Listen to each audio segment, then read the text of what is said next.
Show some love to youth sports volunteers with the Hercules Hero of the Week. Let's praise your favorite youth coach, ref, or maybe the parent that pulls the team together. Your nomination could score them a $100 Visa gift card from Hercules First Federal Credit Union and a $200 gift card from Beehive Meals. Listen to see if they win Thursday afternoons with JJ and Alex. The Hercules Hero of the Week with Hercules First Federal Credit Union and Beehive Meals, helping you take the busy work at a family dinner. Get rules, info, and nominate your hero at KSLSports.com/contests.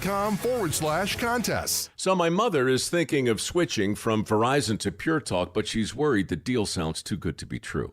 Michael, she said, how can those Pure Talk people offer me the same basic service as Verizon for so much less money? I said, Mom, go ask Google how much Verizon spends on advertising and promotion.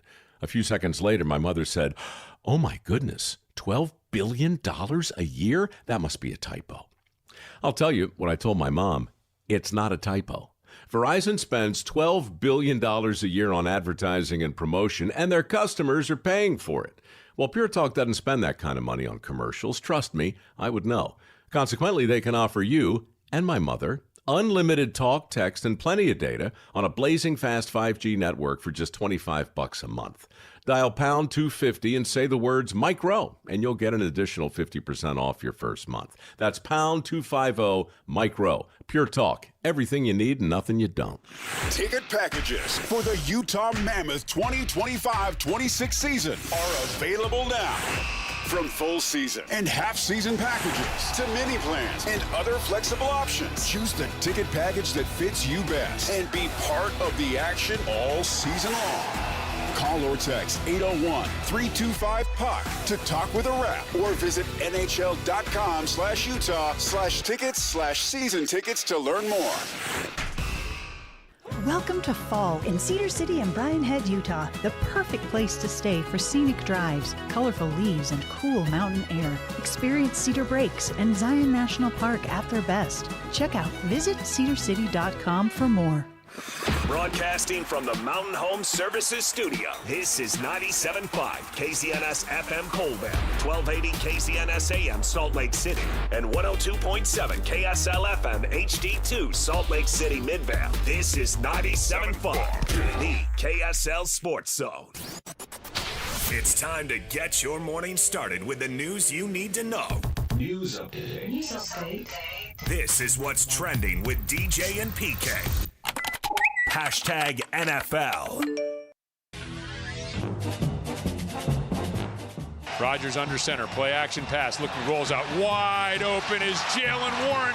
Touchdown Pittsburgh Steelers. He trots into the end zone with no defenders in sight. You spoke about the meeting with Aaron Glenn on McAfee a few months ago. Beating him, is there significance in that, since he basically told you to your face that he didn't think you were right for that team? Yes, that's what he did. So there's significance in beating him for you? I was happy to beat everybody associated with the Jets. Here's the snap to Love, throws right side of the end zone. Touchdown, Jaden Reed, right corner of the end zone. They beat Terrion Arnold again, and a Lambeau leap to the north end zone stands for Jaden Reed. Snap, again the four-man rush. Bo pumps once, throws the ball to the end zone. Cortland goes up, makes the catch. Touchdown, Denver. Purdy looking, bump from behind. Now he rolls out. Still has time, still looking. Now he rolls to his right. He's pursued, and he throws it. Call it. Dodgers got it, and the 49ers take the lead. Allen reaches over the goal line, and he is in. He went high side this time instead of low, and he punched it in for the 1-yard touchdown run. Here's the snap, hold is down, kick on the way, and it is good. And Matt Prater, in his first game as a Buffalo Bill, has won the ball game here in week 1. They come all the way back to win the game at the gun. Highlights from the first Sunday of NFL football. And PK, you love to say, if the teams play well, there has to be a winner and loser in each game. Getting beat on a 60-yard field goal, that's pretty rough. But that was the Jets. That was the Jets' problem Sunday. Do you think that Joe Namath was upset and that Aaron Rodgers wanted to beat Joe Namath? Because he said he wanted to beat everyone associated with the Jets. There are two ways to take that. One, no, and I don't think it has anything to do with Joe Willie Namath.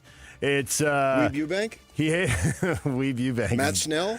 Oh, Matt Snell. Now there's a grudge. Emerson Leave Chad Boozer, Pennington alone. Grudge. Chad Pennington. All right, let's name I all go the... back to the early days of Shea Stadium when I lived there. He's mad at all the Jets, or he just didn't want to name anybody, so he said all the Jets, even though it's one. He said particular anyone guy associated with the Jets. Yeah, I know, but what do you think he meant? I think he meant anyone associated with the Jets. Okay. Apparently you don't. I don't like to read into things. You're a big read into things. I want to read into that, and I really don't know how to read into that. I feel bad for you. Aaron Rodgers, 4 touchdown passes. Isn't it weak when they run the they put the guy in motion and you catch the ball and just flip it forward about 2 feet? That counts as a completed pass and a touchdown? Yeah, that's how John Walsh got a scholarship. Feels like a handoff. When he played for Carson High, covered many of his games, and he had guys who played for Nebraska back when Nebraska was really, really good, and he would just do that little shuffle pass as they'd go across the line. Yeah. And they'd go for 80 yards. And his passing stats would be great. Mm-hmm. He threw it 2 feet, and future University of Nebraska starting receiver or running back or whatever, 80 yards. Yeah. My numbers look great. Puka Nakua's numbers look great. 10 catches, 130 yards. They targeted him 11 times. He catches 10 and goes for 130. Rams beat the Texans 14-9. There were quite a few low-scoring games out there, probably a reflection of starters not playing much in the preseason and them treating September like the preseason. But that was one of the lowest right there. But Puka Nacua, he even had to leave the game briefly there, a concussion check after a big hit early in the game. But he comes back and has a massive game. The Buffalo Bills, that was impressive. They scored the last 3 times they had the ball. The Ravens had been unstoppable most of the night, 40 points, and last 3 times they had the ball, like 8 plays, 17 yards, and a turnover and a penalty. That went from a elite offense to incapable of doing anything there late in the game. And they lose it on a field goal as time runs out. Yeah, I think the fumble obviously was a big deal. Yep. But they also had 2 3-and-outs in there. You know, let's have that in the postseason when it matters the most. It's a fun game, but what does it matter? I think both teams obviously are going to be in the playoffs, so see what happens at that point. The storyline around the Detroit Lions was great team, great year, but they lost both coordinators. They're not coming close to 15-2 this year, and that just got reinforced week 1 as they go to Green Bay. Now, that's arguably, if not the toughest, one of the 2 or 3 toughest games on their schedule. But they get dominated by the Packers 27-13. Jordan Love, a couple of touchdown passes. Green Bay in control of that most of the way. Well, they're starting a rookie quarterback. Yep. There it is. I think they knew this. Are you talking about Minnesota? Yeah. Yeah, I was talking the Lions. Minnesota. You're talking about the Lions. Yes, the Lions losing the Packers. Minnesota is starting McCarthy. Well, the Lions, are they that good, though? They're good. Right. But are they better than the Packers? I do not believe they are. Right. No, I'd pick Green Bay to win that division. Because, like you said, Minnesota's going to McCarthy, who, although he's in his second year, he didn't play at all the first year. So he's essentially the rookie QB, and the Lions turn over both coordinators. Plus, when you go 15-2, things have to fall in place, and you're just not likely to back that up. As we saw with the Chiefs, who have the top wide receiver suspended, the second wide receiver's running a crossing route, bangs into Travis Kelce, wrecks his shoulder, so now he's going to be out for a while, and still the Chiefs get close but can't get the ball back at the end. A 3rd and 14, and quarterback scramble beats him. Herbert runs forever, gets the first down, and the Chargers beat the Chiefs 27-21. So the 2 teams went 15-2 last year, both dropped their opener this year. Herbert's a good player, man. Yeah. That was a big, big play. I like him. Any other games thrill you, entertain you? I mean, there were some low-scoring. The Broncos grind out a 20-12 win over the Titans. Tennessee kicking a lot of field goals there, 4 of them. Yeah, just happy to have it back, man, and then watch these guys play. I mean, I don't really take massive conclusions from game one. The one thing I will say is down in the bullpen, Jackson Dart is warming up. The Giants really didn't do a thing. That was a nice, boring win for the Washington Commanders. It seems like Russell Westbrook fell off the cliff, man. He was really, really good. Really, did I say Westbrook? He fell off the cliff too, but Wilson was really, really good, and then all of a sudden he wasn't. Well, now he's just bouncing around. The Giants won't let Dart speak after the game? Come on now. What was he going to say? When am I? Play me or trade me? Sure, go ahead. Nice. 1 game into his NFL career. Just start throwing out challenges. I mean, obviously he's going to get it, and it looks like sooner rather than later. And that's really not necessarily one game evaluation. It's what we anticipated. I mean, it's like the Lions. This was the storyline going into the year, and everything we saw in week 1 backed up the storyline we had in our head in July and August. The Giants aren't going to be good. Wilson's going to struggle, and they're going to get 5, 8, 10 games in, whatever it is, and they're going to switch QBs. And if you look at their schedule, the way you looked at BYU's schedule when you were assessing the quarterback race, you might be able to figure it out. You know, there's a bye week and a soft opponent or whatever. There might be a landing spot in there for him sooner rather than later. Monday Night Football, Vikings and Bears. Two teams I think they're viewed as having talented rosters, but massive questions at quarterback. Get a good answer at quarterback, maybe have a breakout year. We'll see what happens tonight, ESPN 615. DJ and BK. Hashtag Utah State. Le'Veon runs right up the middle, squirts through it to 10, the 5, Le'Veon to the end zone with a 21-yard rushing touchdown. Aggies. Shotgun snap, Marcel rolls right, he's going to throw on the run. Touchdown. Caught, touchdown. Aggies, Concepcion with the catch. Utah State beaten by Texas A&M 44-22. Takeaways from that game, PK? Man, that was a lot of sacks. 3 in a row by the same player. That was rough. Yeah, I mean, they were physically outmatched. That was a far better team, obviously, at the line of scrimmage on both sides. But, you know, I like the way they had some moments? Fight in them and continued to battle. And, you know, as Bronco builds this thing, and they're not good enough to beat a team like this. No, but at least they didn't go out there and get dusted by 40, 50, or 60 points as we saw in, I don't know, probably 8 to 10 games. Compete a little bit, and they did. And take a few positives away. Right. But now, the conference opener. Turn the page. Getting ready for Air Force this week. Bronco Mendenhall is going to join us at 8:30. We'll see how many of those negatives he thinks were on his team and how many of those negatives that he saw in the game were just on the massive talent gap playing an SEC team on the road. And we'll talk to him about the conference opener coming up at 8:30. DJ, PK. Hashtag Utah. It's Snowden out the other way, weaving out of a tackle. He's got the first down. He jukes his way for a touchdown. Two-way sensation. Smith Snowden has arrived for Utah with a touchdown. Utah blows out Cal Poly 63-9. Devin Dampier throws for 192 yards and 3 scores. Corey Rogers, Wayshawn Parker, Bird Ficklin combining for 5 rushing TDs. The Utes are 2-0. They're up 5 spots in the rankings, number 20. 3 Big 12 teams ranked.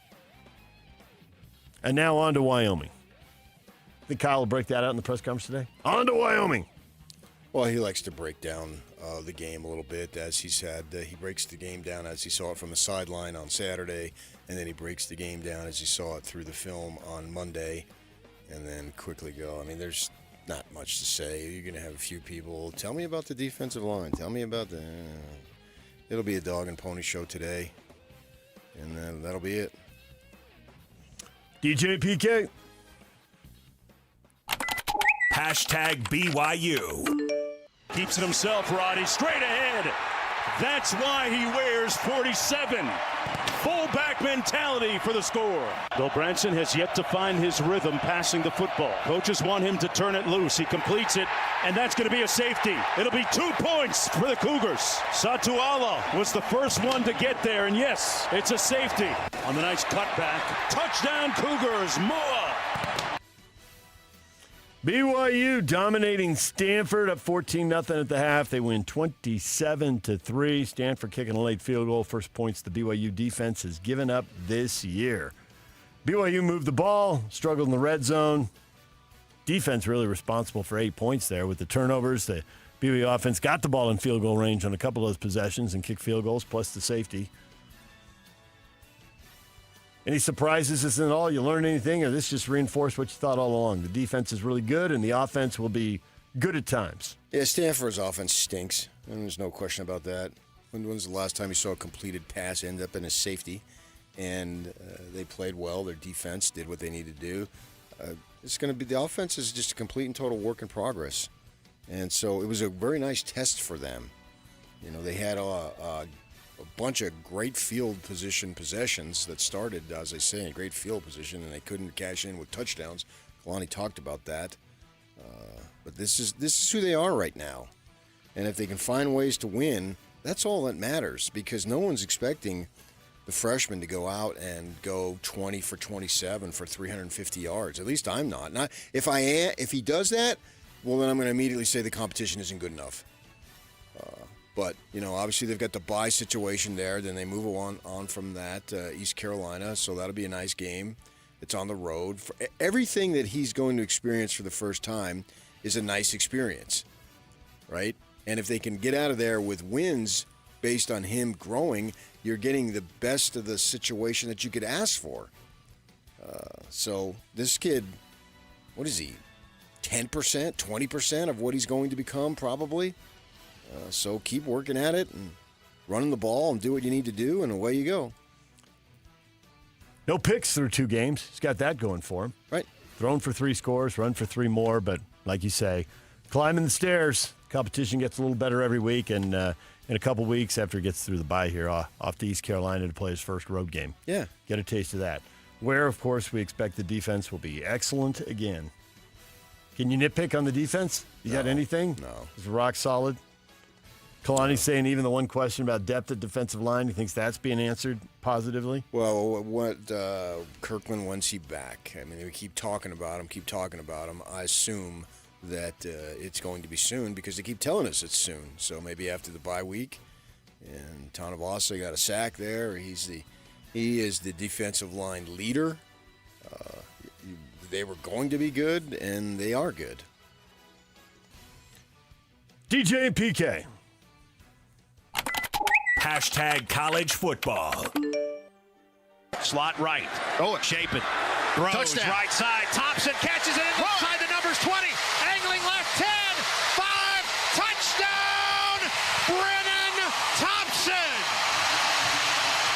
Wow. Davis Wade Stadium explodes. Mateer's got it. Play action. He'll keep it himself. Runs left. Back to the right. Touchdown. Touchdown Sooners. John Mateer. Bam. Good snap. Good hold. The kick is good. Let's go, Baylor. Ends over SMU. In double overtime, Connor Hawkins, a 27-yard field goal.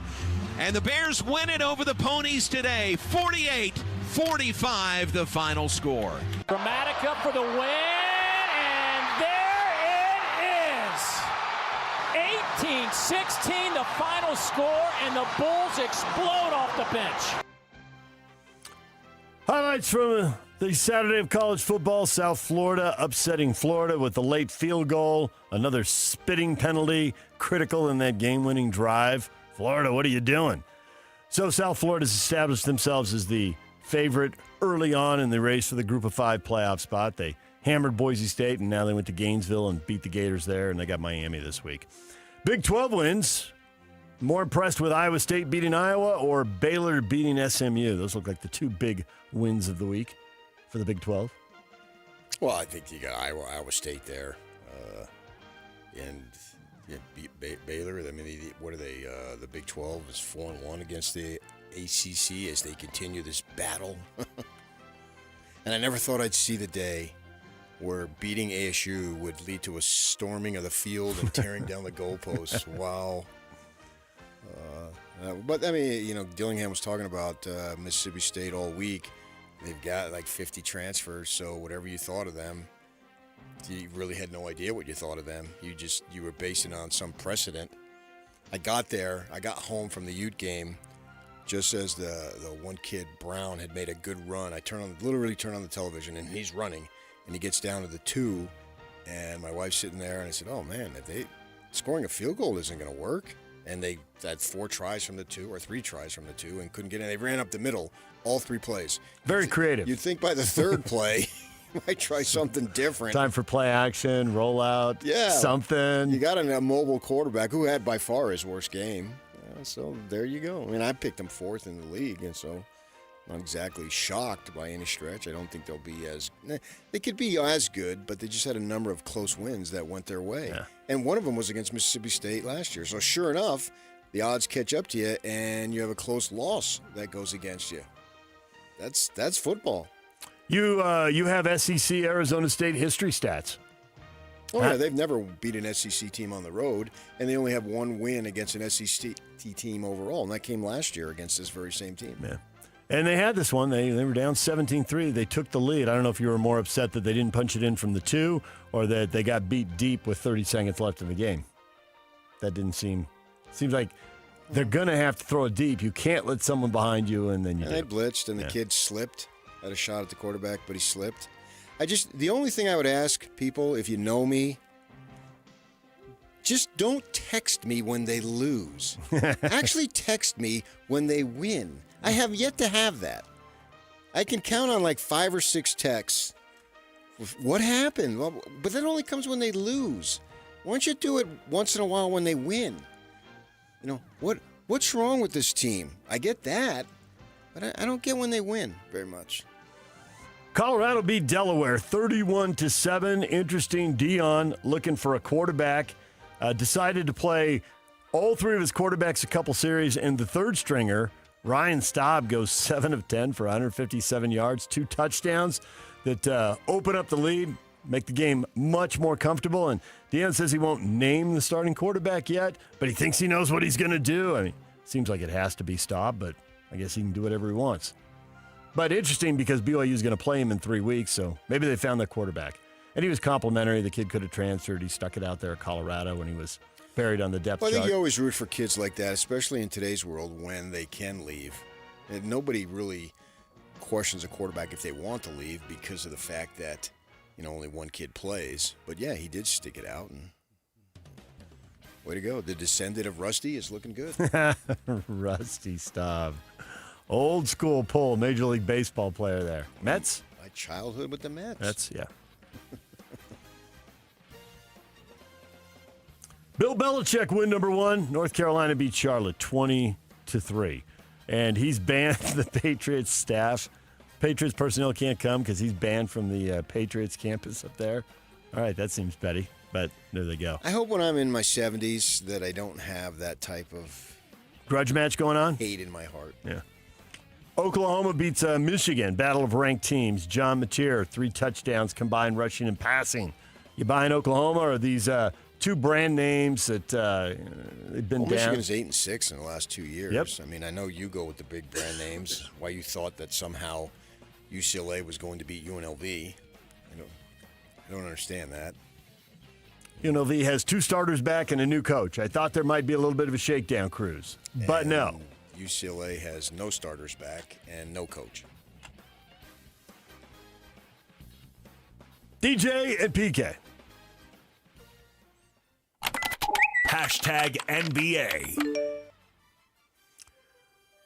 Lauri Markkanen in Finland with the upset of Nikola Jokic in Serbia at Eurobasket, 92-86 in the round of 16. Markkanen in Finland on to quarterfinals. They're going to face Georgia after Georgia upset France and eliminated the Olympic silver medalist. Am I supposed to give a crap about this? I mean, I have no problem that we're talking about it, but why would I care? He played 47 games. Yep. What? And so he's all sorts of fresh, and I want to see that type of emotion here, not over there. But I always say the foreign guys, if they had to choose, would choose that as being far more important. They're playing for the country, and that's who they are, as opposed to coming over here as here they're just making mercenaries and making money. Yeah. Yeah, and they're playing in the best league, and if it were on the island of Guam, that's where they would go. France was missing a lot of players also in their loss. No Rudy Gobert. I have no clue. No Wembayama. I don't care. DJ and PK. Hashtag Major League Baseball. Cal Raleigh, Major League best home run, number 53. Seattle hit 5 of them. They battered the Braves 18-2. You know, after you blow a team out, they're supposed to do that whole thing. They got them 10-2 the day before. The bats didn't cool off. 5 more homers and 18-2.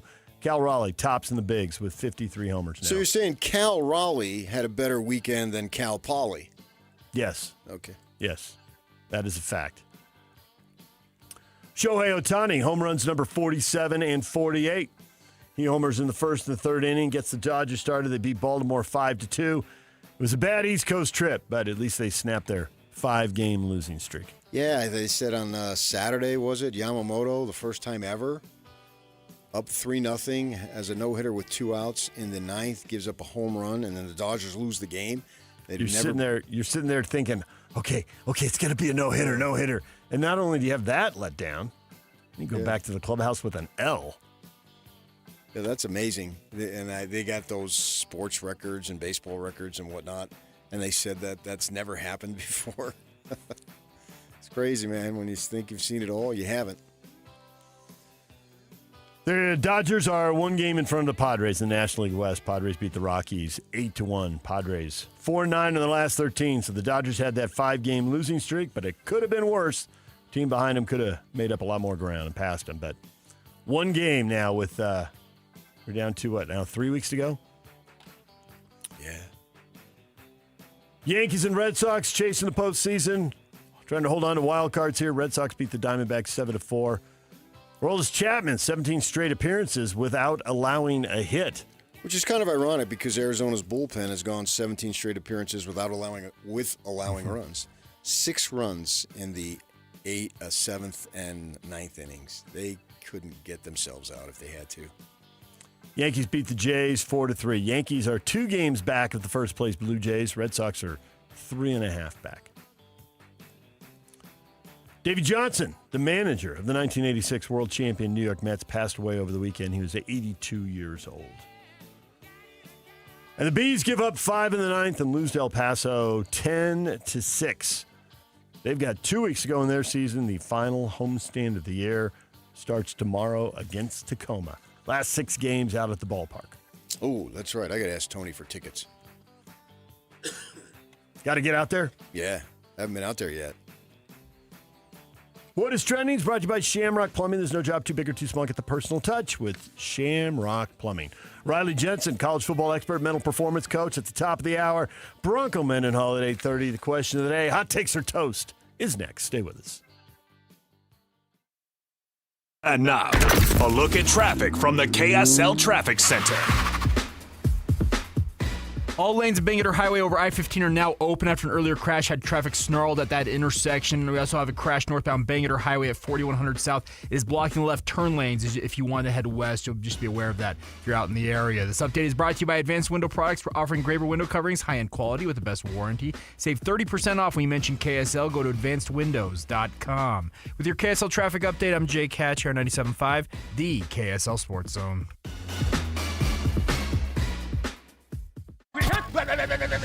It's game week for the Aggies, and the KSL Sports Zone is getting you ready for kickoff. Bronco Mendenhall and the Aggies return home to Logan to open up Mountain West Conference play with a showdown against Air Force. Listen all week long for the best coverage of Aggie football.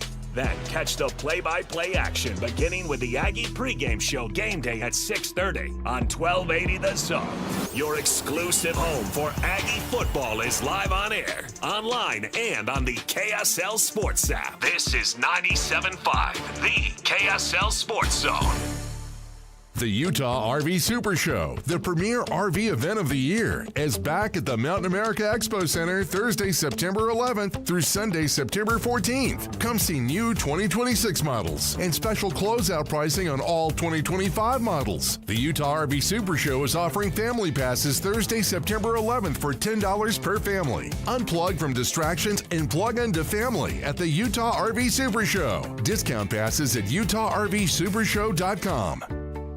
Tim Jr. here from RGS Exteriors. I want you to know that it's the little things that count. Any remodeler can say they treat customers right when it comes to siding, gutters, windows, and exteriors. It's hard to know for sure. If a contractor uses cheap generic nails instead of super grippy ridge shaft nails for your siding, would you even know? If they use cheap $4 caulk to install your new windows instead of paying $9 a tube for the good stuff, could you tell by looking? It all comes down to the details and trust. At RGS Exteriors, we only do things one way, the right way. We never cut corners. We never skimp on details. We never do less than the job requires. That's why we offer our industry's exclusive 10-year everything guarantee. And it's why we have the happiest customers. If you need any gutters, siding, or replacement windows, call RGS Exteriors at 801-280-3110 or visit rgsutah.com. That's 801-280-3110 or online at rgsutah.com.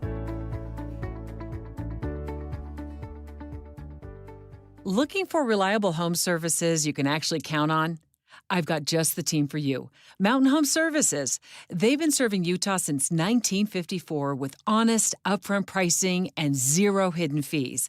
Plus, they back every job with a 100% satisfaction guarantee. With summer heating up, now's the time to get your AC in shape. Mountain Home Services delivers fast, expert air conditioning service to keep your home cool and comfortable. And don't forget, they also handle electrical and plumbing work with the same trusted care. And here's the best part. KSL listeners get exclusive limited-time specials, but you have to call and ask. These deals won't last, so don't miss your chance to save. Call 801-543-2222 today and tell them KSL sent you. That's 801-543-2222 or visit mountainhomeservices.com. Get the service you need and the deal you deserve.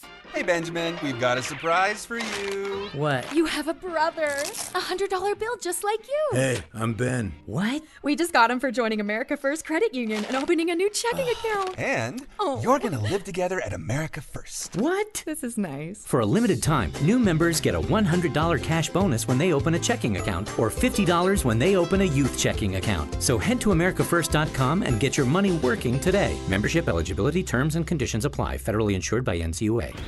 Are you looking to upgrade your outdoor space? Mountain Land Supply has you covered with Keystone Pavers, the trusted name in durability and design. With easy installation, weather-resistant strength, and a wide range of beautiful styles, Keystone Pavers turn any yard into a dream getaway. And here's the bonus. Right now, Mountain Land contractors get double peak points on all Keystone purchases over $1,000. Head to your local Mountain Land Supply or visit mountainland.com today. Your perfect patio starts here. We just want to have enough money for retirement. And travel to visit our grandchildren. I understand. That's why at Fisher Investments, we start by getting to know each other, so I can learn about your family, lifestyle, goals, and needs, allowing us to tailor your portfolio.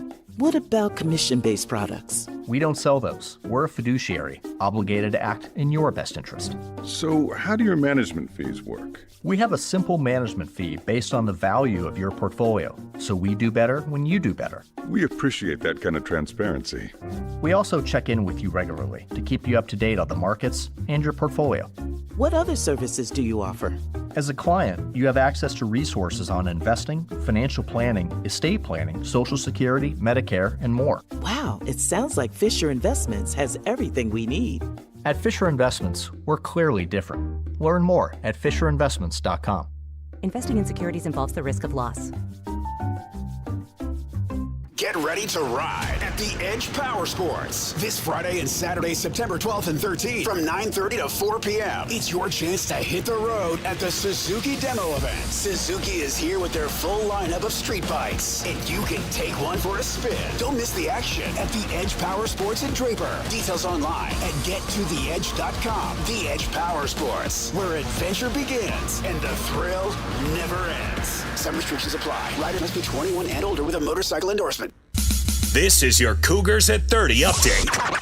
Presented by Kenny J's Barbecue on 97.5, the KSL Sports Zone.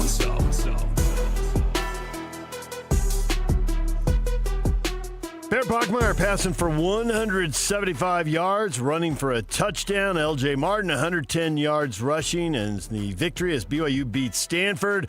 But Kalani Sitake focusing on the defense and the way they held down the fort in the win. Well, I really appreciate the leadership from the team and the guys on defense just always being positive. There wasn't anybody getting frustrated on the defensive side. It was just a lot of encouragement, and they control what they control, you know. It was nice to see them make big plays and get in there and be really physical. The game's 60 minutes long, and some games defense needs to do more than the offense and special teams. And it just helped that we have guys that are bought in and don't hang their heads or anything like that. So I'm really thankful for the leadership. This BYU Update is brought to you by Kenny J's Barbecue. Come visit Kenny J's Barbecue at the District in South Jordan. Mouth-watering ribs, savory brisket, and all of your barbecue favorites.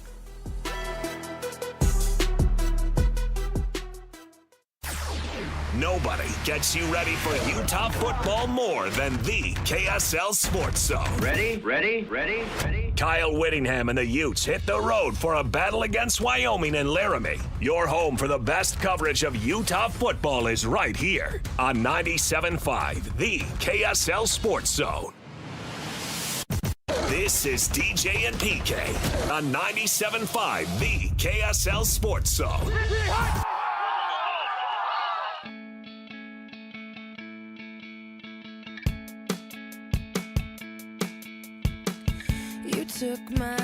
Join Nancy and Scotty live tomorrow from noon to 3 at the Bar Dub Grill at 2264 South Main Street in Nephi. All right, it is time now for Hot Takes or Toast. Question up on our Facebook page. BYU has not given up a touchdown through 2 games. How good is this defense? 3 points allowed. They're first in the country in fewest points per game. Numero uno. 1.9 points a game. That's not how that works. It's ASU math right there. I didn't study math. 1.5 points per game. Yeah. No touchdowns through 2. I mean, if we're going to shower Utah with all this love, deservedly so, then we need to shower BYU's defense with all this love. There it is. I'm not sure the level of competition is any different. Not very good in both cases, right? Right. Yeah. Cal Poly is a better FCS team than Portland State, but man, if you're a top 25 team, you're miles in front of anybody from the Big Sky anyway. So what's the point of determining who's better there? Exactly. Well said. UCLA and Stanford both look like a mess. Yeah. It's headed for the bottom of their I'm new just shocked at your respective leagues. disrespect for UNLV.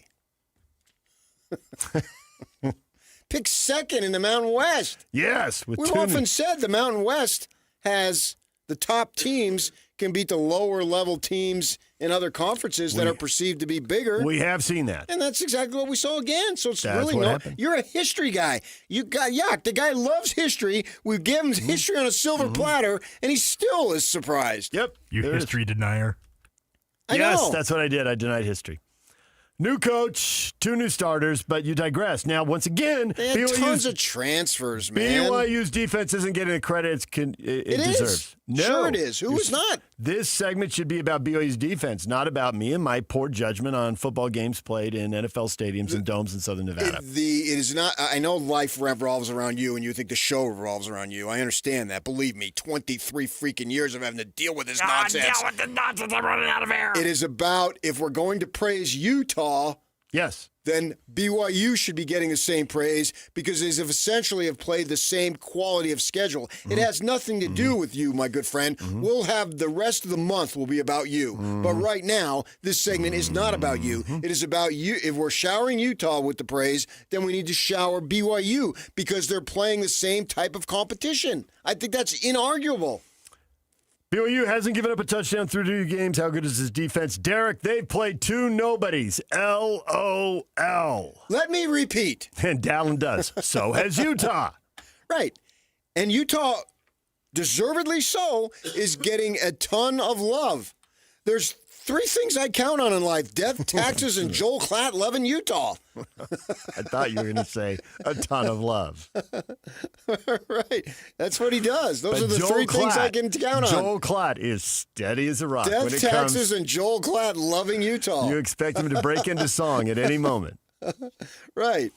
And so with Not that in complaining mind, about that, complaining that there's disrespect for the Mountain Time Zone for years. oh yeah, absolutely. And yes. the fact he lives in the Mountain Time Zone has got to be More part of us, the part, better. Part of the magic. Yeah, that he is obviously I have aware a of it. bias toward Yeah. it, but I'm just saying they're receiving so much love based on beating nobody, and here BYU's beat nobody. BYU had a better season last year, so the love needs to be spread around. Spread the love, spread the love, spread the love. Jared says elite BYU defense, but still against dog bleep competition. It's the offense and offensive play calling, especially in the red zone, I'm worried about. Bear will be awesome, but this year will be a learning experience, and I fear that will keep us from being contenders. Well, we're still criticizing A-Rod here after all these years, all the success. I got to say, I was still surprised. a bum? I was surprised, but there were a lot of people who thought he was a bum on social media. And it just kills me when people criticize the play calling because, all the plays that are available. Here it is, John, not the proper mix or sequencing of calls. Oh, brother. Because you could get up there and do it. They won the game by 24 points. No, it's not that they should. They're fans. Locke has pulled that with me when I want to criticize the coach. Well, what would you call? I have no freaking idea what I would call. I'm paid to second guess, not to first guess. Pay me $5 million, $10 million, and maybe I would play a couple. But to criticize a media guy, that's ridiculous. Or a fan, that's not their job. Their job is to criticize or praise. So I've got no problem with that. It's just that I don't understand that knowledge or that point of view at this point. The objective is to win the game, not give UNLV or UNLV, give Stanford life. What would you win? You want to win by 27, not by 24? Is that what we're doing here? No, that's a bad line of thinking. We've seen that line of thinking explode, and it leads to bad things. Right. So, no. A-Rod presents a plate of plays that the kid can eat. Now, later, he's going to eat more. But right now, this was so predictable, though. 100%. You've got to let the young man grow. Everything is brand new. First road game, first conference road game, on and on and on. He's going to walk in to Boulder and whatever their capacity is, 50,000 or whatever it is, that's what he's going to face. And he's going to face nothing like it until he faces it. How many times before the Colorado game can he face a sellout road crowd in a conference game? Yeah. 0. Right. That's going to be huge. I mean, they're throwing, as you said last week, Delaware and Colorado on the middle of the Saturday afternoon. It's all about Deion Sanders. Yep. And so you'd have to think that, well, now you're going to have BYU, assuming that they can go and beat East Carolina. You're going to have a 3-0 team versus Deion. As long as Colorado doesn't do anything really crazy here. Yeah. They have a primetime game with Houston Friday night. That's going to be a huge deal. Yep. And he's going to need to grow. You're going to have to allow him to grow. Once the second this story broke about Retzlaff, I came back saying this is what it's going to be. I've been saying it for months now, and sure enough, that's what we're going to have. And Gary Croton talked about this 20 years ago, and we see it over and over. We saw it in the Bronco-Titan game yesterday. He said rookie quarterbacks and freshmen can be good between the 20s. They can step up from their previous, high school to college or college to pro. But in the red zone, there's so little space, they almost always struggle. And sure enough, the number one pick in the draft, they moved the ball, they kicked 4 field goals, they lost the game. Freshman quarterback here, and like you said, you knew it was going to be the freshman quarterback almost immediately. And sure enough, they're struggling in the red zone. Well, it's just not surprising.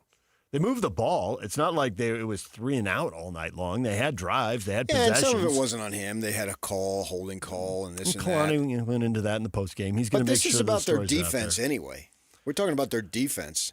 Their defense isn't giving up yards, and it isn't giving up points. And there will be better competition, and so obviously they're not going to give up 1.5 points a game all season long. These numbers are going to change. But when it's done, is it going to be a top 10 or 20 defense? I don't see why not. And is it going to be top 2 or 3 in the league? Which, didn't used to be anything when we had 8 and 9 team leagues and your top 3, your top third, that's nice. Now we have these 16, 18 team leagues. Man, you're 1, 2, or 3. Actually, I think it means more when they have only 8 or 9 or 10 teams because that means you're playing everybody. So I can argue that it means more because everyone's playing each other. They're going to miss some awesome offenses and pad their stats? I don't have their schedule memorized. Yeah. I'm not. Nor do we exactly know who the best offenses are going to be, right? Right. But when you play everyone, apparently Baylor can score. We do know that. That's fair. That's a level of fairness that relative to stats that you rarely have in college. And so here we've got this situation going on with this defense. I mean, number 57. Kalani doesn't even call him by name now. That's how special he is. Number 57. Well, that's Tanavasa. And so there you go. He's brought what they didn't have. And their linebackers, I mean, collectively, you can argue that they're as good as they've ever been. That's saying a lot. There's been a lot of NFL guys going through there. Mm-hmm. But to your point, they're really good now. It looks like they've got really good depth there. Not decent depth, really good depth. And they have 2 stars at the top. Yep. Not really good players, stars. Stars at the top. Guys who are going to play on Sunday, guys who are going to go to the league. Give me some other cliches so you don't say NFL. Well, Monday and Thursdays. Okay. I mean, they're really, really good. And they've got some experience. We've been waiting for Falatau to break out. He is, you look at him physically, wow, that's an athlete. You just look at him, that's an athlete. And now he's a sophomore. He's going to get better. He obviously had the pick, and they brought him in the post game, and he's getting better. And they've got some other guys there that they got a 3 or 4 man rotation amongst the 2 spots, and they're looking good. But they were supposed to be good, and they are. Jay Hill really knows what he's doing. I would imagine that he's going to get more. He turned down a job last year or in his recent offseason that he could have had. And so now I think he would get more opportunities. If I'm Andrew Luck, man, I'm keeping an eye out. I saw it firsthand. They kept showing Andrew Luck on television every 5 seconds. Don't give up on Stanford. This guy's going to fix everything. Well, I mean, this is crazy in which the world we live in. He's not the athletic director. He's not the head coach. Yeah. But he got the most face time and camera time of anybody related to the Stanford program. I mean, I would have liked to see what was up with John Elway. What was he doing Saturday night? But that's the world that we live in today. And so you've got Andrew Luck getting a firsthand look at this defense. I mean, I have no idea what Andrew Luck is going to decide here. But Jay Hill, I mean, he's got to be considered. This is phenomenal work that he's done. I mean, you realize that the year before he took over, they gave up in like back-to-back games 660 yards to Arkansas and 500 and some yards to Liberty. And I believe those games were back-to-back. And that's just 3 years ago. And now we're talking about one of the best all-time defenses. Did they just luck into that? Did Jay Hill just luck into that? He's really good at identifying talent, good at developing it. And Yak was sitting right there. Falatau says Jay Hill is a genius. That's exactly what he is. Yes. He's a genius. I don't know how he does Stanford. it, All but the he geniuses go to knows Stanford. every play that's coming. And Jack Kelly, who's played with him now at 2 different spots, right, for several years, he's essentially saying the same thing. That's very impressive. Utah scored 106 points in the first 2 games. How good is the Ute offense? We'll get to that next. Stay with us. And now, a look at traffic from the KSL Traffic Center. All crashes have been cleared along the Wasatch Front currently, but there are delays leaving northbound I-15 from Lehigh all the way into Murray as you head towards downtown. Also, big delays on Pioneer Crossing down in Utah Valley as you go from the Jordan River area over to I-15 due to construction as they put in some new flex lanes. This update is brought to you by UTA. Put your energy into the fight song, not fighting for parking. You win when you take UTA to the game. Plan your trip today at rideuta.com. With your KSL traffic update, I'm Jake Hatcher, 97.5, the KSL Sports Zone. You've been listening to The Zone for decades. Yes! But now you can watch the guys break down your favorite teams. Some viewers may find the following video disturbing. Viewer discretion is advised. Catch the video stream of DJ and PK, Jake and Ben, Hanson Scotty, and JJ and Alex right now at KSLSports.com or by searching KSL Sports on YouTube. Utah's best sports radio is on air, online, and on the KSL Sports app. This is 97.5, the KSL Sports Zone. This is Devin Dampier. As a new quarterback for the Utes, preparation is everything. Every practice, every play, every decision. And that preparation starts long before I step on the field. It starts with what I put in my body. That's why I choose Culligan Water, Salt Lake City. Their healthy, clean water isn't about quenching thirst. It's about optimal hydration, faster recovery, peak performance. It's the foundation of staying sharp on and off the field. For me and for my game, it's got to be Culligan of Salt Lake City. Drink what I drink. Visit CulliganSLC.com or call 801-509-9602. Hey, Benjamin, we've got a surprise for you. What? You have a brother. $100 bill just like you. Hey, I'm Ben. What? We just got him for joining America First Credit Union and opening a new checking account. And you're going to live together at America First. What? This is nice. For a limited time, new members get a $100 cash bonus when they open a checking account or $50 when they open a youth checking account. So head to AmericaFirst.com and get your money working today. Membership eligibility, terms, and conditions apply. Federally insured by NCUA. Fall is here and the cooler months are upon us. Hanson Scotty here, and it's time to talk about your windows, where you can now get the best windows on the planet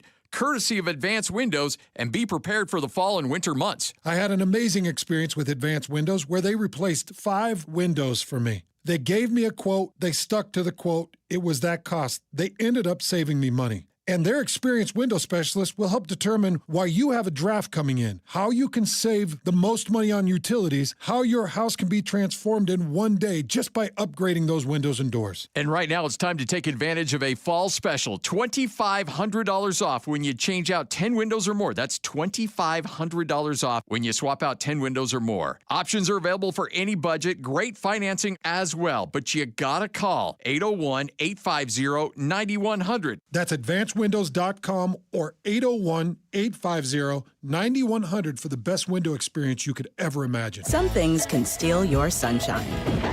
Ugh, I just got my hair done. Sorry, the cooler's broken. Anyone see my flip-flops? Anyone? But COVID-19 can steal a lot more. I just took a COVID test. Ugh. Prescription medications for COVID exist. If you test positive this summer, ask your doctor if they're right for you. Visit PfizerForAll.com/COVID-19 to learn more. Sponsored by Pfizer. Hey, it's Ryan Reynolds here from Mint Mobile. Now, I was looking for fun ways to tell you that Mint's offer of unlimited premium wireless for $15 a month is back. So I thought it would be fun if we made $15 bills. But it turns out that's very illegal. So there goes my big idea for the commercial. Visit mintmobile.com/radio. Upfront payment of $45 for 3-month plan equivalent to $15 per month required. New customer offer for first 3 months only. Speed slow after 35 gigabytes if network's busy. Taxes and fees extra. See mintmobile.com. Let's go! You're still glowing, flirting, grooving. You've still got it. But your immune system weakens as you age, making it harder to fight flu, pneumococcal pneumonia, RSV, and COVID-19. Vaccines are a key part of any health routine and help strengthen your immune response. Ask your doctor or pharmacist which vaccines you need. Schedule in minutes at vaxassist.com. Sponsored by Pfizer.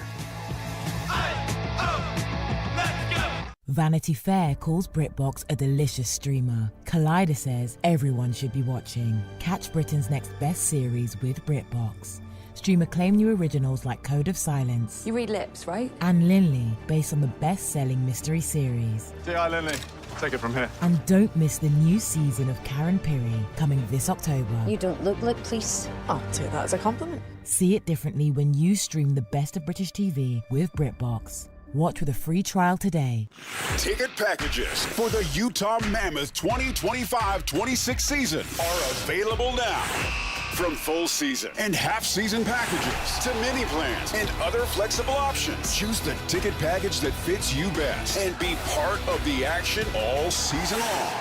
Call or text 801-325-PUCK to talk with a rep or visit NHL.com/Utah/tickets/season tickets to learn more.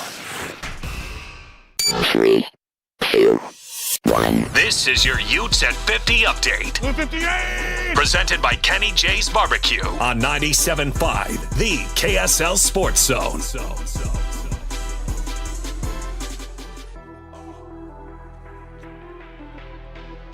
Utah blowing out Cal Poly. Devin Dampier throws for 192 yards, 3 scores.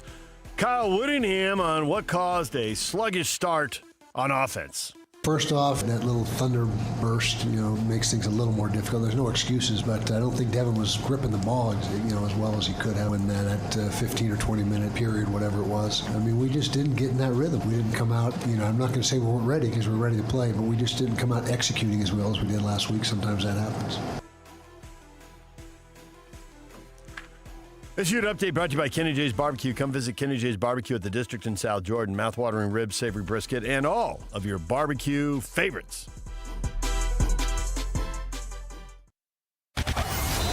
It's another battle for the Aggies, and the KSL Sports Zone has it covered. The Aggies kick off conference play as they welcome Air Force to Logan. Your home for all the play-by-play coverage of Aggie football is right here on 97.5, the KSL Sports Zone. This is DJ and PK on 97.5, the KSL Sports Zone.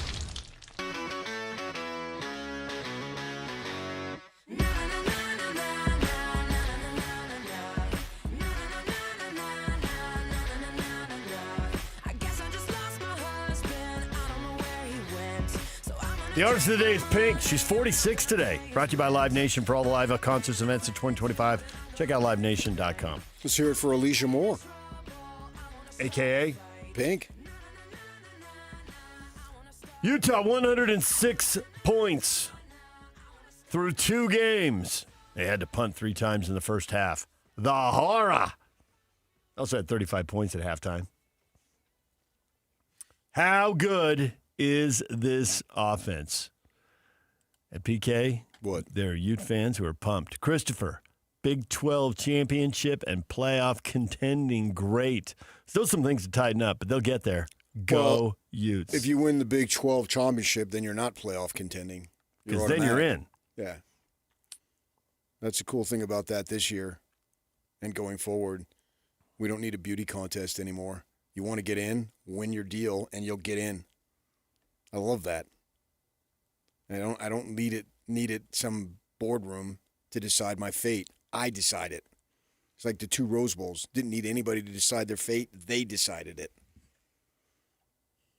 Mark says with a little bit of luck, this Ute team could be as good as their 4-loss Rose Bowl seasons. Oh, that's a shot right there. Does feel like it, doesn't it? Yeah. Got to put 4-loss in front of Rose Bowl. Got to take the shine off the Rose Bowl seasons. Yeah, that's jealousy right there. Steve, the Utes are great. Book your playoff tickets. Book them. Dano. Okay. Brooks, I am pessimistically optimistic that they will do well. No, you shouldn't be pessimistic at all. I believe at this point in the season, there's never been higher expectations for a football program that has played under the guise of the University of Utah. Never. There's never been, at this point in the season, never been higher expectations. Frank, we know nothing about Utah. I disagree. They played 2 really bad teams. Let's wait till October to find out. And the same with BYU, 2 exclamation parts. I disagree. So that's 5 exclamation points in all. No, you may know nothing. But don't say we. Derek, I'm waiting for both BYU and Utah to be tested. Don't know much yet. Well, they will be. We do too. We do too, man. Of course they will be tested. Every team will be tested. And they may actually lose a game. Understood. But the fact is that this is what I expected of them. This is what they were capable of doing, and they did it. They've done nothing that has surprised me in the least. Nothing. Smoke 2 teams, you expected them to smoke. Yes. And here they sit. Right. We were never going to know what we want to know after 2 games. Can you win a big conference game on the road? We're not going to know that after 2 games. Yes, they can. You don't think they can win a big conference game on the road? Can, but will. You said, can they win a big conference game on the road? Let me I rephrase used the that. exact words you used, and then you criticize me for repeating them back to you. I was doing reflective listening. Number 1, that's true. Number 2, you should be able to read my mind after 23 years and know what I mean. If I could read your mind, no matter what I a say. tale your thoughts would tell. Sing it.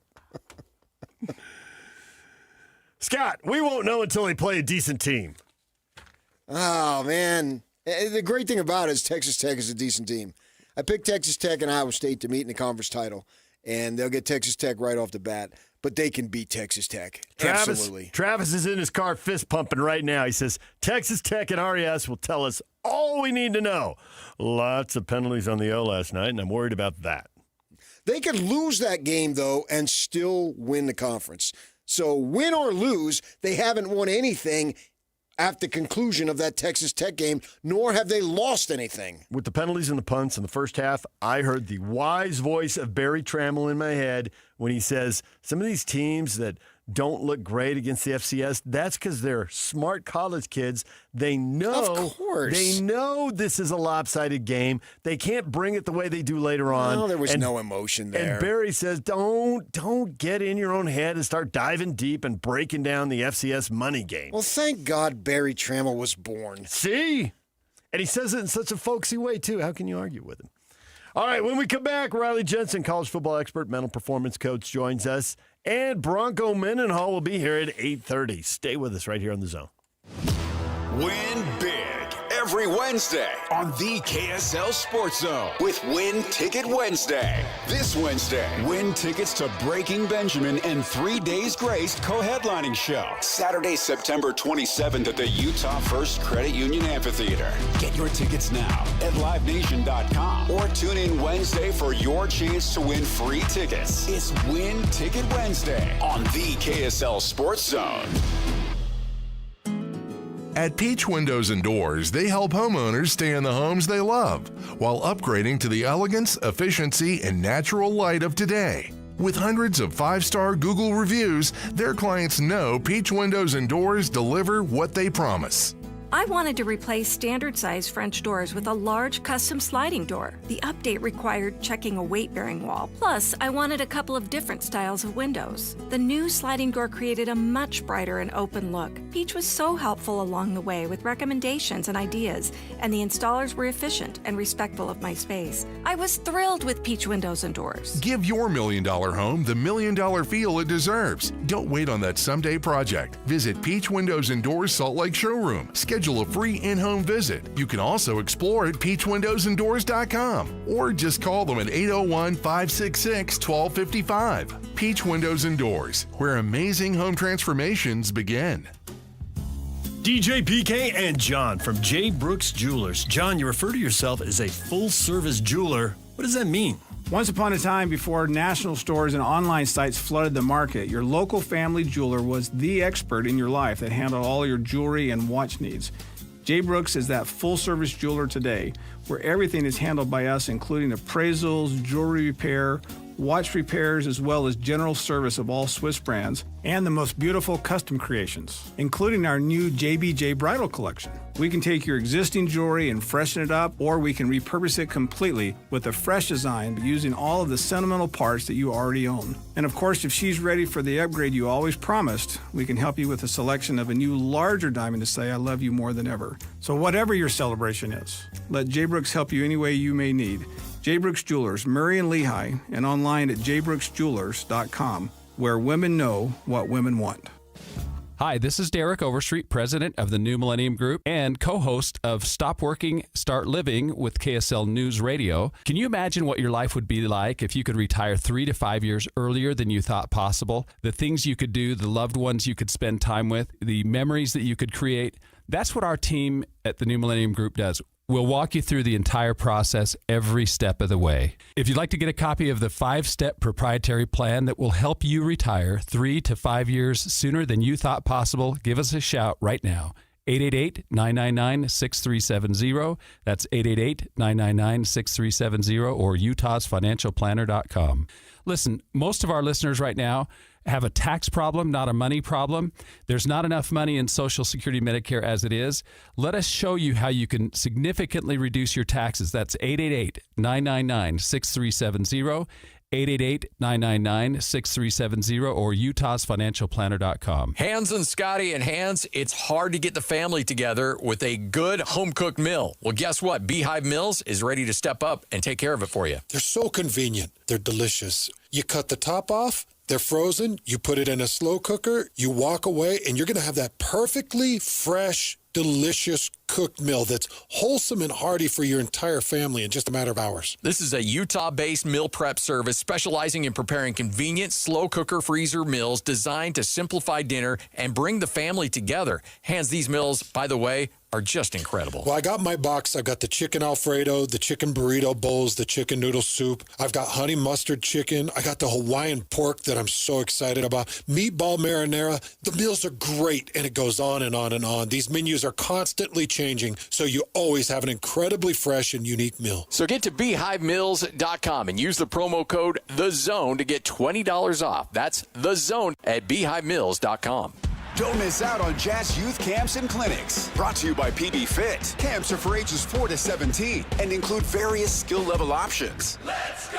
Whether you're a beginner trying to learn the basics or a seasoned player wanting to fine-tune your skills, there's a camp for you. Learn from Utah Jazz Camp coaching staff and Jazz personalities at select camps in multiple locations. Year-round on weekdays or weekends. Sign up and receive a reversible jersey, Jazz ticket vouchers, and a membership to Utah Jazz Shoot 360. Go to jazzyouth.com and register today.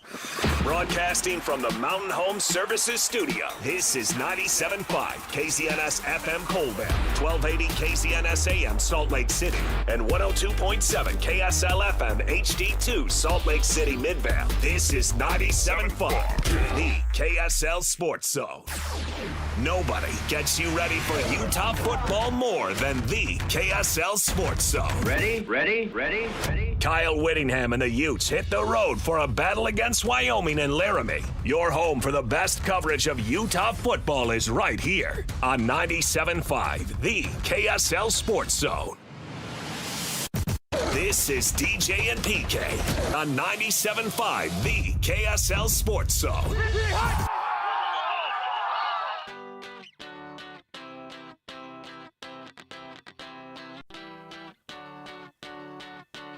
Ethan Miller with Teton Wealth will be live in studio with Hans and Scotty G today to help you with your retirement plan. Tune in or visit retireteton.com. DJ PK, and we're joined now by Riley Jensen, college football expert and mental performance coach. Riley, good morning. Hey, it is a good morning. Good to talk to you guys on a Monday. Let's go. All right.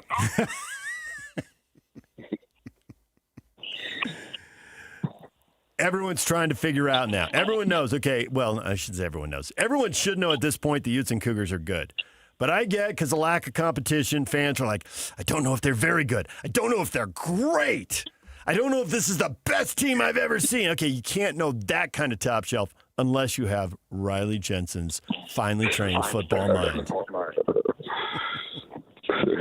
How many exclamation points? They deserve exclamation points for the way they've started. How many do you want to put out there? I think there's a couple of exclamation points on Utah's start to the season. I think there's an exclamation point on BYU's start to the season. And I think Utah State is going to be better than most people thought they were going to be. With the exception of their second quarter yesterday or Saturday, they played pretty well. I think Broncos got them in the right mindset to play good football this year. I want to go with my guy, Grizzly Bear Bachmeier. Obviously a freshman, second game. Everything is brand new. Going forward, this will be the first road game. After that, it'll be the first conference game. First road game, first game before a packed house, blah, blah, blah. How much can you force feed them as opposed to let it develop naturally? Oh, I think you force feed him as much as he can so you can find out what he can do. I think that Aaron put a lot on him in the Stanford game, and I think the result in this game was exactly what I thought you were going to see from a freshman quarterback. And I'll give you an example of where Bear shows some flashes of really good stuff and then also shows you that he's a freshman. So I can't remember the exact score. I think the score is 14-0 at halftime. They get the ball for a 2-minute drill. They have a chance to drive down the field. There's a couple of good passes, a couple of good games, and then Bear makes a pass that is a veteran throw to me, meaning they do a dig route at about 15 yards. And I've told you guys before on this show particularly that you can tell when a freshman is starting to figure out offense when he can throw the ball over the middle of the field because he understands the moving parts. And he really understood the moving parts. There was a guy who cleared out a safety. A dig route comes in behind that clear route. He waits for the linebacker to clear a little bit, and he throws this beautiful dig route down the middle of the field to really get them into field goal position. And it was a beautiful throw, and I'm like, okay, Bear, you're starting to read the defense. You're starting to see things clearly. And then he proceeds to take a sack that gets them out of field goal position, and it shows you that he's a freshman, right? And so they don't get a field goal. They don't get any points out of the 2-minute drill. They have to punt the ball at the end of the half, they're up 14-0 instead of at least 17-0. And so these are the type of things that happen with freshman quarterbacks. You know, it's like you have so much to teach them. You have so much to tell them. Take care of the football inside the red zone. Don't take a sack when you're inside of field goal range, all these different things. And you just have to learn in real time. You have to cut your teeth as a freshman. And that's some lessons that he's going to learn, but there's going to be more freshman mistakes like that there's just so much to teach him. And there's so much good that he's doing, and there's so much that he needs to continue to learn. And he would tell you that. I think Aaron Roderick would tell you like that sack was a little bit hurtful. It didn't hurt him against Stanford, but it could hurt him in a Big 12 game. And so you gotta learn the lessons as you're going. I think he's going to be a good quarterback. There was a couple of things that he got away with in the game. There was a wheel route down the sideline that got him in real close, and then they scored a touchdown that I actually thought was a bad read with a really good throw. And so, but the other thing that I would say about BYU is defensively, they are lights out. I mean Kelly, the transfer from Weber State, he's now in his second year at BYU. He is a man-child. Tanavasa had a big sack. I mean, these guys defensively, they pose a lot of problems. Just like Coach Reich was saying, I mean, they present BYU defenses. The BYU defense presents pro defenses, and they are very confusing, and they are difficult to deal with. Those guys are very fundamentally sound, and they're going to cause problems in the Big 12 for sure. BYU, it appears, can run the ball exactly as A-Rod. He stepped up to the microphone and was very confident and brought it up and really sold it. Now L.J. Martin has put up huge numbers 2 weeks in a row, but it didn't translate so much in the red zone. That was a lot of field goals. Some of the red zone problems were obvious. Maybe some of them weren't so obvious. So in order of importance, whether they're obvious or not, what do you think went wrong on that they kicked so many field goals?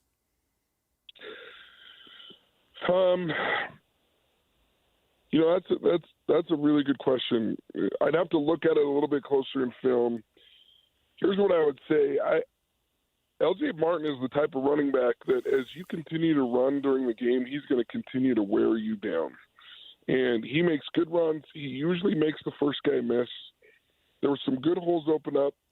Inside of the red zone, I actually thought they were a little bit more cute with the Bear Bachmeier runs than I would have preferred. With LJ running the way he has, you don't have to put Bear Bachmeier into the runs. Now, my guess is that A-Rod's thinking that everybody knows it's going to LJ, and so maybe a couple of wrinkles off of that with some Bear Bachmeier runs and some different things there were the reason why he did that. I don't think it was bad play calls. I just think it was bad execution. But sometimes, and I learned this a long time ago from a quote from Nick Saban at Alabama, where he said, you get to important parts of the game, and he goes, during the game you call plays, you call things, you take what the defense gives you. He goes, when you get to a difficult part of the game, you call players, you don't call plays. And I think if you just continue to call LJ's number down there, it's going to be really difficult for people to stop. So I don't know that it's huge adjustments. I mean, he's going to be upset that some of the different play calls with Bear and getting a little cute weren't executed correctly, and they do need to continue to work on that. But when you get to a point in the game, in the red zone or when it gets tight, you call plays, not players. Or call players, not plays. Sorry. Yeah, gotcha. Utah's offense, how much is it legit or maybe a little bit of a false sense of security here since the competition has been extremely weak? So the more I watch it, the more I'm wondering. I mean, look, the offense is off the charts. They haven't played anyone great. UCLA did not look great. I'm a little bit worried about Dampier's natural passing ability, and I can't put a finger on it yet. I can't. There's a couple of double pumps that make me nervous. For me, it's the long ball. What's that? It's the long pass. I have concern about them being able to hit the big play through the air. I mean, he's done a couple of things where he rolls out to the right and he throws a nice little intermediate pass. But you might be right. It might be the long pass. It's also a couple of times when he's in the pocket on a 3rd down and 6 where I see him thinking that it's going to be open, and he goes to throw it. Then he's like, "Ooh, I don't know," and they kind of double pumps, and then he ends up throwing it to the same guy, and they're getting away with it right now, but that could hurt them later. And so I need to continue to see Dampier get a little bit more comfortable in the passing game. I know Coach Whittingham calls it the throw game, but I still call it the passing game, and just be a little bit more comfortable. And the one thing that I do like is that I do feel like he's learning. I do feel like this is a kid that wants to be a really, really good quarterback. I think he has all the moxie and he has all the leadership that he needs. And so when you look at all of the picture of him, it's still not quite natural in the passing game, but I feel like he has hope.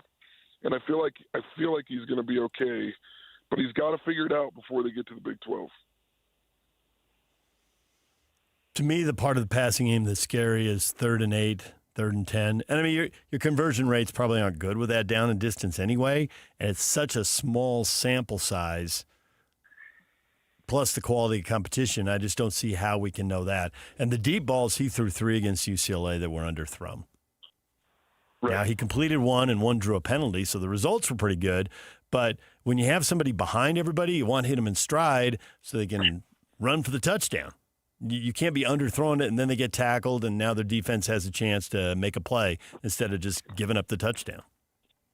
Yeah, and I'm probably a little bit less critical of the long ball with quarterbacks because the truth of the matter is in a real, and I hate to say a real football game because any football game, it's just nice to get a win. UCLA was a nice win, okay?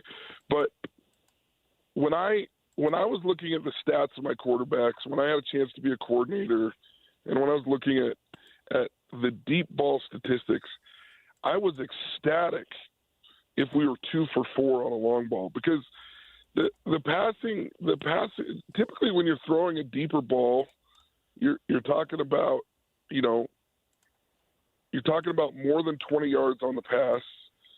And defensive coordinators love it when you're throwing the ball that long because the ball's in the air longer.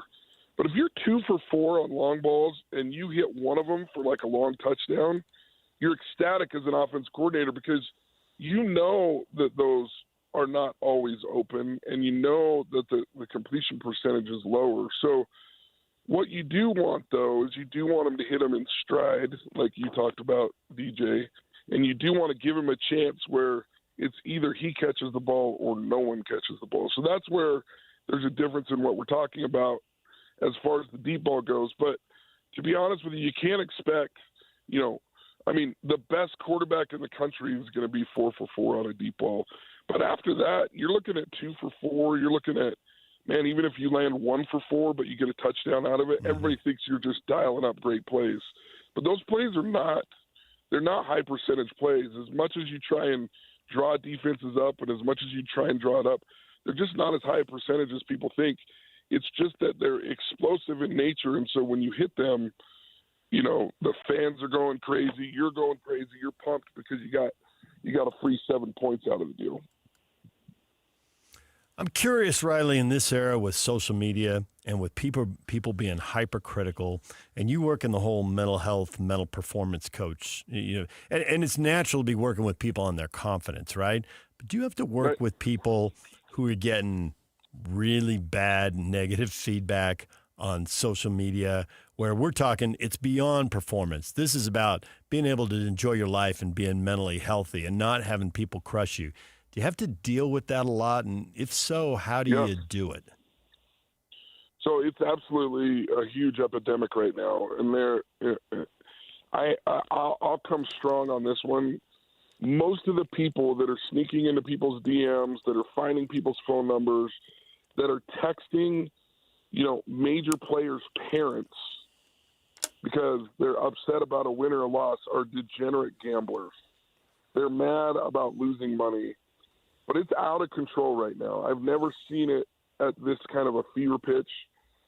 It makes me really angry because you're talking about, 18 to 22-year-olds that their brains are still developing, and it's very, very difficult. It makes me very angry. Now, there are a lot of things that we do to help athletes deal with this. One is I suggest to every athlete just to get off of social media and not even be around it during the football season. If they want to deal with it after the season, it's much easier when everybody's emotions are down a little bit. But I talk to them about, just getting off of social media. Another thing that is a big thing, and this is a little bit of a different approach, but I really talk to them about the fact that if you wouldn't call this person to ask them for advice, why in the world would you take their criticism, right? So that's another tool that we use. It's just like, look, there's always going to be people that take shots. But if you don't know them and you wouldn't call them for advice, why in the world would you take criticism? The only people that you should take criticism from is perhaps someone that you really trust that you would also call to ask advice from. So that's another thing. We can also switch it. I've already been coaching my own 11-year-old son. And by the way, PK, just a funny side note, I asked my son, did you learn cover 1, cover 2, cover 3, cover 4 from me? Or did you learn it from Madden? And he said, oh, totally from Madden. He didn't even hesitate. I was so beat up. Anyway, coming back to the point, right? The thing that we talk about, and I've been talking about with my son, they don't boo and they don't criticize players that suck. They don't. Barry they Bonds. Don't care about. Yep. They don't care about the guy that doesn't do anything. And so, in some ways, you have to turn some of that negativity as a player and some of that negativity as a competitor into they're cheering for you. They're literally telling you that you're legitimate and that you play well. And so that's another tool that we do to kind of reverse the psychology and the difficulty of it. The part that I feel bad for the parents of some of these players that are getting texts that say your kid should have never been born. You should have done this or that to make sure that didn't happen.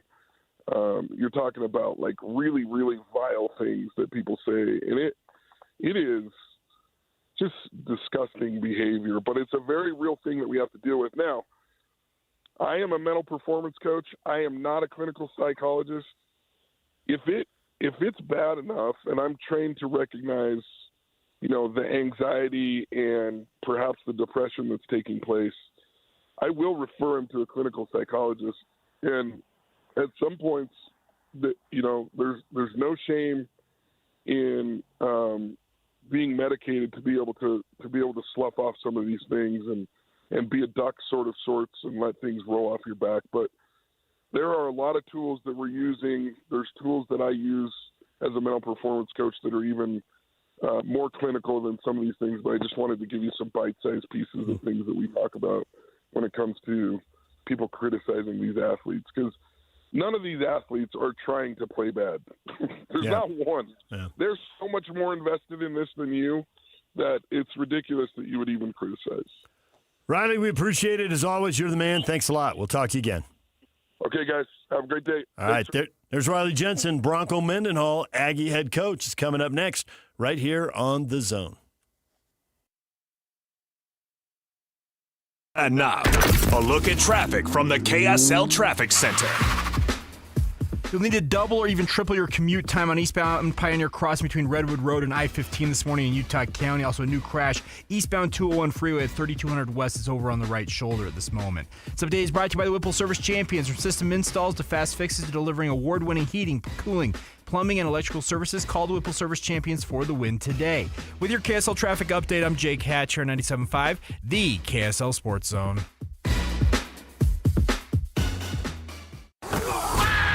It's game week for the Utes, and the KSL Sports Zone is getting you ready for kickoff.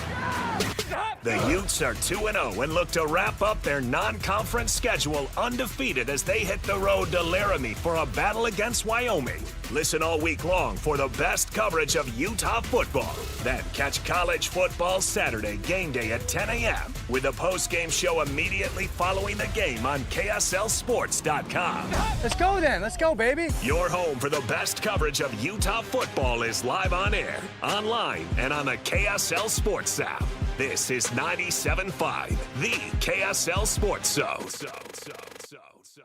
Hey, Benjamin, we've got a surprise for you. What? You have a brother. $100 bill just like you. Hey, I'm Ben. What? We just got him for joining America First Credit Union and opening a new checking account. And you're going to live together at America First. What? This is nice. For a limited time, new members get a $100 cash bonus when they open a checking account or $50 when they open a youth checking account. So head to AmericaFirst.com and get your money working today. Membership eligibility, terms, and conditions apply. Federally insured by NCUA. After 30 years of plumbing experience in Utah, we've compiled a list of items we plumbers commonly find in sewer systems. First off, hair. Lots of hair. Like, so much hair. Oh.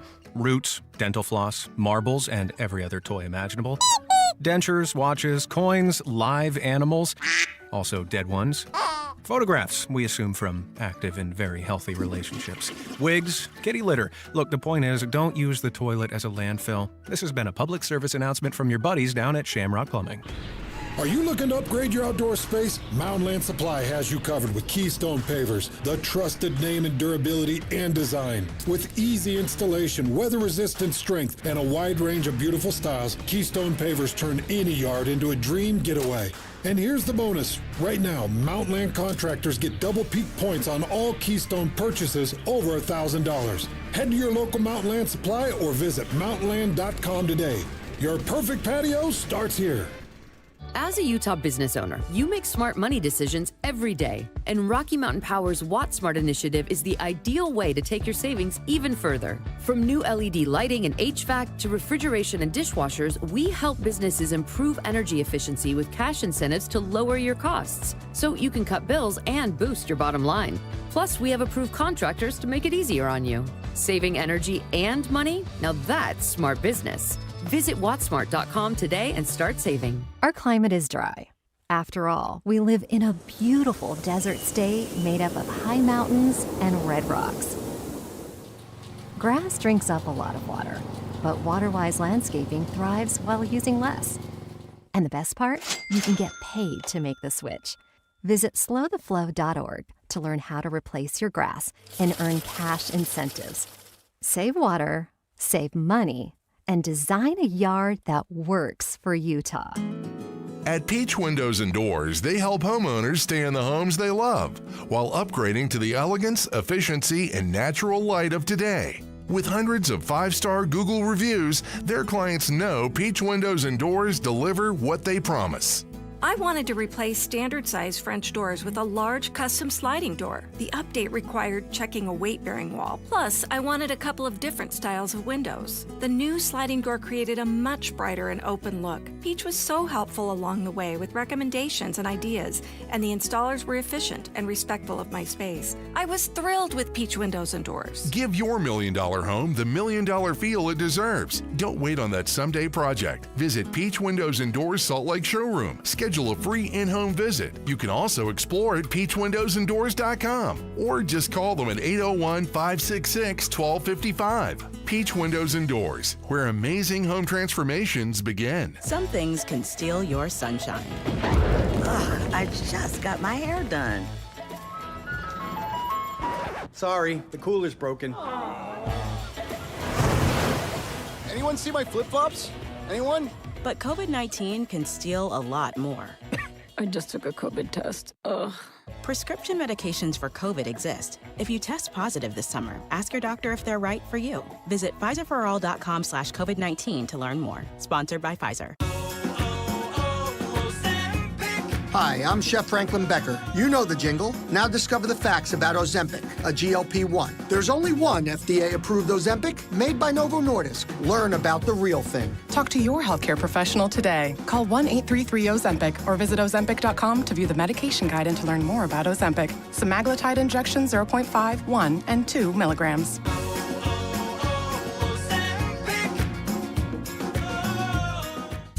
This is your Cougars at 30 update. Presented by Kenny J's Barbecue on 97.5, the KSL Sports Zone.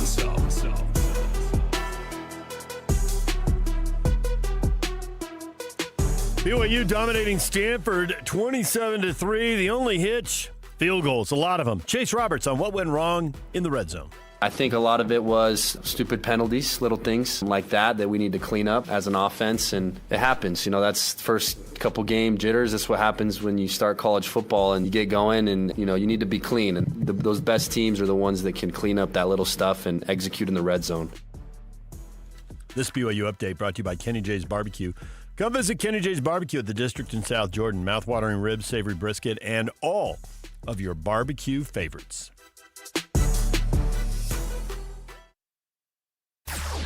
Nobody gets you ready for Utah football more than the KSL Sports Zone. Ready? Kyle Whittingham and the Utes hit the road for a battle against Wyoming and Laramie. Your home for the best coverage of Utah football is right here on 97.5, the KSL Sports Zone. This is DJ and PK on 97.5, the KSL Sports Zone. Made a wrong turn once or twice. Dug my way out, blood and fire. Bad decisions, that's alright. Welcome to my silly life. Mistreated. Join Hans and Scotty live tomorrow, noon to 3. They're going to be at the Bar Dub Grill, 2264 South Main Street in Nephi. DJ and PK, it's 97.5 The Zone. Big weekend of football. The Utes roll, the Cougars roll. The Aggies get beat at Texas A&M in a money game, but in a week when there were a lot of blowouts, I think they still had some good stuff they can take away from it. And they're clearly, as you said earlier in the show, overmatched, but that's what you get when you play a money game on the road at an SEC school. Yeah. So you know that going in.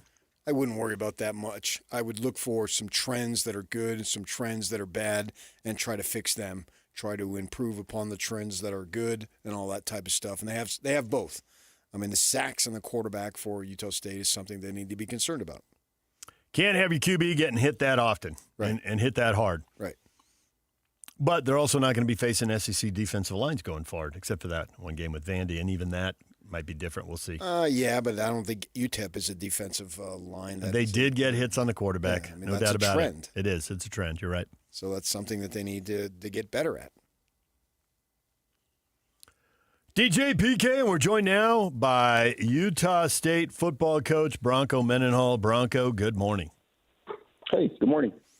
I am curious, it's a money game on the road at an SEC school, and so it's easy to break things down, but maybe you got to look at this a little differently.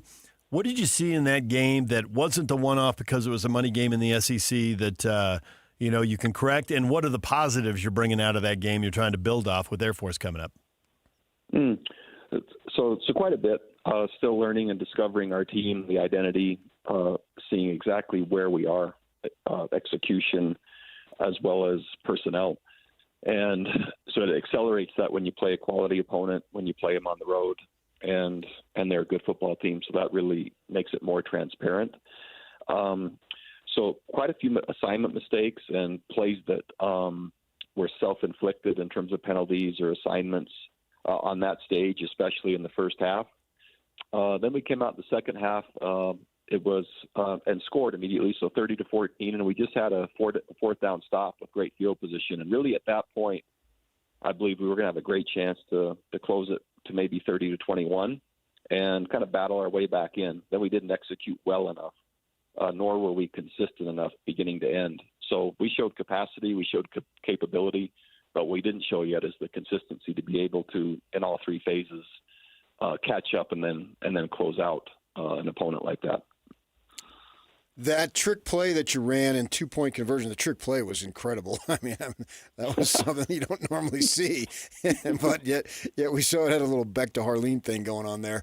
Then you go the 2-point conversion. I'm wondering, was that like kind of a situational thing, or is that something that you want to try more often this year? No, it's part of our identity. And we also knew, being underdogs and going into that environment, that extra points were going to matter. So every chance we could pick up two more rather than one, we thought would end up basically being the equivalent of stealing possession through the course of the game. So it's our identity, number one, but certainly in that particular case, in that game, being more aggressive was what I thought was necessary. There were a couple of big pass plays hit on there. I think one beat a blitz, and I always think that your teams usually do a pretty good job of keeping the game in front of them. There are coaches who like that high risk, high reward, but I think you like to keep the game in front of you. What happened on those plays? Yeah, two different plays, and you're right. Those two ended up being significant plays within the game. 2 scores less, and again, going back to that other situation I mentioned, that would have even been a greater chance to come back. So the first, just simply eye control, a really nice stop and go or slant and go. So there was a bubble screen action, which got our coverage tight, and then a really skilled receiver, and he's fast. He ran the slant as appearing that he's going to stock block our inside defender, our safety, and then stuttered and went by him, and he was fast. So yeah, eye control with a good play design on play one, and then a completely missed assignment by a corner on the second play. So those are the ones that are really frustrating. Sometimes you do get beat, and sometimes ability or play design is just simply run really effectively. When it's self-inflicted by an assignment mistake, those are the ones that are tough, and that happened on the second one. What's your level of concern as far as pass protection? Because obviously Barnes has been hit a few times here. Mm-hmm. Yeah, it's high, and so we have lots of work to do in pass protection, especially when it's immediate or it's obvious drop back situations. And so being able to keep defenses off balance, ensuring that we're ahead of the chains, making sure the ball's gone quickly, incorporating, screens and quicker throws and extended formations with the ball delivering quicker. All those things are in play. Execution still needs to improve.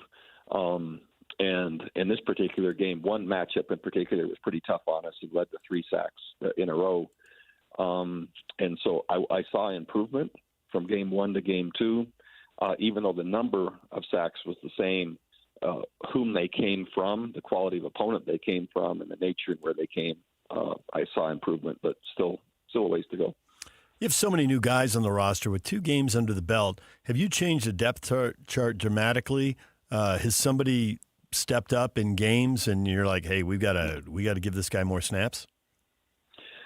It's becoming clearer, and I would say we're tweaking. There's not wholesale changes, but there's players whose trust is growing and through production. And there's players that, man, they've shown the capability, but they're not yet ready for the consistency needed of assignments, and the game might be a little bit too fast for them still. And some of those guys are first-year players. Some haven't had much experience yet.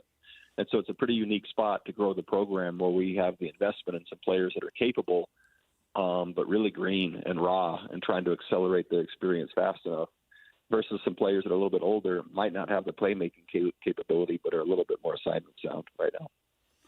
You've got Air Force Saturday night at home, first conference game. You have a lot of experience coordinating or coaching against the Falcons and the unique offense that they run. How much can that help you in your preparation to be able to get these guys ready to go to face this unusual offense that the Falcons run? Oh man, it's essential. It literally is a race from the minute our game ended against Texas A&M. You fly to the iPads and to the computers as fast as possible to go on to the next game. There isn't another opponent like them on our schedule, and what it requires is it takes all the way up until game time to get a team ready to actually play them and play them well. All the years of experience against playing Air Force certainly helps, and the points of reference and the different games and the different schemes and all the different stories and storylines certainly help. But then getting each team ready is a little bit different because as we're, again, inheriting and taking over at Utah State, as early as we are in the process, that's a new dynamic in relation to some more experienced teams that I've been with for a while. Air Force has only played one game. They had a very early bye, and they played Bucknell. So I don't know how much you can read into that, but just looking at the stats in the game, it looked like Bucknell had a little bit of success running the ball. Is that something that you saw, and if so, can you build off that? Man, too early to tell, and one game is just not quite enough. We are familiar with their defensive scheme and the coordinator and et cetera. One game, one opponent is just, and you'd love to be able to hang your hat on that, but it's with reservation. Is this a situation where once you get into conference play and you still have a couple more games next week, I think the next two games after Air Force are McNeese State and Vanderbilt, and then it'll be conference the rest of the way. And since you used to be in the conference, this is a long time ago. I think you were at Virginia, 6 years, and then out of coaching 2. So you're getting like almost a decade removed from when you were in the conference before. But at least you do have some experience because you were there last year with New Mexico playing these same teams, as opposed to when you went all the way across the country and went in the ACC. Can you compare the difficult nature? Maybe it's not quite as difficult because you're playing these same teams. I realize things change more so than ever with the transfer portal, but I'm wondering if your preparation can be with the familiarity as opposed to when you're with Virginia and everything was brand new. Yeah. Gosh, it's a little bit more like brand new, simply because the coaches have changed. And as you mentioned with the transfer portal, what has helped most is being at New Mexico last year and seeing many of the same teams. We don't have the identical schedule we had a year ago, so we're not getting every team that we had. But the points of reference and what the talent looks like, there are coaching changes, but some are the same. And that has helped more than anything, more so than being in the league before. When I was in the league before ourselves, TCU, Utah, that it was a different version of the Mountain West Conference long time ago. Yeah. So last year is probably the best reference point of what now that it is and what I'm using. Last year, New Mexico beat Air Force 52-37. That sounds like a fun game to me, but I wonder if you'd hate everything about a game when they combine for 89 points. Man, the offensive production we had a year ago and that offense with Devin Dampier as our quarterback, and we were very, very explosive. And big plays. So in Air Force's opener, their ability to throw the football, right, the big plays through the air is really what led to the point production. And many times when you're playing Air Force, if you're sound in the run game, there's still going to be yards and there's still going to be movement. There's still going to be first downs. But really the scoring potential when it gets to what it was a year ago comes where there's big plays. Either you've given up something on the ground or there's 2 or 3 that have gone over your head. or eye control out of play action when someone's playing the pitch and the slot runs right by him, and that was his coverage assignment. And it's really hard to replicate the speed. So, usually when there's a score like that, probably 21 of those points are usually, play action plays and eye control plays that are designed really well by Air Force. Maybe some big plays, maybe out of Brady Boyd. Man, I like the way he played. Had some real nice catches there. Got something going between he and Barnes? Yeah, there's some good things developing for sure. They're kind of being clouded by some of our miscues, either penalty-wise or, again, some of the sacks we're giving up. But I actually saw significant progress, and there's players emerging, as you just mentioned, with Brady and others that pretty excited about. And I think we're going to have a chance to be very good on offense as we just continue to chip away at it, really on both sides of the ball. Bronco, we appreciate a few minutes. We will let you get back to stressing and preparing for Air Force in that option. Yeah, they go together. Thank you very much. All right. Thanks, Bronco. There's Bronco Mendenhall, Utah State coach. It's Air Force FS1, Saturday night, 7:45. Yeah, a late one. And to his point about that Air Force Bucknell game, 40-yard touchdown pass, 60-yard touchdown, 62-yard touchdown pass, and a defensive score and a fumble. So it was 49-13, but there's 3 big plays. This is a huge game for the Aggies, man. Get off to the right start in the conference. Yeah, it is. And if they get this, then there's a chance, you could be 3-2 going in the meeting of the conference schedule and say, well, what if the 2 losses were on the road against the SEC and money schools? Set them aside. The team should have a lot of confidence. And this is, this gets into moral victory territory versus things to build off. So I know it's a fine line. But watching all those games Saturday, and there are a lot of top 25 teams had money games. And I think 9 of them were decided by 40 points or more. 7 of the teams scored at least 60 points. So 44-22 isn't great, right? There was at no point did you really think, at any point in that second half, did you think Utah State was going to win that game? Bronco was right. They had a chance to climb back in it, but win it, that was, that didn't seem possible. But I still see stuff to build off there. It's you scored 3 times, and you lose by 3 scores. Man, money games can get way out of hand. You must have done something right to build off of in that game. And listening I was in a car for part of it, so I was listening to Scotty G's broadcast, and they were talking as the game was getting out of hand. And it reminds me of Pablo Mastroni saying there are moments in games. If you get that stop on 4th and 1, which you didn't get, well, now you're off the field and you're not giving up that big 35-yard play, and then Bronco goes right to 2 pass plays, blown assignment, right? And that the other one he talks about where guys run at you, you think he's going to block you, he stutter steps, and he blows by you. That you better get ready for that. Air Force saw it on tape. That's what they do. Who was that dude? Sean Fleming or something like that? Some 6'7" guy back in the day when Air you were Force? a beat writer? Yeah. That's his name? Yeah. And he used to haul in these 6'7" winning jump balls 50 yards down the field. He did that all the time. You think he blocks you, he runs by you and catches I think a big that's pass. the essence of Air Force passing attack really is is. to hit big. Yep. They don't do intermediate They're not here for 9 and 12-yard passes. No. If they're going to throw, which is not often, they're going to try to get deep. Yep. Yeah. Yep. All right, DJ and PK. It's 97.5 The Zone. Your reaction to the Ute and Cougar big wins. The BYU defense, Utah offense. Everybody's talking about them. We will get to them next. Stay with us. And now, a look at traffic from the KSL Traffic Center. Traffic is easing coming out of Tooele County, with plane delays remain on I-15 in both directions heading towards downtown Salt Lake City at this moment. Drivers on Pioneer Crossing are still crawling between Redwood Road and I-15 due to construction barrels on the left shoulder there. This update is brought to you by GoPave Utah. Whether you park it, stripe it, or pave it, GoPave Utah is your blacktop covered at GoPaveUtah.com. That's GoPaveUtah.com. Call them today or visit once again GoPaveUtah.com. With your KSL traffic update, I'm Jake Hatch here on 97.5, the KSL Sports Zone.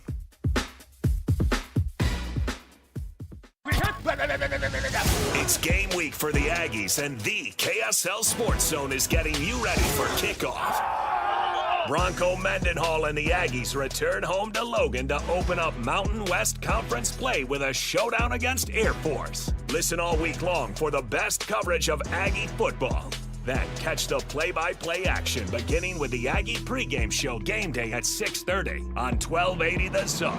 Your exclusive home for Aggie football is live on air, online, and on the KSL Sports app. This is 97.5, the KSL Sports Zone. How do you know when to trust someone, right? We all have decisions we need to make, and trust plays an important factor in those decision-making processes that we got, right? And think about it. You have a bunch of people, your doctor, your dentist, whomever. Also, don't exclude your financial advisor, because you've got to choose the right people. That's where my people at Trajan Wealth come in. Choosing the right financial advisor is one of the best investments that you can make for your financial future, right? Everybody would agree with that. Let Trajan Wealth's fiduciary advisors help you craft an income plan that will meet your goals. We've all got different goals. All have different timelines. Well, with Trajan Wealth, they've got the experience that is able to, no matter where you are, no matter what your goals are, where you are in the timeline, I'm speaking, that they can help you craft a plan that will get you where you want to go. You can focus on what matters most in your life. You work hard for the money. Let them work hard for you, helping that money continue to expand and get you in a position where you want to be when the time comes that you want to have it, right? It all makes sense. Call Trajan Wealth to learn more. Don't take my word for it. Trust your own intuition. Give them a call. You schedule a meeting. The first one will be complimentary, so you're not losing anything, and then you can decide, right? Give them a call. Let them help you get to where you want to go. That local phone number for your local trusted financial fiduciary is 801-899-7600. 801-899-7600. The offices in which to meet, conveniently located in Draper and in Farmington. And the website, as I've said many times, has a lot of information available immediately. Literally, TrajanWealth.com is the website, TrajanWealth.com. Advisory services offered through Trajan Wealth, LLC, an SEC-registered investment advisor. Paid advertisement. Welcome to fall in Cedar City and Bryan Head, Utah, the perfect place to stay for scenic drives, colorful leaves, and cool mountain air. Experience Cedar Breaks and Zion National Park at their best. And while you're in town, catch one of our festivals to enjoy some small town charm. Pick out your favorite flannel and don't forget the pumpkin spice, because Cedar City is waiting for you. We've got something for everybody, so check out visitcedarcity.com to plan your next trip. If you've been quoted for a new furnace or AC and it felt more like a sales pitch than a solution, you're not alone. Many home service companies in Utah have been bought out by big corporations focused on profits, not people. At Your Service Pros is different. Locally owned, family operated, 5-star rated, and trusted by Utah families for over 20 years. Let them help you with their $49 furnace tune-ups, $39 electrical inspections, and $75 off electrical repairs. Because they know things are tight and want to help you prep your home affordably. Get a free second opinion, because you deserve honest answers. If your system can be repaired, they'll fix it. If it needs replacing, they'll show you affordable options. Their goal is to earn your trust, not upsell you. Let At Your Service Pros be your pro and go-to for heating, air, plumbing, and electrical. Call 801-YOUR-PRO or online at atyourservicepros.com. At Your Service Pros, 801-YOUR-PRO. Fall is football season. Hi, this is Doug Wright. You know me as Utah's Mr. Sports, and I know that nothing goes better with fall football than looking forward to a delicious meal after the game at Ruth's Chris Steakhouse. We're so fortunate we've got 2 locations, one in the heart of downtown Salt Lake City at 275 Southwest Temple, or of course up in the Park City area at Hotel Park City. You can count on the meal prepared perfectly to your tastes. Each and every steak is served sizzling hot on a 500-degree plate, and if you happen to not be in the mood for steak, their entrees are incredible, from seafood to poultry. Sometimes they have specialty entrees on the menu, and of course their desserts are legendary, and the side dishes that you pass around the table to share are wonderful. Ruth's Chris Steakhouse. It's fall. It's time to enjoy football and a delicious meal from Ruth's Chris. Discover the exceptional value of Bar W beef, where quality meets convenience. Bar W beef's dry-aged beef, aged for 14 days, offers rich marbling and tender texture, perfect for grilling, roasting, or pan-searing. Enjoy the rich flavor and generous size. Shipped directly from the ranch to your door. Now hosting one-day pop-up events, go to barwbeef.com BarWBeef.com to find a pop-up event near you, or stop into the store in Nephi for weekly in-store specials. BarWBeef.com. That's BarWBeef.com. Protein, protein, protein. Everyone is trying to get protein in their diet, but we need fats too. Healthy fat, that is, like the rich, natural peanut and almond butters found in G2G protein bars. Most bars don't have it because, well, most bars aren't real food or refrigerated. Fortunately for you, we aren't most bars. At G2G, you'll find a balanced helping of protein and healthy fat. The fact that they're delicious is just a bonus. They're fast, easy, and perfect for on-the-go families. G2G protein bars. Find them at Costco, Harmon's, Maverick, and now at Smith's. 3, 2, 1. This is your Utes at 50 update. 58! Presented by Kenny J's Barbecue on 97.5, the KSL Sports Zone. Utah blows out Cal Poly 63-9. Devin Dampier, 192 yards and 3 touchdowns. The defense coming up big. A pick six, another pick down to the 1 yard line. Jackson Benny's thoughts on getting his pick six touchdown there. It was super fun. It was super fun, not gonna lie. Just kind of in the right spot at the right time. When he threw it, I was kind of in disbelief, but right as I caught it, I just didn't look back, just decided to run as fast as I could. But I'm just glad that the opportunities I'm getting out here, it's really fun to play with my boys.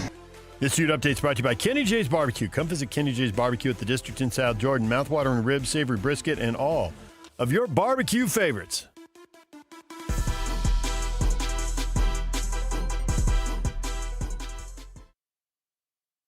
And now, your Rocky Mountain Chevy dealer's strong play of the weekend.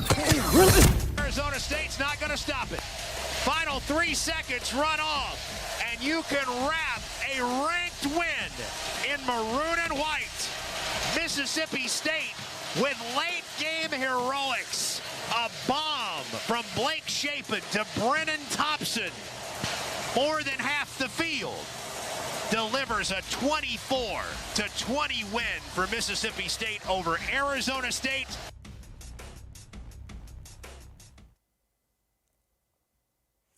DJ PK, it's 97.5 The Zone. It is time for the Chevy Strong play of the game. And Yock is going to call an audible on the play of the game. That wasn't the play Yock wanted. Yock had another play he preferred. Slot right.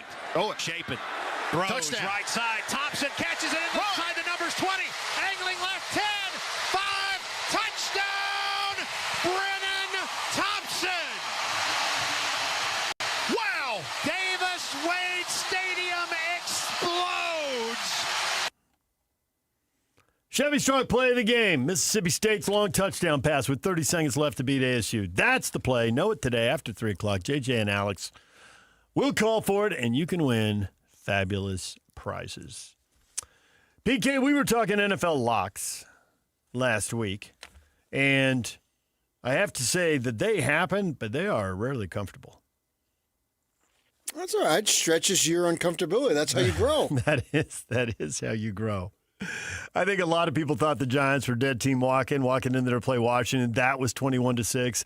That never felt like the Giants were ever going to win that game. That was a very comfortable, workman-like performance, and Washington puts them away. I thought Denver was a lock to beat the Titans. Rookie quarterback, first start on the road. And they did. And they did, but it was a 1-point game in the fourth quarter. So sweat it out. And then I also thought the Eagles were a lock at home. The Super Bowl champ almost always wins at home on a Thursday night. They're really good. B, there's a ton of emotion in the stadium. You have all summer to prepare for the game. And they did, but it was literally a one-score game the entire second half. Well, pretty much all night. NFL. Yeah. And what we're going to do each week, we're going to play a game amongst the three of us to where you get to pick the lock of the week, but you only get to pick the team once. Yeah, the Eagles were my pick. I just So the Eagles were your pick. Yep. Yak went with the Cardinals. Thank you, Arizona. Yes, and that was a incompletion right down at the end. That would have been a tie. DJ's right about sweating it out because they come right down the. And I picked Cincinnati, and they beat Cleveland, and Cincinnati missed a PAT by 1 point. So all three of us are alive. Woo! We've passed the first week. We had our lock. They did not turn into a crock. And the fact that all three of us are still alive is somewhat of a shock. Keep them coming. You already know what you're doing next week? We don't have to make the picks today. No. I haven't even looked at all the matchups for next week. Commanders, I did look at the Thursday night game, just in case I want, but it's the Commanders at the Packers. There's no chance I'm making that the lock of the week. That's a good game. Who, our fine listening audience, do you think will last the longest amongst the three of us? Yak. My money's on me. I got faith in Yak. Yak's going to get way into this. It's going to be deep analysis. And I also already see his strategy. You can only pick a team to win as the lock of the week once, but you can pick a team to lose as the lock of the week a lot. Yak's is going to keep picking against the Saints. He's already... Well, no, that's not the case. I'm looking at matchups, and the Saints... Matchups, yeah. Niners, Saints. Oh, give me the Niners. See? There it is. But the Niners are a walking mash unit right now. I'm just going to catch up with them. All right. A walking mash? Well, they lost... That is Mobile Army Specialty Hospital? Yeah, oh, wait, Surgical. that's Tosh. Surgical Hospital. Yeah, they lost George Kittle yesterday. I don't know how they won. Who needs George Kittle? Another tight end caught the pass anyway, which was better than any catch Kittle's ever had. I can't use the Eagles, but the Eagles are playing the Chiefs this week, and the Chiefs are down the top two receivers. You guys want to pick against Andy in the lock of the week? Can I talk you into that? I'll have to. Well, you couldn't talk yourself into it, so. Well, I can't because I took the Eagles week one. You could talk. You could take the Chiefs. What are you talking about? You can't. Oh, I'm not taking the After Chiefs. one week, I'm still. You have how many teams are in the league? 32. You have 31 options. I'm not taking the Chiefs when they down their top two receivers. It's not even up for discussion. Down their top two receivers. Yep. Well, they got Jalen Royals, don't they? They do have Jalen Royals. Yeah. Go get them. Oh, look at you just totally dismissing the Aggies. Wow. Do we not have any viewers in Logan? It's not my favorite Jalen from Utah State. Be more Jalen Warren. Nice game. Oh, he helped him. Jalen Rose is better than Jalen Warren. Okay. I played golf with a mother and son over the weekend. Or Friday, not over the weekend. I didn't golf over the weekend. This is not the time of year to golf on the weekends. And huge sports fan. Huge Ute fans. They had no clue who I was, but they knew who David James was. I hadn't seen you sitting next to me. No clue. That's funny. DJ and PK, when we come back, the BYU defense, the Ute offense, so much to be excited about, except for the strength of the competition, which so many of you are willing to point out. We'll get to that next. Stay with us. Get the latest Utah sports headlines delivered to your inbox with the KSL Sports Newsletter. From the Jazz, Utah Hockey Club, BYU, Utah, Real Salt Lake, and more. Be in the know of all things sports in the state of Utah. Visit KSLSports.com to sign up for the KSL Sports Newsletter. Our climate is dry. After all, we live in a beautiful desert state made up of high mountains and red rocks. Grass drinks up a lot of water, but Waterwise Landscaping thrives while using less. And the best part? You can get paid to make the switch. Visit slowtheflow.org to learn how to replace your grass and earn cash incentives. Save water, save money, and design a yard that works for Utah. A 15-year-old girl who chewed through a rope to escape a serial killer. I used my front teeth to saw on the rope in my mouth. The killer prowled the Pacific Northwest in the early 70s. He's been convicted of murdering 2 young women, but suspected of many more. Maybe there's another one in that area. Follow Stolen Voices of Dole Valley now, so you don't miss an episode. Hey guys, Alex Kirry from the KSL Sports Zone. I'm sitting down here with Dale today, who has also been on the same program I've been on. Thank you. Why did you join the SLC Fat Loss Program? Because it has to do with accountability. I need somebody to hold me accountable. What were your particular goals with weight loss? I know it changes for everybody. I started out at 330 pounds, and my goal is to get down to 200 pounds. Tell me about the goal then. Have you been able to meet it? I've lost 46 pounds. I've still got a ways to go. I figure I probably have 2 more sessions to go with it, so I'm going to stay in as long as it takes. What do you think helped you the most with that success at being able to drop the weight with SLC Fat Loss? Because I believe in it. I'm living it. It's a part of my life now. All right, so would you recommend SLC Fat Loss to somebody, and why? Absolutely. It's the best program I've ever been into, and I've tried lots of diet programs. Thank you so much, Dale. To learn the success of losing up to 1 pound of healthy fat a day and to start that own success story of your own, get a hold of the folks at slcfatloss.com. Here's the website again. That's slcfatloss.com. Results may vary. Stay up to date with everything Utah Jazz related with the new Jazz Notes newsletter. Get draft updates, analysis, and be the first to know about every off-season move. Visit KSLSports.com to sign up for the Jazz Notes newsletter.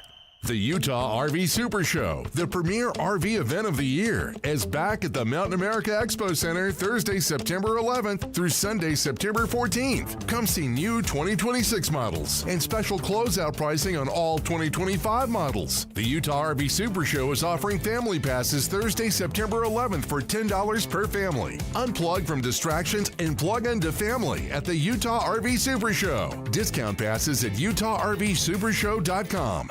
Got an app idea? You're sitting on a gold mine, but stuck on how to bring it to life?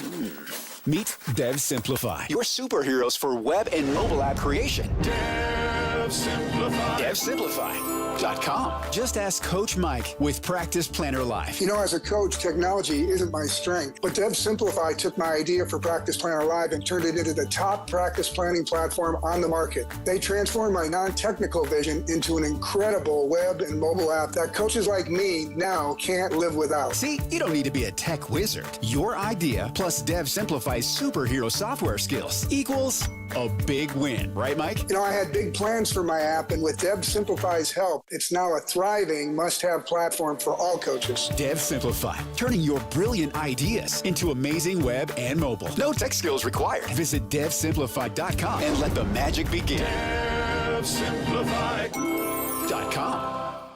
Hey, Benjamin, we've got a surprise for you. What? You have a brother. $100 bill just like you. Hey, I'm Ben. What? We just got him for joining America First Credit Union and opening a new checking account. And you're going to live together at America First. What? This is nice. For a limited time, new members get a $100 cash bonus when they open a checking account or $50 when they open a youth checking account. So head to AmericaFirst.com and get your money working today. Membership eligibility, terms, and conditions apply. Federally insured by NCUA. Get ready to ride at the Edge Power Sports this Friday and Saturday, September 12th and 13th from 9:30 to 4 p.m. It's your chance to hit the road at the Suzuki Demo event. Suzuki is here with their full lineup of street bikes, and you can take one for a spin. Don't miss the action at the Edge Power Sports in Draper. Details online at gettotheedge.com. The Edge Power Sports, where adventure begins and the thrill never ends. Some restrictions apply. Riders must be 21 and older with a motorcycle endorsement.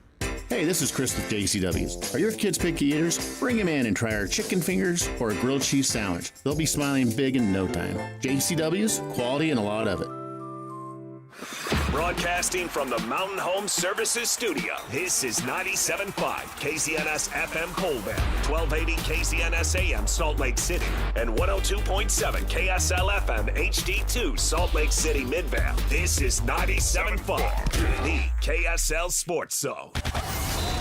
It's another battle for the Aggies, and the KSL Sports Zone has it covered. The Aggies kick off conference play as they welcome Air Force to Logan. Your home for all the play-by-play coverage of Aggie football is right here on 97.5, the KSL Sports Zone.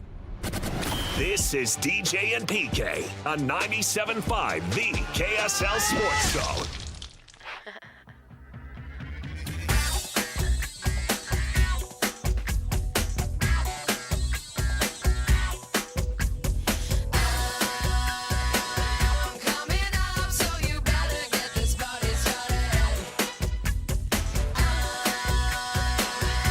Song where she says you can kiss my petunias? I think it is, yes. Well, speaking of, why don't you nominate the youth sports volunteer that you know for the Hercules Hero of the Week? Submit your nomination at KSLSports.com/contest and listen every Thursday afternoon to JJ and Alex for the winner.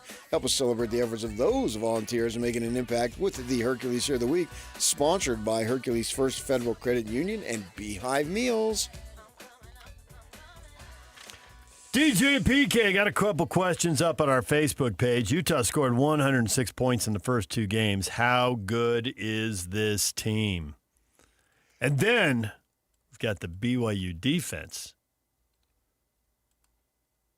How good are they? They haven't given up a touchdown through 2 games. How good is the Cougar D? Well, they ain't going to give up a touchdown this week, too. I can guarantee you that. Bye week.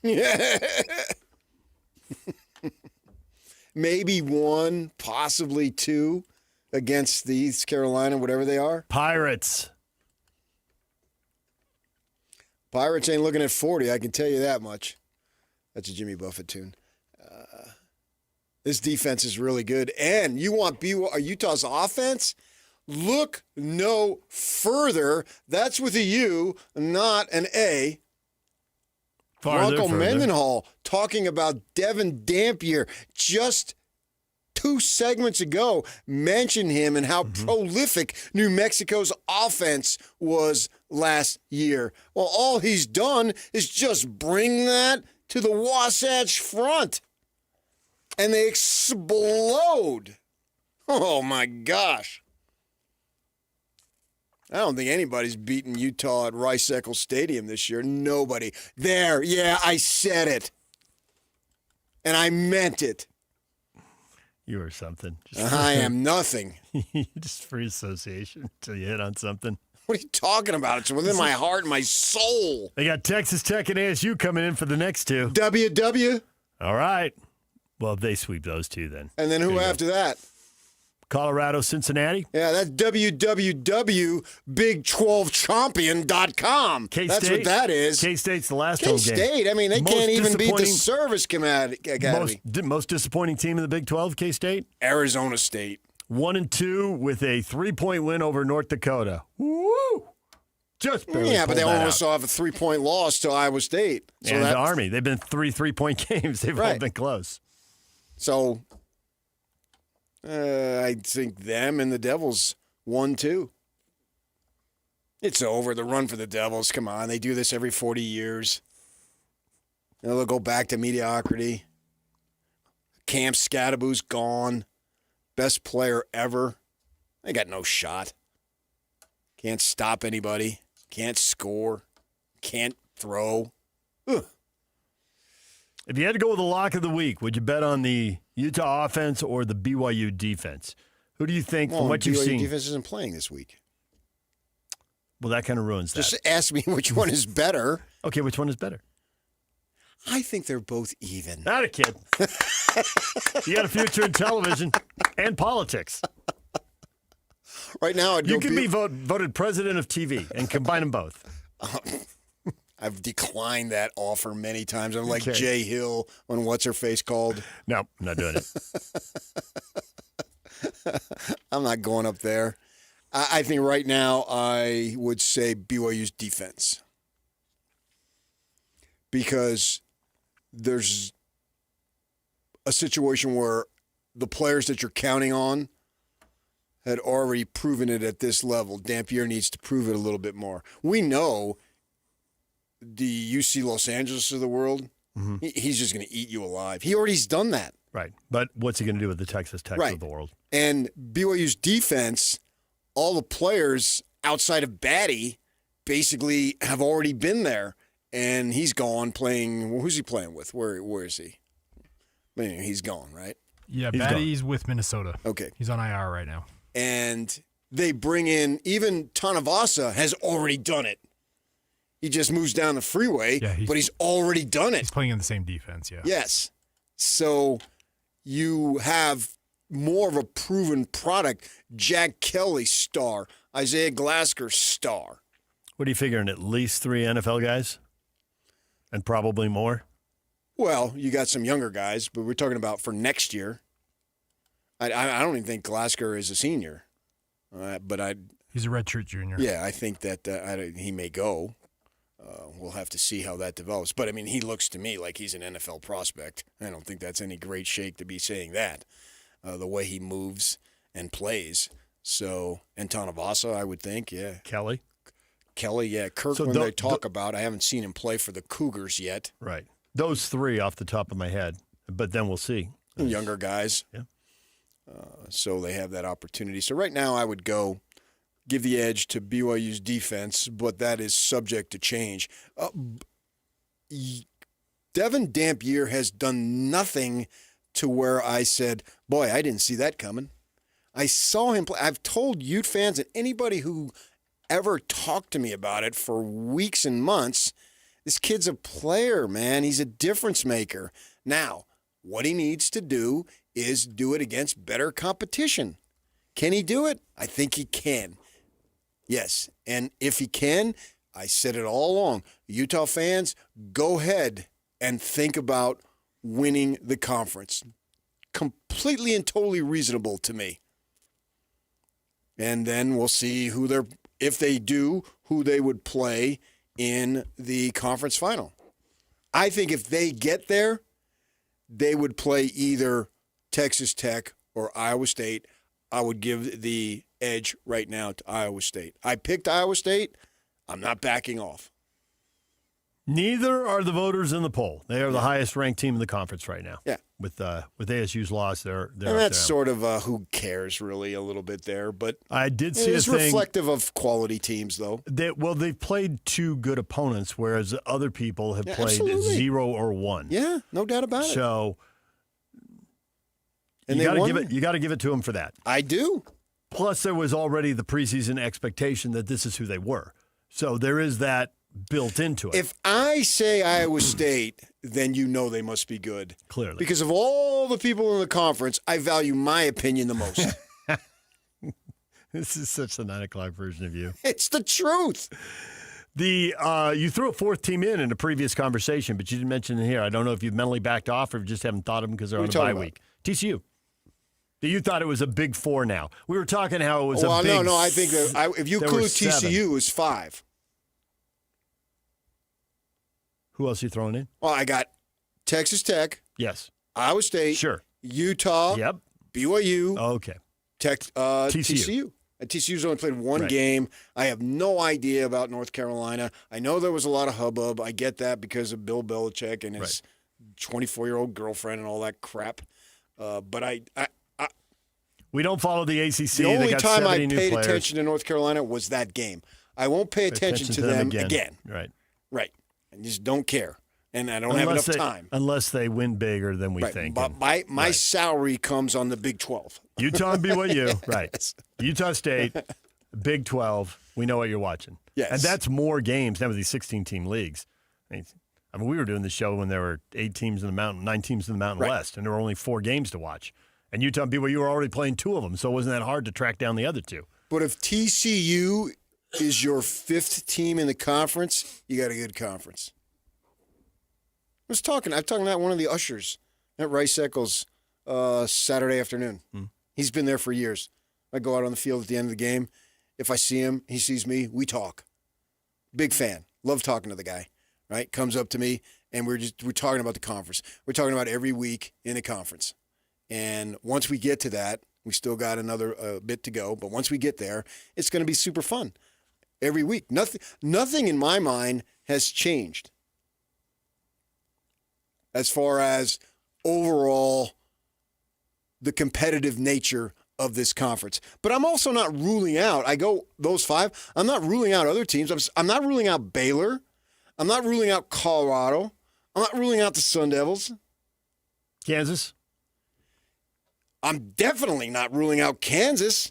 They went back and forth with Missouri. They have talent. The guy's a great coach over there. Look at his track record, Leipold. He's done it a million times. This is what he does, man. There's a lot of buzz, new stadium. What did they get, a $300 million endowment, was it? Some outrageous. And the guy had already, was Booth is his name? He'd already previously donated $50 million. I wish my last name was Booth. I wouldn't be sitting here right now. Be on a beach somewhere with your toes in the sand. I'd be on hole 6 or 7 at Pebble Beach. My wife went in there once. What's your green fee? $750. What's your twilight? $750. Okay, thank you. We're not paying $1,500 for the 2 of us to golf. I know. I have the blessing and curse of her being an avid golfer is everything would be double. See, you're fortunate. that when you go to Pebble, Honey will just go have a latte. She'll be in a cafe somewhere. Yeah. She'll be having latte, visiting with friends and other high rollers. You, A, have the money, and Honey don't golf. So it only cost you $7, was probably more now. This was several years back. We had a family member living in the area, and we were there. So with that in mind, yeah, I need one of these guys. I don't need any more coaches texting me, hey, I'm standing at the first tee at Pebble Beach. I don't need that anymore. I need, you want to come stand with me at the first tee at Pebble Beach? Pebble Beach green fees are $675 per player for the 2025-26 season, plus an additional $55 cart fee for non-resort guests. However, you're required to book a minimum 2-night stay at the Pebble Beach Resort with nightly rates starting around $1,000 to secure a tee time in advance. Maroon, I ain't got that kind of cabbage. But Booth has it, and he's giving it to Kansas. So they're in the mix. Kansas is definitely in the mix, man. I don't think it's changed. You may have rearranged the order, but the level, the depth of the conference and the quality, I haven't seen anything that says, oh, man, we need to make major changes here. Maybe K-State has been a disappointment. I get it.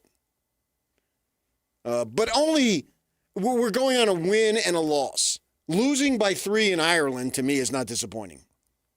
That's a loss, and it sucks, but it's not like, oh, my gosh, that's something that I just didn't see coming. Someone was going to win that game, and I wasn't going to eliminate either. But now you got the other, the Big Sky team you barely beat. And then other Big Skies. That's not Big Sky. No, it's FCS. That's who'd they play? They played North Dakota. Right. And not State, North Dakota. Right. And so it's not the best, the better of the two. Blah blah blah. They're not. They're a ranked FCS team. But nonetheless. Now they've lost to Army by 3. Yeah, I get it. And so that's disappointing here. But they still only have one conference loss. When you start, at this point, I need you to get to 3 before I eliminate you. Although if you start 0-2 in the conference, I'm assuming you're not going to go. Yeah. The team we have not talked about that has piqued my interest, and I have not watched them play one snap of football because there's just too many games all at once. But maybe need to at least go out and find some highlight packages here on YouTube here. What about Houston? 27-0 over Stephen F. Austin, 35-9 over Rice. It's not good quality competition, but it's a program that has been good in the past, and if they are back and they are really good, they should be dominating these teams. Well, they've outscored them 62-9. They're dominating these teams. I have a little cautiousness. I would throw in dark horses. I would put ahead of them Arizona and Cincinnati. And I can see why you would say that. Cincinnati's a little all over the map here in just 2 games, huh? But I think expected more against Nebraska. They beat Bowling Green. They kind of hurt themselves against Nebraska. I do think that any given week, those teams can get hot and they can beat you. So beating those teams, particularly if you go to Tucson, which BYU will do, I think, on the 11th of November, or going to Cincinnati and win, go ahead and shuck and jive in the locker room and enjoy it, because that's a nice win.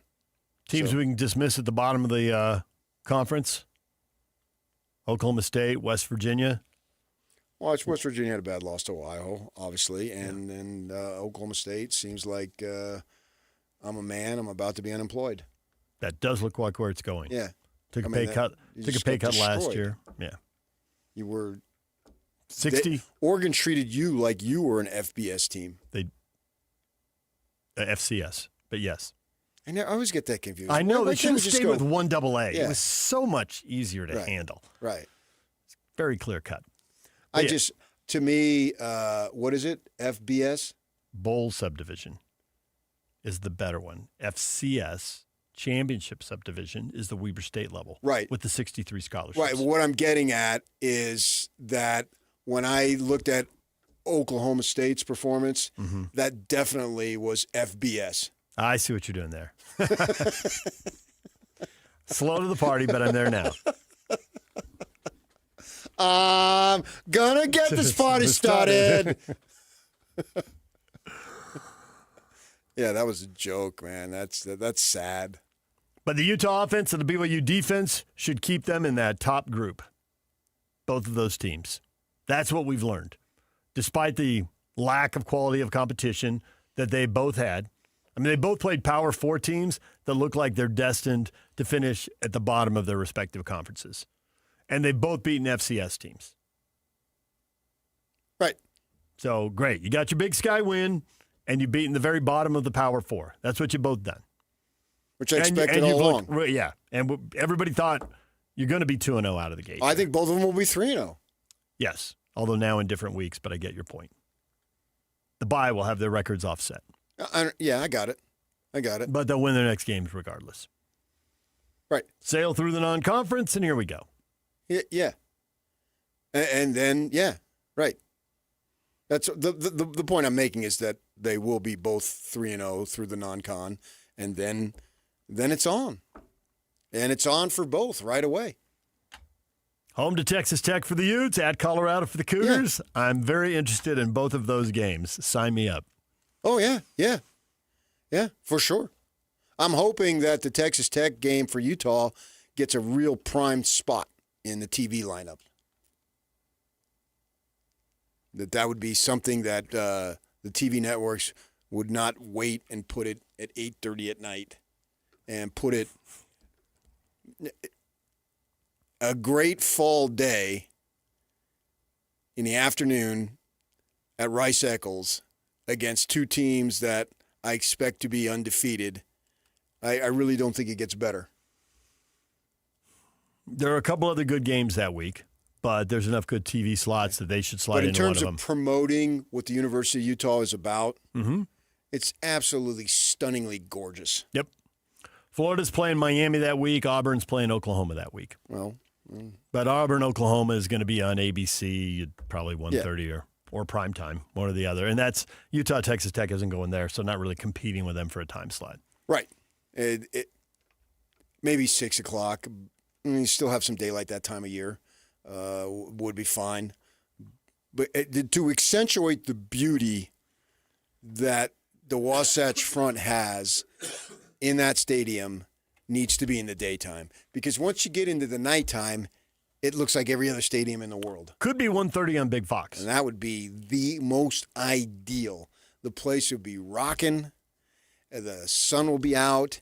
You look to the south, you see the Wasatch Mountains and the press box. Even the other day, I was up there Saturday, right? And I look out, and I'm just the game. I'm standing there waiting for the elevator. The game is long since over, but there's still time on the clock. So I go out by the elevators, and I'm looking towards the west, and the sun is reflecting off the water. That's just absolutely gorgeous, man. It really is. Yeah. And we've both been up there when you see the national people, like they'll come out of the booth if ESPN's broadcasting the game, and they'll just walk straight across, and they'll stand at that window, and they'll look out, city, mountain, lake, just stunning. It really is, yeah. And you know that these are guys who are actually, I think the first time I saw that, I think it was Tarico and Herb Street doing a weeknight Thursday or Friday game or something, maybe back in the Urban Meyer era even. And you're like, okay, these guys are in probably 2 stadiums a week for 3 straight months. But this is the one where they gawk. they just gawk. Yeah, that's my goal and my wish for them is both these teams win. Texas Tech, Utah, have it be undefeated, buzz for the conference. Texas Tech has Oregon State, which it doesn't look like it's going well there. I think they've been hit hard by the transfer portal in this Pac-2 era. Yeah. So Tech at home. They got undercut. Right. And Tech at home, that ought to be another big win. Right. Tech will come in probably 3-0 and untested. And they've won 67-7. I don't think Utah will be tested. 62-14. Yeah, it'll be same storylines. Right. 3-0, and how good are you really? You're good, but are you very good or are you great? Devin Dampier last year against Wyoming for New Mexico put up 40-something. So I'd expect the same thing. Obviously, I think it was like 49-45 or something. I have to look it up. But just recalling from watching that game last year, that I wouldn't expect Wyoming's offense to have that level of success. So I absolutely expect that it's going to be a situation where they roll into it and they're flying high. And the Utah offense will have a ton of confidence. They will have not been punched in the mouth at all. There'll become a time, I don't think they're going to breeze through 12 games, but not yet. Not in the non-conference. Devin Dampier ran for 200 yards against Wyoming last year, 207. Right. That is ridiculous quarterback. I watched the game. That. I saw it. Yeah, I know. I saw what he did. DJ and PK, it's 97.5 The Zone. Everything you missed in this show next. Stay with us. Hey, bro. You hear us every day with our crazy opinions. Hey, what you doing? Well, now, it's time to hear from you. Hey, great show. Download the KSL Sports app and fire off your thoughts with the call-in tab on the bottom of your screen. Your show is fantastic. It's the one that captivates me the most. You can tell PK to stop singing. Cheap bass! Cheap bass! Let Jake and Ben know what you really think of the Jazz. Woo! Tell Hans and Scotty about your favorite barbecue spot or what color of tie JJ should be wearing on TV. The best entries will be played on the air. Download the KSL Sports app now and hit the call-in button to let your voice be heard. I think you guys do an incredible job. This is 97.5, the KSL Sports Zone. Got an app idea? You're sitting on a gold mine, but stuck on how to bring it to life? Meet Dev Simplify, your superheroes for web and mobile app creation. Dev Simplify. DevSimplify.com. Just ask Coach Mike with Practice Planner Live. You know, as a coach, technology isn't my strength, but Dev Simplify took my idea for Practice Planner Live and turned it into the top practice planning platform on the market. They transformed my non-technical vision into an incredible web and mobile app that coaches like me now can't live without. See, you don't need to be a tech wizard. Your idea plus Dev Simplify's superhero software skills equals a big win. Right, Mike? You know, I had big plans for my app, and with Dev Simplify's help, it's now a thriving must-have platform for all coaches. Dev Simplify, turning your brilliant ideas into amazing web and mobile. No tech skills required. Visit DevSimplify.com and let the magic begin. DevSimplify.com. These days, many companies have turned to influencers to tout their products or services. But here at John Watson Chevrolet, the only endorsement we need is from our customers. Because of their feedback, we're proud to be Utah's best reviewed Chevy dealer. Visit us today to see why we get reviews like, buying a car should be a fun experience, like a kid getting a new toy. And at John Watson Chevrolet, it was. John Watson Chevrolet, your 5-star Chevy dealer. 3535 Wall Avenue, Ogden. Chevrolet. Together, let's drive. If you've ever had to deal with a plumbing problem, you may have felt the pain of realizing you don't know any plumbers. Whether you're trying to stop a leaky faucet, fix a running toilet, replace your old water softener, or install a tankless water heater, the plumbers at Any Hour Services can help. All you have to do is call Any Hour Services or schedule an appointment at anyhourservices.com. Help with plumbing maintenance and repairs is closer than you think. Call Any Hour Services or schedule an appointment at anyhourservices.com. No one helps more homeowners than Any Hour Services. Hi, this is Derek Overstreet, president of the New Millennium Group and co-host of Stop Working, Start Living with KSL News Radio. Can you imagine what your life would be like if you could retire 3 to 5 years earlier than you thought possible? The things you could do, the loved ones you could spend time with, the memories that you could create. That's what our team at the New Millennium Group does. We'll walk you through the entire process every step of the way. If you'd like to get a copy of the 5-step proprietary plan that will help you retire 3 to 5 years sooner than you thought possible, give us a shout right now. 888-999-6370. That's 888-999-6370 or utahsfinancialplanner.com. Listen, most of our listeners right now have a tax problem, not a money problem. There's not enough money in Social Security Medicare as it is. Let us show you how you can significantly reduce your taxes. That's 888-999-6370, 888-999-6370, or utahsfinancialplanner.com. Everybody knows that exterior remodeling salespeople are all about the high-pressure sell. Am I right? Windows, siding, gutters, those suckers are going to twist your arm and get you to buy, or they won't leave your house at night. Tim Jr. here from RGS Exteriors, and I want you to know we don't have high-pressure cells. In fact, we don't even have salespeople. Nope, we have estimators. That's a huge difference. Estimators are trained to look at the entire scope of the project, to see and know if there are any problems, like rotten wood, wood-borne insects, or construction issues specific to your house or your neighbors. Salespeople are more concerned about playing those silly price games. Buy one, get one free, Sign today and get 40% off, as if they didn't just jack the price up to give you a fake discount. RGS Exteriors estimators are going to give you a great quote. No games, no tricks, no nonsense. Call RGS Exteriors to quote your exterior project. Our number is 801-280-3110 or visit us at rgsutah.com. That's rgsutah.com. Ski Chevy is back with season passes to Solitude Mountain Resort. So drop into a participating Rocky Mountain Chevy dealer now. Plus, upgrade to a discounted Icon base pass when you purchase or lease any new Chevy model. From powerful trucks like Silverado to our versatile families of SUVs. Retail value per pass is $999. Offer valid while supplies last or until 10/31/25. See participating dealer for complete redemption details, vehicle eligibility, and restrictions. See your Rocky Mountain Chevy dealers today. This is your Cougars at 30 update. Presented by Kenny J's Barbecue on 97.5, the KSL Sports Zone.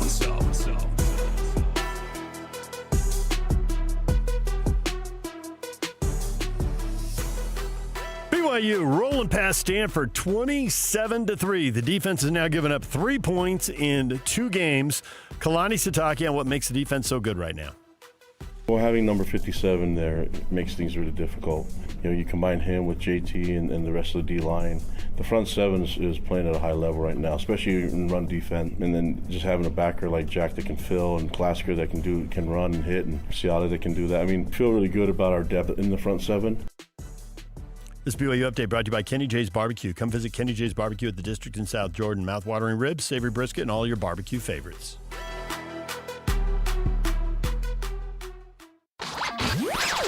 For all of you, less motivated listeners, it's time for your 9 o'clock. Where the heck have you been headlines? Where you at? With DJ and PK on 97.5, the KSL Sports Zone.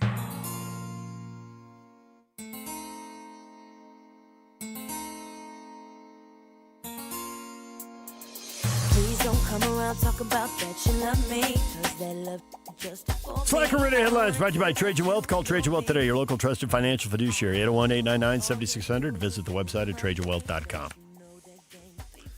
We talked to Bronco Mendenhall earlier in the show. You Aggie fans can get that wherever you get your podcasts. We also spoke with Riley Jensen, college football expert, mental performance coach. He broke down Bear Bachmeier, things he did right, things he didn't do right. Said, as you would expect from a freshman, it varied play to play. One play, there was a great read, great throw over the middle. Riley was very impressed. Very next play, took a sack, moved him out of field goal position. Oops. Oh, crap. But speed of the game, decisions have to be made more quickly. They aren't all going to be made correctly. Yeah, it's not even close to a perfect game, obviously, but I think we have to give Stanford's defense a lot of credit. They're a pretty good defense. And so that was a nice test. It was a nice growing opportunity that he needs to have in order to get better. So if there's some level of dismay, okay, fine, but those are things that are going to pay off. It's a question of, what is the level of pain in the middle do you have to pay? If you win, well, 0. Right? As long as you win the game, that's what matters the most. And so how much will his struggle, his growing situation affect the score, the final score? Because if it doesn't affect the final score at all, in terms of winning and losing, then that's the best of both. He's getting this experience. He has to go through it. It's just something you literally have to go through. But yet, if they're still winning, great.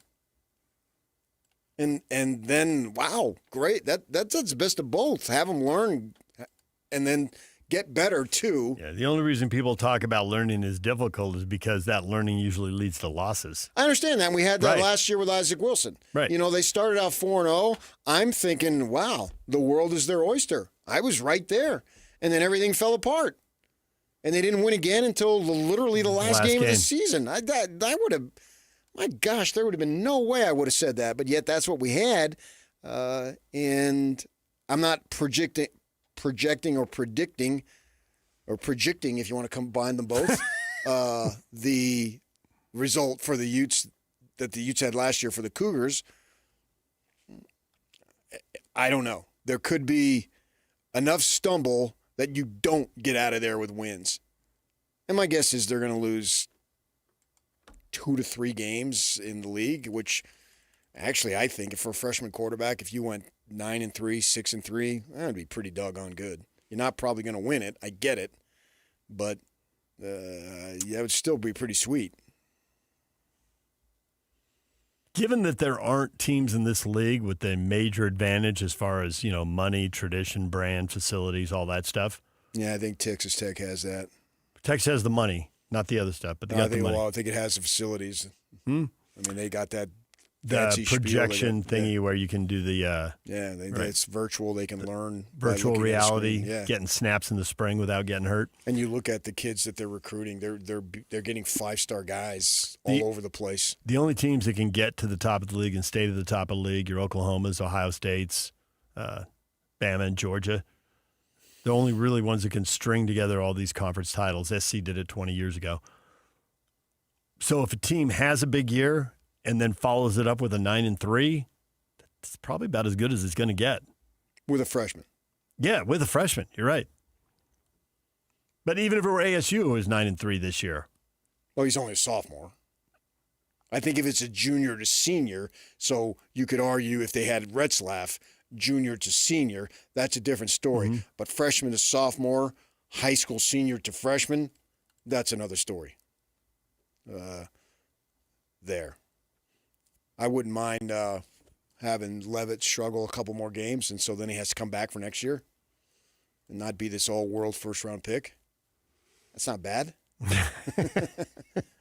Well, it's not bad for the program because they got this hot shot coming in that I've read about, and then he can come in next year and not have to be under the pressure to play. So then when his time comes, he'll be that much more advanced. Line up all these all-world hot shots one after another.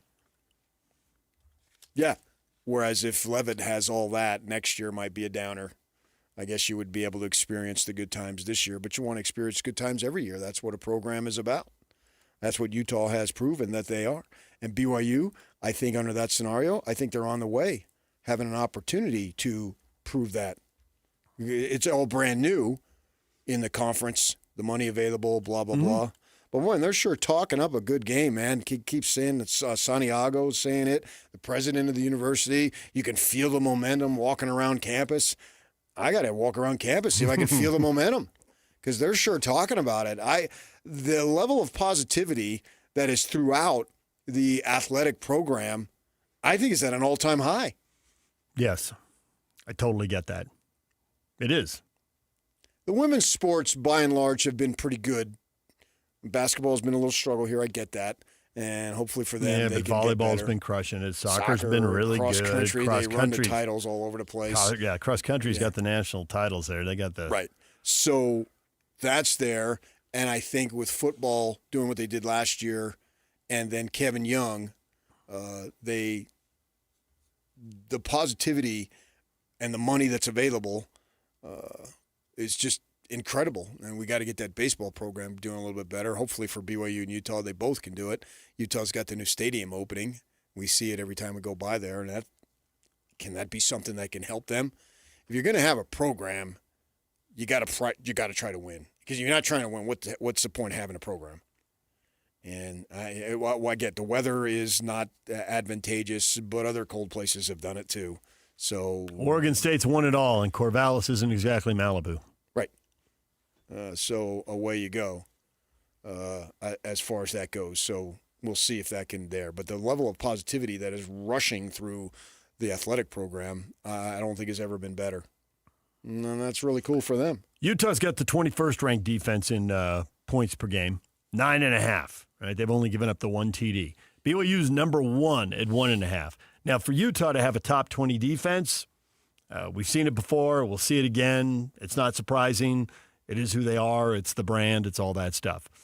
BYU at number 1, that's a little bit of an eye-opener right there. You thinking it's top 20 at the end of the year, top 10, given that these stats are funky because there's such a small sample size and so many teams? Well, I think, what does the offense do? If the offense puts them in good position, then I think the defense will be fine. and they can be in a top 10 statistically. You're thinking, but turnovers, short fields, right. and the scoring per game. If you give up points while the defense on the sideline, special teams, offense, pick sixes. Yeah, so I have to see how all that plays out.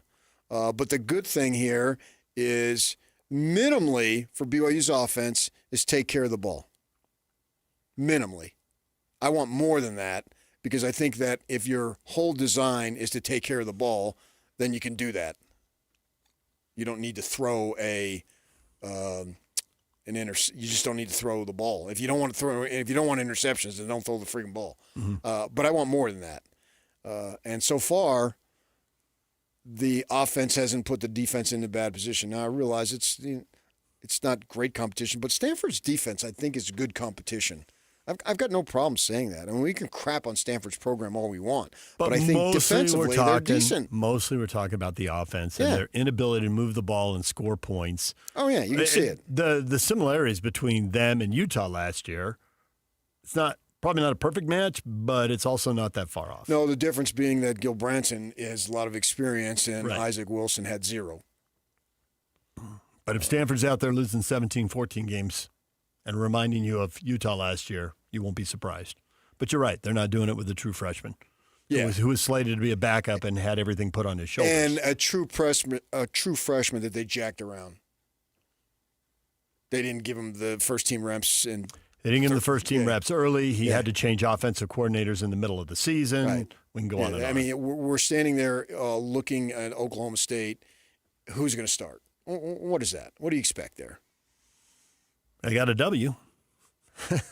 But you're right. Well, Oklahoma State played 2 or 3 quarterbacks in that game. They didn't know who was on first either. DJ and PK, it's 97.5 The Zone. When we come back, your feedback next. Stay with us. And it's all over almost here. Don't go nowhere. It's game week for the Utes, and the KSL Sports Zone is getting you ready for kickoff. The Utes are 2-0 and look to wrap up their non-conference schedule undefeated as they hit the road to Laramie for a battle against Wyoming. Listen all week long for the best coverage of Utah football. Then catch college football Saturday game day at 10 a.m. with a post-game show immediately following the game on KSLSports.com. Let's go then. Let's go, baby. Your home for the best coverage of Utah football is live on air, online, and on the KSL Sports app. This is 97.5, the KSL Sports Zone.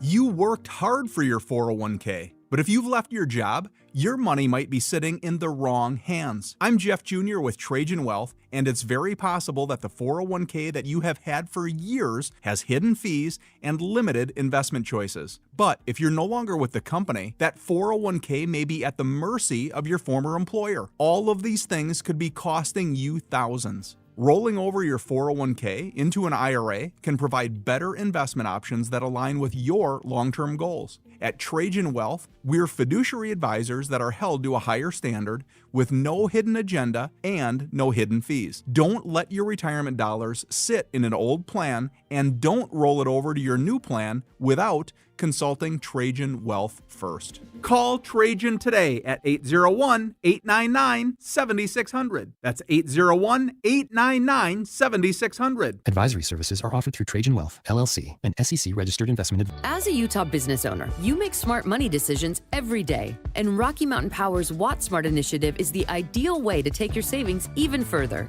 From new LED lighting and HVAC to refrigeration and dishwashers, we help businesses improve energy efficiency with cash incentives to lower your costs, so you can cut bills and boost your bottom line. Plus, we have approved contractors to make it easier on you. Saving energy and money? Now that's smart business. Visit wattsmart.com today and start saving. Ticket packages for the Utah Mammoth 2025-26 season are available now. From full season and half-season packages to mini plans and other flexible options, choose the ticket package that fits you best and be part of the action all season long.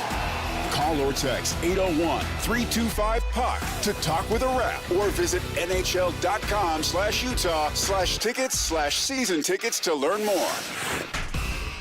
The weather is cooling off to the lower 70s and 50s at night. Prep your home early for fall and winter with a call to At Your Service Pros, your whole home service professionals, family owned by people like you. At Your Service Pros cares about their customers and know things are tight. And to help with fall prep, they're offering $49 furnace tune-ups, $39 electrical inspections, and $75 off electrical repairs. At Your Service is all in the name. They're there for you, giving solutions without unnecessary upsell and backed by 5-star reviews. They want to earn your trust to be your go-to whole home service company for commercial and residential. And they support the community they live and serve. Save money, time, and eliminate expensive home utility repairs by using a pro all completely at your service. $49 furnace tune-ups, $39 electrical inspection, $75 off any electrical repairs, plus maintenance or replacement with straight up honest work done right, guaranteed. Call AYSP 801-YOUR-PRO at yourservicepros.com. 801-YOUR-PRO at Your Service Pros. The Utah RV Super Show, the premier RV event of the year, is back at the Mountain America Expo Center Thursday, September 11th through Sunday, September 14th. Come see new 2026 models and special closeout pricing on all 2025 models. The Utah RV Super Show is offering family passes Thursday, September 11th for $10 per family. Unplug from distractions and plug into family at the Utah RV Super Show. Discount passes at UtahRVSupershow.com. Attention sports fans, drive into fall savings with Hercules First Federal Credit Union. This fall, score auto loan rates as low as 4.99%. Plus, refinance with Hercules and save an extra 0.50%. Open a new Visa card and get an additional 0.25% off your rate. Enjoy 90 days with no payments and a $100 gas card when you add gap warranty or maintenance. But hurry, this offer ends soon. Visit HerculesCU.com today. Hercules First Federal Credit Union, growing stronger together. 3, 2, 1. This is your Utes at 50 update. 58! Presented by Kenny J's Barbecue on 97.5, the KSL Sports Zone. Utah blows out Cal Poly 63-9. Devin Dampier gets to play in Rice-Eccles Stadium for the first time. His thoughts after the first home game. It's been awesome.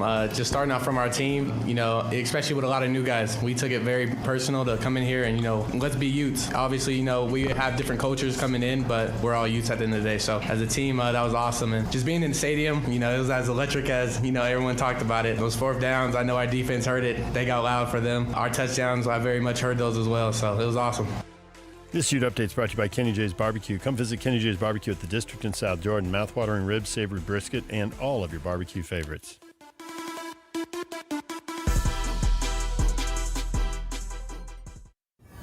And now, enough of us. It's time to hear from you. From all your texts, tweets, and posts.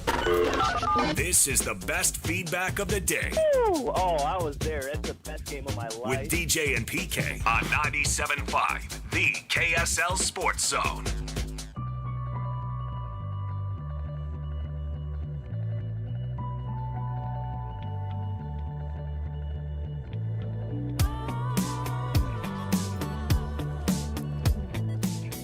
Time for your feedback. Utah, 106 points in the first two games. How good is this team? Tyler, they are not good at all, actually. They suck. Hey, go ahead and guess what his avatar is. BYU Blue. There it is, with Cosmo's head and the cap on at a jaunty angle and letters BYU across the top. U State Iceman. Good enough to score 107 points or more. Jack thinks they've underachieved a little bit, stuck on 106 points through two games. Well, you could tell there wasn't the intensity there that they had in the Rose Bowl at Rice-Eccles last week, and why should there be? They knew they were going to win. Yeah. I don't want them at an emotional peak in a game like that anyway. You waste all that energy. Right. G-Man. Really won't know until Texas Tech on the 20th, but we do know it's a huge difference from last year. Freshman quarterbacks can only get you so far, and usually it's not that far. P.S. What is PK's handicap? My attitude. Ha-ha! All that negativity, huh? Dragging you down? I just don't give out personal information. That's just too private. Right. BYU hasn't given up a touchdown through two games. How good is this defense? BYU's defense looks legit so far. BYU has literally played no one in 2 games. That is not a good assessment. From the offensive perspective, they haven't. Stanford bites offensively. So I agree with that. Tyler, it's probably the greatest defense ever assembled. Nice, Tyler. I think I need about another half a game before I can say that. Maybe only a quarter.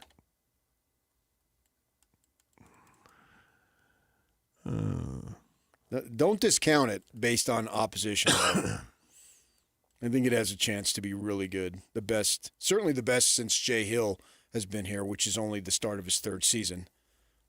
But yeah, they've got some playmakers there. Scott says we won't know until they play a decent team. UCLA appears to be a pretty bad team after losing to UNLV, and Cal Poly's not much of a test. Uh-oh, here it comes, CK. Brace yourself. What? I am cautiously optimistic, Scott says. However, that's what we've seen. However, what we've seen is sustainable. I've just been burned too many times with quick starts against bad teams, but go Utes. He's been burned too many times. I mean, if you're a fan and you've been burned, I can see where you're going to be reluctant. I'm not that level of fan. So, but if you are, and most of our folks are, I can see you want to spare yourself the pain. I get that if it turns out to be that situation. Yeah. I don't feel like they've been burned that many times. The Utes? Way more success. Sure they have. Last 20 years, a couple of undefeated seasons, 4 Pac-12 title games. A lot of times there's optimism and it's justified. They end up having a big year. Yeah, but there was a bunch of times they'd get to November, couldn't get the job done. I can remember for them, a UCLA home game comes to mind. They went to Washington, and it was an afternoon game, and they won that game. And Washington is a long walk towards the lake to get into the locker room, right?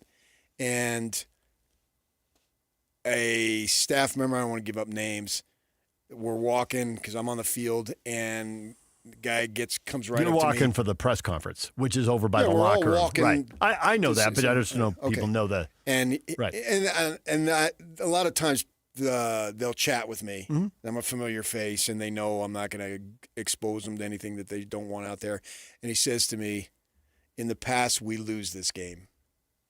This was a big game for them in the Pac-12, winning on the road at a quality team, against a quality team in a place where just I think the last time they were there, they muffed the end of the game, just made a mess of it. Another staff member had a clipboard, slams it on his knee, and it goes shattering because that was a devastating loss.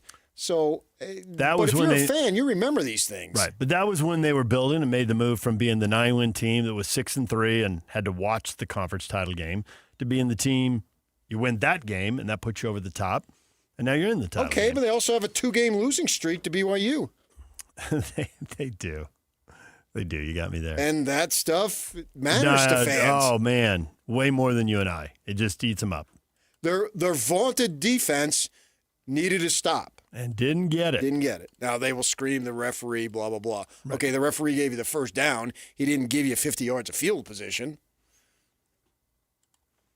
Yeah, BYU's given up no touchdowns. Utah's only given up 1 touchdown. The rivalry. Yeah, but 0 is better than 1, so ha, ha, ha, ha, ha. And a large portion of that is the defensive coaches, one of which is Chad Kaha. I think we're done now. DJ and PK coming up next. It's Jake and Ben right here on The Zone.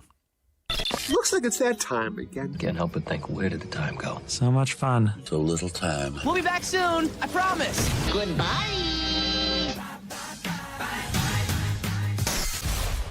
Whether you're stuck in the office, I believe you have my stapler, in your car, or at your in-laws. You want a piece of me? You bet I do. The Zone is with you every step of the way. Download the KSL Sports app to get live streaming of your favorite shows and access to all the latest updates on your favorite teams. Your home for the best coverage of the Utes, Cougars, Jazz, and Mammoth is on air, online, and on the KSL Sports app. This is 97.5, the KSL Sports Zone. Allie's here to see a hypnotist. Sam's here for the thrills. And Travis is here to see a car wreck. So where's the one place they can see and do all of this? Nowhere but the Utah State Fair. And it's going on September 4th through the 14th. What the heck? Come cause a wreck at the Day of Reckoning Demolition Derby on Saturday, September 13th at the Utah State Fair. It's the biggest, loudest, most destructive demolition derby of the year, only at the Utah State Fair.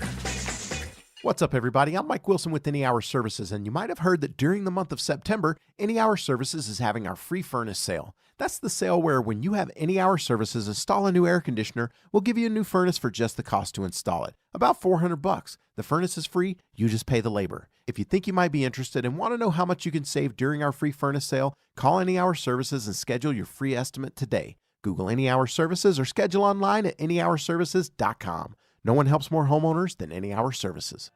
I'm Walker Kessler, and I play basketball for a living. So I know how important it is to have the support of a team you can trust. That's why I love UCCU. UCCU is more than a credit union. They're a true financial partner, a local team of experts your entire family can trust at every step of your financial journey. Just visit uccu.com and elevate your banking experience. Our climate is dry. After all, we live in a beautiful desert state made up of high mountains and red rocks. Grass drinks up a lot of water, but Waterwise Landscaping thrives while using less. And the best part? You can get paid to make the switch. Visit slowtheflow.org to learn how to replace your grass and earn cash incentives. Save water, save money, and design a yard that works for Utah. Some things can steal your sunshine. Ugh, I just got my hair done. Sorry, the cooler's broken. Anyone see my flip-flops? Anyone? But COVID-19 can steal a lot more. I just took a COVID test. Ugh. Prescription medications for COVID exist. If you test positive this summer, ask your doctor if they're right for you. Visit PfizerForAll.com/COVID-19 to learn more. Sponsored by Pfizer. Hi, I'm Chef Franklin Becker. You know the jingle. Now discover the facts about Ozempic, a GLP-1. There's only one FDA-approved Ozempic made by Novo Nordisk. Learn about the real thing. Talk to your healthcare professional today. Call 1-833-OZEMPIC or visit Ozempic.com to view the medication guide and to learn more about Ozempic. Semaglutide injection 0.5, 1, and 2 milligrams.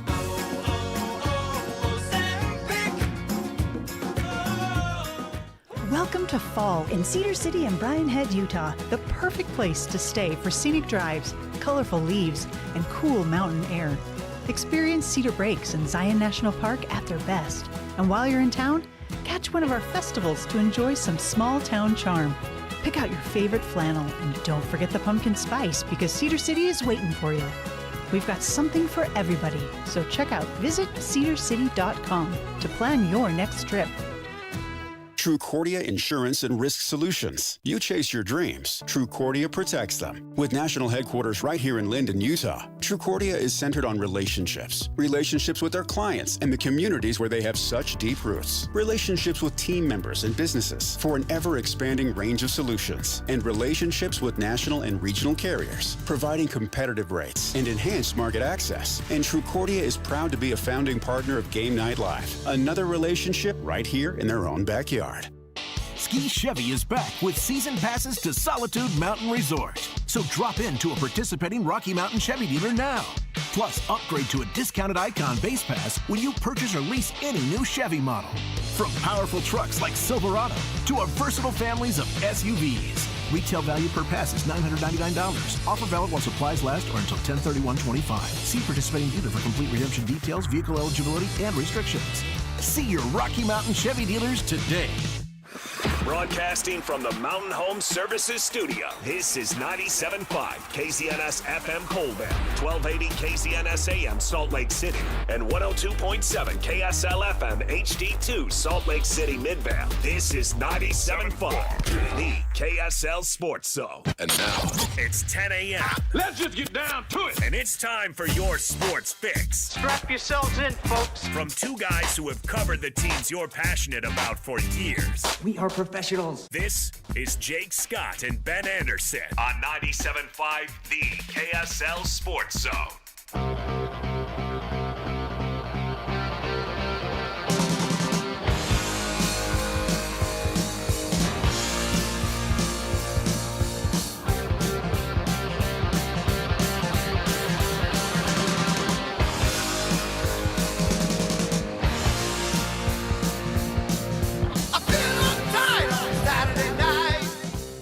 Jacob Ben, 97.5, the KSL Sports Zone. Jake Scott, Ben Anderson, thanks for making us part of your Monday. Lots to talk about on the football front.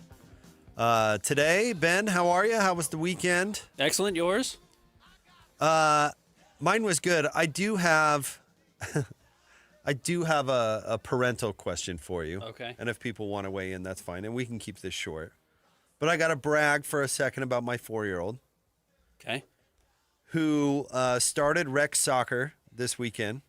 Now, here's my conundrum, Ben. 4-year-old rec soccer. I don't know if your kids went through it, but it's a lot of chaos, but it's also a lot of tears and parents on the field and laying down. I mean, it's not just the chaos, it's also the bandwidth. Right. There's a lot of mitigating factors here. But this is my 4-year-old's second half. She played in the spring, right? Uh-huh. And so it's clicking in a little bit with her, and she gets it. She had a hat trick. Oh, wow.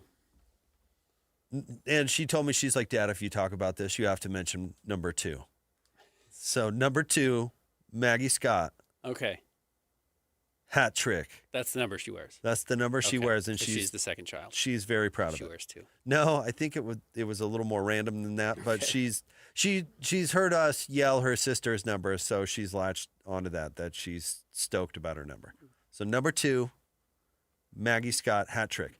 But here's my given the level and the circumstance, can I teach her the airplane? Sure. Do the what Mario I mean? leap. Do the, yeah. Is that okay? Absolutely. Is that all right for a 4-year-old? Can I teach her, you run to the corner of doing the airplane? Sure. Is Have that fun. all right? Have fun with it. Yeah, I'm into celebrations, so yeah, she should do it. Because it clicked in with Probably my doesn't know how to do the 4-year-old. slide, and I don't think the field's probably in good enough shape to go and do the long knee slide. But you realize, half the kids don't know which way they're going. It's Right. really not that. I mean, I'm proud of her. Don't get me wrong, but sure. it's not like she's scoring goals at the World Cup. You know what I mean? My but son I played- do think it'd be awesome and hilarious if I like the Mario Brothers idea. Yeah, learn how to do if that one. she Yeah, did I mean that the was Aaron airplane Rodgers. If or you've got a whatever. Rodgers problem, but would people get mad at me? I don't want to rock the boat. You know. Christian, do you ever celebrate when you made a big tackle in high school football? I never made a big tackle, You never but did I would have if I could. You didn't do the gravedigger thing. You didn't do the hammer. No, I think they're a little strict about it in high school. I don't know. I never did anything crazy. Yeah, I'm not trying to raise a showboat by any means, but I do think celebrations are really cool, though. But a 4-year-old scoring a goal and then doing some awesome celebration, I think would be I think a cool fist pump is really, really nice without being too showboaty. Okay, all right. I'm thinking, what You mean about go high five your teammates? What about the Michael Jordan fist pump where he jumps? You know what I'm Okay, saying? When yeah. Craig Elo is defeated in the background. Yeah, it'd be a lot for Christian. Craig Elo was a player for the Cleveland Cavaliers in the mid '90s. Christian. Michael Jordan was also a player in the NBA in the mid '90s. Yeah, I was playing 4-year-old soccer last week. Yeah, right. I don't know. Absolutely good for her. Yeah. So okay. So we're all right with that. My son made one basket in his junior jazz career. The same game, he almost made a basket on the wrong hoop. He missed it, thankfully, and then made one basket. They should have stopped the game like when John Stockton broke the assist record, in my opinion. And we all should have congratulated him at half court. Everyone come out and shake his hand, talk about how proud they were of him, because I was thrilled. Dude, that is the cool thing about sports, actually. I remember helping coach my brother's Little League team, and there was a kid on the team who just, heart of a lion, but athleticism of not a lion. Yeah. He really wanted it so bad, and he was just not good at it. And he got one hit. And the whole place, the other team, everybody just went bananas when he got that hit. Everyone's You know aware. what I The mean? parents pick it up quickly. Everyone But gets that what's going is on. the cool thing. Totally with you. About sports. So yeah, super proud of the old 4-year-old. Good for her. Making it happen. I'm going to teach her a celebration. Good for her. Take advantage of it now. Ben, lots of football to talk about. Any place you specifically want to start? The local teams is generally a good angle. Well, we could talk about Oklahoma State. Oh, we could talk Big 12 in general. Mike Gundy warned us all. We could talk about Big 12 because it's a fascinating league this year. But no, I thought what we saw. Well, let's talk BYU. BYU was more interesting than Utah. They had a more interesting opponent. The same way Utah week 1 had a more interesting opponent than BYU, and I think we talked more Utah as a result. BYU's performance against Stanford was decidedly mixed. It was, I would call it an average performance, especially offensively. The defense is superb. The defense for BYU might be, it's certainly the best in the Big 12. Might be top 10 in the country. It's really, really special. Yeah, that defense is incredible. D-line's good. Linebackers are good. Secondary hasn't really been tested yet, but I think they're going to be fine. So the defense is awesome. You give up 3 points over 2 games, average 1.5 point per game. You're going to be awesome. In fact, they outscored. Have they outscored? Did they have a pick 6 in game 1? They outscored the opposing offense. They had a safety in this game.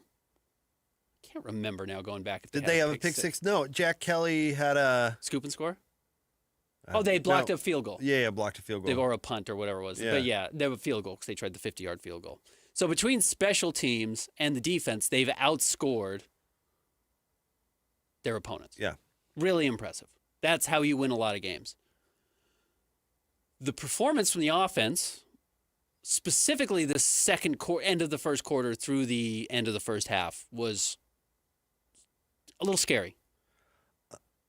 Okay. Scary. My response would be and? It has put me in a point where I think had all the pieces around Bear Bachmeier really clicked. LJ Martin, who's been very good. Wide receivers, we know there's a lot of talent there. And I do think they still have talent there, obviously. Chase Roberts, Jojo Phillips, they've got some guys. The offensive line is not performing well. And as a result, I think you're seeing Bear Bachmeier play the way freshman quarterbacks play. He has not done anything yet that makes me think we're going to rewrite how we expect freshman quarterbacks to play in college football. And I don't think the offensive line's doing him any favors. And I'm not going to try and get lost in breaking down position by position, but you can go back. That's what I did this morning and just kind of watch the end of the first quarter, that drive where they get the fumble. No, they get the interception, start at the 15, 17, somewhere, in the red zone. They go backwards and settle for the field goal, the first play of the second quarter. They get the ball at the 4-yard line. They end up backed up to 10 or 11, kick another field goal, get the safety. They have 2 drives that start at the 50 that go absolutely nowhere. I think they end up with negative yards. That's bad. You're going to lose games in the Big 12 if you do that. You're going to lose a couple of games in the Big 12 if you do that. The offense has got to get a lot better really quickly. I don't know about that, actually. If the offense has to get a lot better really quickly, because that's not how BYU is going to win games this year. And that's why I respond with "and," because this is exactly what to expect from the team. I didn't expect any more than that. This is how they're going. Is Hatch in there? When in the Bronco era, in like the Riley Nelson era, he had this bar. He said, "Just get me to," and I think it was 24 points. It might actually have been 27, interestingly enough. But his whole thing was, the offense just has to get 24 points, and Kyle Van Noy is going to do the rest. That was like the philosophy of the team. Why would we expect any different with a freshman quarterback? And you know what? LJ Martin still had a great game. He's a really good player. Chase Roberts was really good. The Bear and the offensive line, struggled. Of course. I could have told you that. That's not how they're going to win games this year. They're going to win games this year by scoring 27 points and letting the defense go to work. Okay, and if it's that's fair. I don't think you're going to score 27 points a game if you play like that. If it's the best defense in the conference, you might not even need to get to 27. But that's the point. Stanford is the worst team BYU is going to play for the rest of the year is the problem. I don't doubt it. But you need the offense to do just as much. Remember when I kept saying, don't Utah my BYU? Well, that's what they've done. They have. Yeah, they fully have. That's exactly what they've purpose, done. So not by design. Not in this case. No. But if you're saying like, well, the BYU might not win the league because the offense looks clunky, and it's like, well, yes, it does, because they're quarterback was going to prom last fall, Right. or whatever prom is, last spring, because he's never done it before. And then, you bring up an additional issue with the offensive line, and that's true too. And you can delve into that a little bit more. But yeah, duh. Of course it's going to be clunky. And you hope L.J. Martin is good enough that he can drag that offense to 27 points a game or whatever, which may be a tall bar. But yeah, it's going get used to it. And can BYU defense go out? And this is another, I think, solid point that you made with some examples. Can the BYU defense and special teams go out and make a bunch of plays? The BYU special teams, that's a big part of their success last year, was the offense. Remember, go look at the numbers with Jake Retzloff. They're not All-American numbers. No, they're not. They found lots of different ways to win ball games last year, including special teams. I mean, that's just that, plus it's going to be the same thing. Where do you go find those extra plays? Because it's not going to be the run and shoot offense. They're not going to put up 1,000 yards a game. It's not going to happen. Agreed. But even last year, again, they were able to put together big drives when they needed to. What year was Jake Retzloff? What year was he? Is it junior year? Yeah, junior year. We went through the list of freshmen that have won 10 games. It doesn't happen ever. It doesn't. You're right. Ever. I guess I'm waking up a little more resigned to the fact that I just think this is not going to be the year that a lot of people had hoped for BYU. Yes, I knew that the day that Retzloff, that news broke. Absolutely. And by the way, good for Kalani and A-Rod and all those guys for slapping a smile on their face and moving forward, because there's literally nothing else that you can do. Right, So you might as well have a good attitude about it. But yeah, that's from a football standpoint, that's the tough pill to swallow with this whole situation. Is you went from having a senior, and go look what happens when BYU has a senior quarterback, even counting Riley Nelson. You know what they do? They win 10 games. They all do. They all win 10 games, and sometimes they win even more. And they had a team surrounding a senior quarterback that was set up to compete for the league title and win 10 games. And that went out the door that summer that day during the summer that you decided to take a vacation. That all went out the door, because you cannot expect the Bear to be at the peak of his game as a true freshman. It just doesn't happen. Right. And that offensive line thing was going to exist with Retzloff or not. But you know what juniors do? They make decisions quick. They get it out. Yeah. And that's one thing Retzloff was good at. He had seen it, and he got the ball out of his hands. It's tough. But if they can get 20 points on the board, 24, 27, whatever you want to set the bar. I mean, honestly, it's going to be low if they have the best defense in the league. It is, yeah, absolutely. It is going to be low. But that's how they're going to win games, not the other way. It's just not. No, it's not. And I'm not going to expect it. I don't know how sustainable that is week in and week out. You can be, eventually those games, that pressure can break you. Utah had a really good defense last year, number 2 in the Big 12. They were terrible because the offense was so bad. And I don't think BYU's offense is going to be as bad as Utah's was last year by any means. But you put a true freshman out there, it doesn't matter how good your defense is. It just really, really is going to struggle. And Utah struggled last year. And I think there's going to be games this year where it's a little bit head-scratching about how difficult it is. Because, again, I'm not trying to blow up one quarter, the second week of the season. I did love how the schedule shook out for BYU to have an easy game 1 against Portland State, who is probably the worst team in college football. A decent test in Stanford to kind of expose some of these issues. A bye week to go and work on those issues, make changes to personnel if you have to. And then come back in week 4. It'll be your third game against another good team at East Carolina to kind of see if you fix those and get ready for Big 12 play. I like how that laid out, but just because you have the opportunity to fix things doesn't necessarily guarantee that they will be fixed. And that's my concern. I'm not trying to blow up one quarter for BYU. It's 1 of 8 so far, but the second quarter was pretty scary. Can they magically make the Bear older? They cannot. Well, he gets older every day. They're probably not going to fix it in a bye week, I'm guessing. No. So you hope LJ Martin has all conference type year. That's really going to be what makes BYU a good team. because I don't expect much from the offense. The defense But has even to be then- top notch. but that's even my part of my point question. is like it's not fair to expect a ton. Like we're not if we're going to come on every week and jump on the offense because it was clunky at times, during a certain period in the second quarter, we're going to spend a crazy amount of the show doing that because there's going to be a lot of that. There's going to be a lot of quarters and spurts and all this. I mean, it was true with BYU's team last year. When they rolled Kansas State, it was because they were awesome over like what was it? It was like a 3 minute of game clock period, Right. Was it end of the first half? If I remember correctly. Whatever it was. Right. Yeah. And they blew the game out. So there's going to be a lot of that with this BYU team. And it doesn't mean that they can't be good. It doesn't mean that they're going to lose a bunch of games. It means that the way they win games, you're going to have to understand it's not going to be Ty Detmer ain't walking through that door. No. So is the defense good enough to be upper half of the Big 12? Absolutely. And I mean, it's going to be the best defense in the Big 12, and it will keep BYU in that conversation for the top half of the Big 12, no question about it. That's what keeps them in the convo. That's it. I just think there's enough teams around them in the Big 12 that are really good on defense, Utah included, Iowa State included, that have better offenses. But here, I'll just go through really quickly the second quarter of BYU, why I'm kind of hammering this and why it was so difficult. End of the first quarter, first play of the second quarter, 4 plays, 1 yard. Took 2 minutes. I know there was the weird, maybe this wasn't even this possession, but there was the bad holding call that probably shouldn't have been a holding call that could have led to a touchdown. Regardless, it was a holding call. You didn't get the touchdown. Second drive, 5 plays, -7 yards. Third drive, 6 plays, 5 yards. Fourth drive, 4 plays, -11 yards.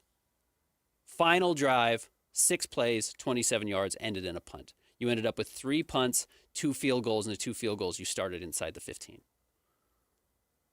I think they had, let me do this math really quick, -6, -1, -12. They had 15 total yards on, what did I say, 5 drives there? 4 drives? 5 drives. 15 total yards on 5 drives. That's really tough. Against a Stanford team that might be an okay defensive unit. They might be okay. They might be certainly better on defense than I think they are offensively, but that's not pretty. It's just going to put a lot of pressure on the defense to continue to be spectacular. And thankfully, right now, if I had to give anybody in the state an MVP award, it would be Jay Hill, because that defense is clicking at an absurdly high level. Yes. And I mean, this is, I guess, taking it to an extreme. But to prove a point, it's all based on perspective. Do you know how Buffalo lost to the Ravens last night? Well, they didn't, but... Or the Ravens, lost to Buffalo last night.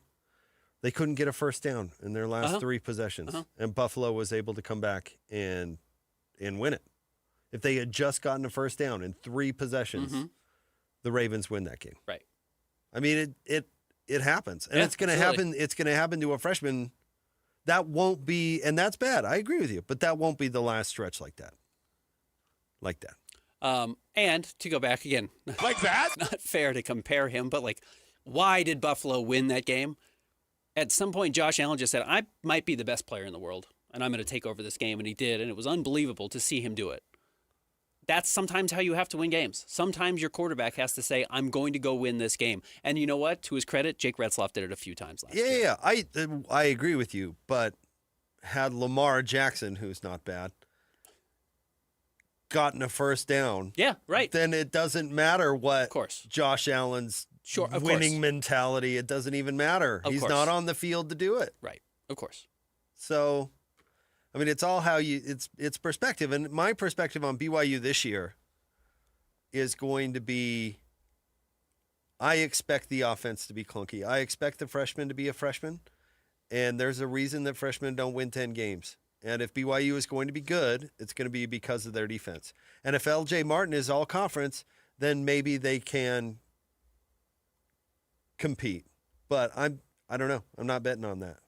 I was hopeful that when they chose Bear and how much they've talked about him knowing the whole playbook and his ability to change the play at the line of scrimmage and how he earned that job and, how he could do everything that they asked Jaron Hall to do and everything they asked Jake Retzloff to do, at least from a playbook perspective, meant that maybe the ceiling on the offense was higher. But that's their good attitude talking. Absolutely. That's and not I reality. Bought into it. I probably listened to it too much. It's not. He was either Johnny Manziel or every other freshman that's basically ever existed in college football. And so, I mean, it just, even not freshman examples of quarterback that have come in and taken the world by storm, it's just very short. Very short. Yeah. And not fair to expect out of him, and it wasn't fair to expect it out of Isaac Wilson last year.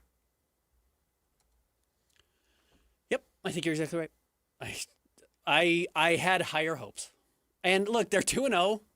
The defense rules. Look at the number. The most important number on his box score is the number 0 for interceptions. Yeah, turnovers. Yeah. Because that's what's going to lose them games. You want to look at what's going to happen in conference play when it's close and the defense is grinding out this other team.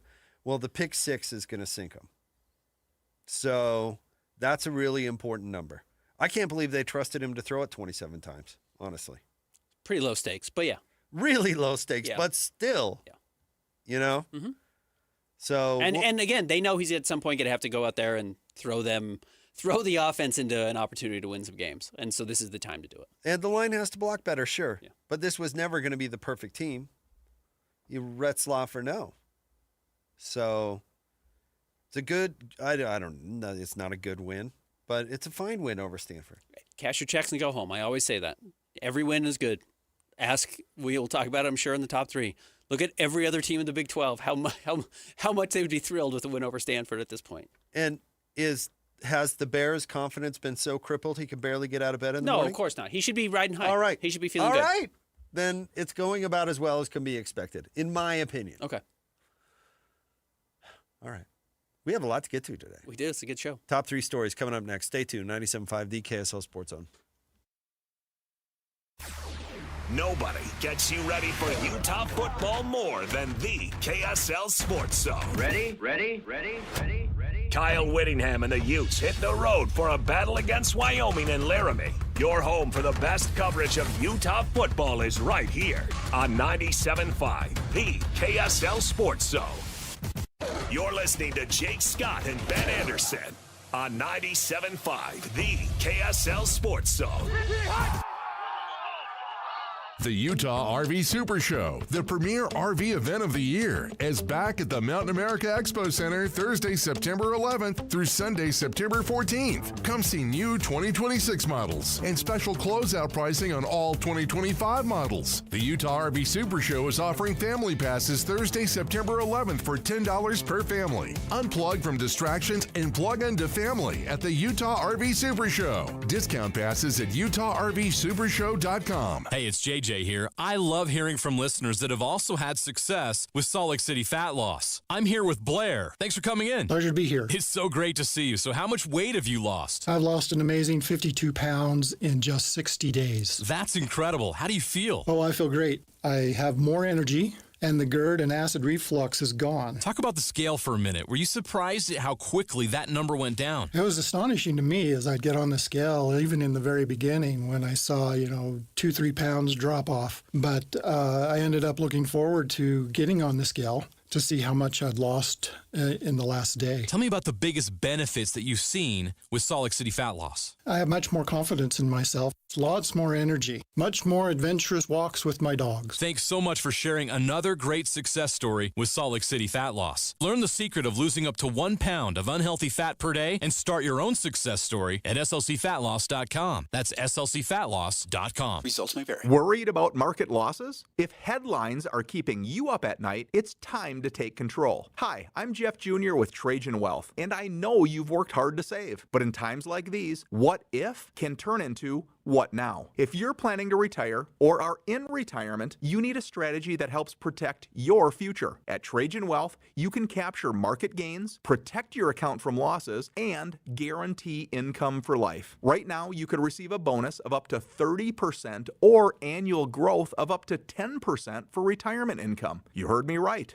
An upfront bonus of up to 30% or annual growth of up to 10%, all guaranteed to boost your lifetime income in retirement. retirement. Don't leave your future to chance. Plan with confidence. Call Trajan today at 801-899-7600. That's 801-899-7600. Annuity guarantees are based on the claims paying ability of the issuing insurance company, DBA, in most states, as Trajan Wealth Insurance Solutions. This is Devin Dampier. As a new quarterback for the Utes, preparation is everything. Every practice, every play, every decision. And that preparation starts long before I step on the field. It starts with what I put in my body. That's why I choose Culligan Water, Salt Lake City. Their healthy, clean water isn't about quenching thirst. It's about optimal hydration, faster recovery, peak performance. It's the foundation of staying sharp on and off the field. For me and for my game, it's got to be Culligan of Salt Lake City. Drink what I drink. Visit CulliganSLC.com or call 801-509-9602. Jim Jr. here from RGS Exteriors. I want to tell you about our famous "You Don't Need a Warranty" warranty. That's right. It's a warranty you don't need, but we give it to you anyway. Let me explain. Most warranty problems for siding, gutters, and windows are caused by not installing stuff right in the first place. If you rush the work, cut corners, or use subpar materials, you're just begging for problems later. At RGS Exteriors, we don't tolerate careless workmanship.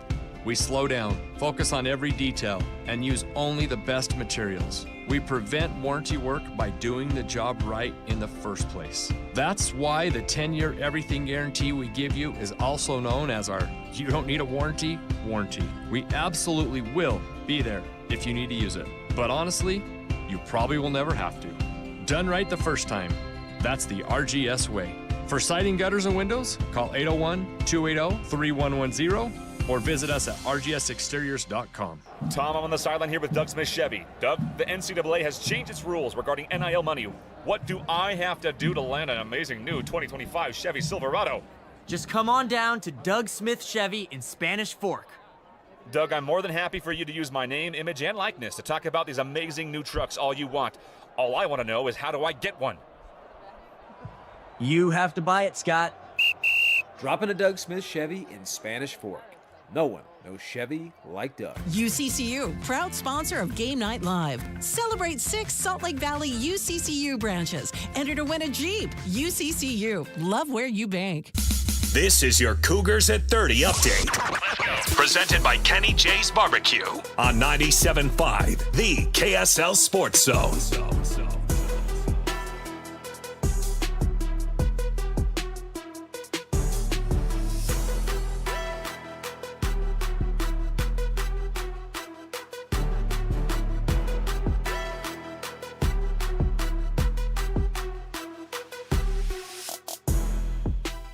Cougs at 30 update here on Jake and Ben. Here's Coach Satake giving his thoughts on the Bear and his progress. Just having more games, getting more experience is going to be really good for him, and seeing different looks. I think last week was a little bit easier and everything seemed to go well. And this one, he had to strain a little bit and had to read things and make checks and things like that. And that's what it's going to be more like. So I'm glad that he got this experience. This update is brought to you by Kenny J's. Come visit Kenny J's Barbecue at the District in South Jordan. Mouth-watering ribs, savory brisket, and all your barbecue favorites. It's Kenny J's.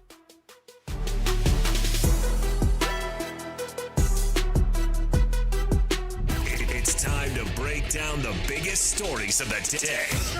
This is the top 3 stories of the day on KSLSports.com.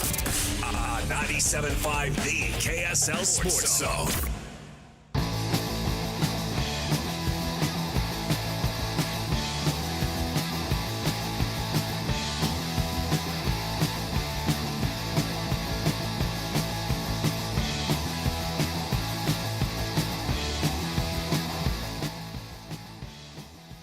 Jake and Ben, 97.5, the KSL Sports Zone. Jake Scott, Ben Anderson, thank you for making us part of your day. It's time for the top 3 stories of the day at KSLSports.com, sponsored by J. Brooks Jewelers. Cherish your love with J. Brooks Jewelers. Explore their expertly crafted engagement rings made from the finest materials. J. Brooks Jewelers. All right, Christian, where do you want to start today? Number 1, the Utes, 2-0. They are rising in the AP poll. Of all the weeks to take a jump, it was last week. Is it funny that that's the reaction that I had to Utah taking a jump? Like, they should have taken that jump last week. The win over Cal Poly. Is UCLA better than Cal Poly? I'll give UCLA the benefit They're of the doubt. 0-2, and they did just lose to UNLV, and they looked pathetic doing it. Yeah, Deshaun Foster might not know what he's doing. He's awful. Yeah, Oh, man, he's he might bad. have no clue. But I'll give him the benefit of the doubt that they're better than Cal Poly.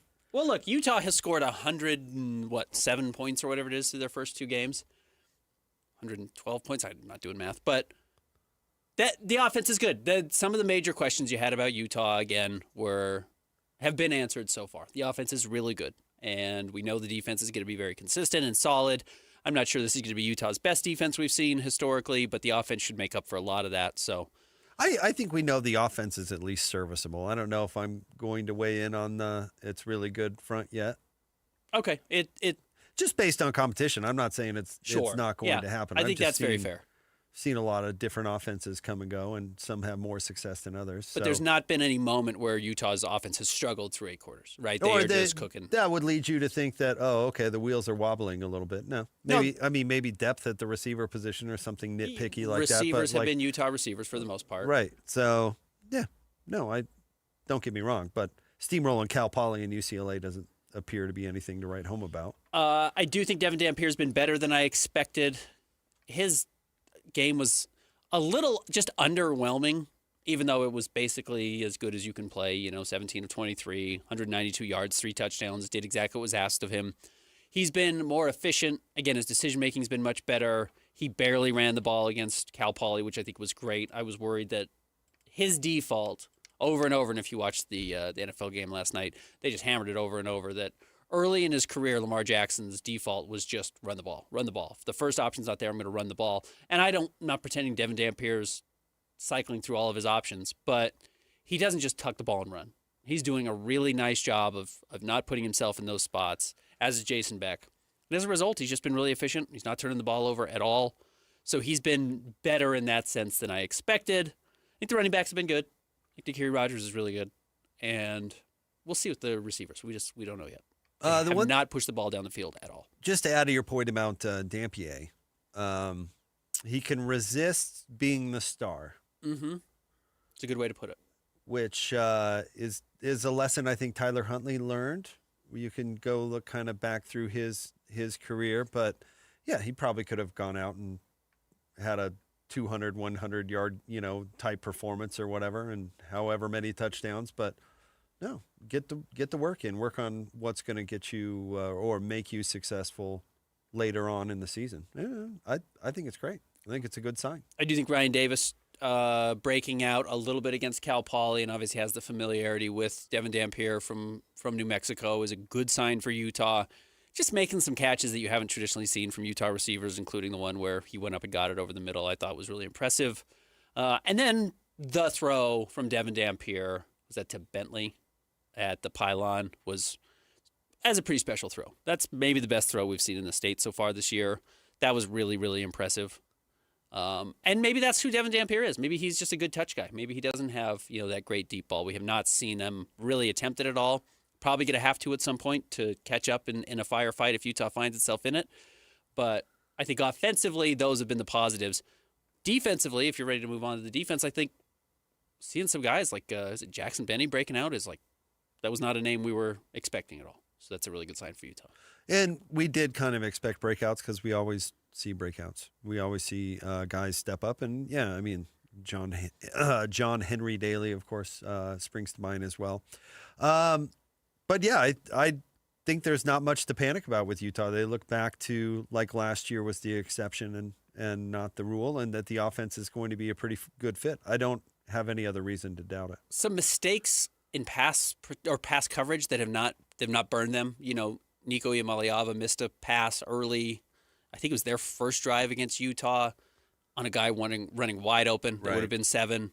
And then Cal Poly's just their quarterbacks were not good. But a couple of times where Utah corners got beat, which is where I wonder if we will see Smith Snowden less on offense because you have to rely on him more. The nice thing is Jackson Benny moves in and plays the slot. You heard Witt talk about this, plays the nickel, and that allows Smith Snowden to play on the edge, which is better. And then you got to just figure out what the other side of the field is going to look like. I wonder if we're going to see less Smith Snowden on offense as the season goes on, because of that reason. It depends. How productive is the offense? Yeah. I actually think it has very little to do with the defense. I think it has everything to do with the productivity of the offense. The defense a couple of years ago, for example, really could have used Sione Vaki more, but the offense wasn't going to move the football at all unless he played running back. So I think that has more to do with how the offense is going. And if they don't need Smith, then, you see him focus his attentions where needed. Yeah. All right, next. Number 2, looking around the scoreboard from the Big 12, and we had a few duds this weekend. Head scratchers. We should have just labeled this headline. Is the Big 12 good? Jake, let me ask you, is the Big 12 good?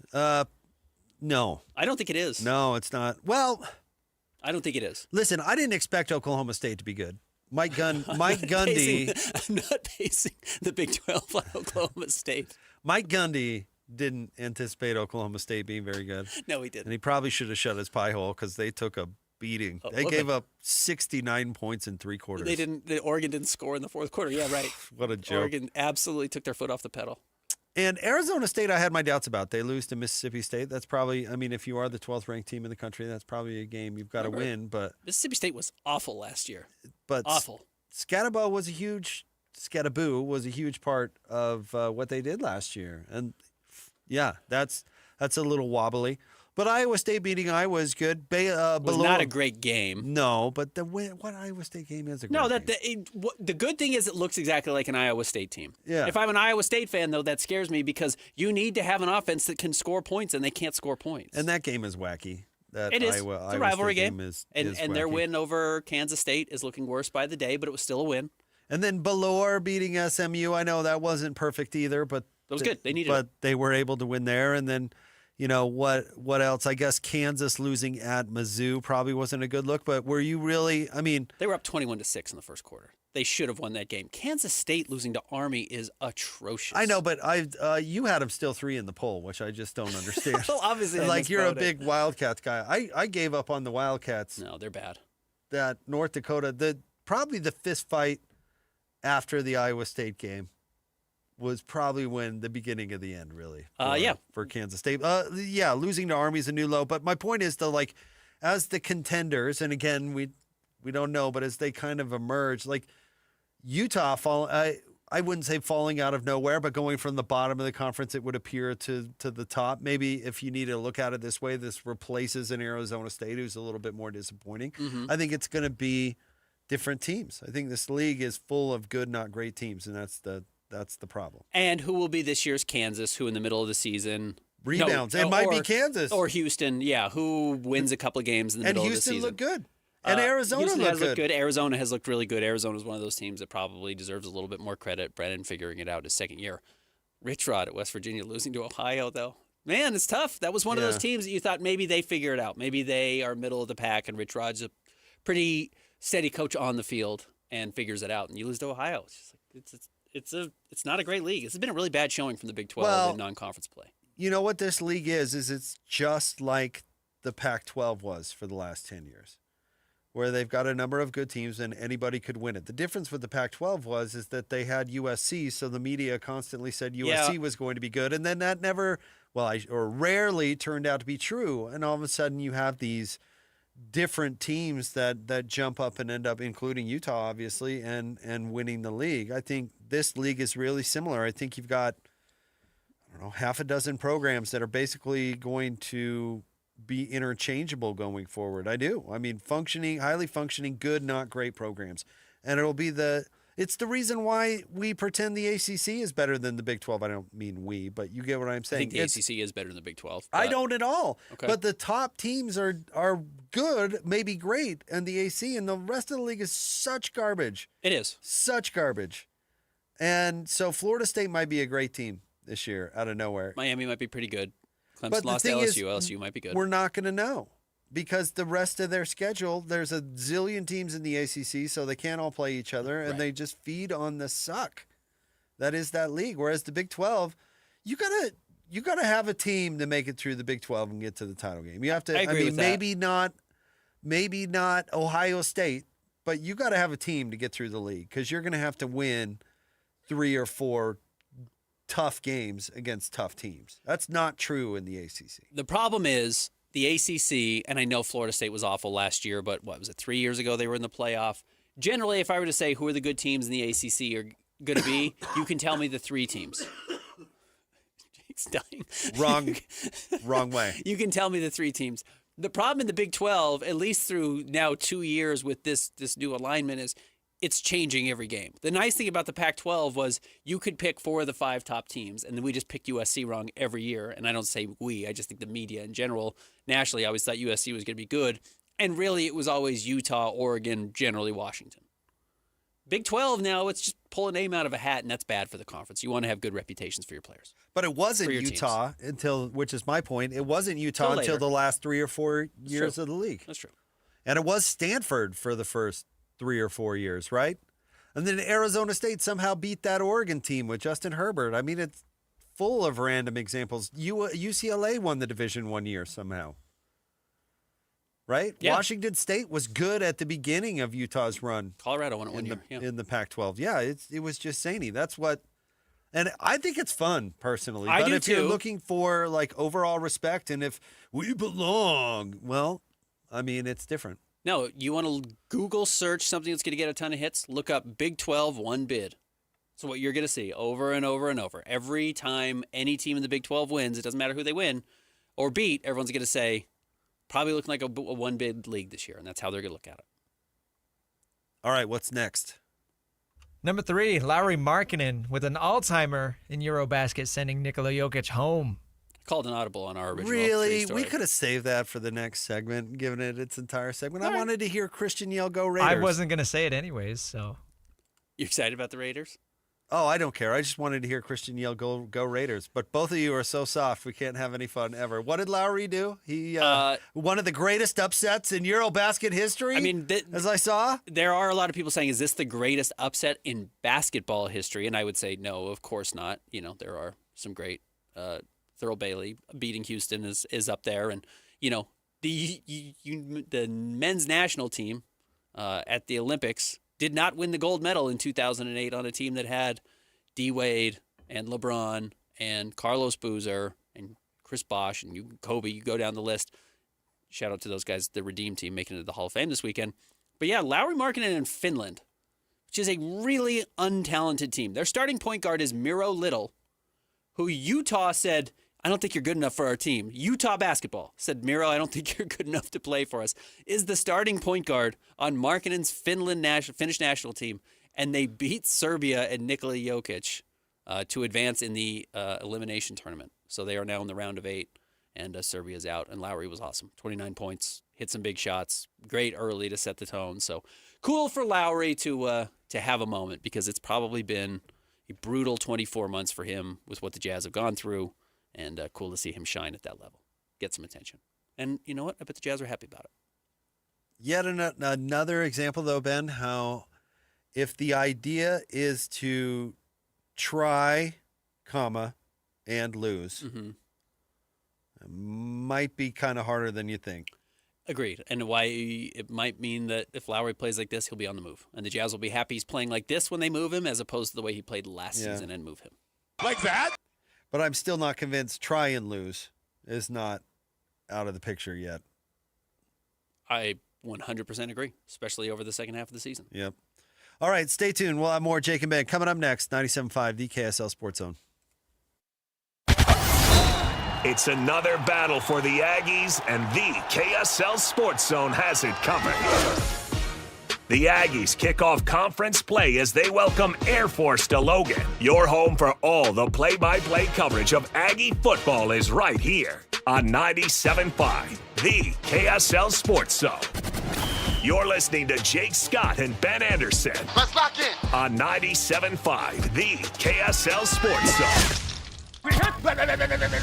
It's game week for the Aggies, and the KSL Sports Zone is getting you ready for kickoff. Bronco Mendenhall and the Aggies return home to Logan to open up Mountain West Conference play with a showdown against Air Force. Listen all week long for the best coverage of Aggie football.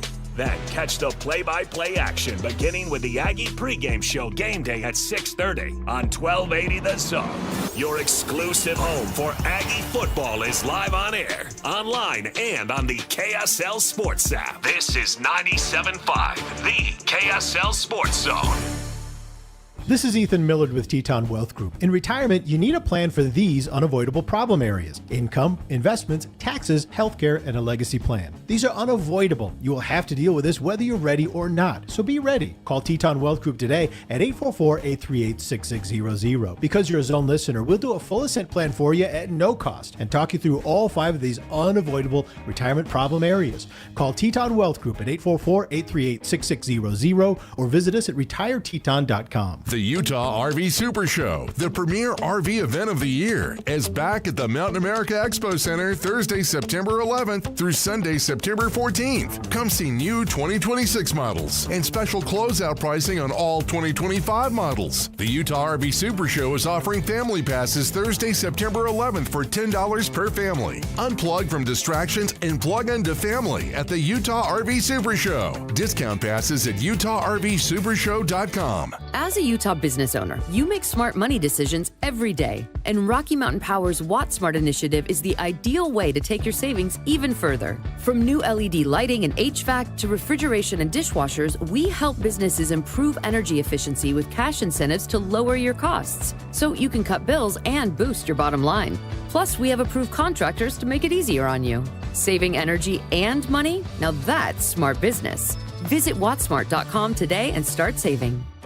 Attention high schoolers, are you ready to power up your future? The Hercules Scholarship Competition is officially open now through November 1st. You can win up to $2,000 towards your tuition. It's simple. Fill out the application, answer one essay question, submit before November 1st. Don't miss your chance to invest in your future. Apply today at HerculesCU.com for your Hercules Scholarship and make your education unstoppable. Hercules First Federal Credit Union, growing stronger together. This message comes from Viking, committed to exploring the world in comfort. Journey through the heart of Europe on an elegant Viking longship with thoughtful service, destination-focused dining, and cultural enrichment on board and on shore. With small ships that bring travelers closer to the destination, there's more time to explore. And every Viking voyage is all-inclusive, with no children and no casinos.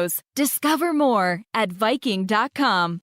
Here's the tale of the daily med fill. Same old pharmacy, same old bill, but those prices kept rising higher still. Till the savings wrangler rode in, cool as can be. Tap Good RX, saving massively. No plan? Don't matter none. Up to 80% off. The deals are done. Discounts hitting harder than Ma's chili. Dang. That one little app does all the rest. Save time and money on prescriptions. Check Good RX. Good RX is not insurance. The IRS finally caught up with Louie. I hadn't paid my taxes in 8 years. I owe the IRS a lot of money. Louie was in deep trouble. We're going to take your house, put a lien on your bank account, garnish your pay. They don't care. They're going to take your paycheck. Louie found out about Optima Tax Relief, the leading tax resolution firm. A-plus rated by the Better Business Bureau, they've resolved over $1 billion for their clients. Optima Tax, they help me. They calm me down. They make me feel comfortable, and I trust them. Louie has a lot to be thankful for. I don't owe the IRS anymore, and I'm able to live a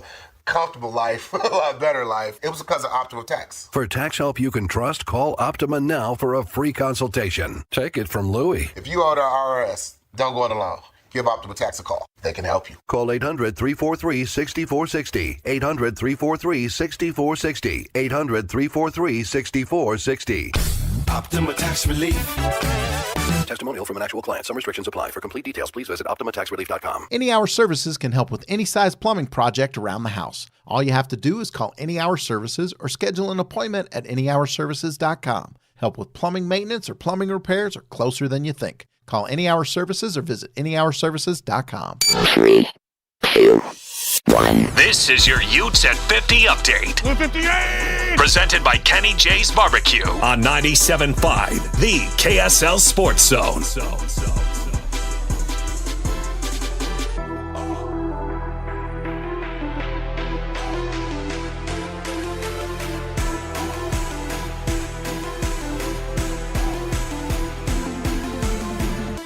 The Utes at 50 update. Here on Jake and Ben. Here's Coach Witt giving his thoughts on Jason Beck's offense thus far.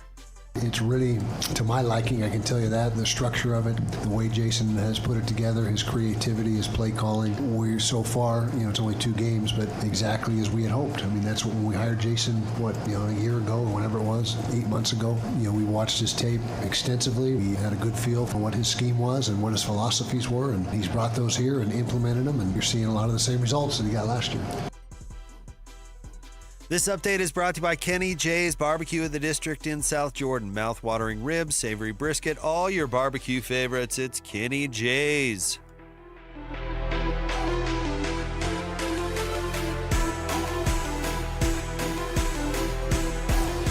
Nobody gets you ready for Utah football more than the KSL Sports Zone. Ready? Kyle Whittingham and the Utes hit the road for a battle against Wyoming and Laramie. Your home for the best coverage of Utah football is right here on 97.5, the KSL Sports Zone. You're listening to Jake Scott and Ben Anderson on 97.5, the KSL Sports Zone.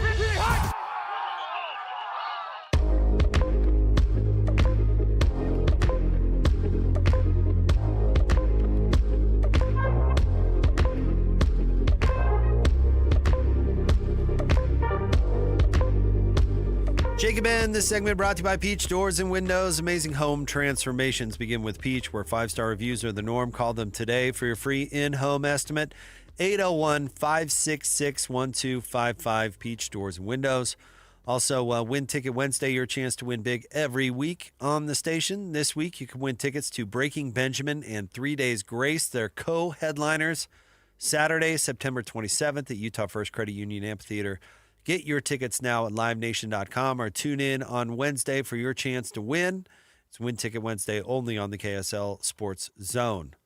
I'm surprised, Ben, that you weren't running circles around Christian today with the old throw picks narrative. I was watching the game and I was feeling the throw picks narrative. Well, I wasn't watching the game. I was tracking the game on my phone, and I did see throw picks come back and make a real strong showing. Because Tennessee is terrible. Well, we'll see. I'll see how my Titans are doing this weekend. We'll see if they can beat the Rams. Terrible. I was doing some research. Apparently, it's just 1 billion degrees in that stadium, which makes sense where my tickets are. Right in the sun? At noon. Oh, yeah. 87 degrees in high humidity Tennessee. Apparently, it's going to be a scorcher, and everyone says it's just miserable. So we'll see. We'll see how we adapt to that. But, yeah, the Titans are bad, and they had a chance to beat the old Donks. Yeah, how are you feeling, Christian? But they didn't. But they did not. You're right. They did not. Dub's a dub, baby. Cash your checks. No, the defense played lights out. Denver's defense. Offense was a little worrying, but offenses look clunky in week 1, so we'll see. I do think that's true. I think because of how we approach preseason now, there are just slow starts to seasons from NFL teams. I think that's absolutely right. So I don't read too much into a lot of the week 1 things, but there were some spectacular games. I did think Cam Ward looked really good. And his stats may not show it because he had some receivers let him down with some drops, but Cam Ward looked legit. Like a real player. I was super excited to see that Green Bay looked legit. They looked and that awesome. Jordan Love looked legit. Way better than I expected. And he's been good. He's been good since he's been named the starter. He went out and just legitimately looked like a top 4 or 5 quarterback in the NFL. Looked awesome. Yeah. And the Packers look awesome. And I'm cheering for them. Detroit, however, a little disappointing. Really poor. Yeah, really bad. Offense couldn't get off the map. Other NFL news and notes, I thought, Ben, Pete Carroll's debut with the Raiders was a good one. Geno Smith looked really good. And I think it just goes to show that some coaches, football is a pretty basic game. And honestly, if you've got a running game and a defense and a quarterback who's not going to screw it up, you're going to win a lot of games. That's what Pete had for a long time in Seattle. And that's how you can go from the Raiders, which is basically laughingstock, to maybe decent team in a short amount of time. Mm-hmm. And you get a serviceable quarterback and a coach who knows how to use him, I think you're going to be fine. And they're going to be fine. They're not going to be good, but they're going to be fine. And that's why, Pete Carroll's obviously not the long-term head coach there. He's the oldest coach in NFL history already. And yes, moved to 1-0 over a really poor Patriots team, I think. But good win, and nice to have somebody with some intelligence at the wheel to maybe help you set up what the next guy is going to look like.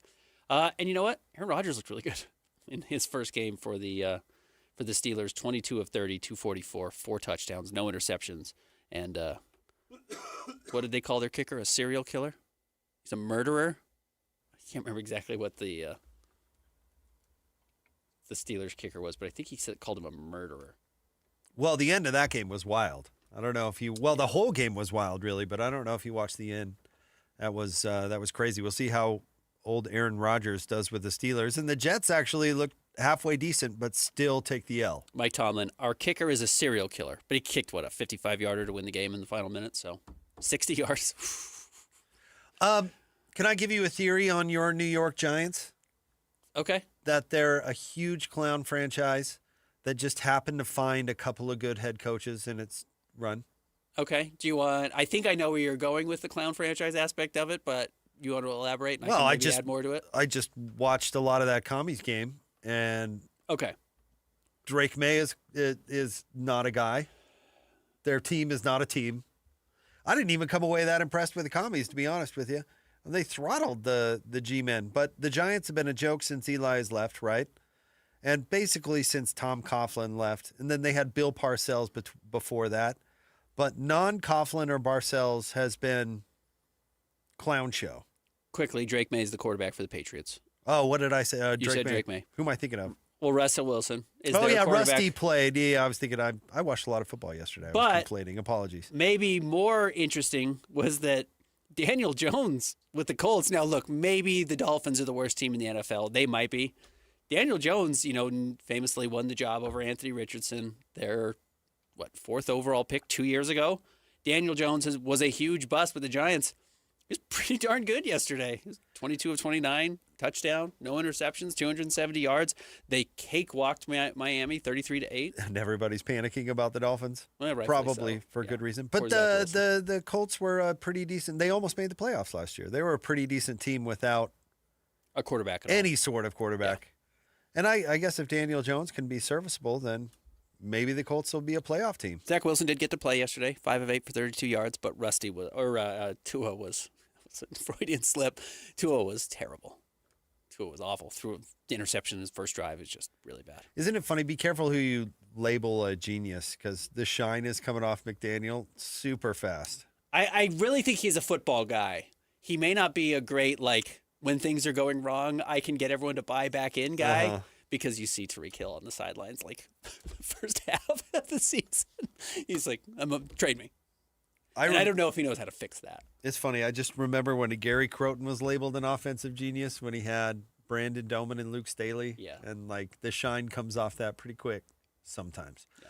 All right, stay tuned. We'll have more Jake and Ben, more football coming up next. 97.5, the KSL Sports Zone. You've been listening to The Zone for decades. Yes! But now you can watch the guys break down your favorite teams. Some viewers may find the following video disturbing. Viewer discretion is advised. Catch the video stream of DJ and PK, Jake and Ben, Hanson Scotty, and JJ and Alex right now at KSLSports.com or by searching KSL Sports on YouTube. Utah's best sports radio is on air, online, and on the KSL Sports app. This is 97.5, the KSL Sports Zone. This is Ethan Millard with Teton Wealth Group. In retirement, you need a plan for these unavoidable problem areas: income, investments, taxes, healthcare, and a legacy plan. These are unavoidable. You will have to deal with this whether you're ready or not. So be ready. Call Teton Wealth Group today at 844-838-6600. Because you're a Zone listener, we'll do a full ascent plan for you at no cost and talk you through all 5 of these unavoidable retirement problem areas. Call Teton Wealth Group at 844-838-6600 or visit us at retireteton.com. The Utah RV Super Show, the premier RV event of the year, is back at the Mountain America Expo Center Thursday, September 11th through Sunday, September 14th. Come see new 2026 models and special closeout pricing on all 2025 models. The Utah RV Super Show is offering family passes Thursday, September 11th for $10 per family. Unplug from distractions and plug into family at the Utah RV Super Show. Show. Discount passes at UtahRVSupershow.com. So many commercials you encounter these days include generic people engaged in generic activities, frolicking in generic locations, accompanied by generic music and a generic voiceover. Pharmaceutical commercials are on the cutting edge of this phenomenon. In fact, I find myself less worried about the risk of lockjaw, intermittent loss of smell, or explosive diarrhea, and more concerned that the drug might turn me into a mannequin at Kmart. So what does this have to do with Shamrock Plumbing? Nothing, really. But if you find our commercials over the top, just remember it could be worse. They could be generic. Jared's here for the funnel cakes. Maria's here for the music. And Mike wants to take a spin in a monster truck. So where's the one place they can see and do all of this? Nowhere but the Utah State Fair. And it's going on September 4th through the 14th. Get ready for a scary good time at the Monsters Are Real Monster Truck Show September 14th at the Utah State Fair. It's guaranteed to be an adrenaline-fueled beast of a show. Monsters Are Real September 14th, only at the Utah State Fair. So my mother is thinking of switching from Verizon to Pure Talk, but she's worried the deal sounds too good to be true. Michael, she said, how can those Pure Talk people offer me the same basic service as Verizon for so much less money? I said, Mom, go ask Google how much Verizon spends on advertising and promotion. A few seconds later, my mother said, oh my goodness, $12 billion a year? That must be a typo. I'll tell you what I told my mom. It's not a typo. Verizon spends $12 billion a year on advertising and promotion, and their customers are paying for it. Well, Pure Talk doesn't spend that kind of money on commercials. Trust me, I would know. Consequently, they can offer you and my mother unlimited talk, text, and plenty of data on a blazing fast 5G network for just $25 a month. Dial pound 250 and say the words Mike Rowe, and you'll get an additional 50% off your first month. That's pound 250 Mike Rowe. Pure Talk. Everything you need and nothing you don't. As a Utah business owner, you make smart money decisions every day. And Rocky Mountain Power's WattSmart initiative is the ideal way to take your savings even further. From new LED lighting and HVAC to refrigeration and dishwashers, we help businesses improve energy efficiency with cash incentives to lower your costs, so you can cut bills and boost your bottom line. Plus, we have approved contractors to make it easier on you. Saving energy and money? Now that's smart business. Visit wattsmart.com today and start saving. Life doesn't wait, and neither should you. Aleve can help you deal with pain less throughout your day. Whether it's a long day on your feet, a demanding workout, or everyday aches and pains, you need relief that can keep up when pain persists. Aleve is here for you with longer-lasting body pain relief compared to leading OTC branded pain relievers. With just one pill, Aleve lasts up to 12 hours. Don't let those aches hold you back from doing what's important to you. Use as directed. Hi, I'm Chef Franklin Becker. You know the jingle. Now discover the facts about Ozempic, a GLP-1. There's only one FDA-approved Ozempic made by Novo Nordisk. Learn about the real thing. Talk to your healthcare professional today. Call 1-833-OZEMPIC or visit Ozempic.com to view the medication guide and to learn more about Ozempic. Semaglutide injection 0.5, 1, and 2 milligrams.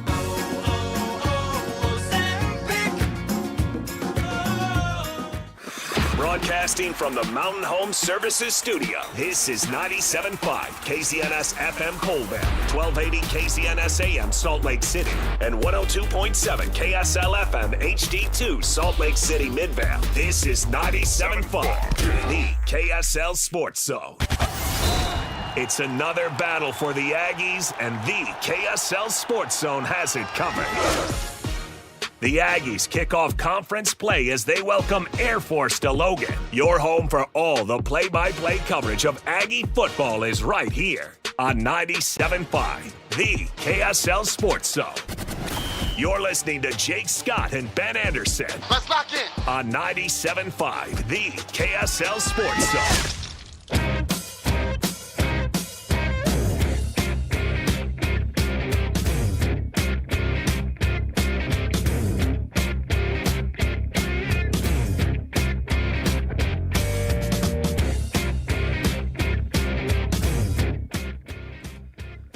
Jake and Ben, 97.5, the KSL Sports Zone. Jake, Scott, Ben Anderson, join Hans and Scotty G live coming up tomorrow from noon to 3 at the Grill, 2264 South Main Street in Nephi. They're going to be hanging out with the good folks from Bar W Beef. So go check out Hanson Scotty.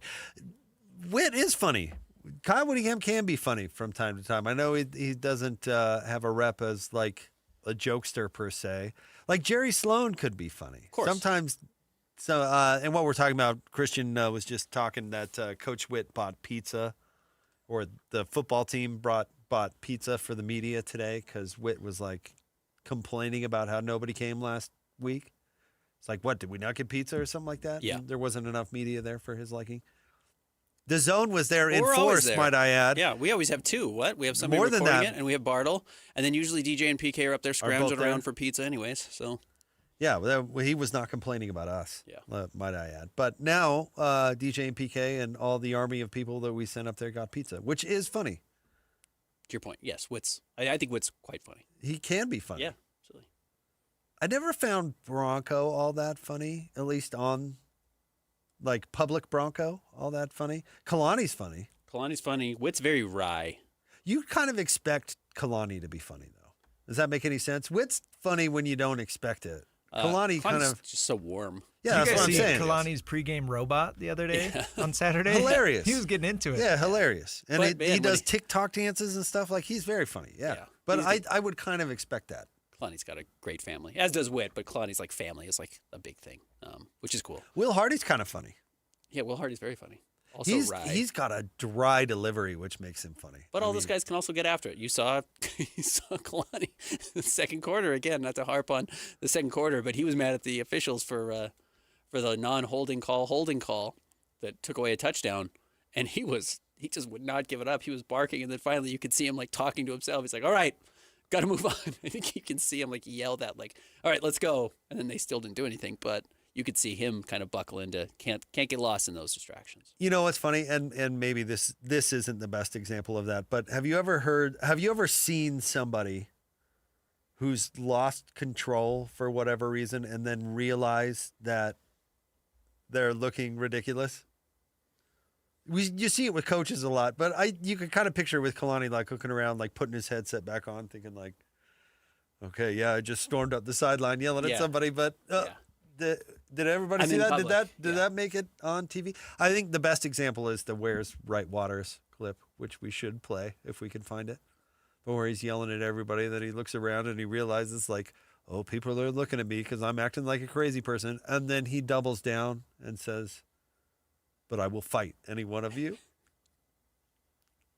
Great times. But yeah, you see it with coaches a lot where they lose their mind and then all of a sudden they look around and they're like, you know who needs more of that is Dan Hurley. A little self-awareness. I wish he would look around and be like, okay, I'm acting like a crazy person right He now. likes I all need the to- attention. I need to put the lid back on it. It is I all don't about... really care if you people look at me in the press box. You know what? I don't care.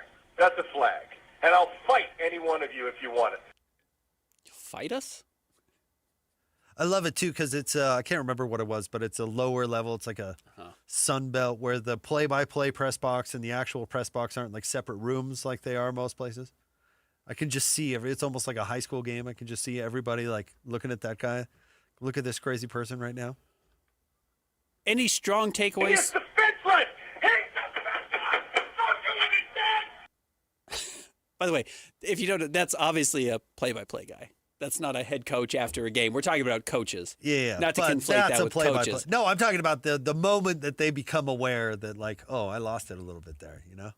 Put So- it back together, put the headset back on, go back to the sideline and kind of stand there like, no, I'm normal. Well, I'm okay. in my eternal sickness, you're getting a lot of that right now. I just keep listening to UCLA podcasts because it's hilarious to listen. There was just a lot of hype for this UCLA team in LA, not from the papers necessarily, but from the podcasters. And to go back and listen to where they are on Deshaun Foster, it's a lot of that. It's a lot of like, this is what's wrong. This is what's wrong. And then it all comes to a head and they burst. And I guess that leads us into where I guess Utah and BYU are through 2 games of. Are you confident in anything we know about these teams? And are you confident in anything you know about any team through 2 weeks? I'm not sure anybody has a truly great resume. South Florida's been impressive. Florida State's been impressive. But maybe Alabama's just terrible. UCLA and Stanford, I don't think are very good football teams. So I'm not trying to draw No, too much on from the those. whole, I don't think you can. I think if you look a little bit, if you dissect it a little bit more, I think you can be confident about some things. But yes, I think, and as Witt, I think Dampier is a Big 12 quarterback. There was a segment of people out there that were like, well, he could get that done in the Mountain West level, but what happens when he gets to the Big 12? And he's going to be fine. he still hasn't played a Big 12 opponent. But you've seen it that he's a competent quarterback. He, other than the tackles, I guess, he is probably the best player on Utah's offense. That's a really good sign. And I don't think that's because the rest of the offense is bad, but I think that he's a very competent and capable player. I think that's a really good sign. I think that's what Utah has to have to compete. I think BYU's linebackers are going to be out of this world. Yeah. Like, I'm pretty confident in saying that is going to be a real strength, one of the best units in the Big 12. I mean, I think if you look at the Utah's offensive line has done nothing but proven, like, okay, I get why they have high expectations for these guys. Like, I'm pretty confident that's going to be a pretty serviceable group. Kicking game is great at BYU. Yeah. I mean, I don't know if BYU is going to win 10 games. I don't know if Utah is going to win 10 games. We could get into the, like, sports radio hot topic, like who's more likely to win 10 games? Give us a call. That's not really what we do. But there's a long season. There's a lot that can happen. I mean, Utah was undefeated last year until they weren't. It's so early. We don't know exactly what to read into the Big 12. But one of the issues that I looked at for Utah and for BYU early in the year, or in the offseason, I should say, is that I thought BYU's schedule was really advantageous because of some of the teams they didn't have to play. And now, which this is exactly what happened last year, that has flipped. Again, through 3 games last year, you thought if Utah was undefeated, they were going to run through the Big 12, and they started 3-0 and didn't win again until the last week of the season against Central Florida. I guess they went 4-0, and then they lost the last week of the season, or won the last week of the season, moved to 5-7, excuse me. Utah's schedule, I was looking around, and I just kind of thought, man, Arizona State's going to be tough. Kansas State's going to be really tough. Maybe those are going to be difficult games, and I don't know if that's the case anymore. Arizona State's only 1-1, but that one loss was not to a particularly great SEC school. We don't think. Mississippi State wasn't good last year. But Utah's schedule starts to open up a little bit, and we'll see with BYU. You go at Arizona, all of a sudden that feels like a much more losable game. At Iowa State's a difficult game. At Texas Tech's a difficult game. You got to play Utah in there. That 4-week stretch of Arizona, Utah, Iowa State, Texas Tech, TCU, let me tack on 5. Those are probably, at least through 2 games, been the best teams in the Big 12. And that gets much more difficult now than maybe what we had thought. Not to resurrect an old conversation, but there's not a run in the ACC that is like that. You're right. Like that. I think that's very fair. There's not, I mean, we could pick apart Syracuse's schedule or whatever, and there's not a run through that league. Yeah, where you're going, Miami, Florida State, Clemson. The odds of you playing those 3 teams in a row, because they're the only 3 good teams in the whole league. My Hokies lost to Vanderbilt. They got ragdolled by Vanderbilt at home. It's a joke league. Out there guarding Vanderbilt. Getting clowned by Vanderbilt at home. Yeah. Good heavens. Just terrible. You're right. So you look at the Big 12, like that's a run. If you can. Yeah, that's a really brutal spot. If you can win more than you lose through that run, then you're pretty good. You are good, and you're probably eliminated from Big 12 play if you only go 3-2 in that stretch. That's the hard part. No, for BYU. I think the more likely than not, I think the Big 12 champ again has 2 losses. I think you're right. Which is the problem with the league. It probably depends on which of those games you lose. Do you lose to Utah? Do you lose to Iowa State? Do you lose to Texas Tech? I mean, do you lose to TCU? No, I think if you lose 2 of those games in that stretch, you're just going to lose a tiebreaker to somebody. That's the hard part about that stretch specifically. I think you're right. I think it's probably a 10-2 team or a 7-2 team in Big 12 play that makes it to the Big 12 title game. The 2 you lose are really going to matter. Yeah. No team, again, the comparison to the Pac-12, no team went undefeated through that league. Every champ had at least 1 loss. But on the flip side, you start to look at Utah's schedule, and again, not to put the cart before the horse, but I think Texas Tech's going to be pretty good. At West Virginia, certainly a question mark. Arizona State's certainly a bit more of a question mark. You're happy to get them in Salt Lake City. At BYU is going to be tough. It's the rivalry game. But Colorado probably stinks. Cincinnati probably stinks. Baylor might be tough. On the road, we'll see. They're 1-1. See how good SMU actually is. Kansas State stinks. And at Kansas, we'll see. Kansas did not look good this weekend either. So Utah's schedule that I thought looked far tougher to start the season is already looking much lighter. You're out on Dion already. Is it June of 2023? Yeah, I'm Christian, out on Dion. How do you feel about that as a pro Dion guy? No, I talked about it in the week 0 power poll. I was way low on the Buffs this year. You've been I've higher given on up on the him. Buffs than anybody. So, yeah, I'm not buying Colorado, especially in Salt Lake City. Yeah, I mean, schedules are schedules. You got to go win the games, and that's been at times the hard part for Utah, where they lose games they should win when they have potentially big seasons on their hands, and then they've gone out and won those games. And then they've also had opponents lose games they should win to put Utah into situations which they didn't expect to be in. College football is a wild thing. It is. That's why we enjoy it. The other aspect of something we talked about last week that did not come to fruition was we thought maybe we'll get to see what Isaac Wilson looks like running Jason Beck's system. We're not going to see Isaac Wilson this season. That didn't make a whole lot of sense to me, honestly. I think it did, other than it went totally counter to the idea that Isaac Wilson won the backup job. No, that's what I'm saying. Like, they said it had redshirt reasons, and I didn't really. Oh, interesting. Okay. Coach, Maybe. Okay. Yeah, we can I didn't we see can play that. the I'm sorry. clip. I wish I'd seen that. No, he said, "Oh, we didn't see Isaac because we're thinking of." But even that explanation, we can play it, didn't make a ton of sense because you can play 4 games and still redshirt. Let's play the clip. That's part of the equation right now, absolutely. That plus getting a look at Bird, who we've never seen in live action. So the combination of not squandering games, at least right now, with Isaac, and needing to get a good look at Bird and see what he can do, led to what you saw today with Bird getting all the reps when Devin exited the game. Okay, that makes sense in the idea that if you were to suffer a long-term injury to Devin Dampier, maybe then you would be happy to go to Isaac. But if you don't have to, don't use him. And because you've not seen Bird at all in live action, let him play, especially in these games against Cal Poly when you're up. The hard part for Isaac is I kind of think he lost his job over the weekend. Well, Bird looked good. Bird looked superb. And again, it's Cal Poly and it's a blowout and et cetera, et cetera. But if you're running the system, I mean, Bird looked better in his, 4 drives that he had than Isaac Wilson did at all last year. See, beware, though, Ben, because that's not fair. Bird didn't have to make a throw that mattered. You're right. He didn't have to make one that mattered. Isaac was asked to make all sorts of throws that mattered because Utah was down. Right. And they had when to he throw. started, he and played against Oklahoma State, and they had to win.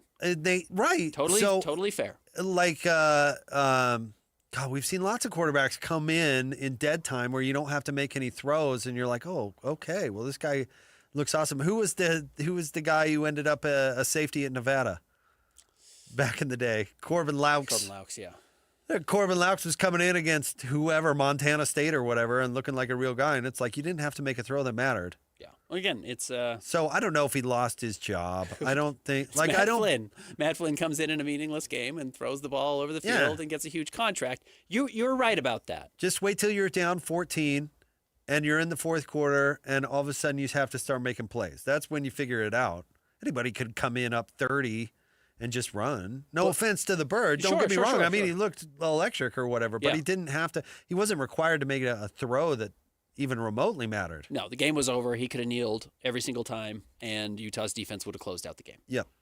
But what he did show was impressive. Sure. Real zip on the ball. Obviously, he's a very good athlete, a good runner. So that was exciting.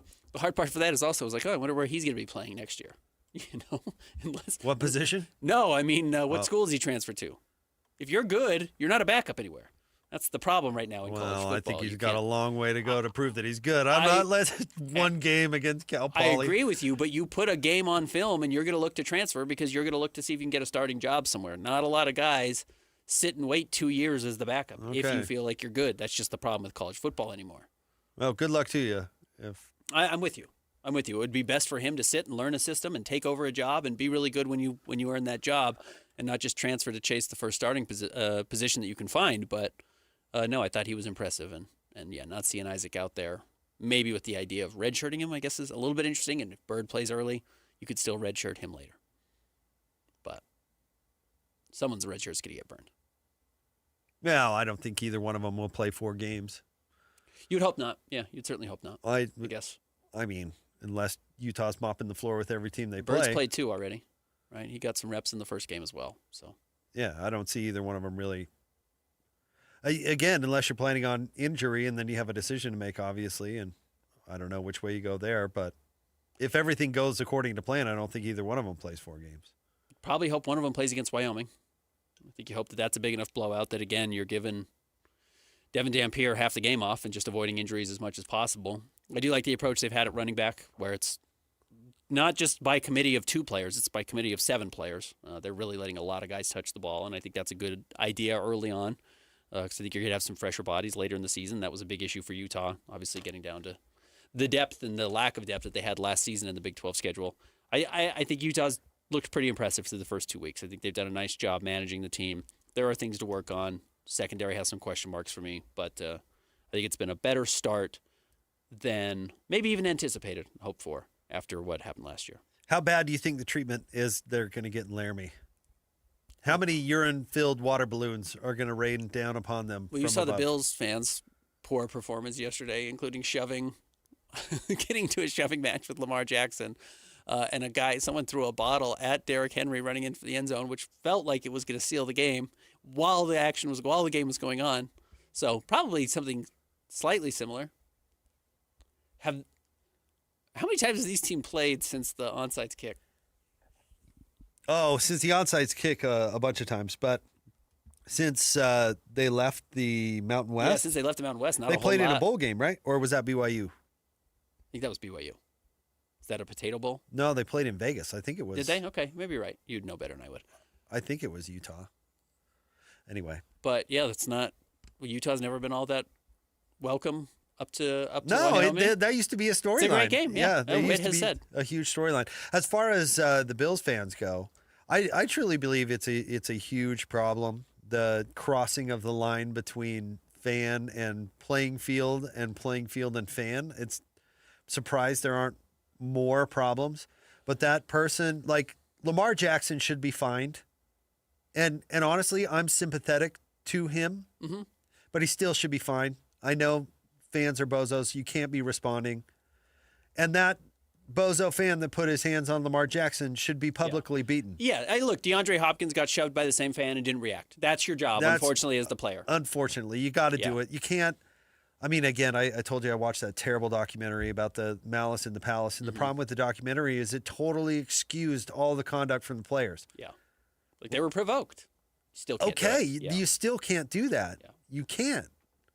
Yeah, you shouldn't throw a beer at Ron Artest, and that may be the dumbest fan ever, but there is accountability to both the players and the fans, even when I'm sympathetic to the player. I agree. And I am sympathetic to Lamar Jackson. But that fan should honestly be not only kicked out, but banned. And I don't like extreme stuff like that, but you just can't. The line is there. You can't cross the line, period. End of story. Players. Yeah, I don't think that's extreme to say, yeah, you don't get to come back here anymore. I can't go to the Eccles Theater and jump up and say, like, I didn't like that part of Wicked, so I'm going to punch the witch. You know, you don't get to do that. Or even if you get caught up in it, and you jump up on the stage and participate in the solo. Yeah, you're out. Yeah, you're sorry, out. Pal. You're like, I'm sorry, gone. you love the play that much that you can't control yourself. We can't trust you. But you're done. Yeah, I totally agree. Yes, ban that fan. And guess what? There's 80,000 other fans who want to take that guy's spot.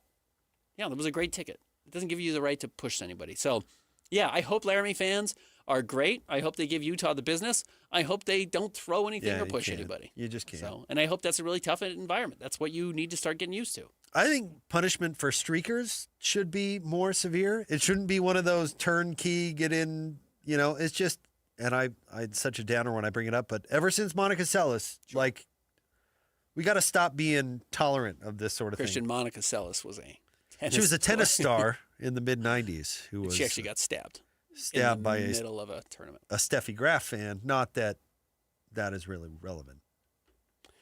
But Steffi Graf would later marry Andre Agassi, also a tennis star in the mid-'90s. Couple of kids. Yeah. Andre Agassi from Las Vegas. Did a big a promotion for Rebel cameras. Christian, Las Vegas is a town in the state of Nevada. Stay tuned. More next. 97.5, the KSL Sports Zone. It's game week for the Utes, and the KSL Sports Zone is getting you ready for kickoff. The Utes are 2-0 and look to wrap up their non-conference schedule undefeated as they hit the road to Laramie for a battle against Wyoming. Listen all week long for the best coverage of Utah football. Then catch college football Saturday game day at 10 a.m. with a post-game show immediately following the game on KSLSports.com. Let's go then. Let's go, baby. Your home for the best coverage of Utah football is live on air, online, and on the KSL Sports app. This is 97.5, the KSL Sports Zone. Hey everyone, Jake here from my friends at Trajan Wealth, and that's Trajan, Trajan, Trajan Wealth. Listen, if you are tired of living the day-to-day with the market, is it up, is it down? You're living and dying with the whole thing because you want to accomplish your financial objectives. Well, listen, you don't have to do that. You can get a team of good people on your side to help you make the correct decisions, both long-term and short-term, to give you peace of mind where you can bring the temp down a little bit. You're not glued to today's stock news or what's going on. You're confident that you've set the right goals for the lifestyle that you want to live when you retire, and you're making the exact decisions you need to get there. And listen, Trajan wants to be that team on your side to help you do just that. So give them a call today. 801-899-7600. Sit down with them. They have free consultation to help you set those goals and show you what they can do for you. 801-899-7600. You can also get started at TrajanWealth.com. Advisory services offered through Trajan Wealth, LLC, and SEC registered investment advisor. Paid advertisement, 801-899-7600 or TrajanWealth.com.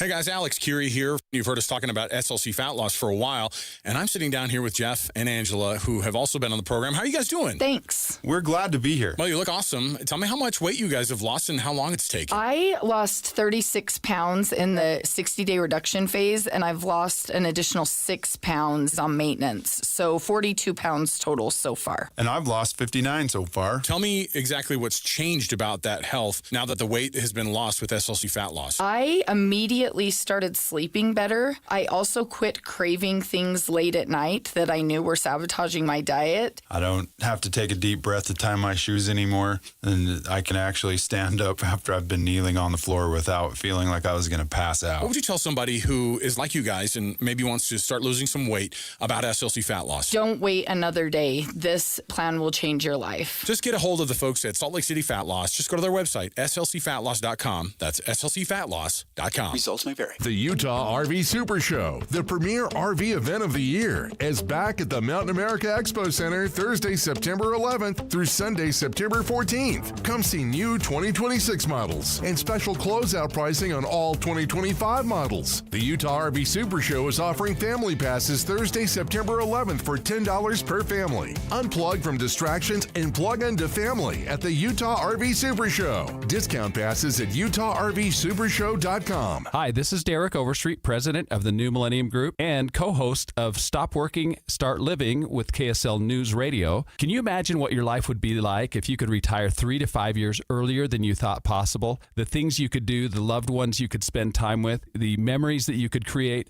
That's what our team at the New Millennium Group does. We'll walk you through the entire process every step of the way. If you'd like to get a copy of the 5-step proprietary plan that will help you retire 3 to 5 years sooner than you thought possible, give us a shout right now.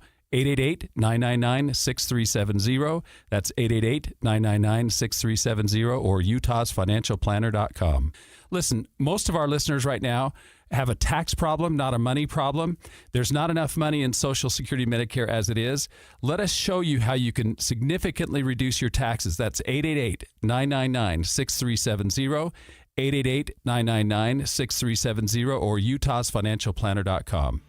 A 15-year-old girl who chewed through a rope to escape a serial killer. I used my front teeth to saw on the rope in my mouth.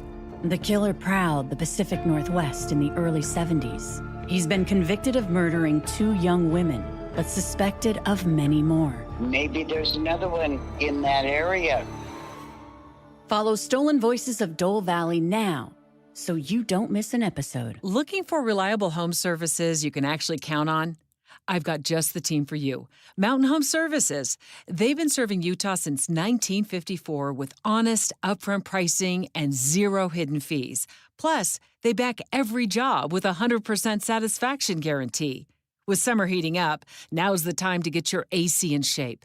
Mountain Home Services delivers fast, expert air conditioning service to keep your home cool and comfortable. And don't forget, they also handle electrical and plumbing work with the same trusted care. And here's the best part. KSL listeners get exclusive limited-time specials, but you have to call and ask. These deals won't last, so don't miss your chance to save. Call 801-543-2222 today and tell them KSL sent you. That's 801-543-2222 or visit mountainhomeservices.com.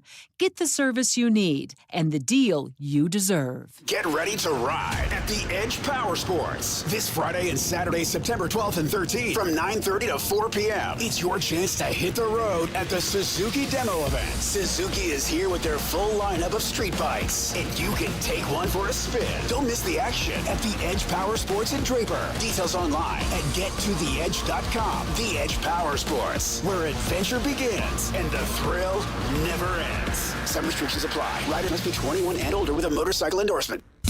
This is your Cougars at 30 update. Presented by Kenny J's Barbecue on 97.5, the KSL Sports Zone. It's your Cougars at 30 update. Here's Coach Kalani Sitake on LJ Martin's strengths so far. He's got great vision. He gets stronger as the game goes on. We just got to keep feeding him the ball, and he can do some good things with it. But I think you look at what the O-line's done, too. I think the O-line's done some really good things, locking up on blocks, and Coach Woods has done a good job with that group. Cougars at 30 brought to you by Kenny J's Barbecue at the District in South Jordan. Mouth-watering ribs, savory brisket, and all your barbecue favorites.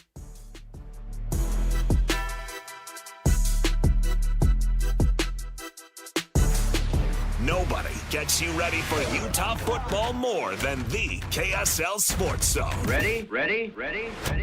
Kyle Whittingham and the Utes hit the road for a battle against Wyoming and Laramie. Your home for the best coverage of Utah football is right here on 97.5, the KSL Sports Zone. You're listening to Jake Scott and Ben Anderson on 97.5, the KSL Sports Zone.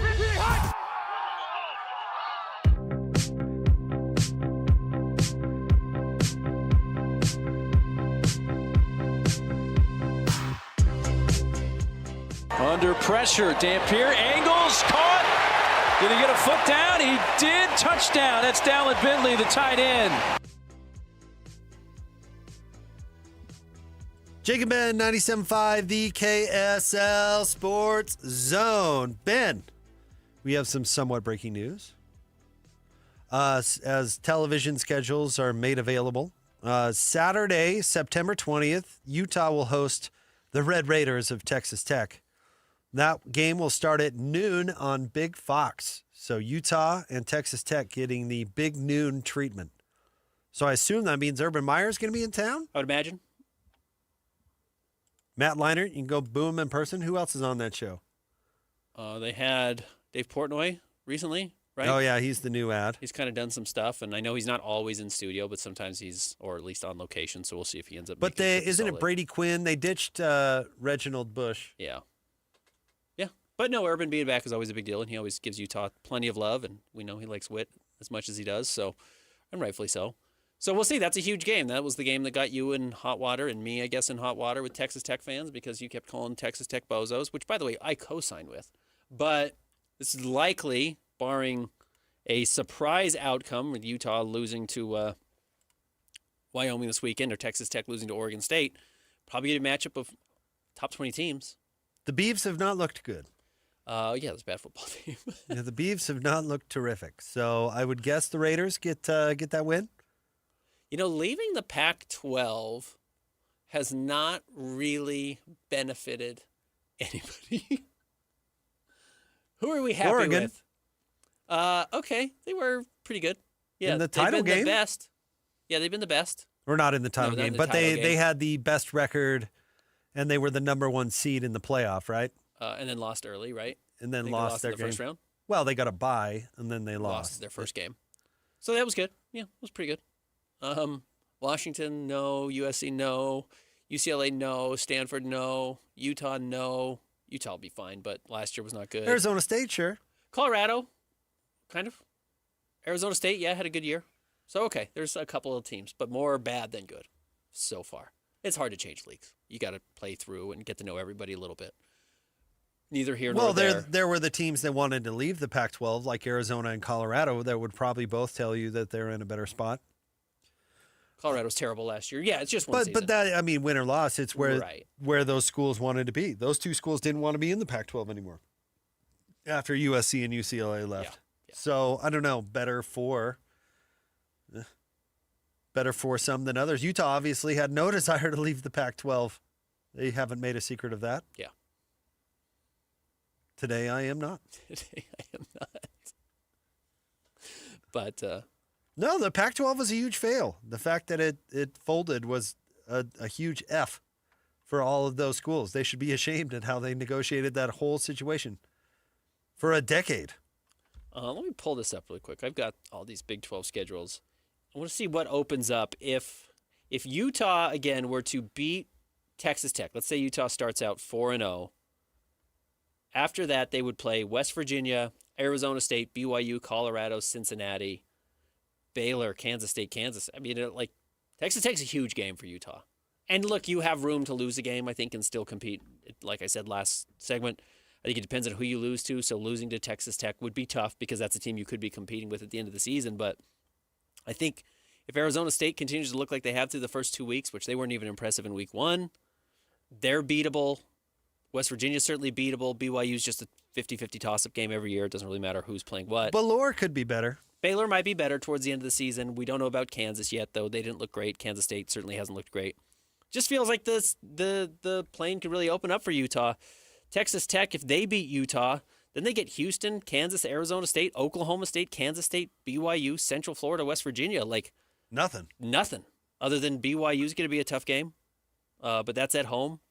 They're at Kansas State. They're at Arizona State. They're at Houston, but that's a pretty cake schedule for them.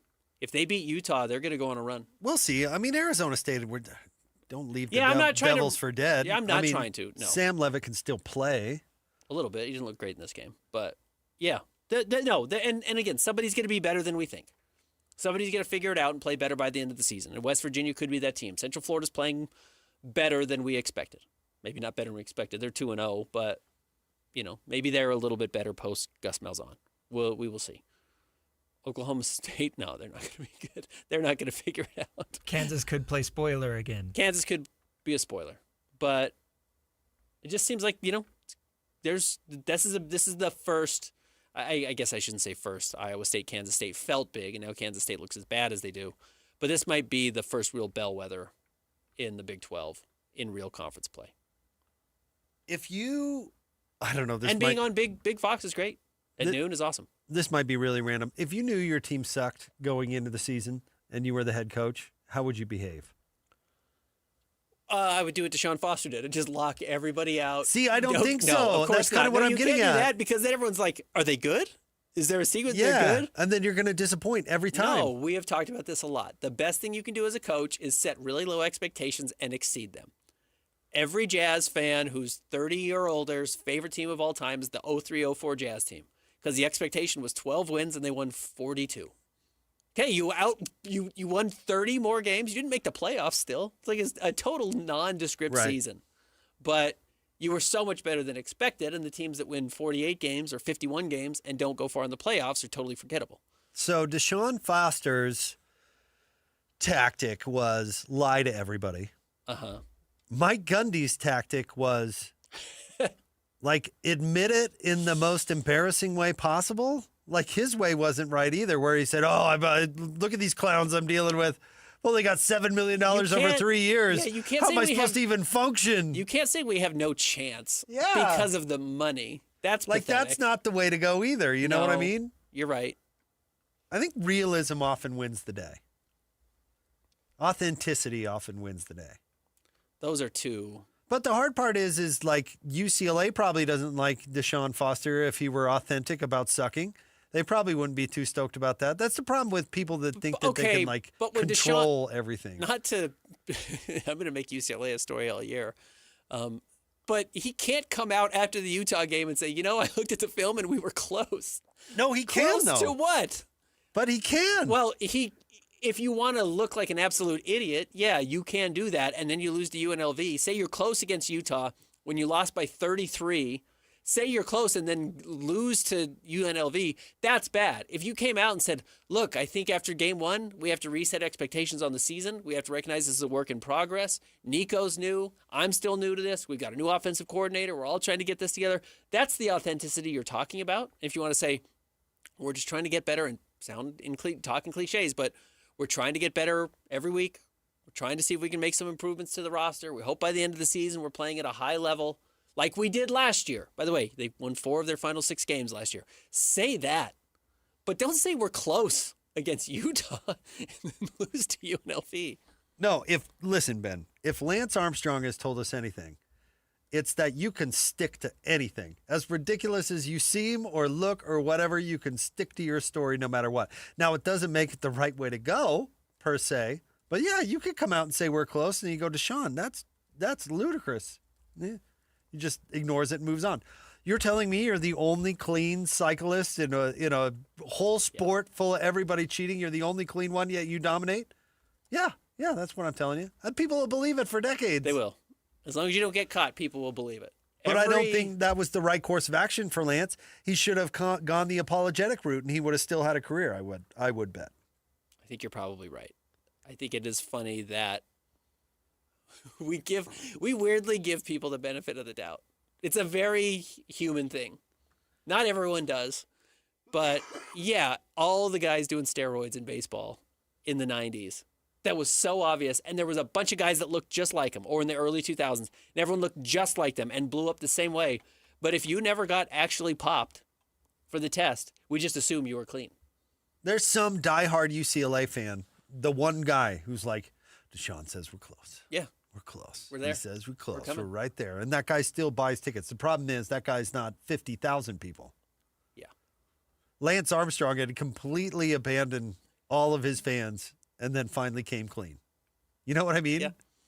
It's rough. Well, do you think Deshaun Foster needs to come clean?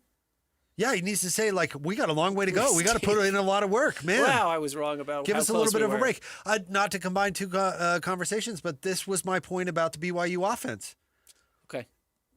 Don't expect them to be a high-flying offense. That's not what they're going to be. It's not. It's not, no. And so if we're holding them to the standard of, in a game against Stanford, they've got to be awesome for all 4 quarters, I don't think that's realistic. Yeah. Because it's not who they are. And probably if BYU were being authentic about it, they would tell you a different story. And I don't mean to criticize BYU, because I get why they're saying the Bear can digest the playbook and they're confident in him, because they don't want to submarine their guy that they've basically been forced into going. But it doesn't alter the truth of the matter is that they've got a freshman who's not going to be as dynamic as a senior. Yeah. All right. Accurate. Good bow on it. All right, we wrap up the show next. 97.5, the KSL Sports Zone. It's game week for the Aggies, and the KSL Sports Zone is getting you ready for kickoff. Bronco Mendenhall and the Aggies return home to Logan to open up Mountain West Conference play with a showdown against Air Force. Listen all week long for the best coverage of Aggie football. Then catch the play-by-play action beginning with the Aggie pregame show game day at 6:30 on 1280 The Zone. Your exclusive home for Aggie football is live on air, online, and on the KSL Sports app. This is 97.5, the KSL Sports Zone. Attention sports fans, drive into fall savings with Hercules First Federal Credit Union. This fall, score auto loan rates as low as 4.99%. Plus refinance with Hercules and save an extra 0.50%. Open a new Visa card and get an additional 0.25% off your rate. Enjoy 90 days with no payments and a $100 gas card when you add gap warranty or maintenance. But hurry, this offer ends soon. Visit HerculesCU.com today. Hercules First Federal Credit Union, growing stronger together. What's up, everybody? I'm Mike Wilson with Any Hour Services, and you might have heard that during the month of September, Any Hour Services is having our free furnace sale. That's the sale where when you have Any Hour Services install a new air conditioner, we'll give you a new furnace for just the cost to install it. About $400. The furnace is free, you just pay the labor. If you think you might be interested and want to know how much you can save during our free furnace sale, call Any Hour Services and schedule your free estimate today. Google Any Hour Services or schedule online at anyhourservices.com. No one helps more homeowners than Any Hour Services. Saving for retirement was tough enough for us. Yes, and navigating markets can be challenging at times. I understand. That's why at Fisher Investments, we take a disciplined approach with your investments. Tell us more about that. We take an active approach to money management, positioning your portfolio for opportunities we see ahead. So all your clients get the same portfolio? No, we tailor your portfolio to your individual goals and needs. What about communication? We don't like being left in the dark. We check in regularly to keep you informed on the markets and your portfolio. Which means you'll help us stay on track. Yes, our goal is your comfortable retirement. And as a fiduciary, we always put your interests first, because we do better when you do better. At Fisher Investments, we're clearly different. Learn more at FisherInvestments.com. Investing in securities involves the risk of loss. You worked hard for your 401k, but if you've left your job, your money might be sitting in the wrong hands. I'm Jeff Jr. with Trajan Wealth, and it's very possible that the 401k that you have had for years has hidden fees and limited investment choices. But if you're no longer with the company, that 401k may be at the mercy of your former employer. All of these things could be costing you thousands. Rolling over your 401k into an IRA can provide better investment options that align with your long-term goals. At Trajan Wealth, we're fiduciary advisors that are held to a higher standard with no hidden agenda and no hidden fees. Don't let your retirement dollars sit in an old plan, and don't roll it over to your new plan without consulting Trajan Wealth first. Call Trajan today at 801-899-7600. That's 801-899-7600. Advisory services are offered through Trajan Wealth, LLC, an SEC-registered investment advisor. Tim Jr. here from RGS Exteriors. I want you to know that it's the little things that count. Any remodeler can say they treat customers right when it comes to siding, gutters, windows, and exteriors. It's hard to know for sure. If a contractor uses cheap generic nails instead of super grippy ridge shaft nails for your siding, would you even know? If they use cheap $4 caulk to install your new windows instead of paying $9 a tube for the good stuff, could you tell by looking? It all comes down to the details and trust. At RGS Exteriors, we only do things one way, the right way. We never cut corners. We never skimp on details. We never do less than the job requires. That's why we offer our industry's exclusive 10-year everything guarantee. And it's why we have the happiest customers. If you need any gutters, siding, or replacement windows, call RGS Exteriors at 801-280-3110 or visit rgsutah.com. That's 801-280-3110 or online at rgsutah.com.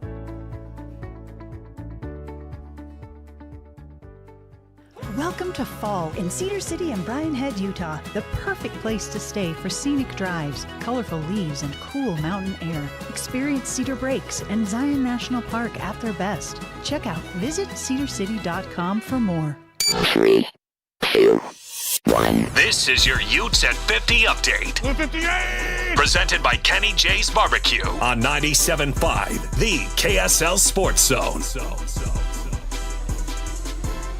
Utes at 50 update. Here's Kyle Whittingham and his thoughts on the defense through the first two games. I mean, there's things we need to get better at. You know, they hit that glance route on us 3 or 4 times. Got to not let people inside. I mean, there's things to work on, but 1 touchdown in 2 games is the bottom line. That's a really good start to the season. Utes at 50 brought to you by Kenny J's Barbecue at the District in South Jordan. Mouth-watering ribs, savory brisket, and all your barbecue favorites.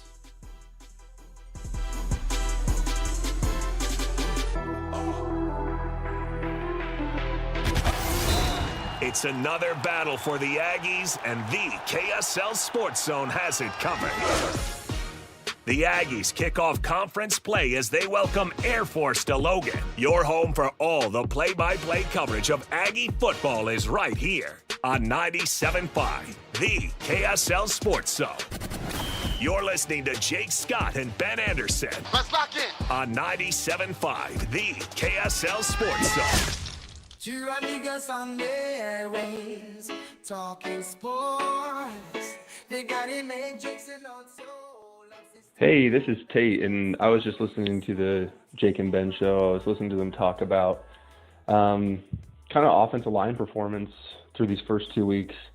And in watching this Stanford game back this morning, I actually think it has a lot less to do with the actual performance of the offensive line and more of getting into correct protections. The offensive line actually graded out super, super well, but it just looked like sometimes they weren't in the correct protections or there's miscommunication. And so it feels like it's things that are fixable. Anyway. Thank you, Tate, for the observation there about the offensive line. You can always use the call-in feature on KSL Sports app. We encourage you to do so appreciate that. It's the Jake and Ben Show. Want to remind you to join Hans and Scotty coming up tomorrow from noon to 3, hanging out with the good folks at Bar W Beef at the Grill, 2264 South Main Street in Nephi. That's what you're always hoping with players who don't have good games or units or whatever, that it's coachable stuff and you can tighten it up. Yeah, I don't think it's a lack of talent. Some of it might be a lack of experience, and then, just trying to figure out exactly what your responsibilities are, and we'll see if they're able to improve that. And maybe you have to change personnel to improve that. We will see. I'm not qualified enough as an offensive lineman, considering did the show with Kyle Gunther, who does know how to talk about it, and listening to Hans, who does know how to talk about it as well as they do, to pretend I'm going to break down what the difference is there. Yeah, I would agree. Yeah. But as opposed to, under-talented or just making mistakes, you'd rather have your team just making mistakes 10 out of 10 times because you can fix that. To Tate's point. Yeah, absolutely. So we'll see if the performance gets cleaned up, improves. Ben, we have not talked all show about what was probably the biggest sports story over the weekend. Okay. That crazy Phillies fan in Miami. Yeah. Randomly, it was in Miami. I mean, 2 Phillies fans fighting over a home run. Yeah. In Miami was kind of weird. Not that there's Miami fans, but yeah. Okay, so if somehow you were living under a rock and did not see it, there's a home run ball. There was a scramble for it. It gets hit to an empty seat. And this guy comes out with the ball, raises it up, and takes it over and hands it to his son. Mm-hmm. We've seen it hundreds of times. Yeah. The scramble for the ball. Well, this loony lady walks right over to the dad and the son and just starts berating the dad until the dad finally succumbs and just gives the ball to the lady. Mm-hmm. Now, the Marlins saw this go viral, and they ended up giving the kid a bunch of, bats. Gear. They and let him meet the Phillies player, actually. Yeah, right. Funny. And they tried to make it right. Then the dad is taking heat for surrendering the ball, and the lady is getting doxxed. Of course. Of all things.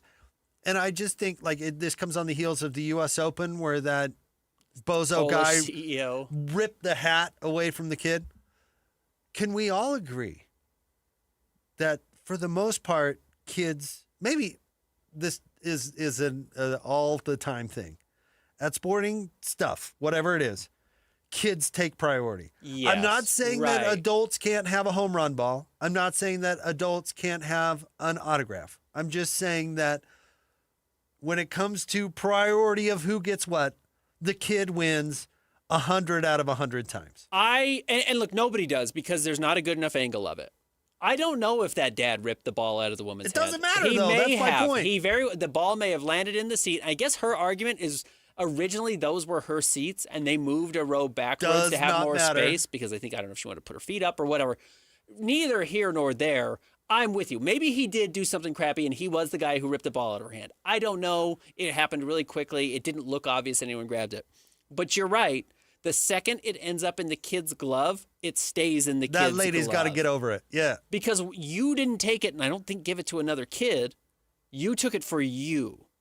You should have, had you gotten the ball, looked for the closest kid if you weren't there with your own child and given it to them. You cannot push the little kid out of the way to get the hat. Right. The little kid gets find the priority kid. to get the hat. Yeah. I think it should be just a policy throughout sports. Once the kid is involved, you have to get over your feelings. Yes. But an L all the way around, except for the Miami Marlins, who seemed to do it all right. I don't blame the kid. No, the kid didn't do anything wrong. No, I don't think the dad did anything wrong necessarily either. It's just a losing situation is what I mean. An L all around. It's a losing situation, except for Miami really handled it. Oh, I'm totally fine with the dad. I think the dad was getting grilled for no other reason. Like, get out of my face, lady. I'm with you. Take the ball. Good heavens. The dad didn't do anything wrong either. It's a bad situation to have somebody go and attack a ball like that. Yeah, it's moronic. It's okay. It's moronic. Like that? I told Last you 3 minutes of the show. I told you I hosted the first rendition of Carnival Royale when RSL was an expansion team. And we would throw out freebie trinkets like plastic footballs and stuff like that. Honestly, stuff worth Less 10 than cents. nothing. Yeah. You know what I mean? And people would like run over their grandma just to get one of these plastic footballs. And it's like, let's all chill. It's okay. It's not the first home run ball. It won't be the last. Right. We'll all survive. We don't need to act like lunatics. All right, stay tuned. Hanson Scotty coming up next. Thanks, Christian. Lloyd would have ripped the ball from that kid's hands. He would have ripped it and run. Stay tuned. More next. 97.5, the KSL Sports Zone. Want to get the latest info on Utah's newest sports franchise? Sign up for the Utah Mammoth newsletter. Get exclusive analysis, plus the latest news and notes on the Utah Mammoth. Sign up today at KSLSports.com for the Utah Mammoth newsletter. Hockey fans, let your voice be heard with the Utah Mammoth Fan Forum. Visit the Utah Mammoth page on KSLSports.com to connect with the team, other fans, and our KSL Sports insiders. Start chatting today in the Utah Mammoth Fan Forum on KSLSports.com. The Utah RV Super Show, the premier RV event of the year, is back at the Mountain America Expo Center Thursday, September 11th through Sunday, September 14th. Come see new 2026 models and special closeout pricing on all 2025 models. The Utah RV Super Show is offering family passes Thursday, September 11th for $10 per family. Unplug from distractions and plug into family at the Utah RV Super Show. Discount passes at UtahRVSupershow.com. Hey, it's JJ here. I love hearing from listeners that have also had success with Salt Lake City fat loss. I'm with Angela and Jeff. Thanks for coming in. Thanks. We're glad to be here. You both look great. So how much weight have you lost? I lost 36 pounds in the 60-day reduction phase, and I've lost an additional 6 pounds on maintenance. So 42 pounds total so far. And I've lost 59 so far. That's incredible. Tell me what changed about your health. I immediately started sleeping better. I also quit craving things late at night that I knew were sabotaging my diet. What kind of things can you do now that you couldn't do before? I don't have to take a deep breath to tie my shoes anymore, and I can actually stand up after I've been kneeling on the floor without feeling like I was going to pass out. What would you tell someone who's thinking about losing weight with Salt Lake City fat loss? Don't wait another day. This plan will change your life. Learn the secret of losing up to 1 pound of unhealthy fat per day at slcfatloss.com. That's slcfatloss.com. Results may vary. Looking for reliable home services you can actually count on? I've got just the team for you. Mountain Home Services. They've been serving Utah since 1954 with honest, upfront pricing and zero hidden fees. Plus, they back every job with a 100% satisfaction guarantee. With summer heating up, now's the time to get your AC in shape. Mountain Home Services delivers fast, expert air conditioning service to keep your home cool and comfortable. And don't forget, they also handle electrical and plumbing work with the same trusted care. And here's the best part. KSL listeners get exclusive limited-time specials, but you have to call and ask. These deals won't last, so don't miss your chance to save. Call 801-543-2222 today and tell them KSL sent you. That's 801-543-2222 or visit mountainhomeservices.com. Get the service you need and the deal you deserve. You weren't there, but these aircraft were. Now, see and ride the magnificent warbirds that won World War II. September 27th, Spanish Fork Airport invites you to enjoy Wings and Wheels. A throwback to when America was at war. Over 15 World War II aircraft will be on display, and many will offer rides or walkthrough tours. One of the most notable planes on hand will be the Ye Olde Pub, a B-17 Flying Fortress. This aircraft flew bombing missions in World War II. Only 3 of these mighty bombers are left flying today, and there's more. Find a complete list of aircraft and shows, plus purchase tickets for rides, all at SpanishFork.gov/airshow. A classic car show, a supercar and exotic car display, and races are also part of the fun. It's all there September 27th, starting at 9 a.m. Visit SpanishFork.gov/airshow for event and ticket information. Kids under 12 admitted free with paid adults. SpanishFork.gov/airshow. Hey, Benjamin, we've got a surprise for you. What? You have a brother. $100 bill just like you. Hey, I'm Ben. What? We just got him for joining America First Credit Union and opening a new checking account. And you're going to live together at America First. What? This is nice. For a limited time, new members get a $100 cash bonus when they open a checking account or $50 when they open a youth checking account. So head to AmericaFirst.com and get your money working today. Membership eligibility, terms, and conditions apply. Federally insured by NCUA. Broadcasting from the Mountain Home Services Studio, this is 97.5 KZNS FM Colville, 1280 KZNS AM Salt Lake City, and 102.7 KSL FM HD2 Salt Lake City Midvale. This is 97.5, the KSL Sports Zone. The noon hour is here. Check it out. And you're locked on to Utah's highest rated, most listened to sports radio station. It's my station. It's my station. This is Hans Olsen and Scotty G on 97.5, the KSL Sports Zone.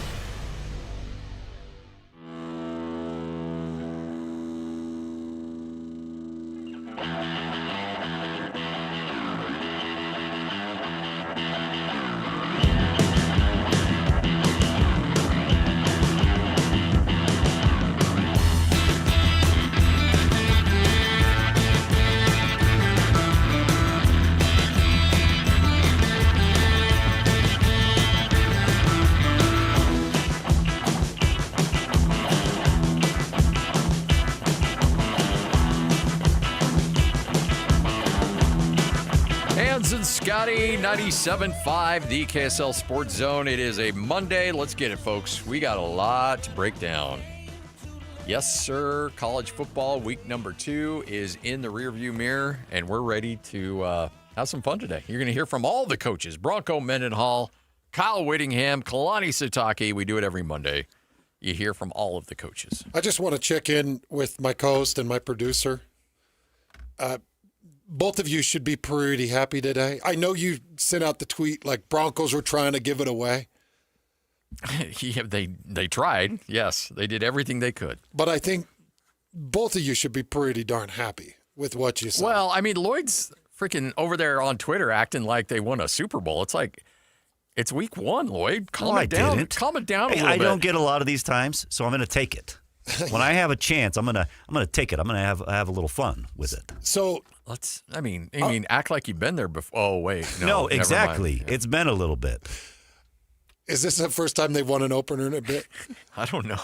Because look, no, it hasn't been that long. You go into a game against Drake May, and you expect to come out losing. I mean, that's just how it is. I know, but.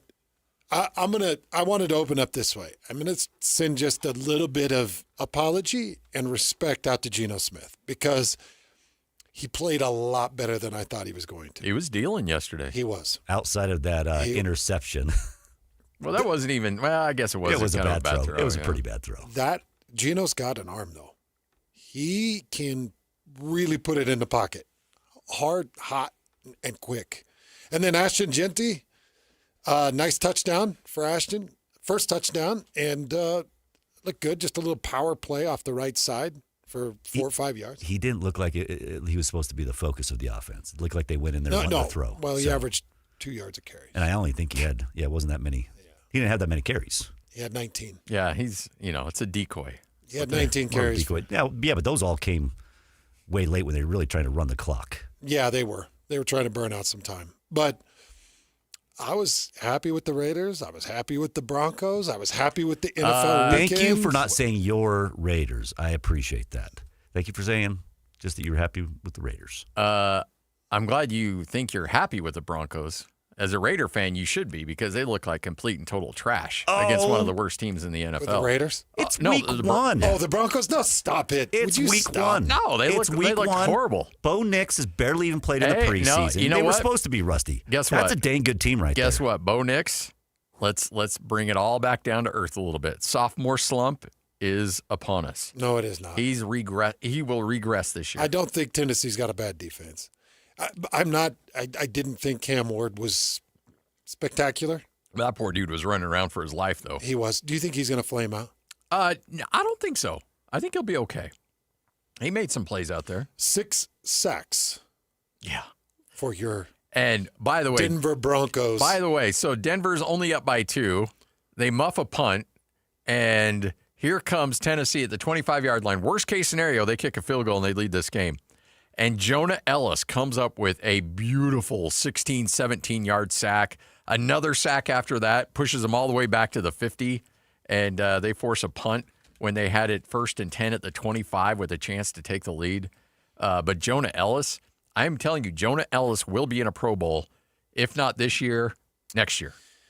So the NFL has to just be sitting on this insane throne of excitement. Oh, yeah. Because the 3 games that were highlighted this week, your Thursday night game, Cowboys-Eagles. Yes. Incredible. Yes.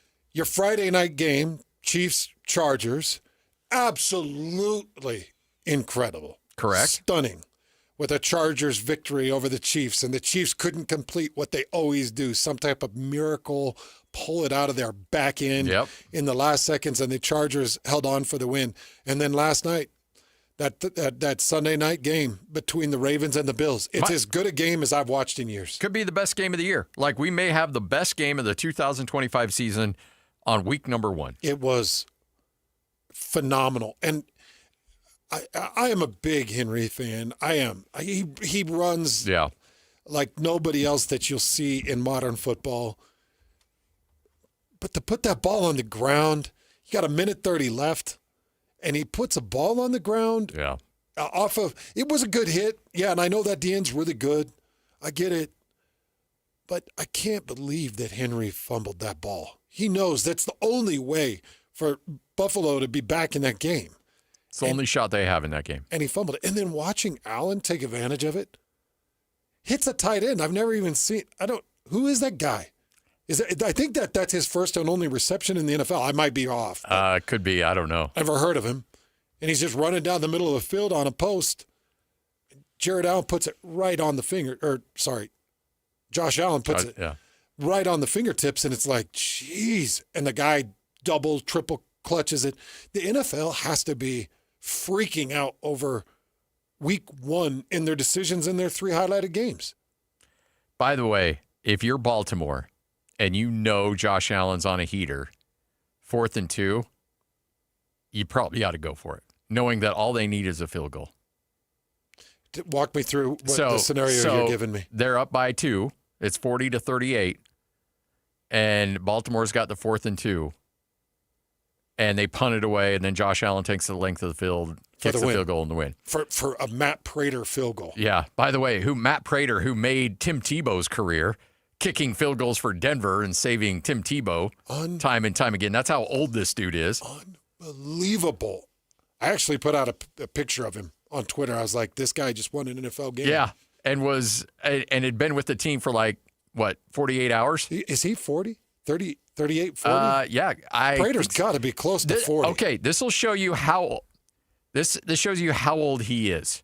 He took over for the Denver Broncos. You know who the kicker was he replaced? Jason Elam. Holy crap. Elam goes back to the Peyton Manning Super Bowl? Oh, no. Elam goes back to the John Elway Super Bowls. Like early 90s. He took over in Denver was like 92, 93. Elam's the record holder, isn't he? He was. And then since then, guys have unseated him, yeah. So, again, that just goes to show you how old Prater is. Wild. Well, he came in. That was incredible. Okay, so you're saying it was 4th and 2. They were on their own 35 or 40. I think it was the 40-yard line. Yeah. Yeah. Oh. And this quarterback's hot. I think at some point you just have to kind of concede the fact that if you punt that ball back, you're losing that game. I see where you're coming from. I really do. And you've got Derrick Henry. Yes. You've got 2 yards and you got Derrick Henry. I think I'd go for it. I know where you're coming from. I punt it and put it in my defense's hands, but I think you may be more right than me. I personally would punt it. I just couldn't take the heat of giving it to Josh Allen on my own 40. Yeah. I think that the heat that would come down from Baltimore of whose decision to put him on the 40? How dare you go for it? Their defense had the momentum. Henry, last time you gave it to him, fumbled. Why would you ever? I guess I'd just weigh the worst of the two evils. I'm like, I'd rather lose it by punting it than losing it by putting it on the 40. Yeah. I don't know. But that's a tough call because you're right. If I just get that first, it's over. And how does that, to your point too, how does that resonate in your locker room? Because if you go for it and you don't get it, you're essentially telling your defense you don't trust them. Yeah. And that probably won't sit well in the locker room. It would be bad. And, through almost three full quarters, you'd given up 13 points. Yeah. Yeah. Right, 13 points. Through almost 3 full quarters. Yeah. They finished with 41 points because they put up a touchdown late in the third, and then they scored their 22 points in the fourth. Correct. So, your defense was doing work. Yeah. Against Josh Allen and that Buffalo's offense. But I don't know, Scotty. I don't know. It's just something about opening week in the NFL. You're a couple weeks deep in college football. Things still feel really fresh and new. You're not fatigued by viewing. It's a bit of a battle right now with me and Amanda. Well, because Amanda is really pushing it against it. But I started watching football at 10 a.m. on Saturday. I got home at 3:30 in the morning after the BYU broadcast. Yeah. I started watching NFL at 11, and I didn't take my eyes off the TV until Bills-Ravens win final. I saw the picture of her looking disgruntled that you tweeted out. She walked in the room. And Amanda can distract you in multiple ways. Yeah, absolutely. And the fact that she was unable to distract you yesterday shows you just how dialed you in with her football. Laser focused. And she was serious too. She's like, you've had enough. And this was, I want to say, third quarter. I'm sitting there watching New England and Las Vegas. Yeah. And I think it was like around the second or third quarter. It's a game. It's a one-score game. And that's the early game too. Well, and I had 1:30 church. So it was, I think you've had enough. And I was like, I've got a headache. I got home late. Yeah. I think that you probably ought to turn it off and rest your eyes then, and maybe come with me to our other obligations. And I was like, I feel that's restricted in my chest. Yeah, I don't want to get people there sick. I came up with about 5 excuses, and then I was like, babe, flat out, I need you to move. Yeah, and yeah. You're getting in the way. Gino's dealing, and I know that I'm not alone in this. Like, there's guys driving it. There's men and women driving in their cars that were like, yeah. No. It was. How good was this football weekend? It was incredible. So I know that the BYU Stanford game probably a little bit bigger game than Utah Cal Poly, but I just got done with all my Utah Cal Poly film. Do you mind if we start there? Let's do it. Hans and Scotty starting a lineup right now. 97.5, the KSL Sports Zone. This is Hans and Scotty G. Let's go! The lineup is set, and it's time to kick off the show with the biggest topic of the day. This is the starting lineup on 97.5, the KSL Sports Zone. Wayshawn Parker comes in the running back position. Got to throw it to him out in the flat. He's all alone down the sideline. Wayshawn Parker is gone. 52-yard catch and run, and they forgot all about Parker out of the backfield. And just like that, the Utes are on the board. Davis in motion. They throw him at the end zone touchdown. Nobody around as Ryan Davis came in motion and strolled right into the end zone. There, it's your starting lineup right here on 97.5, the KSL Sports Zone. Utah, no problem whatsoever. They just beat the you-know-what, the brakes off of Cal Poly, as you would expect. And sometimes in these FCS games with Kyle, it ends up being like a 38-7 game, and people are like, well, they didn't play as well as we would have hoped. Now, there was no element of doubt on that one. Utah did exactly what they were supposed to do. They did exactly what they're supposed to do, and they look good. And as I mentioned, Cal Poly's going to be a tough out in that conference. They're going to be a good Big Sky team. They might win that conference. Yeah. I mean, they're good. They got some speed, and they've got some good receivers, and they got some decent defense, even though Utah went for 63. But this Utah offense is really dynamic. And we still haven't seen its full expansion, but it's looking really dynamic. It's got a lot of working parts. I tweeted this out because I think it's of note. Utah, to this point, through 2 games, they've got 16 receptions for 142 yards and 3 touchdowns from their tight ends, from 5 different tight ends. Okay, so much for that question. Yeah. So anybody that is going back and looking at New Mexico film to get a key and a read on a Jason Beck-called game is like, what the hell? Like 16 receptions for 142 yards and 3 touchdowns from their tight ends all year. Last year was 22 touches from a tight end all year long. All year long. And it was one guy. Yeah. So there's a lot of misreads. Dallin Bentley now 7 catches for 66 yards. J.J. Buchanan 3 for 29 yards. Hunter Andrews, who was much more active in the Cal Poly game, 3 for 19 yards. Lander Barton 2 for 22 yards and a touchdown. And Otto Tia got a touch for 6 yards. So it's kind of all over the place with the tight ends. And I expect it to even move broader. What they did offensively was they used Smith Snowden on all kinds of flair. So now Wyoming's like, well, they're going to give it to Smith because they kept running Smith on those motions. They would fake fly sweeps and they would ditch it down to Hunter Andrews. And I love that kind of stuff because now you're playing chess with coordinators. And you can make reads based off of that pre-snap movement. You can make reads. If you got a guy that's trailing off Smith Snowden and you feel like it's a man coverage come across the fly sweep formation, then that gives you options to the flats on Dallin Bentley or Hunter Andrews or any receiver that you want to put in that slot or that adjacent to the offside movement from Smith Snowden. It gives you all kinds of things. And if you got a quarterback that can extend the pocket a little bit and make a decent read, well, then you get these hits that you're getting. That hit from Devin Dampierre to, I think it was Bentley in the second quarter. Was it Dallin Bentley that was up the sideline?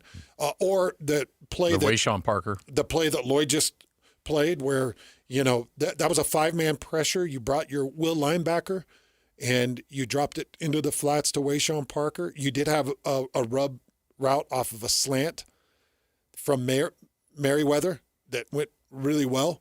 And I kind of feel like they caught him in the stunt or caught him in the blitz and not planned that way. But I'm seeing a lot of things that make this offense very dynamic. Okay, so the questions, and Lloyd, I'm sure you saw it during pre and post stuff, and Scotty, I'm sure you've seen it out there on the social media verse. Utah fans felt like there was some issues in the defensive backfield and in coverage. Mm-hmm. So there were a couple passes that were caught. One of them was against Jackson Benny. Benny at the nickel position, I think that he was the nickel position, got caught in a man situation where he was a little bit delayed and the route got behind him in a man situation, and the Cal Poly quarterback put it right on him. And then he hit a quick comeback route over the top of Elijah Davis, and Davis was just a little bit soft on coverage. I actually called my favorite corner mind in the state and sent him some film and said, what happened here? And he was walking me through, helped me understand what Elijah Davis was thinking. He thinks that Elijah Davis was thinking some type of vertical route, go, or, some type of fly route. And so Elijah was a little bit softer on the comeback, so they get themselves in field goal position. 3 points. Big deal. It's one mismanagement on coverage, one good route to a stop, and you get a field goal. I'm not buying into it. And Cal Poly's got more talent than some.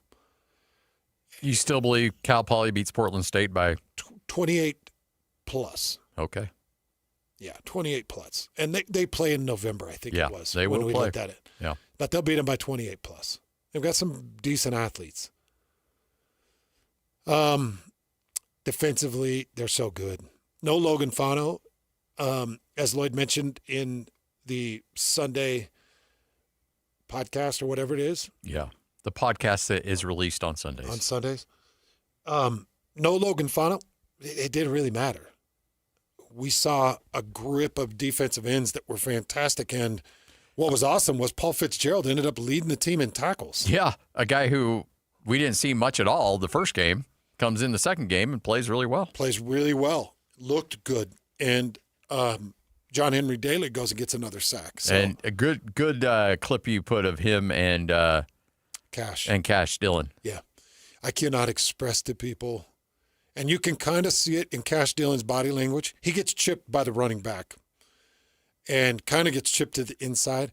I cannot tell you the fear, because I played that safety position for 1 year, or sorry, the end position for 1 year at BYU. The absolute horror and terror that flows through your body on a four-man rush when you get chipped and you see that quarterback break to the outside. Because you're it. You're the outlet. Safeties can break off and they can come up and maybe stop it for an 8-yard gain or 9-yard gain, depending how fast that quarterback is.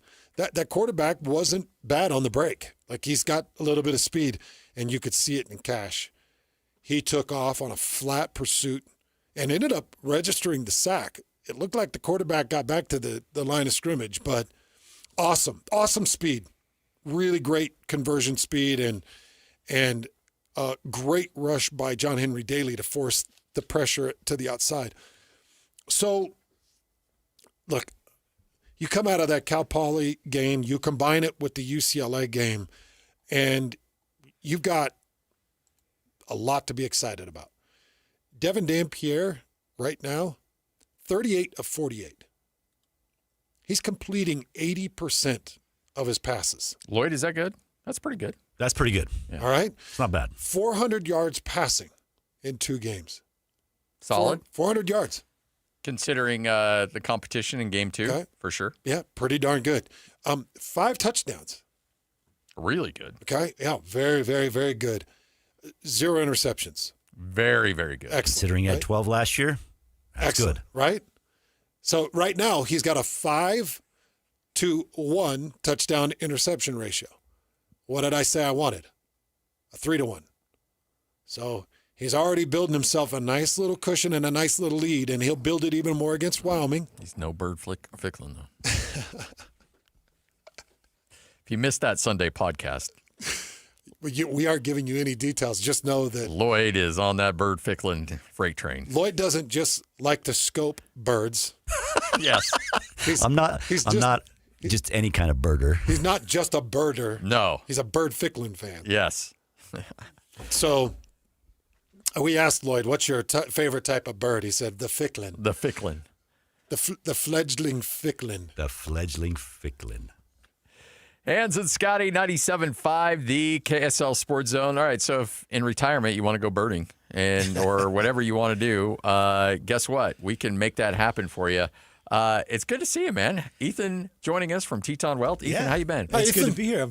I'm awesome. I'm feeling amazing. Football's back. God bless America. Let's go. That's pretty much all I did this weekend. Yes. Just one to the next to the next. It's got its hooks sunk in. Huh? Oh, yeah. This is how every season starts out. I'll fade a little bit as the season gets going, But, for these first few weekends, I'm always over footballed, maybe. Yes. Maybe maybe even too much if there is such a thing. But I don't yeah, think it's so. awesome. It's amazing. By the way, I was talking to a guy who was on it was a Utah State fan when we were at Texas A&M, and we were just shooting the bull, and I'm like, so what are you up to? He's like, I retired, Nice. and this is what I like to do, is go watch games. And take my family and go see games. And I know if that's what you want to do, guess what? Let's map out a plan to get you there. You know what? The point is that you've got a plan. And I'll tell you what, this is a saying we have at Teton Wealth Group. We say our purpose is to help you live into your purpose. That's what we're here for, because we know that on the other side of a good, strong income plan that's inflation adjusted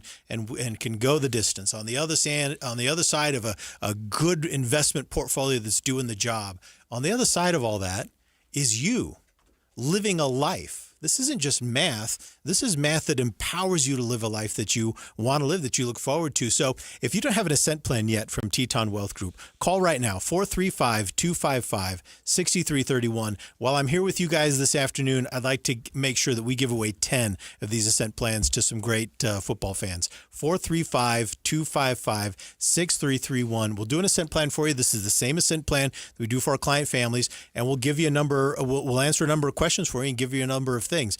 If you're wondering about what to do about Social Security, how about we put a date on the calendar for when we think you should file for Social Security? We'll show you the math. If you've got questions about, hey, how do I make this money last the rest of my life?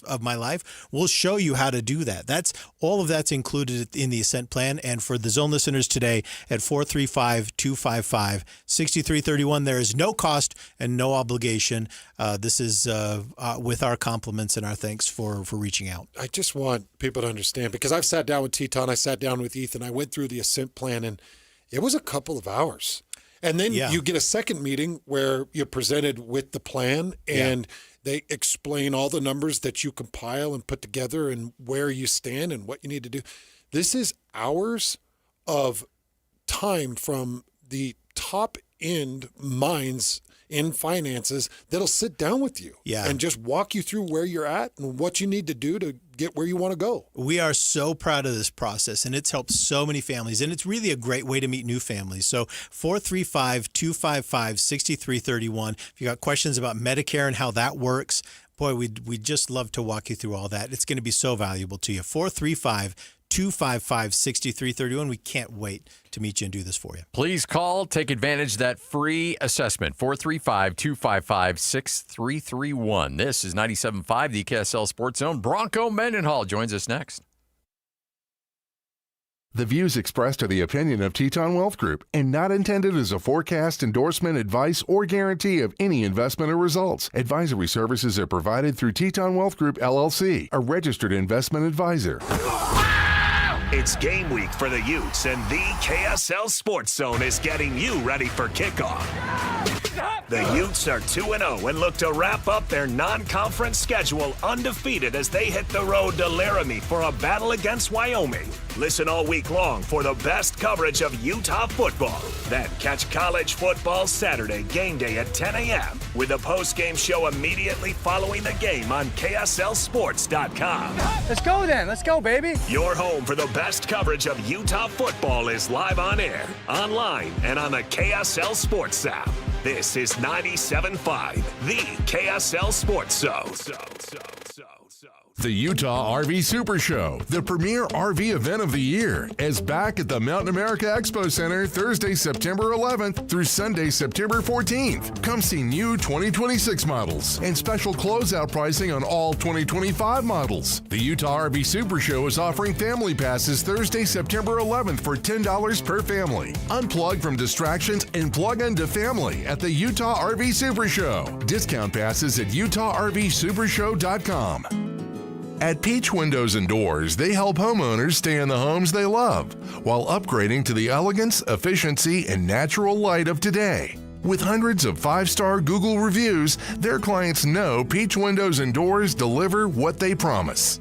I wanted to replace standard-size French doors with a large custom sliding door. The update required checking a weight-bearing wall. Plus, I wanted a couple of different styles of windows. The new sliding door created a much brighter and open look. Peach was so helpful along the way with recommendations and ideas, and the installers were efficient and respectful of my space. I was thrilled with Peach Windows and Doors. Give your $1 million home the $1 million feel it deserves. Don't wait on that someday project. Visit Peach Windows and Doors Salt Lake Showroom. Schedule a free in-home visit. You can also explore at peachwindowsanddoors.com or just call them at 801-566-1255. Peach Windows and Doors, where amazing home transformations begin. If you've been quoted for a new furnace or AC and it felt more like a sales pitch than a solution, you're not alone. Many home service companies in Utah have been bought out by big corporations focused on profits, not people. At Your Service Pros is different. Locally owned, family operated, 5-star rated, and trusted by Utah families for over 20 years. Let them help you with their $49 furnace tune-ups, $39 electrical inspections, and $75 off electrical repairs. Because they know things are tight and want to help you prep your home affordably.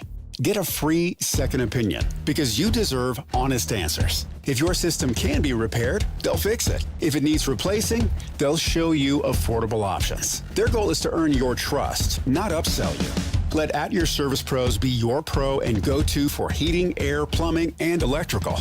Call 801-YOUR-PRO or online at atyourservicepros.com. At Your Service Pros, 801-YOUR-PRO. Hey, this is Chris from JCW's. If anything rivals our burgers, it's our bacon. It makes the perfect combination with our guacamole, jalapeno, or our hickory barbecue burgers. JCW's, quality and a lot of it. This is your Cougars at 30 update. Presented by Kenny J's Barbecue on 97.5, the KSL Sports Zone.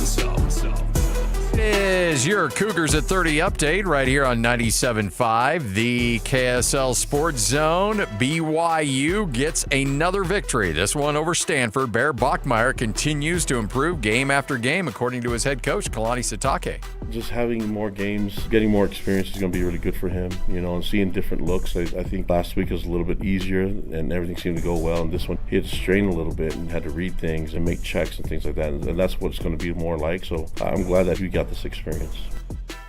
That's your Cougars at 30 update, brought to you by Kenny J's Barbecue. Come visit Kenny J's Barbecue at the District in South Jordan. They've got the ribs, the brisket, the pulled pork, smoked turkey, you name it. All your barbecue favorites at Kenny J's.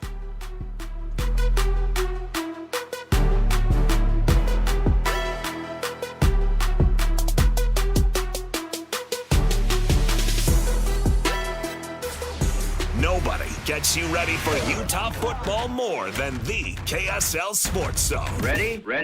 Kyle Whittingham and the Utes hit the road for a battle against Wyoming and Laramie. Your home for the best coverage of Utah football is right here on 97.5, the KSL Sports Zone. This is Hans Olsen and Scotty G. Presented by Mountain Land Supply on 97.5, the KSL Sports Zone.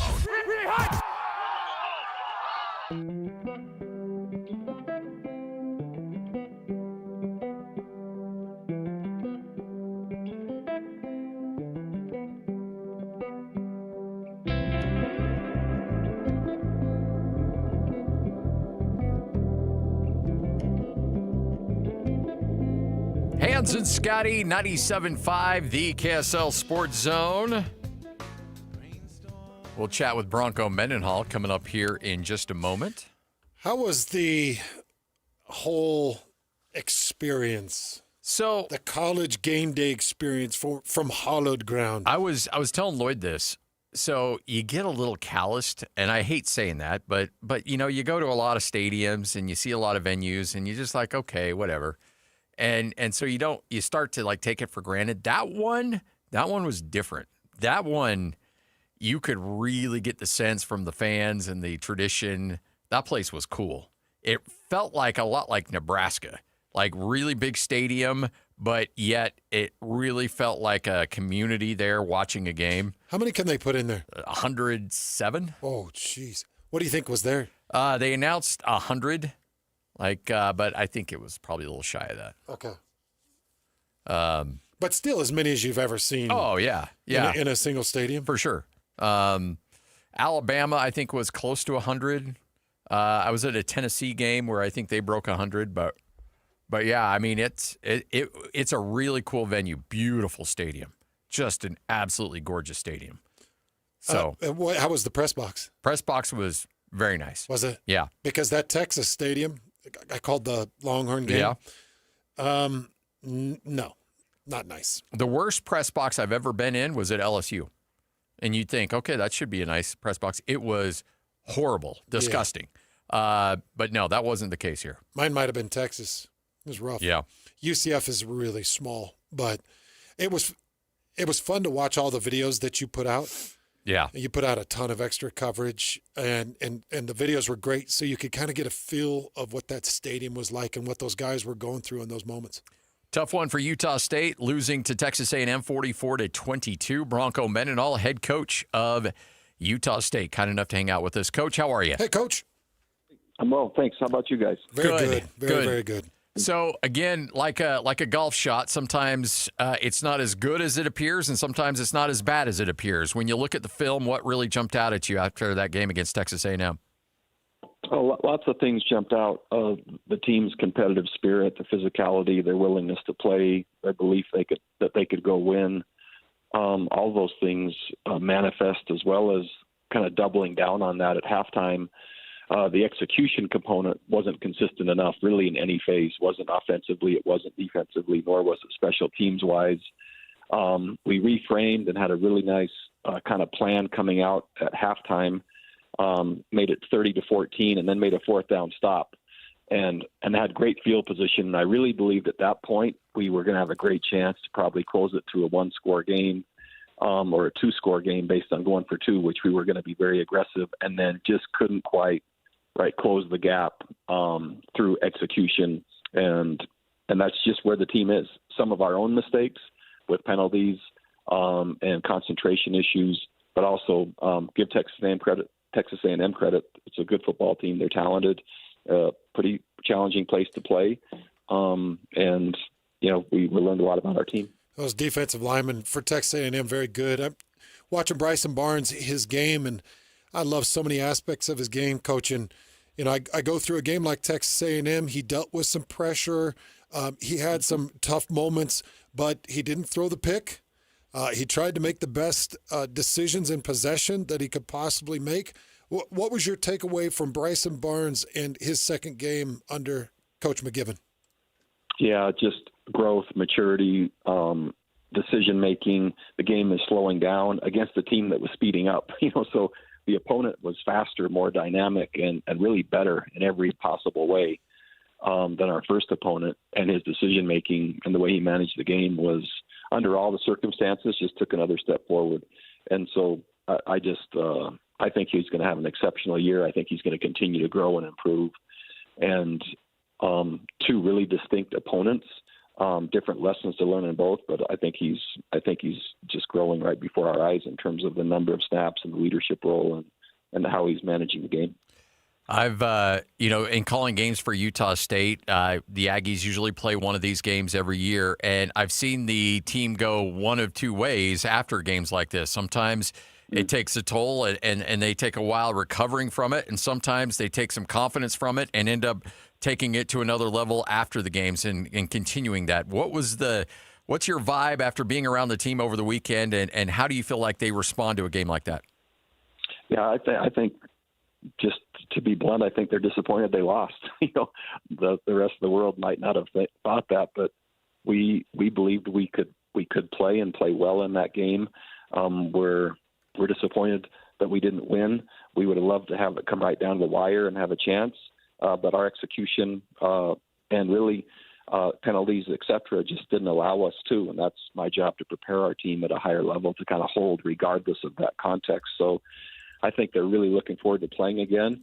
But talk about diversity of opponents, from completely spread in UTEP to a lot of 12 personnel and bigger people against Texas A&M. And now here comes the option. So in terms of growth opportunities and just building a comprehensive program and really being tested in unique ways in the first 3 weeks, really challenging, really exciting, and clock's ticking this week especially, man. You have to go. And so right after the Texas A&M, we were starting on Air Force just because it's such a unique challenge. To Scotty's point, you see him coming out of these venues over the years, and a lot of it is the confidence, and a lot of it's the health. I saw your offensive tackle, Anderson, go down and helped off the field, and I didn't see him come back. But I'm not asking for anything specific, Coach, but coming out of College Station, how did you feel health-wise as you guys got on the bus, came back for Monday evaluation? As good as can be expected when you play a team like that with the depth, caliber, and the quality of personnel. It can go a lot of different ways that I've been part of, and our team's physical. We're tough, and I think we came out of it really as good as can be expected. So last year you got to play Air Force at New Mexico, so you kind of got a look at them ever since leaving BYU and when you were in the Mountain West Conference and played Air Force every year. Is it similar to what you had back at those old BYU days, or is it evolved? And what issues do they cause that can kind of keep you up at night? Yeah, so it's quite a bit different, meaning that with the rule changes that have happened, not exclusively option, while Air Force, I guess you could never say that's all they did, but it was the majority of what they did. They've always been super creative in their formation, the different type of plays and some of the play actions and all that. With some of the rule changes, they've just kind of doubled down on that. And so, again, we saw Air Force last year, and I've seen the league again, but it's not the same league as when I was in it before I went to Virginia with both Utah and TCU in the league. That dynamic was quite a bit different. But lots of parity in the league, and Air Force has a great model. They've had a lot of success, complementary football, where in terms of the defensive side of the ball for them, they've led the league the last 5 years. The number of possessions offenses get is limited. The variety of things they do as well, pretty challenging. And then offensively, adjusting, adapting, matching, and being able to handle the run game.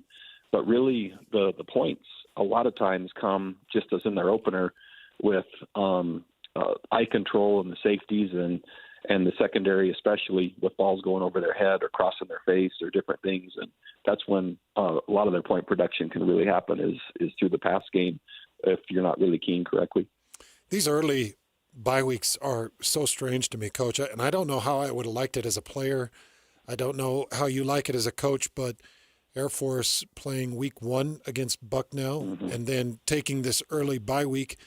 I just watched BYU play against Stanford. Stanford was on an early bye week, and I felt like they got Stanford's best because of it. Just your thought, early bye week for Air Force, does that help them? Does that hurt them? Does that help you guys? Yeah. How do you take that?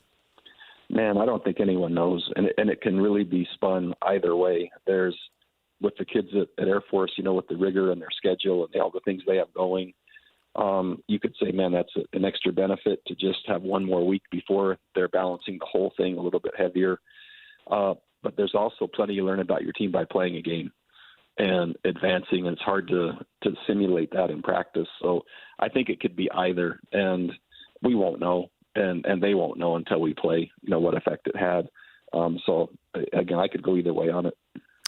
When we were doing the show with Ron McBride and when Lavelle Edwards was on the air with us, they'd always talk about how they'd spend some time in early camp, fall camp, just taking some time and preparing for Air Force just so they could get a little bit of work in so they could be ready in season with that game plan. Is that something, because they're so strange in what they do, is that something that you do at Utah State?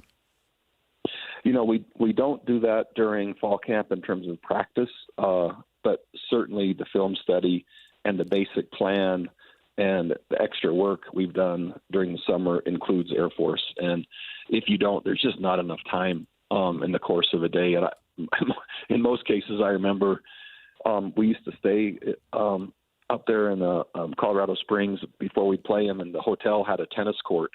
And the number of walkthroughs the night before the game, you're just frantically trying to get the extra assignment and extra rep in, and you're trying to find someone on your team that ever played option quarterback. And if not, use a Nerf ball, so we didn't have to manage the ball, but someone kind of is fast enough to do that. And just creating the look is the biggest challenge. I shouldn't say it's one of the biggest challenges. And so some teams, like you mentioned, do take time in practice with establishing a new program and trying to get our own schemes up and running and just working against ourselves. I just didn't quite feel like we had enough time to do it, even though it was game 3 that we're playing in. Your scout team is always important to the development of your team week to week in replicating what your opponent does. But is it even more so when you play a team like Air Force?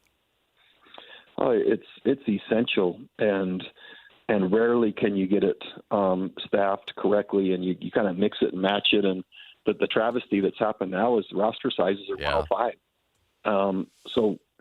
Usually the teams I've led have been 124, 125, 126. So you had a true 2 deep in terms of what are called scout teams. And with that, you could put together a pretty durable and effective look through the course of a year. Already with injuries and already with a roster reduction, it's changed the way we've had to practice even before Air Force.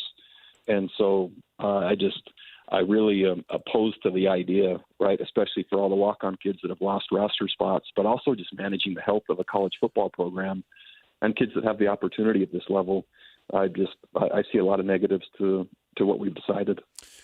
Coach, I wanted to get a thought just in regards to that going against Air Force. Obviously, the defensive front have a lot of responsibility. How have you felt about Carson Touche and just some of that front that you've put together defensively? How much confidence do you have in those down linemen? Quite a bit, and adding guys like Carson have really helped us. So we're rotating 9 different players through up there. They're all very similar in terms of capacity, kind of physicality, the grit, the resiliency, and just the production. And many, they're getting a chance to have a primary role, not a secondary or no role where they were. But with that, they don't have much experience. So learning on the fly, and this will all be their first chance of defending the option. And man, for anyone that just wants to see a different version of college football in the trenches, when you look at the number of low blocks for Air Force and the different things that are coming at these kids, it's unlike anything they'll ever see on a regular week. It was sure good to see the senior corner, Noah Avenger, get a interception. Walk us through that, Coach. Really, it was designed and it happened through pressure. So there's a pressure that had worked for us a few times in that game. We had put out their starting quarterback just a few plays earlier, and so the pressure drove it. Noah is just fiercely assignment sound and really always where he's supposed to be doing what he's supposed to do. And so the pressure did its part, and he dropped in exactly where he was supposed to, and it ended up working out really well. Coach, appreciate your time as always. Thanks for chatting with us, and look forward to catching up with you a little closer to game time. Thanks, Coach. Great. Thank you both. All right, see you later. Bye. There he is, Bronco Mendenhall, head coach of Utah State, right here on 97.5, the KSL Sports Zone. And Noah is a journeyman. He's been around. San Diego State, now New Mexico, now Utah State. Yeah, so he was one of Bronco's guys, right? Yes, yeah. That was attached to that defense. And I remember when he was coming in, everybody was like, all right, we're going to put a lot of weight on Avenger. And it feels like he's answering the call. Are you seeing that from him? Yes, I think he's played extremely well. That back end, for the most part, has done very, very well. I know those guys truly were disappointed that they lost that game.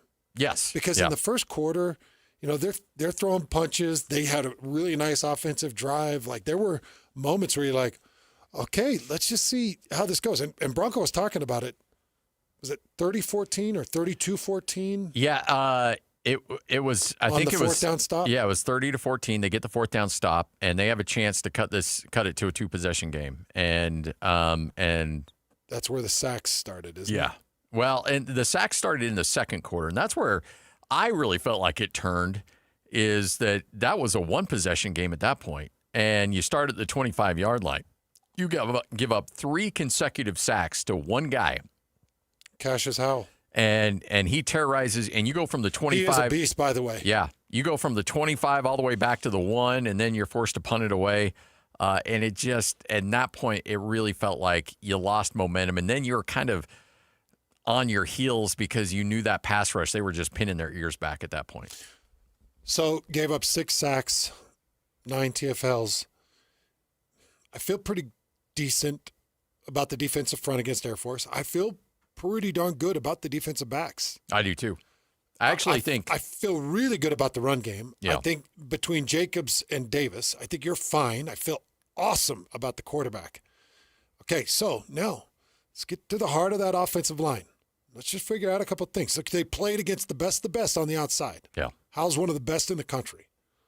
He might lead the country in sacks. It just depends because SEC can get really tough going against those offensive tackles. But he's really good.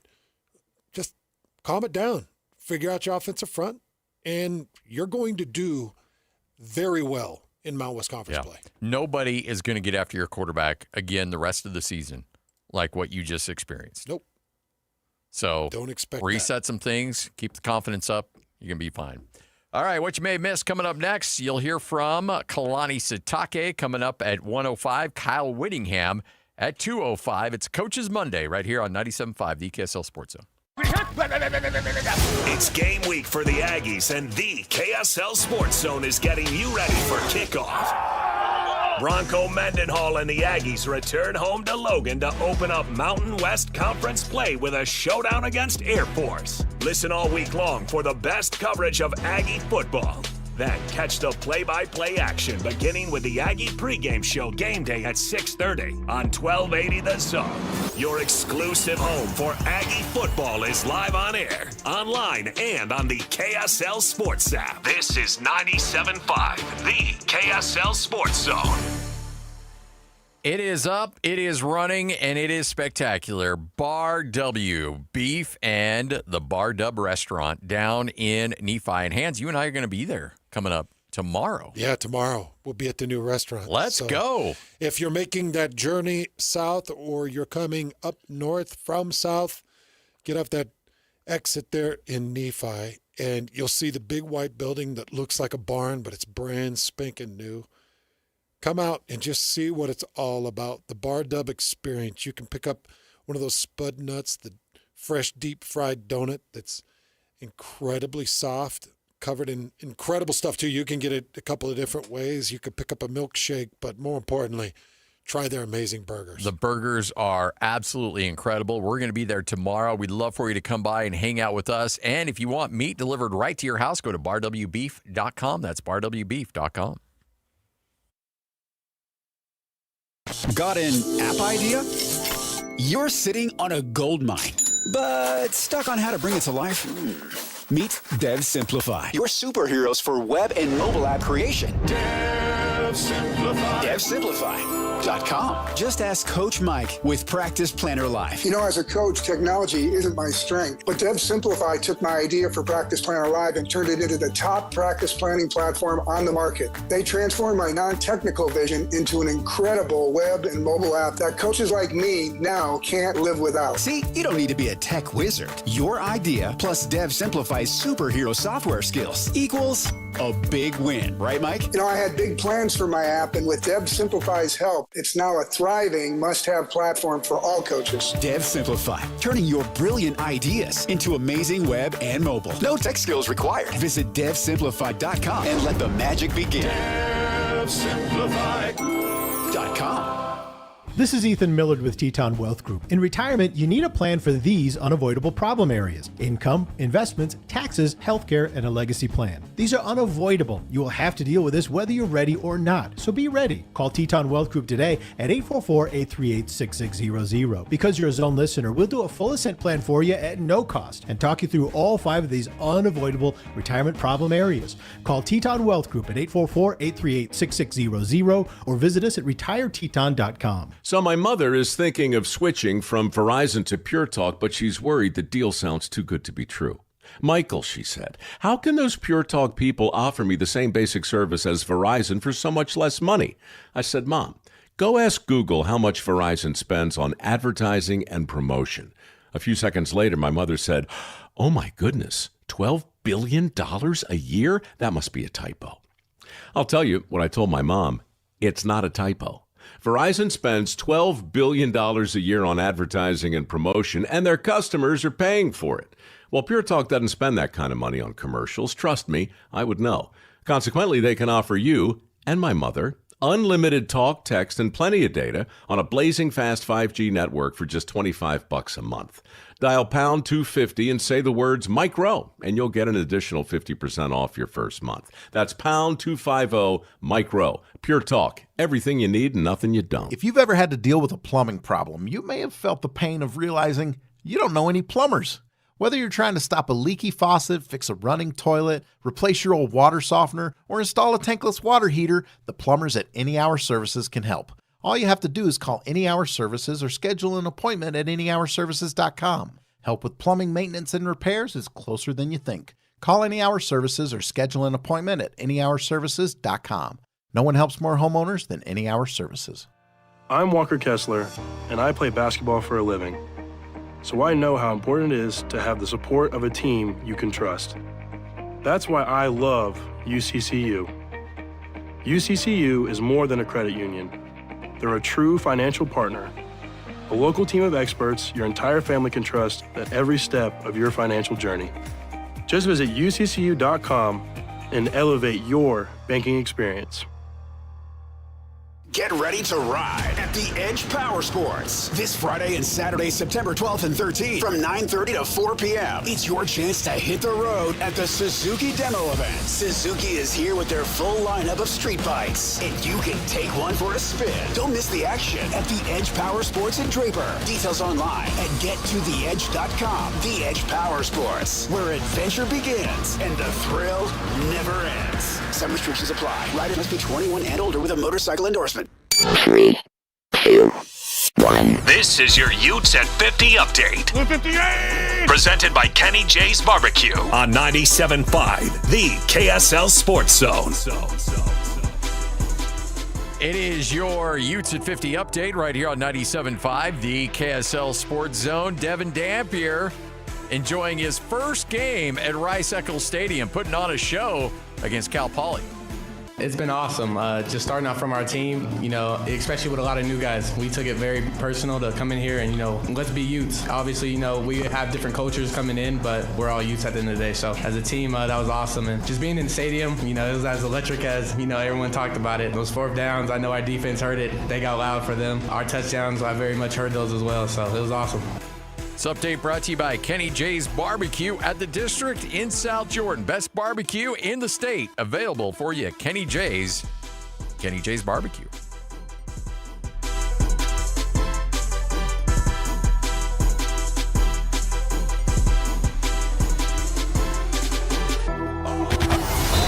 It's another battle for the Aggies, and the KSL Sports Zone has it covered. The Aggies kick off conference play as they welcome Air Force to Logan. Your home for all the play-by-play coverage of Aggie football is right here on 97.5, the KSL Sports Zone. This is Hans Olsen and Scotty G, presented by Mountain Land Supply on 97.5, the KSL Sports Zone.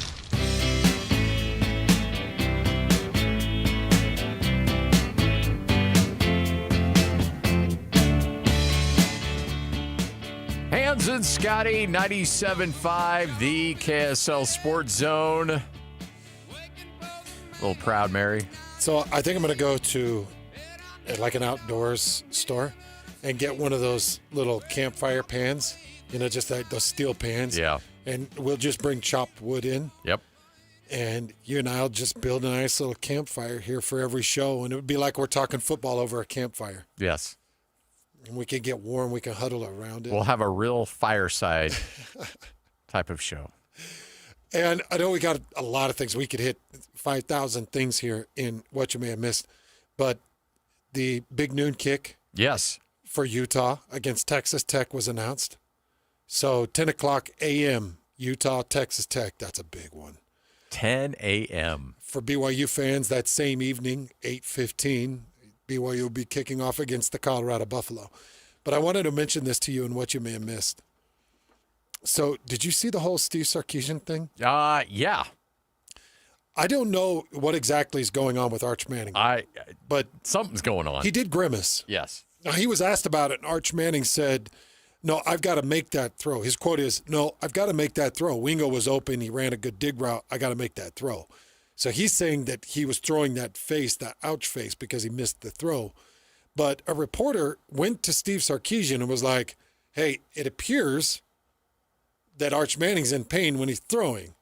Here's Steve Sarkisian's. Oh, do you have the audio? Oh, okay. Well, I could just read it, Lloyd. You don't need to dig it up. Sark goes, according to who? Did Arch say that to you? And the guy said, no. There's video circulating, and it's showing his grimace. And he said, hey, look, I've never filmed any of you guys when you're using the bathroom, so I don't know what faces you make when you're doing that.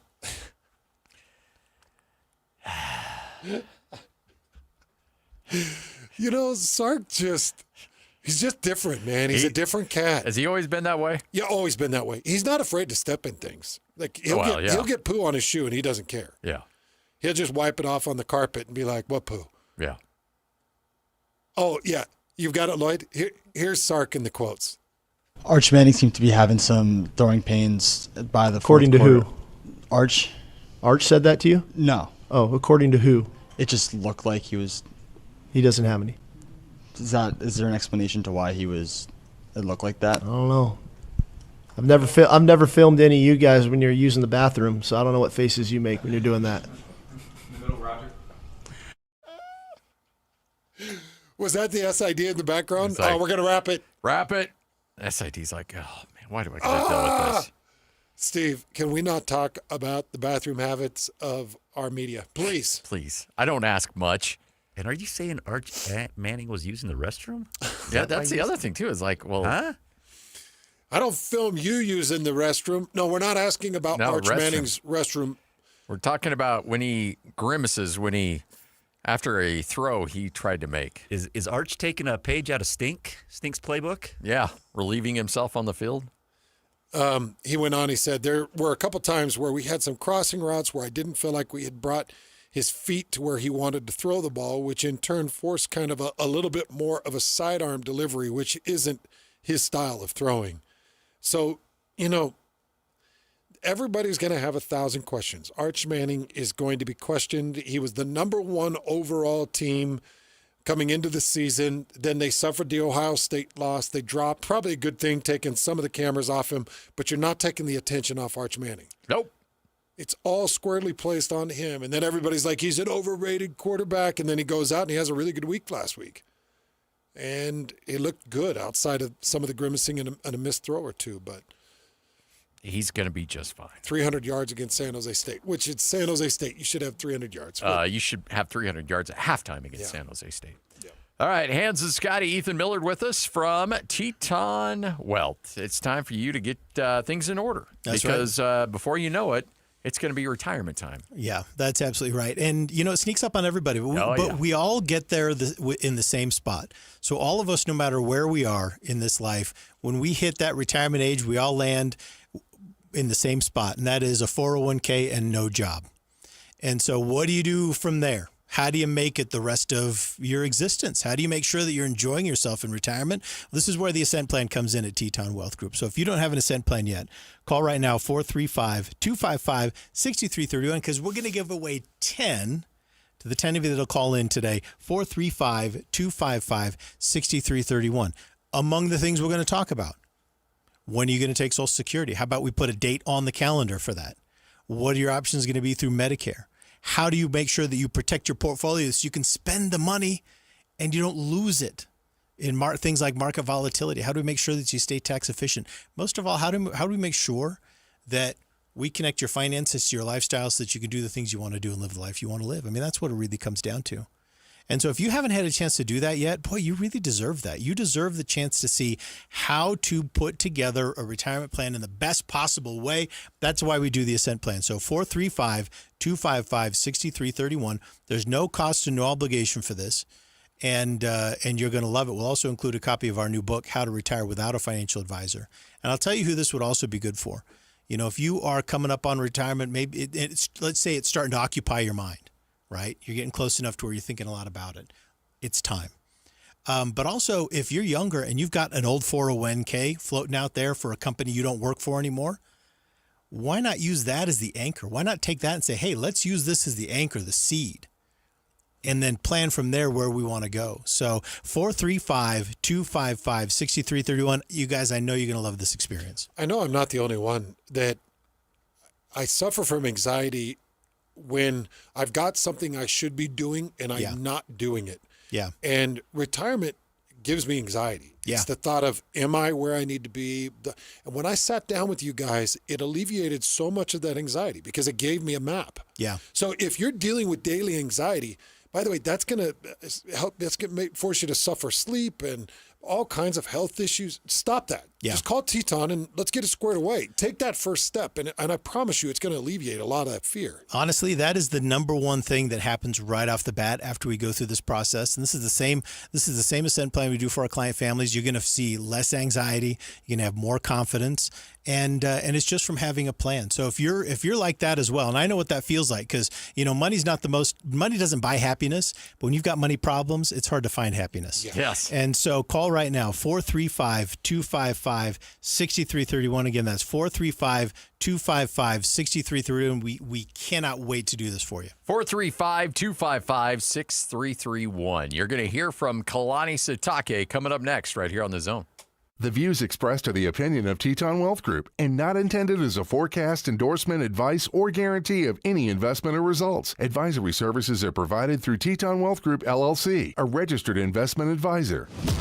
Win big every Wednesday on the KSL Sports Zone with Win Ticket Wednesday. This Wednesday, win tickets to Breaking Benjamin and 3 Days Grace co-headlining show. Saturday, September 27th at the Utah First Credit Union Amphitheater. Get your tickets now at livenation.com or tune in Wednesday for your chance to win free tickets. It's Win Ticket Wednesday on the KSL Sports Zone. Quality water is so important to you, your family, and your home. And Culligan here in Salt Lake City is a local Utah company. They're owned by a local Utah family, and they are committed to making sure you have the best water available to you in your home. Let them come out and test it. They'll do it for free. Yep. They'll just come out. They'll take a look at your current water. They'll give you all the indicators of where you're at. And then they'll give you all the options that you need. For instance, they gave Scotty an option, and you took the bottled service. Yeah, I have the bottled service delivered right to my house. In fact, I got a delivery coming up tomorrow. So you'll get your bottles replaced, and you've got fresh, cold water on a cooler that stands there in the kitchen. Do you just have it in the kitchen? Yeah, it's right there outside my kitchen, and it's great when, Brody comes home from football practice or he's filling up the cooler to go to football practice. He's like, all right, I know my kid is going to be drinking some good quality water there. Well, if Jenny's anything like Amanda, it's just constant filling up the Stanley or filling up whatever and walking around with water. All of my girls, they just drink water all day. I look at them like, geez, you guys drink more water than anybody I could ever imagine. And it's always good to have that good quality water available. 801-509-9602. Have a free water test on Culligan. 801-509-9602. You can also check them out at CulliganSLC.com. The Utah RV Super Show, the premier RV event of the year, is back at the Mountain America Expo Center Thursday, September 11th through Sunday, September 14th. Come see new 2026 models and special closeout pricing on all 2025 models. The Utah RV Super Show is offering family passes Thursday, September 11th for $10 per family. Unplug from distractions and plug into family at the Utah RV Super Show. Discount passes at UtahRVSupershow.com. Hey guys, Alex Kirry from the KSL Sports Zone here. I'm here with Blair today. Blair's also been on the program at SLC Fat Loss. Thanks for coming in, Blair. Pleasure to be here. Awesome to see you. So let's get down to it. How much weight have you lost? I've lost an amazing 52 pounds in just 60 days. But I guess more importantly, how do you feel? Oh, I feel great. I have more energy, and the GERD and acid reflux is gone. Talk to me about this scale for a minute. Were you surprised how quickly that number came down for you? It was astonishing to me as I'd get on the scale, even in the very beginning when I saw, 2-3 pounds drop off. But I ended up looking forward to getting on the scale to see how much I'd lost in the last day. And what are the biggest benefits that you've seen now that you've worked with SLC Fat Loss for a while? I have much more confidence in myself, lots more energy, much more adventurous walks with my dogs. Blair, thanks for sharing your success with SLC Fat Loss. To learn more about the secret of losing up to a pound of healthy fat a day, just like Blair, get a hold of the folks at SLC Fat Loss. That's slcfatloss.com. That's slcfatloss.com. Results may vary. You're the fall cleanup phenom, the titan of trimming. You wield a leaf blower like a surgeon does a scalpel. When it comes to your lawn, power moves are the only moves you make. That's why you just applied IFA's Fall and Winter Lawn Food for stronger roots and an early green up next spring. IFA's Fall and Winter Lawn Food. It's the ultimate lawn owner power move. Broadcasting from the Mountain Home Services Studio, this is 97.5 KZNS FM Colbert, 1280 KZNS AM Salt Lake City, and 102.7 KSL FM HD2 Salt Lake City Midvale. This is 97.5, the KSL Sports Zone. Nobody gets you ready for Utah football more than the KSL Sports Zone. Ready? Kyle Whittingham and the Utes hit the road for a battle against Wyoming and Laramie. Your home for the best coverage of Utah football is right here on 97.5, the KSL Sports Zone. This is Hans Olsen and Scotty G. Presented by Mountain Land Supply on 97.5, the KSL Sports Zone.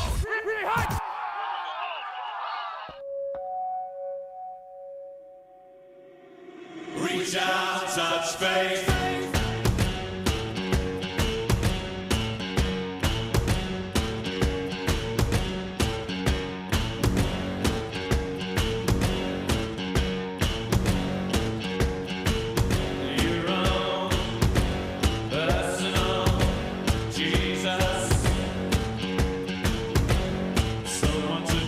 Hans Olsen, Scott Gerard, 97.5, the KSL Sports Zone. Big thanks to Bronco Mendenhall for joining us, as he does every Monday at about 12:30.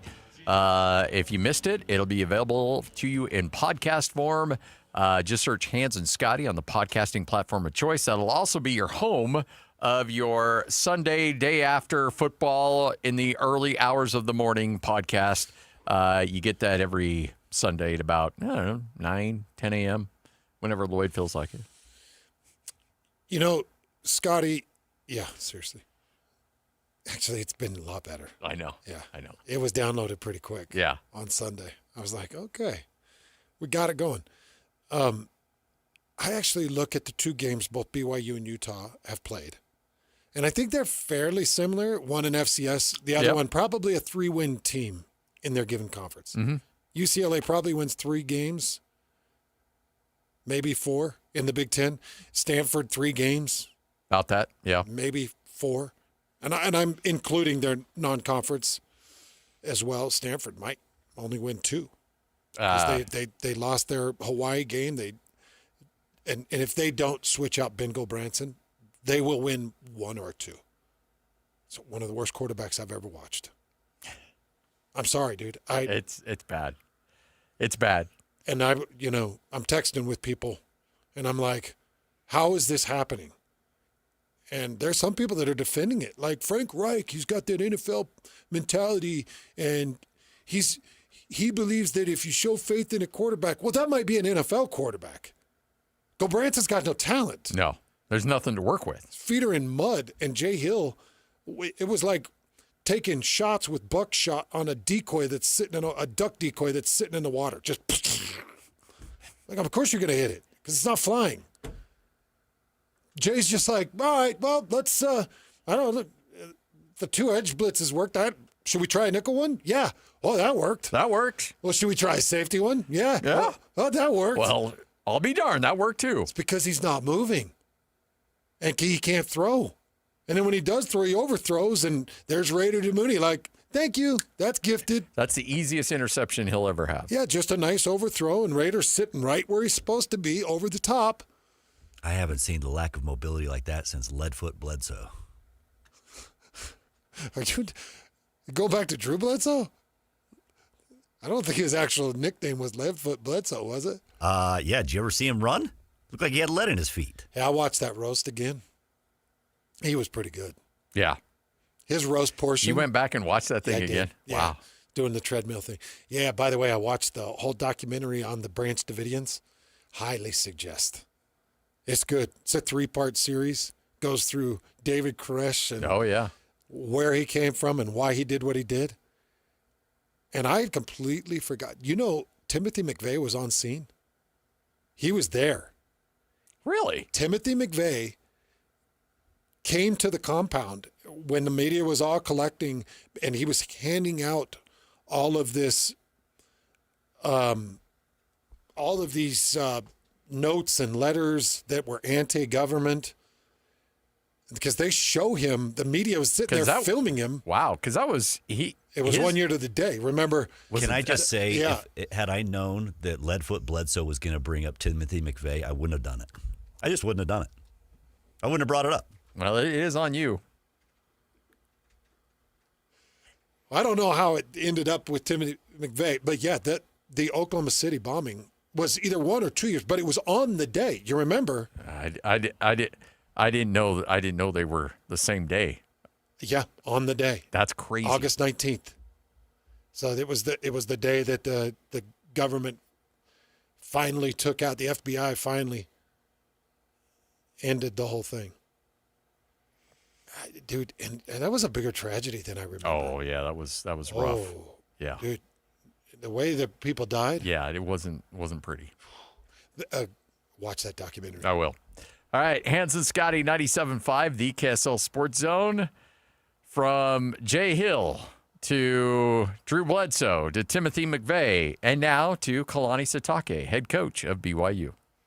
On to the bye week, but I had some good review from the game over the weekend, and saw some really good things on film, confirmed some things, and then also brought some things that we know we can address and fix. Not an error-free game, but with a lot of points on the board still, but proud of the way the team played, and looking forward to the next matchup. Obviously, we'll have a bye, so it'll be a work week for us still, especially the bye being so early, but we can get an early jump on East Carolina and making our first road trip out back east. So, there's a lot of good things happen, but I mean, we still want to build on the positive things that we're seeing, but also get some other things, some areas that we could really help our team be more efficient and specifically scoring more points. But we knew going into the game that Stanford was going to be really, really physical, and they're going to try to establish a physical presence at the line of scrimmage and offense and defense, and so as much as they can do with special teams. And I thought our team was really physical in all three phases, and that we can build off of that. Saw it on film, and really impressed with our team and the way the coaches prepped them. So that was good. We needed that game, and so looking forward to building on it and getting better. So, what questions do you guys have? All right, we're going to start with Jake Hatch. Kalani, Jake Hatch, KSL Sports Zone in Salt Lake City. Just wanted to ask you, in terms of looking back at that game against Stanford, were you able to glean anything else in terms of the struggles you guys had in the red zone after rewatching the tape? Oh yeah. I mean, we had way too many mistakes, and so there's a combo of mistakes where they're missed assignments, and then obviously the penalties don't help you. They can kill drives and kill touchdown drives, but it's just a little mental errors that we had. And then, some of the mental errors were actually, not doing your assignments, not catching the ball, things like that, stuff that we can fix. So I'm not too worried about it. We know what the problems are. We know what the solutions are going to be, and we'll get working on it. You've had quite a rotation on that offensive line, particularly at guard. Are you any closer to solidifying a five-man starting unit, or are you going to keep rotating for the time being? Yeah, we don't need a solidify five-man guy, five-man starter. I mean, when Waylon gets back, it'll be even more than that. So I think I've said before, we have a lot of guys that can start different positions, and so it gives us the flexibility. Coach Quiz, he can handle that room. So whatever he feels comfortable with, those guys playing in different positions, I feel good about it. But the interior three, I think we rotated six guys. So we rotated four guys at the three positions. When Waylon's back, we'll be ready to add to that. So right now we're going to keep working with whatever Coach Woods is comfortable with. It's a good luxury to have. All right, next question will be from Sam Foster. You mentioned after the game on Saturday that you considered having Wolf Aaron kick that 64-yard field goal. Have you ever had a kicker where you're that confident that he can kick that far? And where would you say he ranks amongst BYU kickers that you've played with or that you've coached in your years? I think BYU's always had guys with strong legs that can kick the ball. And so, I think I don't know if I can rank them all, but I played with the Potchmans and with we've always had great kickers. So I know that look at Matt Payne, he's got a strong leg. So we've always had strong guys that can kick long field goals. They just never really put in that position before. I don't get me wrong. I love that Will can kick and has a strong leg, but we don't have to make him kick these deep ones. You know what I mean? Like, and I wanted him to kick more PATs than field goals. So that's going to be the goal. But I just like his mentality. He was ready to go. He was already warmed up, ready to kick that ball if we needed him to. I think the biggest issue was, why did we have a sack before that made it an even further field goal when we knew it could have been much closer if we didn't take that sack? And that's not all on Bear. That's on the entire team. That's the protection, the routes, all that put together. Next question from Brandon Gurney. Yeah, another special teams question. I don't think we talked enough about Sam Vanderhaar and the work he did on Saturday, pinning Stanford with inside the 5-yard line. Can you maybe just speak of his work and what he's been able to do for the team from a punting perspective? Yeah, and Sam's always been obsessed with being great at what he does, and so he's never held for field goals or PATs before too. And when you give him a task and you ask him to work on it, he's just going to go crazy with it. And looking at the way he does it, I mean, we put a lot on his plate and ask him to do a lot of different things, and he's not a natural football player. He's Australian rules football. So being an Aussie and being here and learning the game and trying to, we're asking him to do a lot of different things. And I think what he's really good at and what he feels comfortable is being an accurate kicker and punting the ball into the pinning them is something that he does really, really well. So when we could do that, I think that with this defense, it makes it really hard on offense to have to drive over 90 yards to get a touchdown, and that puts us in a better position defensively. And so it helps. It's a complementary football game for all three phases to work together, and he definitely is a big part of that. And as far as injury wise, it sounds like Waylon, you guys are expecting him back soon. Is there any update on JoJo Phillips or? Yeah, JoJo, I think we're waiting on on a little bit more details.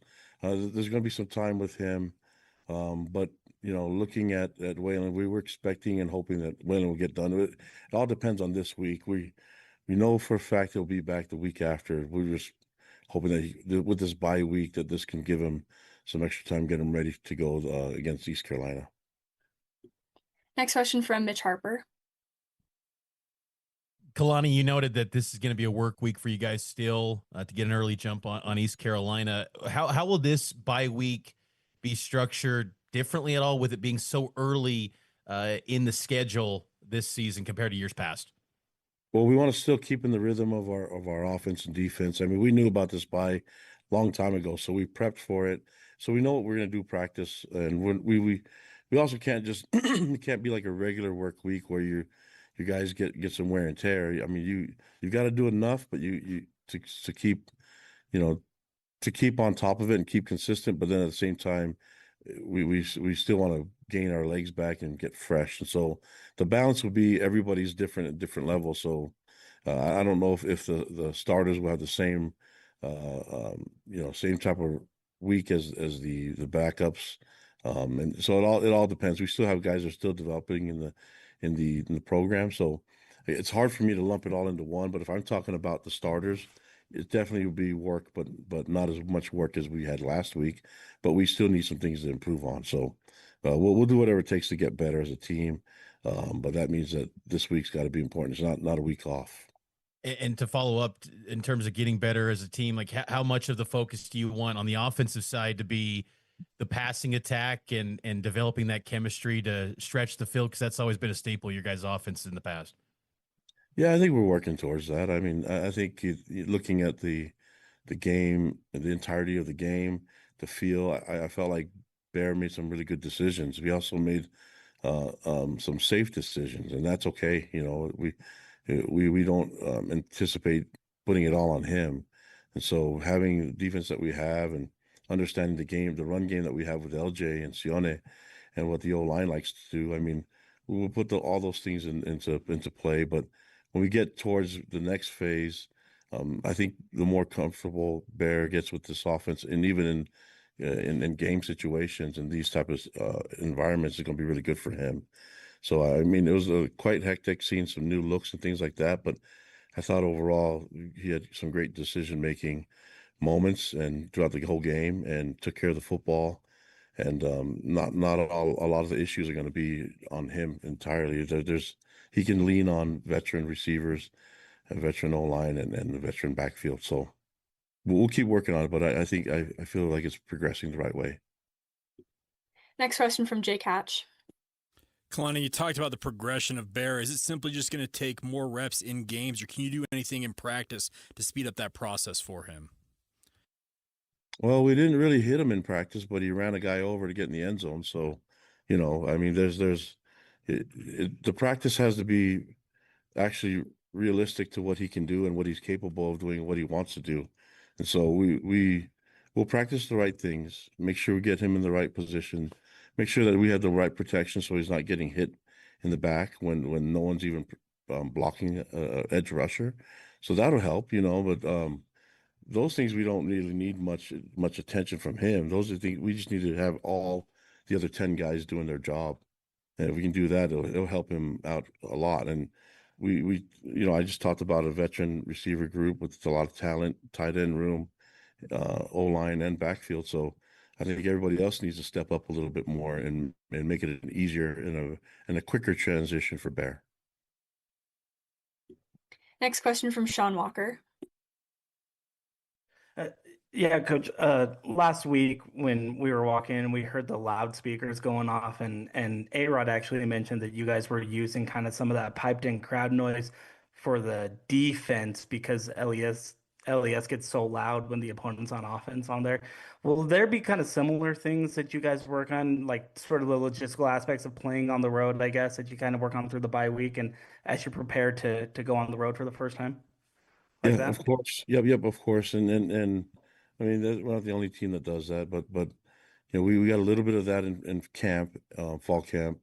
But yeah, obviously the noise will shift the other way, but you know, that's something that I think there's a lot of things that we can do to help prep our team for it. But you know, this is our first road game, so it's gonna be a lot of fun. It's gonna be a really cool experience, and you know, we're counting on seeing our fans out that way. It's gonna be a lot of fun.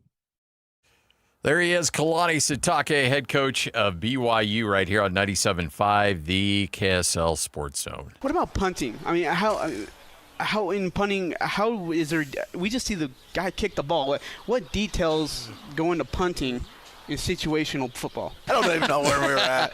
We're talking about punting. Let's go on to something else. So, Let's go on to something else. So after beating Stanford, a lot of good conversations about kicking in that presser. What about punting? We know Vanderhaar was he kicked it 3 times. What about him? I don't know. Well, he also kicked it once against Portland State. Yes. 48 yards. So what about him? What? Talking about Sam Vanderhaar. Let's move on to something. Let's move on to something else. Oh, let's just talk about Bear Bachmeier, man. You know, I've seen people that are a little bit critical, like, I don't know, you know, Bear this or that. How do you question anything when somebody's got 96 points on the board in 2 games? So, yeah, you can question the two defenses all you want and, that 69 points in a game and be like, well, Portland State this, and he only played a half against Portland State. He was 17 to 27 for 180 yards and no touchdowns, no interceptions. He has not had a turnover yet. So if you want to just look at one thing and say, well, okay, well, it's not a turnover. There's not a turnover there. So it's hard to be critical until he's really pressed. And we'll see. East Carolina, maybe they figure out something. East Carolina put up, was it 360 or 370 yards passing against North Carolina State? They can score the ball a little bit. They can. Until BYU's defense is tested, I'm not even worried about Bear Bachmeier. No. BYU's defense has given up a total of 3 points. Yeah. No touchdowns through the first 2 games of the year. They've given up a total of 14 yards rushing in 2 games. At one point, it was minus 11, like third quarter of that game, it was minus 11 yards rushing. I said it during the broadcast. I said, there's a good chance BYU holds Stanford to less rushing yards than they held Portland State. They held Portland State to minus 5. Stanford was at minus 11 until they broke off a couple of yards there into the third or into the fourth quarter. Yeah. And it was like, geez, man. Okay, so let's say you play East Carolina and you give up 14 points? That's 17 max. Yeah. Then you're still. It's like, okay, Bear, go get us 18. Yeah. Get us 18 points. Which he should be able to. Good grief, man. This team is unreal. Well, and I know we just kind of made some Vanderhart jokes, but their special teams is stupid. Yeah. Will Farron, 23 consecutive makes. Field goals. Field goals. Yeah, not extra points. Field goals. Field goals.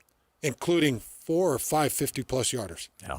That's such a luxury to have when you've got a field goal kicker that's that automatic. I'm telling you, coaches out there, invest in your kickers. Yeah.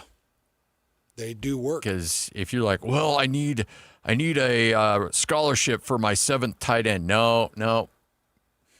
I can have the kickers walk on. Well, you get what you pay for. Yeah.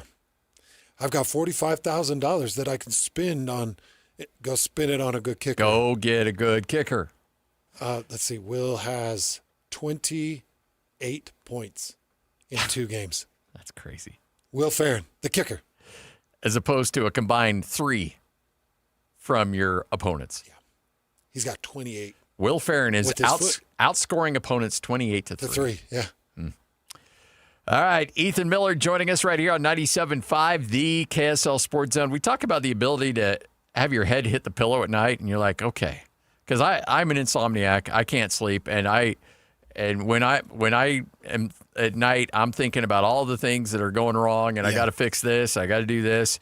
Well, that's probably not going to change. But what I do want is to have the thought of retirement, at least that not being running through my head. You know what? Isn't it nice to not have to worry about it? Isn't it nice to have a team behind you, know that the little tasks are getting picked up, the big strategy is, getting reviewed, maintained, and that's what we do at Teton Wealth Group. So if you're in that position where you're thinking, boy, someday I'm going to retire.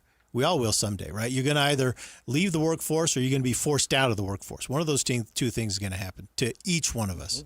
So you got to be ready for that. And what is your life? Isn't it nice? There are 5 things that you got to focus on. You got to have a plan for your income, your investments, your taxes, your healthcare, and your estate. And that's what we do in the Ascent Plan. So if you don't have an Ascent Plan yet from Teton Wealth Group, we're going to do 10 of them today. For the 10 of you that'll call in, there's no cost and no obligation. And that number is 435-255-6331. That's 435-255-6331. And, every time I do this, I can feel like I can hear through the radio people rolling their eyes when I say there's no cost and no obligation. Like I know people are doing that. So I'm going to pull back the curtain a little bit, and this is how it works. So over the next couple of weeks, our team is going to do 10 Ascent Plans for the 10 of you that call in. 2 or 3 of you are going to want to work with us long term. You're going to say, you know what, Teton is the right team for me. We're going to get this done. We're going to have success. We're going to do it.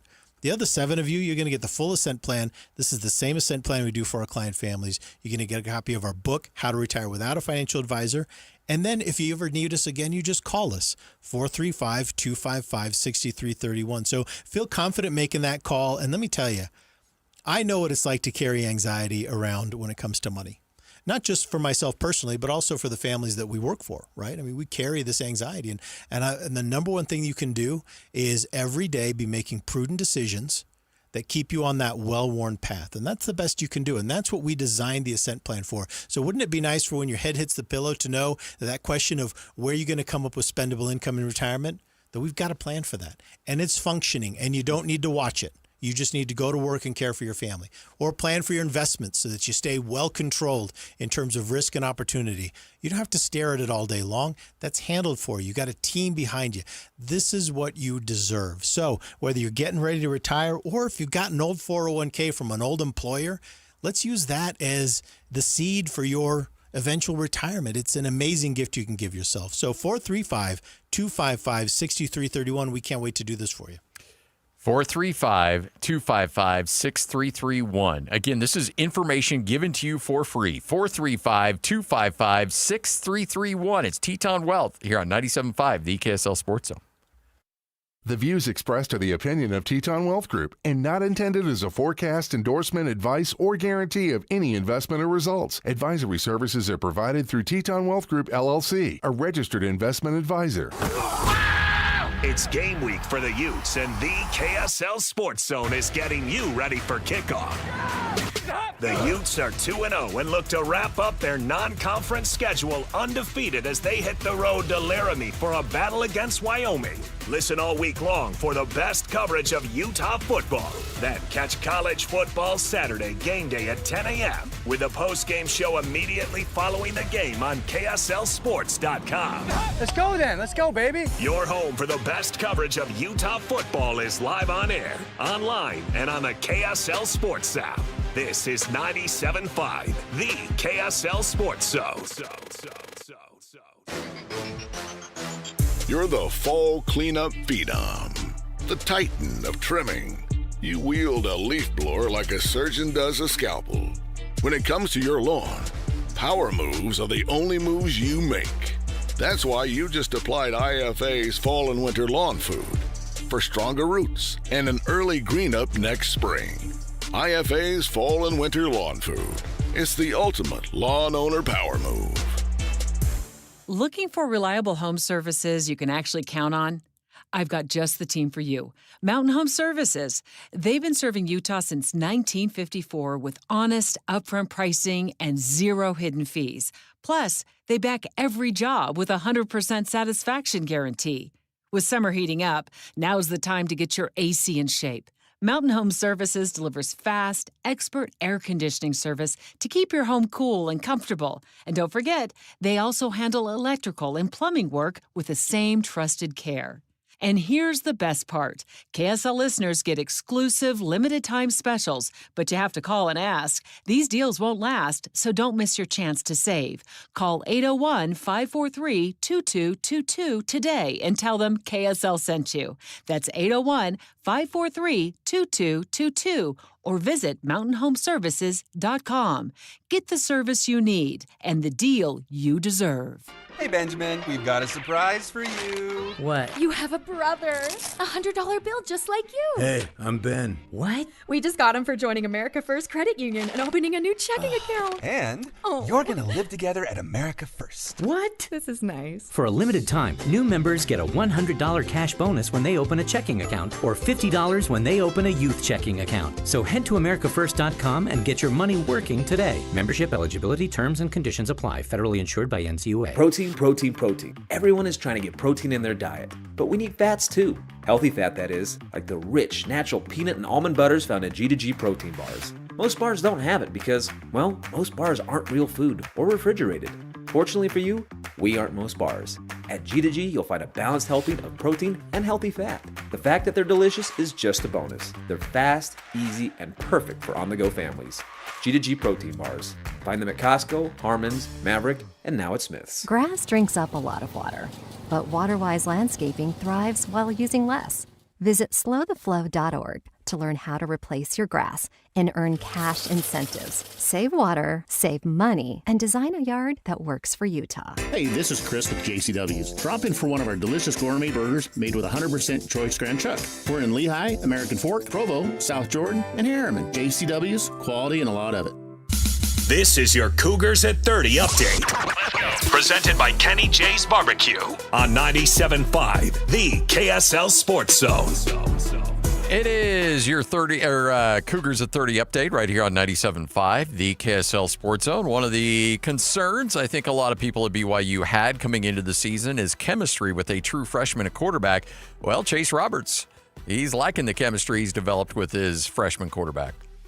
It's coming, yeah. It just takes time. Obviously with the short time that we had when he came in late, going through some, different injuries and things like that, and you try to figure out who's the starting quarterback, and it just takes time. And I think it's been awesome to have game reps now and to be able to get everything rolling, to hit on a deep ball now. I think it brings the confidence to bear. I need to make catches myself and all the receivers as well, and the pass game's going to start soaring, and you'll start seeing it soon. And right now it's figuring things out, and it's been a great couple games, I think perfect for us to start the season. We have a bye week now, rest up, heal up, and then really get rolling, get that connection even more in the next 2 weeks. That's your Cougars at 30 update, all brought to you by Kenny J's Barbecue at the District in South Jordan. The ribs, the brisket, the pulled pork, it's all there for you at Kenny J's Barbecue in South Jordan.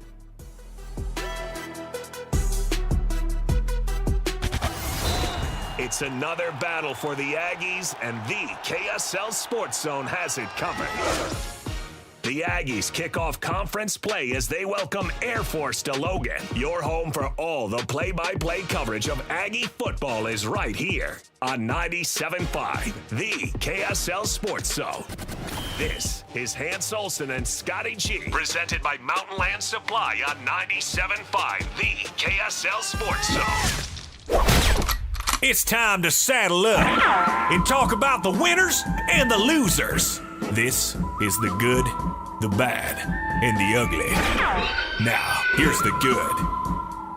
It is the good, the bad, and the ugly right here on 97.5, the KSL Sports Zone. Well, a lot of this, people can look at this as good. Some people can look at it as bad, depending on where you sit on this Dan Lanning versus Mike Gundy debate that took place last week, and it ended with Oregon beating Oklahoma State 69-3.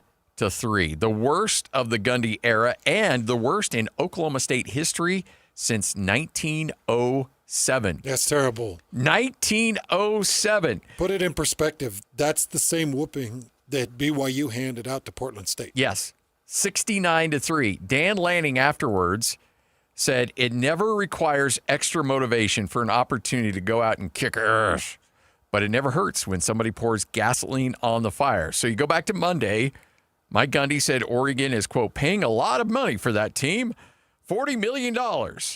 Gundy also made other comments about Oregon's resources, about how much money it costs to keep quarterbacks, and everything's going on, made a couple of shots at Phil Knight and Nike.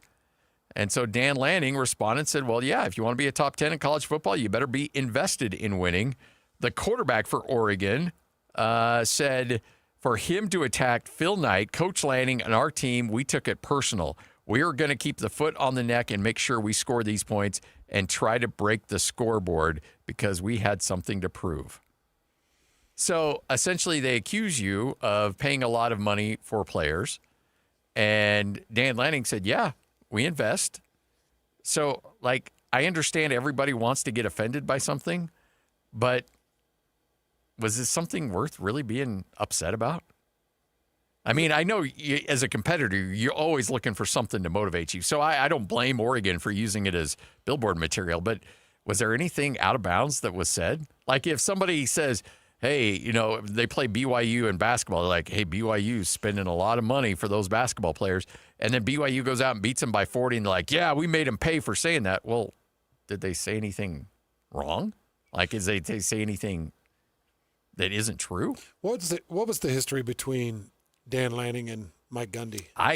There was another game. Oklahoma State beat Dan Lanning with a different team. Oh, really? Okay, I didn't know this. And and embarrassed them. There's some history between those two. Where was Dan Lanning before Oregon? Sorry. It's a good question. I'm not sure. I should know. I should too. Because it's kind of on top of my mind, but I can never pull it when I need. So. Yeah, he was at Memphis from 16 to 17, and then was at Georgia as a DC and linebacker coach from 18 to 22. There was some history there between Gundy and Lanning, where Gundy embarrassed him or ticked him off. And so I know that there is something there between the two of them. But what Mike Gundy needs to be really careful of right now is making it through the year as a legend. You know, could you just picture if this was Kyle Whittingham? It'd be insane state news. Oh, yeah. Kyle losing to Oregon like that and shooting off his mouth like that. And then let's say Utah had Tulsa coming up because Oklahoma State has Tulsa in a week. So I think they've got a bye week, and then they play Tulsa. Tulsa's not a good team. They're 1-1. They lost to New Mexico State 21-14. They're not a good team. Imagine if Oklahoma State lost to Tulsa. Yeah. And barely beat UT Martin 24-14 or whatever it was in their opener. Embarrassed by Oregon. They lose to Tulsa. If I'm Oklahoma State, we're cutting our losses right now. Yep. Apparently, though, it will cost Oklahoma State $25 million to fire Gundy. Ooh. Now, there is a change out to his contract where I think that will be amended a bit going forward. But you're still looking at a significant amount of money even after this year. So, yeah, that's what happens when they give you those big, fat contracts and you have a lot of success. Well, then when that success goes away, it makes it awfully difficult to get rid of them. Yep. All right, Hans and Scotty, there's your good. Let's get to the bad. Now the bad.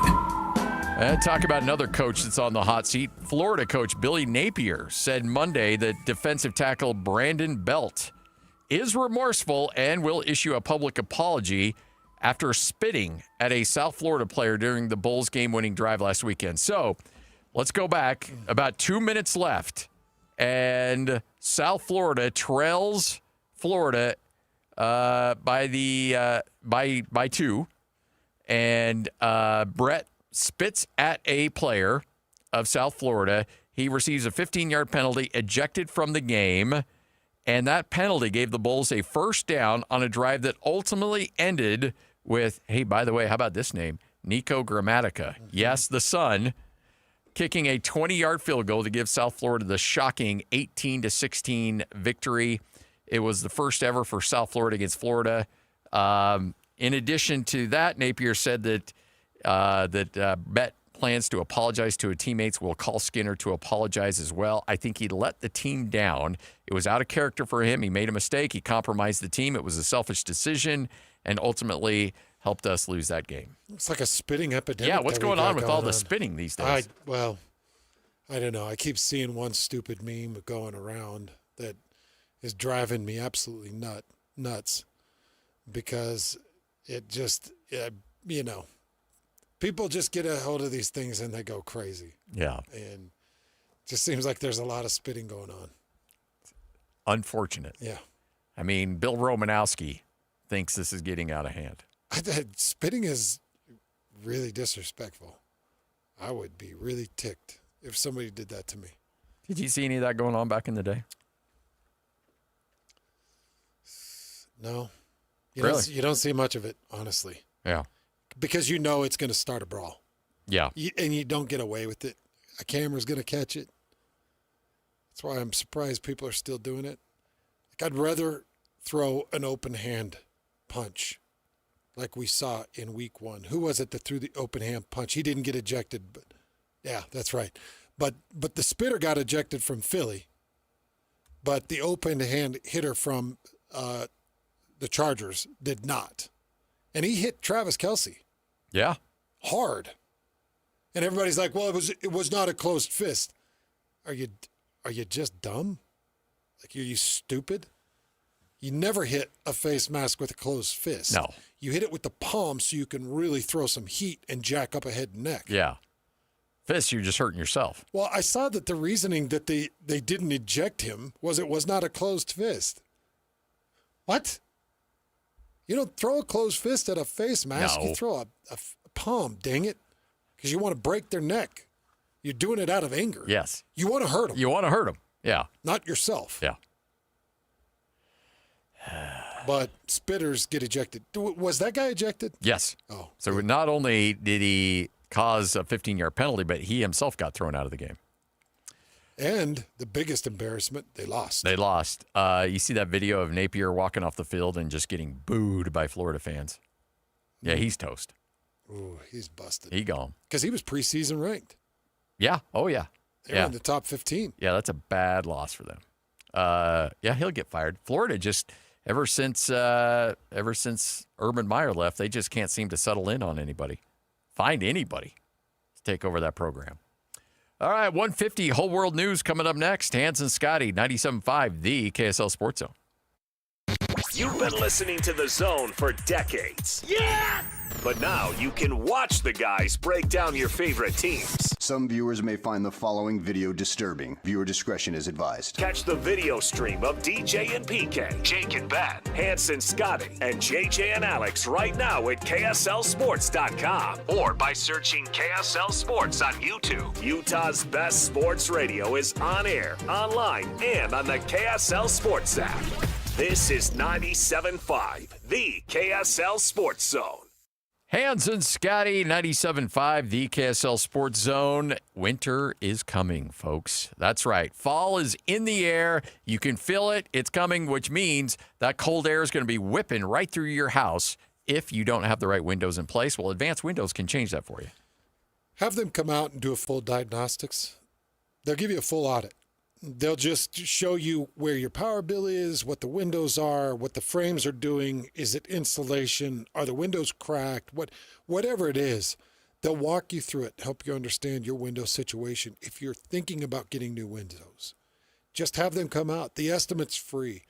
The audit is free. Just have them to come out and just take a look at your current situation. It's all free, Scotty. All you have to do is go to advancedwindows.com. They're going to knock off $2,500 off when you swap out 10 windows or more. They can get it done in 8 weeks or less. They've got great financing options. There's no reason you shouldn't be going to advancedwindows.com. That's advancedwindows.com.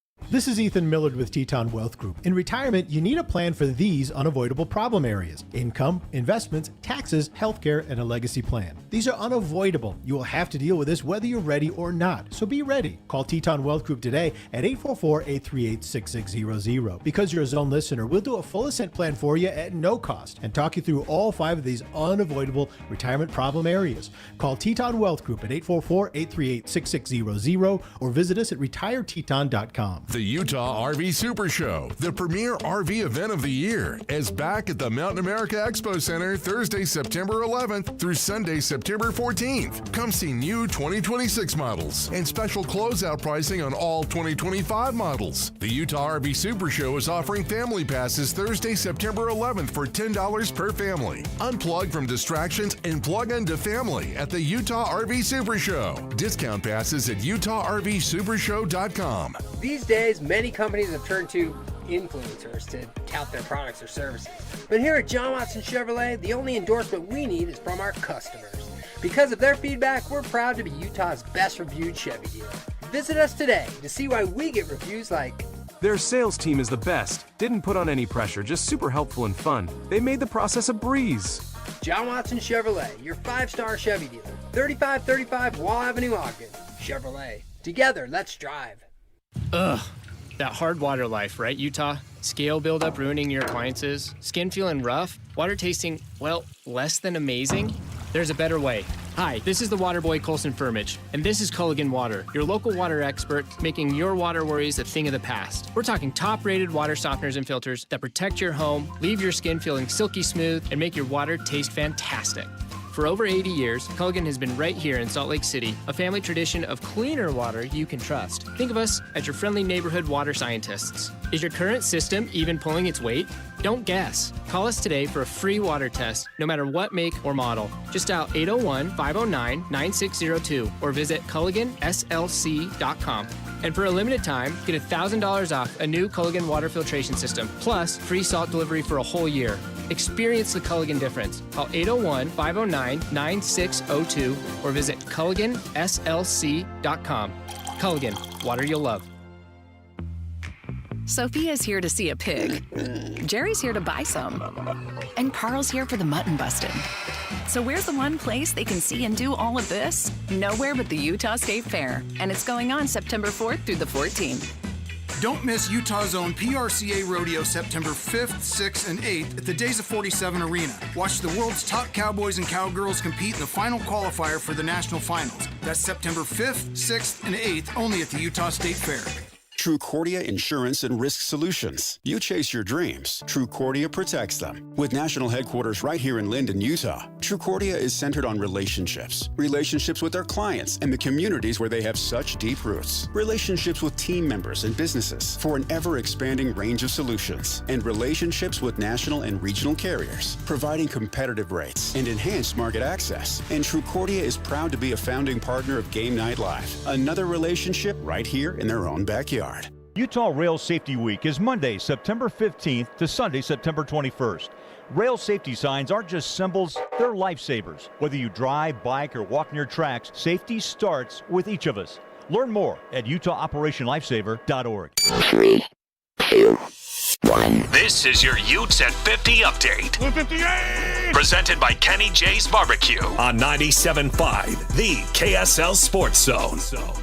It is your Utes at 50 update right here on 97.5, the KSL Sports Zone. Another year for the Utes, another season with a pick six. 22 in a row for Kyle Whittingham's teams. It's good. I mean, that's all time, right? I mean, that's the all-time record. Yeah, so credit to Coach Scally and Coach Pease before that and Coach Sataki before that. I mean, there's been a lot of guys that have had a hand in that. It was great to see it today. Noah Jackson Benny played that just right. We don't talk about it ever or think about it. It's just something that happens. That is your Utes at 50 update, brought to you by Kenny J's Barbecue in the district in South Jordan. That's Kenny J's Barbecue.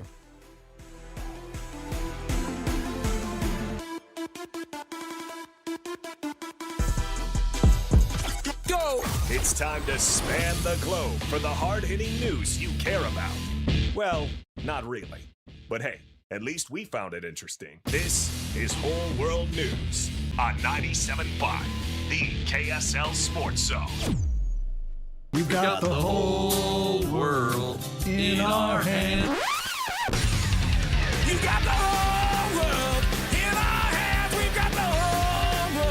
Taking the show on the road tomorrow, we'll be down at Nephi, the new Bar Dub restaurant. That's right. You need a burger. You need some great fries, some great sides, shakes, spud nuts. They got it all for you. The new Bar Dub restaurant. It just opened last week, and it is now ready for you. All right. I'm going to take you to Florida. I don't need to pick on your second state. But weird things happen in Florida. Yeah, they do. There's some areas that are unmanned. I'm going to take you to Tallahassee. A man was at a bar, like setting up a joke there. Northern Florida. Yes. And he realized that he had made an order for drinks. The drinks never arrived. And he's like, well, okay, whatever, fine. And he goes to pay his tab to leave. And even though he never received the drinks, the bartender still charged him for the drinks that he was never served.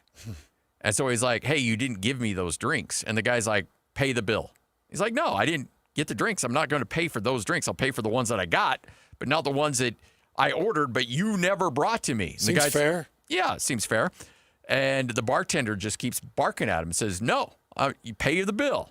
So he goes to the manager. The manager realizes, okay, this was a mistake. Shouldn't have had that happen.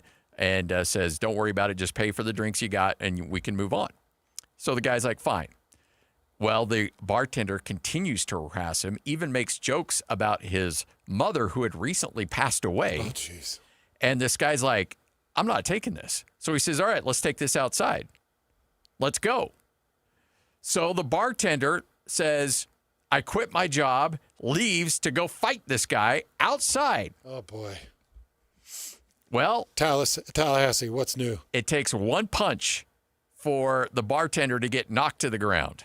So the guy that, again, the patron takes one shot, knocks the guy to the ground. The bartender gets up and proceeds to stab the man 10 times. Oh, no. Had a knife on him? Had a knife on him. And then ran from the scene. He has since been arrested. The man's going to be okay. But even after 10 stabbings? 10 stabs. He's still going to be okay? He's going to be okay. The man remains in an Orange County jail without bond. His next court date is scheduled for Wednesday. Wild. Dude, that's just wild, man. Here's the thing. If you're gonna charge a man for drinks, make sure you give him the drinks. Yeah, have the drinks. Or take the charge off. Yeah. Doesn't seem that hard. Well, and it sounds like the patron was the better of the two. Just I know. Took a weapon.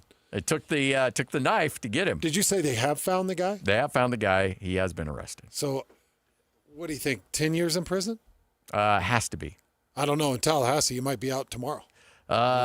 When officers were investigating, the bar owner came up to them and said, "Yeah, our guy stabbed a dude. We know it's not okay."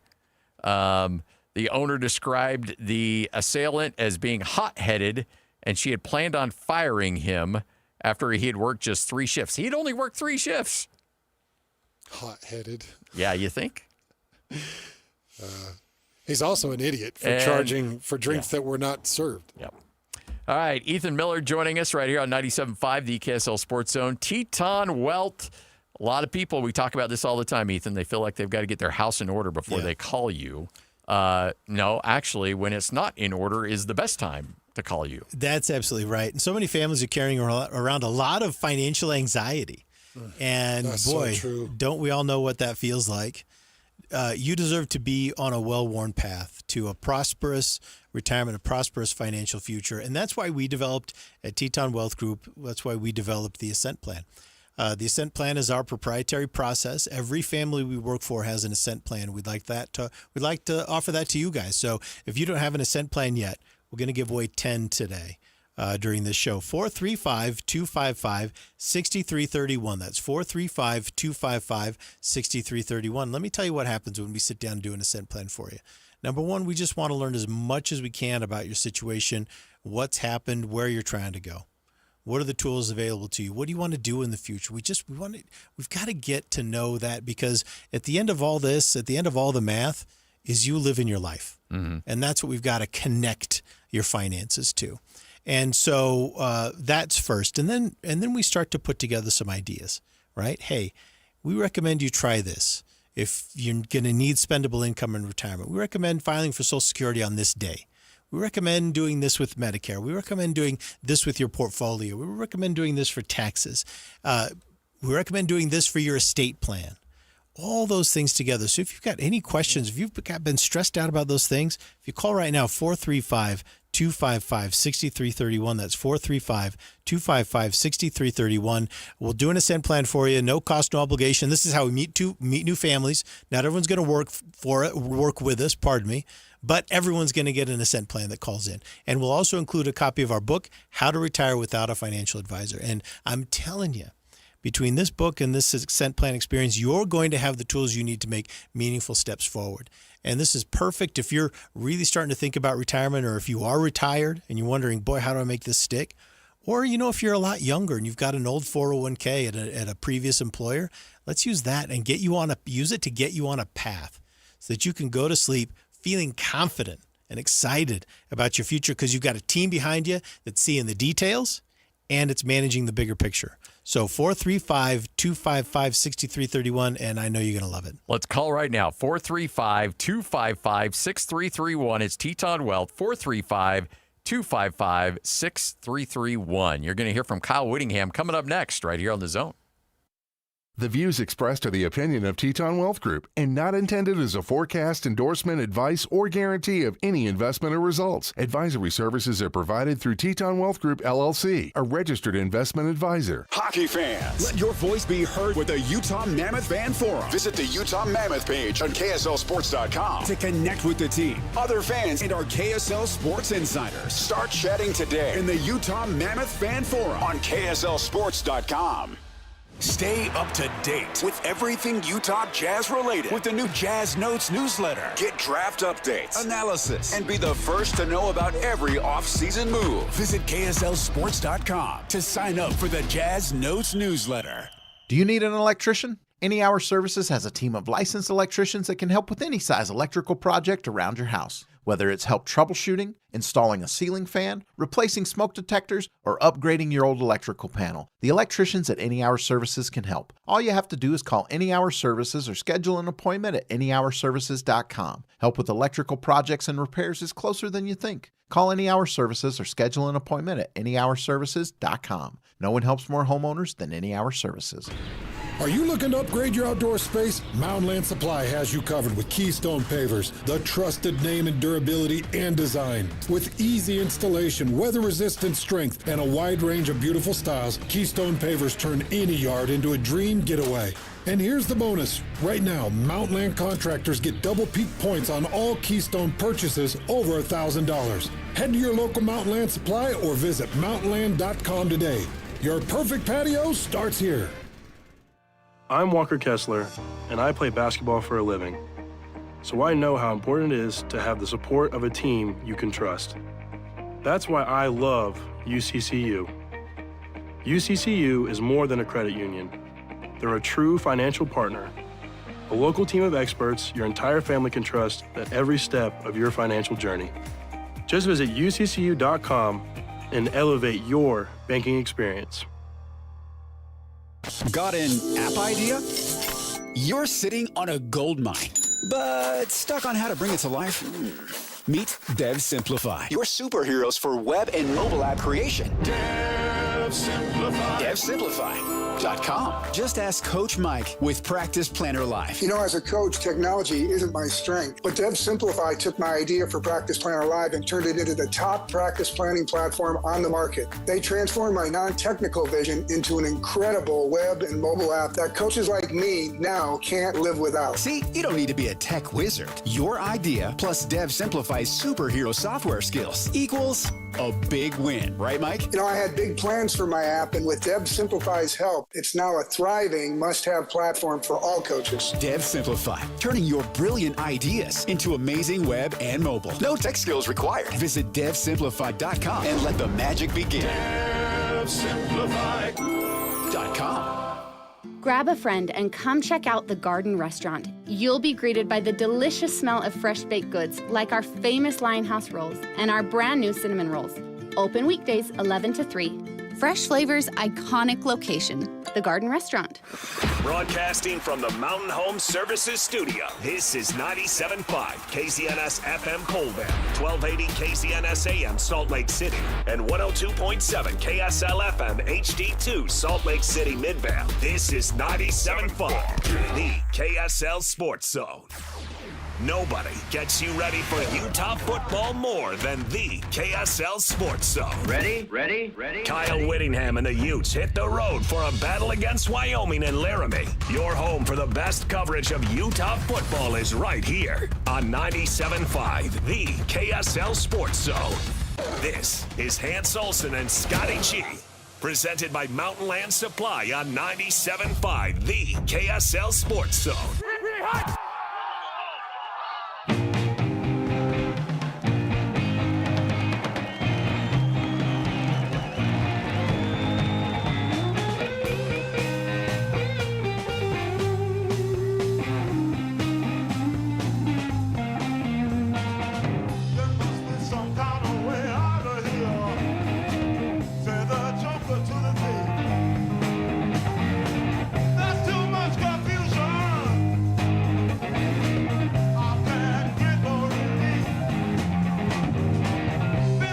Hans and Scotty, 97.5, the KSL Sports Zone. How many hours of football from what you called and what you watched, was it just football? Football. You had 11. and You had a football, more 10:45 kick. Yes. So I was back. 11:45 Central. I actually made it back on the charter and listened to you wrap up pregame and go into kickoff. So I was already in Logan driving home listening to you.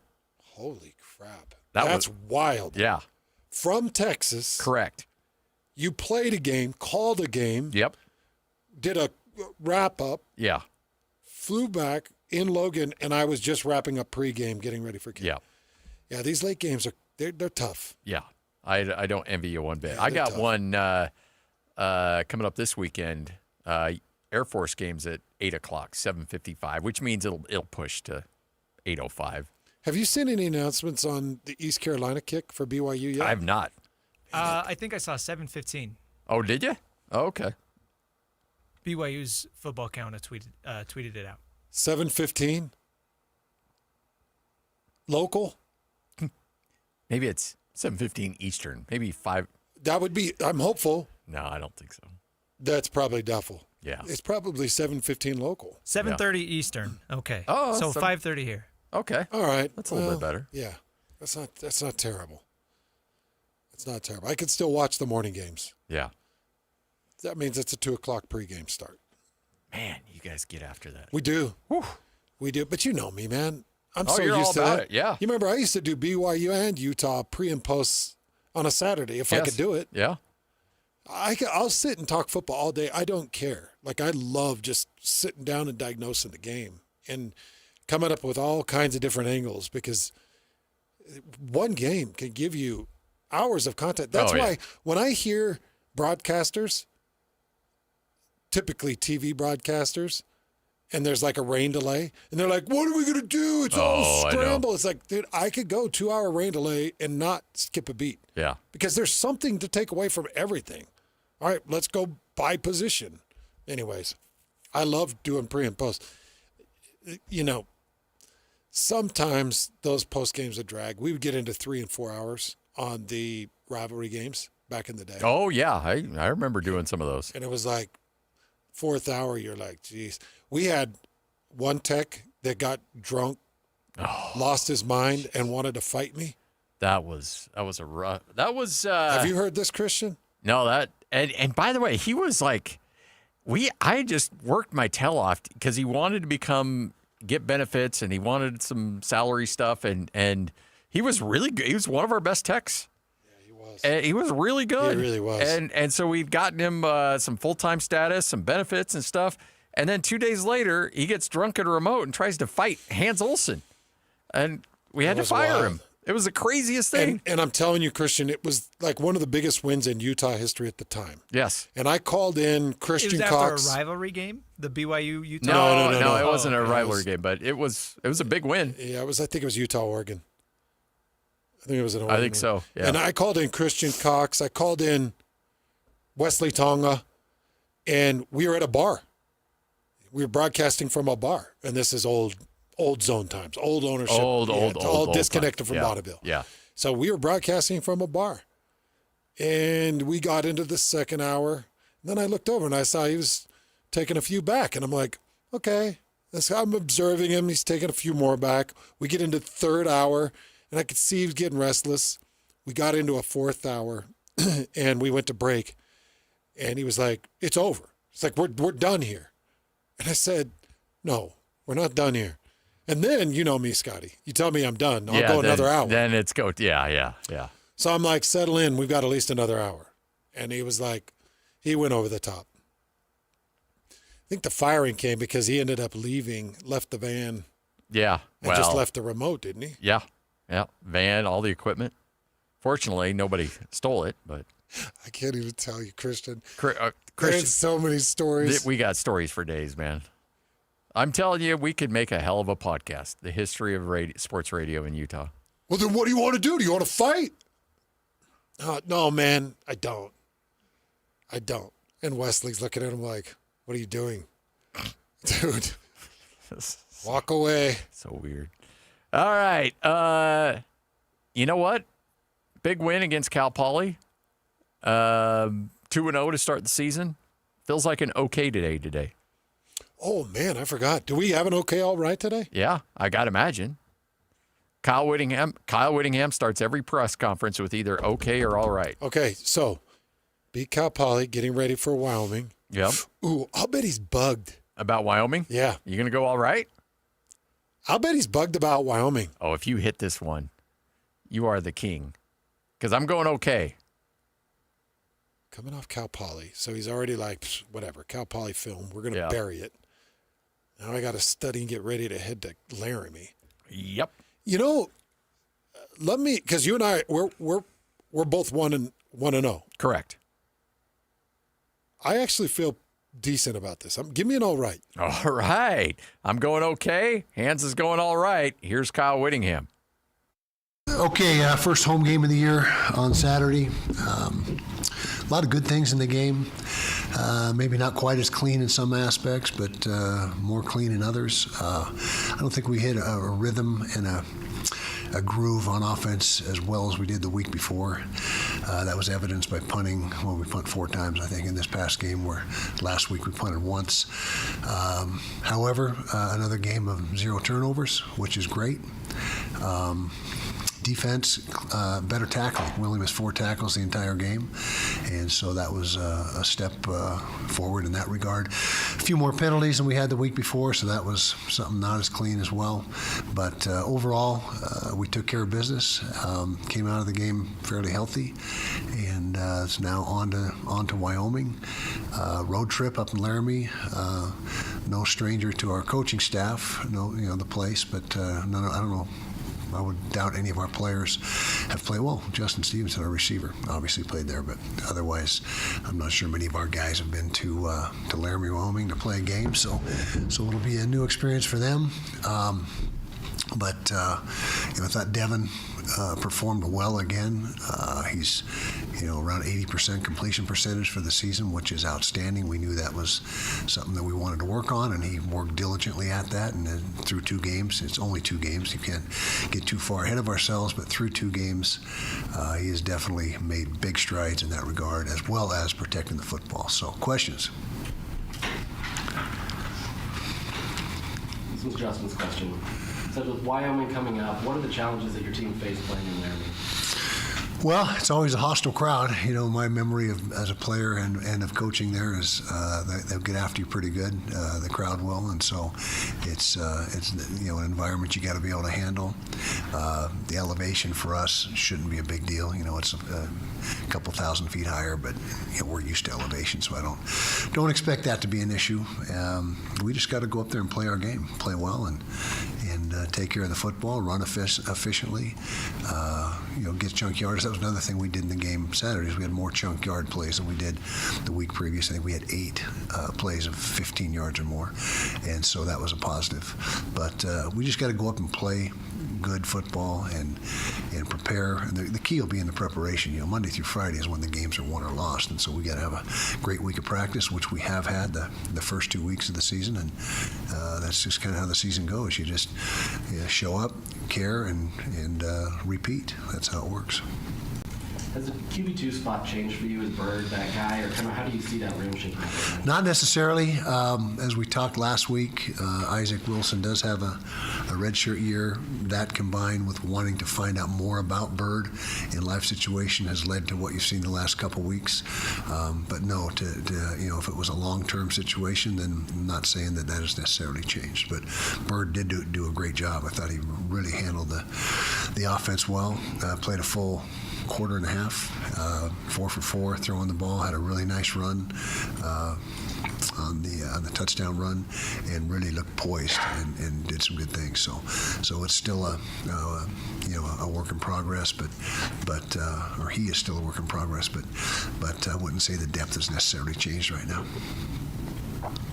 Coach, how would you describe kind of the progression of the passing game? There's been a lot of easy checks with Dan Pierce. How do you describe the progression over the course of the season? Yeah, I think it's something that needs to continue to improve. I think it's off to a pretty good start, but not real explosive, I guess is the proper word. We haven't had a lot of explosive plays in the throw game, although Wayshawn's, was a short throw, long run, but he went for 50 plus, and I think he saw some of the speed, not to change the subject, but Wayshawn has really good speed. He got out on that run as well, 40-something yards in the run. So, but we've got to continue to push the ball up the field more often. I think Noah Benny needs to become a little more involved in that, and that's why he's playing over there a portion of the time is to help us stretch the field vertically. Coach, you've had plenty of experience playing in Laramie as a player. Many times, yep. Do you have any memories that maybe stick out as playing in? Well, I remember. I know was it our senior year when I was a player, or junior, went up there and got beat in a snowstorm. That was a miserable experience. It was freezing cold, and we lost that game, which. We didn't lose a lot of games, but that was one of them. Then coaching-wise, I can't remember what year it was, but we had those flamethrowers, not flamethrowers, but torpedo heaters or whatever they are on the sideline. And my dad was coaching with us at the time and got too close to it, and his pants started on fire. And so we had to douse him with the water and get the pants out. And so that was a fairly light, humorous moment there. But yeah. Just kind of following up on that, I mean, they don't get a lot of Big 12 teams coming there. We went there last year. But this is, if they can beat you or give you a good game, this is kind of their season. How do you treat, their emotional level's going to be at all-time high? Yeah, well, we got to understand that as a team, and we thought we did a good job preparing last week, knowing that, Cal Poly was essentially, everything to gain, nothing to lose against us, and anytime you take anyone for granted or don't understand the dynamics of the game, then bad things can happen. But our guys are smart guys. They understand exactly what you just said, and we've got to, like I said, prepare with the same intention and the same efficiency and the same work ethic that we have, any other game. So it's got to be the case. And then traditionally, you've had a lot of bell cow backs. One of them was on the sideline the other day, Zach Moss. What are the advantages of having this 1-2 punch? And Wayshawn was saying they don't have a nickname yet. Do you have anything for them? I don't have a nickname, but I can tell you that we have had by committee in the past in certain years, and other years, as you mentioned, the lead guy. And really the bottom line is the overall output, and we've rushed for nearly 300 yards both games, and so we're getting what we need right now. And it was good to see, as you mentioned, that Devin did a good job breaking out some runs and avoiding hits. Did a much better job this week of staying out of harm's way than last week, and so that's big to get what we get from him, but yet keep him upright. And so and it's not just the two running backs. Hunter Andrews gives us some rushing yards. Smith Snowden gives us some rushing yards. Nate Johnson gave us rushing yards. So it's more than just the two guys, but as long as they're 1 and 1A, we'll continue with it. If one of them separates themselves, then we'll go that direction. After watching the tape, what do you think you need to clean up in terms of coverage heading into conference play? Too many turning guys loose up the field, and that's due to poor eyes. Eyes, typically you get young defenders, and I consider Jackson Benny a young defender because he hasn't played much game time experience in the defensive secondary, and his eyes got bad on occasion. That's really the key. The key is disciplined eyes, and particularly in man coverage, because we're a heavy man coverage team. And as soon as you start getting nosy and looking in the backfield, you're going to lose your guy and get separation. And that was the case on just about every route that we turned loose, is because of bad eyes. You had a couple of people sub out on the offensive line last week. How would you assess, Alex Harrison and the other guys that maybe stepped in while some guys sat out last week? I thought they did a good job. I thought Alex, first of all, you start with his snaps because he's the center. That's where it all starts. We had clean snaps for the most part in the entire game. Keith Olson is a guy that played a lot in the UCLA game, not necessarily at a guard position, but in what the Rhino or the Gorilla packages that we have. And so I thought they stepped in when pressed into full-time duty and did a nice job. Going back to Devin Dampier and his progressions, last year obviously he had that touchdown interception ratio that was the same Was there any coaching to kind of help him limit that? And because it seemed like there was a few plays on Saturday where he kind of hesitated, didn't hit his guy. Or is that kind of part of that equation, or is it just him developing into who he needs to be? I think the latter, and I think that he went from a sophomore year to his junior year, and typically you see, from year to year, particularly when you're a full-time starter, you get better, and Coach Beck has helped him get better this year, and Devin's made a concerted effort to turn those weaknesses that were there last year into strengths, and so I think it's just a natural progression of a quarterback getting better. Coach, how would you assess the defensive line, especially particularly the young freshman tackles so far? Really good. Pupu Sepulona did a really nice job last week. He got about 15, 20 snaps, made a couple plays. Carson Kafusi the same, but really impressed so far through 2 games with our guys that are playing full time. Jonah Lea'ea and Aliki Vimahi. Those guys have done an excellent job clogging up the middle as well as the ends. I mean, the whole front 7 has been really good. We allowed 80-something yards last week and 65 yards the other day. So both games, really strong rush defense, which again, I say it all the time, that's where our defense starts. That's what it's predicated upon is telling the other team you're not going to run the football, at least not effectively. You wanted to get the receivers more involved, right? 6 guys. I said 3. Were you happy with that? It was a step in the right direction. I still think, we weren't done. No, I was telling that I got one more after this. Oh, double question. Okay, I think that we took a step forward in that regard. Still need more production. J.J. Buchanan was really under the weather in that game and not himself. When he gets back, hopefully this week, and is himself, that gives us another weapon. And like I mentioned, Jackson Benny has got to become more featured to get that where it needs to be. And then is the pizza going to be a regular thing now? Pizza's a regular thing, right, Elena? Every week. Every week. So, any particular requests, get with Elena. Could even add wings, maybe. They get kind of messy, but yeah. We appreciate it. You bet. Our pleasure. John Haley seems to be like he's really energized this year. What have you seen from him so far this year? Exactly that. Tons of energy. He loves the game. Nobody loves football more than John Henry Daly. He's the same way at practice every day. He's excited about practice. He's upbeat. He's a great leader for us, and he has really developed over the course of the last year into a really good player. And you've seen him I think he's leading our team in sacks right now, and he's a guy that has one speed. He's all out every single snap, and he's, like I said, he's a fun guy to be around, and really has done a great job for us through the first 2 weeks of the season this year.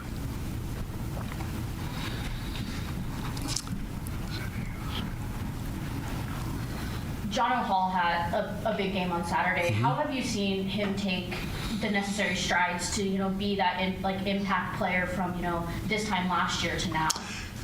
He's doing exactly what we hoped he would do when we made the move from safety. As you recall, he was a safety when he first got here. Kept getting bigger and bigger, but that didn't surprise us because we knew he had the frame. And when we recruited him, that was in the back of our mind was, hey, this guy can slide forward and become a really athletic linebacker. He's done exactly that. He's exactly where he needs to be physically. He's 230 pounds. He runs really well, and he's just becoming more and more comfortable as the weeks go by as a linebacker, and he's got good instincts to begin with. He has really good football instincts, but he has done a really good job transitioning to that position. Coach Colton Swan has done a great job of developing him, and you're right, he was our impact player. He was the player of the week for us in-house last week against Cal Poly, and that was a heck of a play he made. We matched the hand and tipped the ball and kept it alive and intercepted, almost scored with it, but and then he did a lot of really good things in addition to that. He's his run fits, his pass drops. He's becoming a fine linebacker. He's got a bright future. Coach, with the way that recruiting has changed, with the emphasis now being on the summer recruiting months, what is it like in season now compared to what it was a few years ago? Good question. It's a lot less visits. In fact, we have 0 visits scheduled as of this point in time. I'm sure we'll come up with a few during the in-season, but as of now, we have nothing scheduled, and we had 60 visits in the summertime, and so it has done a complete transition, and not everybody, but 98% of the guys are going on the summer visits and making their decision early. And there's still a few stragglers who change their mind late or still haven't made that decision. But it has really changed the timing of recruiting. It's the same, the official visits are the same. It's just a different time of the year. And I like it better now because it doesn't, it gets really hectic when you're trying to prepare for a game and all that and still entertain and have official visits because that's time consuming as well. And just to clarify, the 0 visits are official visits scheduled. Correct. Yeah, we have tons of unofficials. Yeah, guys coming to the games each week. But as far as having the official 48-hour visit, and that is right now there's nobody scheduled. All right. There you go, Kyle Whittingham addressing the media and apparently now serving pizza. Apparently a nice pizza buffet for all the media members that go to the Kyle Whittingham presser. Well, there you go. Did he mention what kind of pizza? Not necessarily the brand or like the store that it came from, but he did say that if you want to get orders in, that let the sports information department know, and they will customize the pizza orders. Well, that's not a bad deal. That's look at Kyle Whittingham, like he's spearheading this too. Like, hey, let's get your orders in. Let's do it. It's nice to have coaches that really think about the media members and take care of them. Yeah, it is nice. It is nice. Kyle's one of those guys, and he's got to be a little bit happy. I mean, Utah's now climbed up to number 20. Yep. And BYU should be a little disgruntled. BYU fell down to 27th. Yeah. How about that? You beat Stanford and you actually drop. So they both have a similar resume. Yep. A win over a P4. Correct. And then a win over an FCS. By a large margin. One has climbed up to number 20 and one is at number 27. Apparently people think more of UCLA than they do Stanford. Arizona State went from number 11 and they have fallen out of the top 25, and they took the number 26 spot that pushed BYU to 27. And then you had teams that jumped them. Missouri jumped them. Big 12 win. South Florida jumped them. Auburn beat them. Big 12 win. Auburn jumped in at 24. Big 12 win. South Florida, they jumped in with the win over Florida. No BYU. So some disrespect to BYU. Utah went up 5 spots with a win over Cal Poly. Yeah. Look, I'm happy to see Utah climb. I'm more just bugged that BYU is getting stomped out. That's ridiculous to me. All right, Ethan's with us. Teton Wealth right here on 97.5, the KSL Sports Zone. There's, in fact, I've got a friend of mine that's been texting me. He's like, hey, I want to know more about this ascent plan. I want to know more about what's going on and how they can help me. He's in his mid-50s. He's considering it. I mean, there's a lot of people that wonder, is it time right now to do it? Or should I wait until I'm maybe a year or two away from retirement? How do you respond to that? Well, that's a really good question. And I know you're going to, I guess it's easy for me to say that it's always a good time to review your financial situation and have some plans and some goals for the future. And I think that's true. And we all get that. But I would say that the window for you to really start laying down some concrete plans for retirement is within about 5 to 10 years. So if you're 5 to 10 years out, you really ought to be looking to see, for example, am I saving out into my 401k? For this final push, do I need to increase my contribution to my 401k, right? Wouldn't you rather know that at 10 years rather than 1 year out? Oh, yeah, for sure. So there are some things that you need to start to solidify. And this is where the Ascent Plan comes in. So if you've always wondered, boy, how do you even know how to retire? It's fairly straightforward, but the things are important. You've got to have a plan for your income, your investments, your taxes, your health care, and your estate. Those are the 5 areas of service at Teton Wealth Group. And those are also the 5 areas of analysis in the Ascent Plan. So if you're looking for to find that well-worn path to a great and prosperous retirement that so many families ahead of you have walked, if you got friends and family and you're thinking, boy, how did they do it? They're going to these football games. They seem to be having a great time. They've got the money to do it. How did they get there? We'll show you how it's done because this is what we do. So we'll show you exactly how to get there. 435-255-6331. We'll do 10 Ascent plans for the 10 of you to call in at 435-255-6331. We'll show you that well-worn path.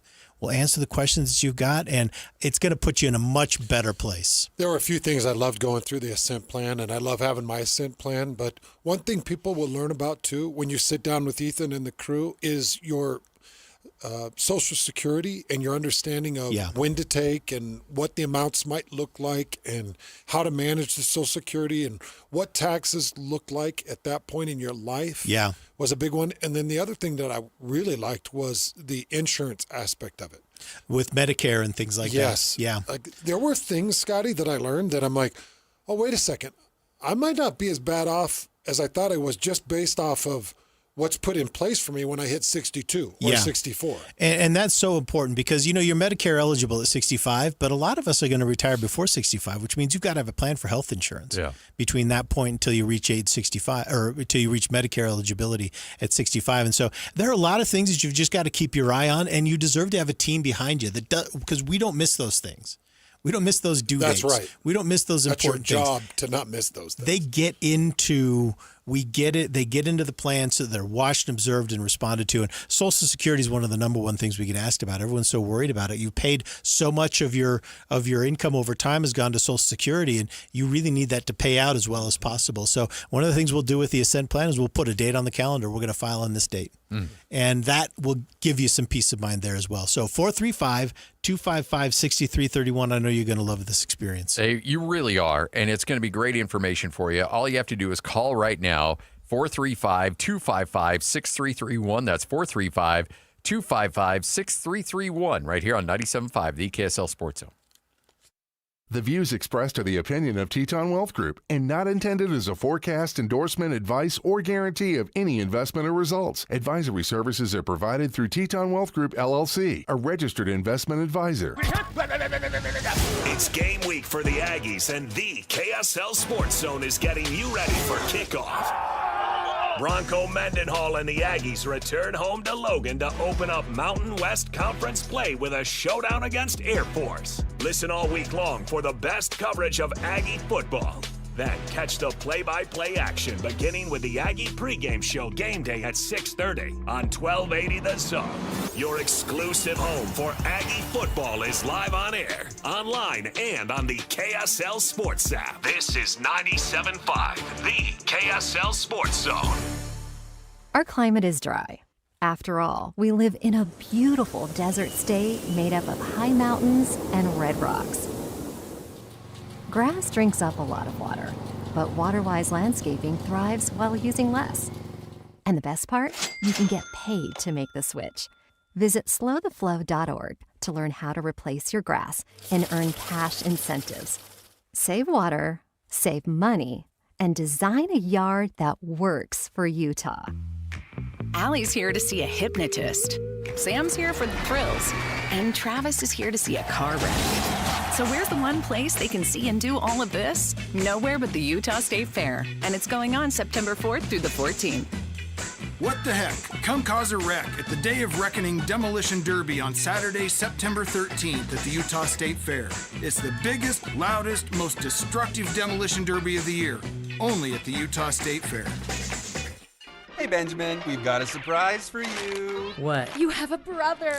A $100 bill just like you. Hey, I'm Ben. What? We just got him for joining America First Credit Union and opening a new checking account. And you're going to live together at America First. What? This is nice. For a limited time, new members get a $100 cash bonus when they open a checking account or $50 when they open a youth checking account. So head to AmericaFirst.com and get your money working today. Membership eligibility, terms, and conditions apply. Federally insured by NCUA. The Utah RV Super Show, the premier RV event of the year, is back at the Mountain America Expo Center Thursday, September 11th through Sunday, September 14th. Come see new 2026 models and special closeout pricing on all 2025 models. The Utah RV Super Show is offering family passes Thursday, September 11th for $10 per family. Unplug from distractions and plug into family at the Utah RV Super Show. Discount passes at UtahRVSupershow.com.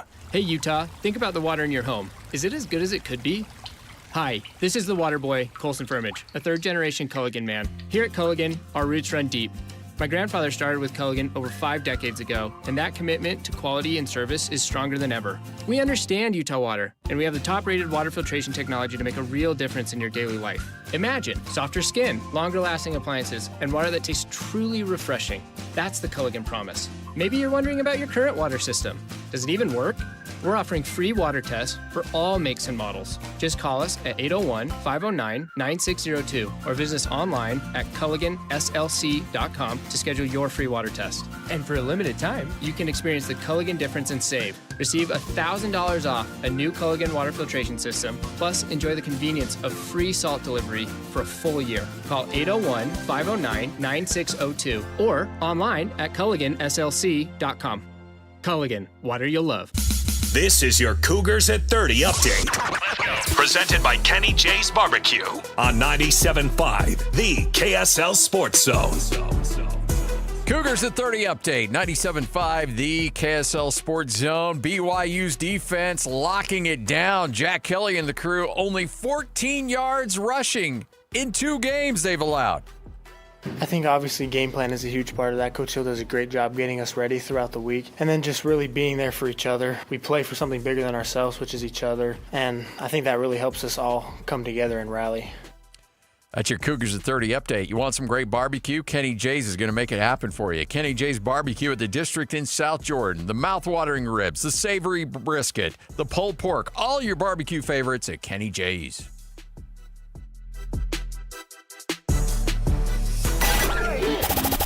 The wheel is loaded, and it's time to talk some sports. This is Sports Roulette with Hanson Scotty on 97.5, the KSL Sports Zone.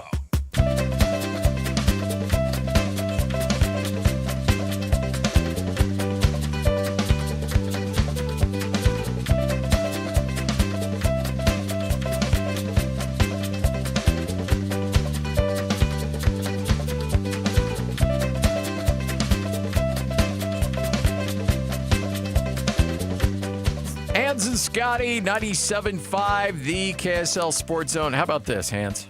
We are on our third producer, third hour of the show. Alex Napoles, kind enough to hang out with us.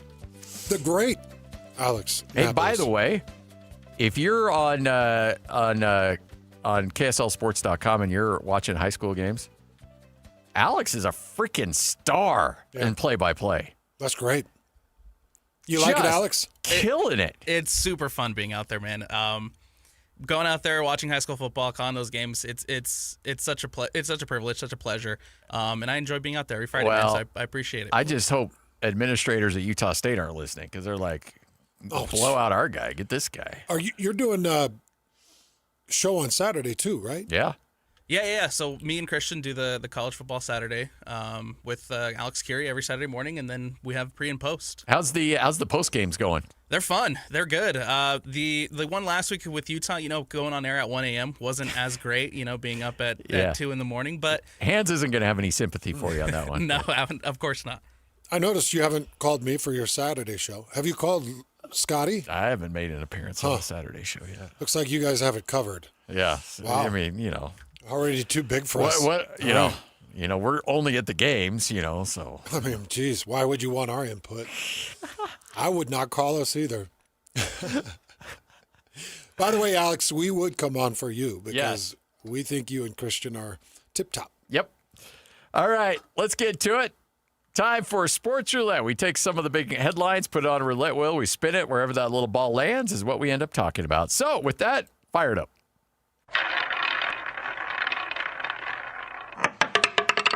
Parker Kingston is going to be fine. Who was the guy that went to bat for Britney Spears? Do you remember that?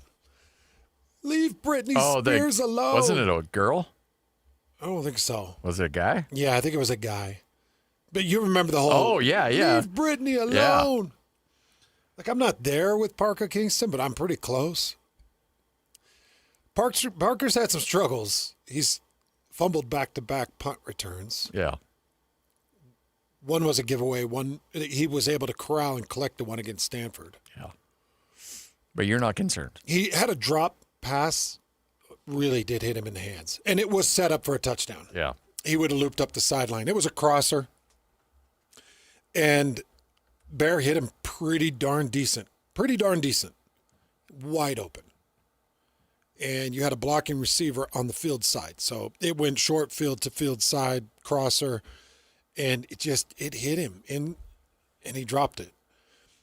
And I'm seeing a lot of frustration and anger, and you know how fans can get. Oh, yeah. It worries me for a couple of reasons. Number one, this is going to happen with Bear Bachmeier. At some point, Bear is going to make some mistakes, and I do not want to see this noise. Yeah. Don't. Just find a way to be positive and find a way to give a true freshman a bit of a break. And I know Parker Kingston is not a true freshman. I think he's a junior, if I'm not mistaken. I think he's a junior. He's been around. Everybody knows the name. But it's like everybody wants to come down with all this heat on Parker Kingston. Leave him alone. Let him build his confidence. Don't say, oh, he doesn't need to be in a game. Take all punt return duties away. Take all slot duties away. Well, Tiger Bachmeier had a really good punt return. The pressure is on Parker, just based off of Tiger's punt return, and the pressure is on. There's been some really good slot catching. Cody Hagan is good. Yeah. And I like him. So, you've got options. Parker knows that. Parker has to play well just to get on the field. But when you see these mistakes and it's like, yeah, you just hammer the kid. Yeah, he needs to give Bear Bachmeier a break. And yeah, he needs to be better for sure. But it's like, take him off the field. He should never see a punt return again. And it's, geez, man. It's crazy. Stop it. Like if people knew, see, it's like sin. Like some sin is more obvious than others. Yeah. It's like you wear some sin like a badge. Some is undetectable. It's the same in football. Like there are mistakes that happen that are very obvious and some that are not. There's a lot of trench play that linemen get away with, defensive and offensive, that you out there as a consumer, you have no idea. But it's as egregious as what you saw from Parker Kingston on the drop pass and the fumble. Yeah. Yep. There's things that happen, and they don't get their names called because the sin isn't as apparent, but it is as egregious. So there's a lot of that that's gone on for BYU in the trench and from the quarterback position that is a little bit less detectable.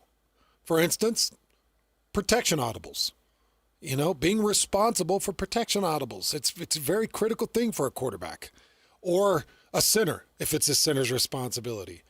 Or a running back that he thought he had a flat release, but he didn't have a flat release because the set showed that he needed to stay in for protection. Like there's things you just don't know. And Parker Kingston's made some bad mistakes. But he's a very valuable component that you're going to need as this Big 12 season progresses. Yeah. So stop calling for his job. He's a great kid. He's a hard worker. He's a hard runner. And he's given you some really good moments. Really good moments. And he will give you, mark my words, he is going to still give you some key plays down the stretch of this season that people are going to bury the tweets and bury the messages. I never said he shouldn't return a punt ever again. Delete. I never said he shouldn't be in the too deep ever again. Yeah, you did. Stop it. I didn't, because I know he's a critical piece. And he hasn't done anything that some other people haven't done. Yeah. Hands and Scotty, go ahead and spin it.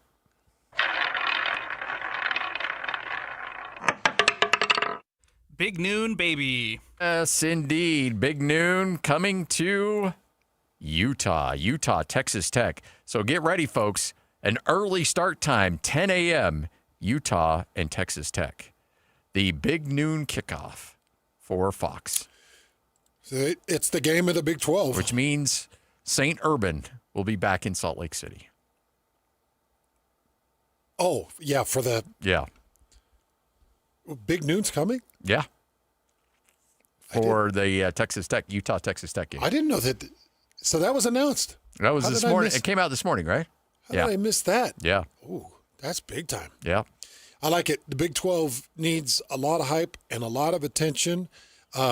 Utah currently ranked just above Texas Tech. Only 3 teams currently in the top 25 in the Big 12. Iowa State being the highest ranked of them all, 14th. Yeah. That's a dang shame. How about that Arizona State free fall? Whew. Yeah, it fell right out of the top 25. From 11 to nothing. You're out. Yeah, and it was all off of a loss to Mississippi State. And Mississippi State is probably going to prove, again, to be a basement dweller of the SEC. Yeah. And Arizona State had no business losing to Mississippi State. No.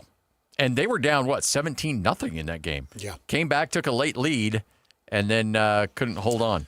So Utah, Texas Tech, it's good and it's bad. It's bad because you're taking two of the very best in the Big 12, and right out of the gates, you're putting them on primetime TV with the primetime characters, and you're giving them all the spotlight, and one of them's not going to look good at the end of it. One of them's going to suffer loss. Like if Texas Tech loses that, they're out of the top 25. Yes. If Utah loses it, they're out. If Utah loses it, they're out of the top 25, and that's a damn shame, man. Yeah. Because they both belong in the top 25. Now, this is why everybody should be rooting for every win in the Big 12, because now they're going to start feasting on each other, and people are going to be like, well, yeah, but Arizona State lost to Mississippi State. That means that whoever loses to Arizona State is worse than the fifth worst team in the SEC. Yep. I hate that crap. Gosh dang it, Arizona State. That's why this non-conference stuff really matters. You bums. You can't get out of your own way. You bum. Look what you did to the Big 12, you little jerk. 2:49 coming up. We'll wrap it up. Get you ready for JJ and Alex straight ahead. 97.5, the KSL Sports Zone. You've been listening to The Zone for decades. Yes! But now you can watch the guys break down your favorite teams. Some viewers may find the following video disturbing. Viewer discretion is advised. Catch the video stream of DJ and PK, Jake and Ben, Hanson Scotty, and JJ and Alex right now at KSLSports.com or by searching KSL Sports on YouTube. Utah's best sports radio is on air, online, and on the KSL Sports app. This is 97.5, the KSL Sports Zone. Hands and Scotty, 97.5, the KSL Sports Zone. Hands right now in the Girard home, in the slow cooker, chicken enchilada soup. Yes. I'm looking forward to watching some Monday Night Football and having some chicken enchilada soup a little later on tonight, courtesy of Beehive Mills. Did I talk about my creamy buffalo chicken? Oh, no. No, I'm curious about this. Okay, so I must have done that Friday. Yeah. Oh, that's right. I did do it Friday. Because I haven't talked about it yet. So I did the buffalo chicken, which was part of the September menu. Yeah.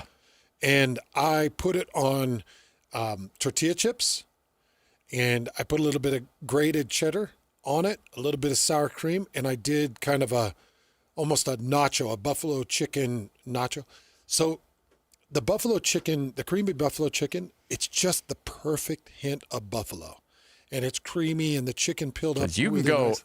Buffalo can get overpowering real quick. It can, but it's not. It's just a perfect hint of buffalo, and it made a fantastic nacho. It took about 3 hours. I had it thawed, and then I put it in the slow cooker. It took about two and a half, close to 3 hours, and it was perfectly cooked. It pulled apart. It was all soft, moist, delicious tasting, and that's a Beehive Mill. BeehiveMills.com. The September menu is out. They've got the soup menu as well. Check it out. BeehiveMills.com. Use the promo code THEZONE. They're going to take a bunch of money off an already low, low price. BeehiveMills.com. Hi, this is Derek Overstreet, president of the New Millennium Group and co-host of Stop Working, Start Living with KSL News Radio. Can you imagine what your life would be like if you could retire 3 to 5 years earlier than you thought possible? The things you could do, the loved ones you could spend time with, the memories that you could create. That's what our team at the New Millennium Group does. We'll walk you through the entire process every step of the way. If you'd like to get a copy of the 5-step proprietary plan that will help you retire 3 to 5 years sooner than you thought possible, give us a shout right now. 888-999-6370. That's 888-999-6370 or utahsfinancialplanner.com. Listen, most of our listeners right now have a tax problem, not a money problem. There's not enough money in Social Security Medicare as it is. Let us show you how you can significantly reduce your taxes. That's 888-999-6370. 888-999-6370 or utahsfinancialplanner.com. As a Utah business owner, you make smart money decisions every day. And Rocky Mountain Power's WattSmart initiative is the ideal way to take your savings even further. From new LED lighting and HVAC to refrigeration and dishwashers, we help businesses improve energy efficiency with cash incentives to lower your costs, so you can cut bills and boost your bottom line. Plus, we have approved contractors to make it easier on you. Saving energy and money? Now that's smart business. Visit wattsmart.com today and start saving.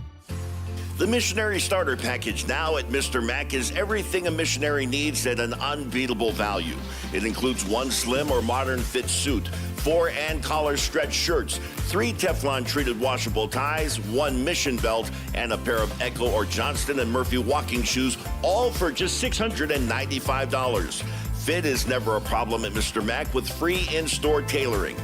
Ask for the Missionary Starter Package at all 9 Mr. Mac locations. Worried about market losses? If headlines are keeping you up at night, it's time to take control. Hi, I'm Jeff Jr. with Trajan Wealth, and I know you've worked hard to save. But in times like these, what if can turn into what now? If you're planning to retire or are in retirement, you need a strategy that helps protect your future. At Trajan Wealth, you can capture market gains, protect your account from losses, and guarantee income for life. Right now, you could receive a bonus of up to 30% or annual growth of up to 10% for retirement income. You heard me right. An upfront bonus of up to 30% or annual growth of up to 10%, all guaranteed to boost your lifetime income in retirement. Don't leave your future to chance. Plan with confidence. Call Trajan today at 801-899-7600. That's 801-899-7600. Annuity guarantees are based on the claims paying ability of the issuing insurance company, DBA, in most states, as Trajan Wealth Insurance Solutions. Ski Chevy is back with season passes to Solitude Mountain Resort. So drop in to a participating Rocky Mountain Chevy dealer now. Plus, upgrade to a discounted Icon base pass when you purchase or lease any new Chevy model. From powerful trucks like Silverado to our versatile families of SUVs. Retail value per pass is $999. Offer valid while supplies last or until 10/31/25. See participating dealer for complete redemption details, vehicle eligibility, and restrictions. See your Rocky Mountain Chevy dealers today. Grab a friend and come check out the Garden Restaurant. You'll be greeted by the delicious smell of fresh baked goods like our famous Lionhouse rolls and our brand new cinnamon rolls. Open weekdays 11 to 3.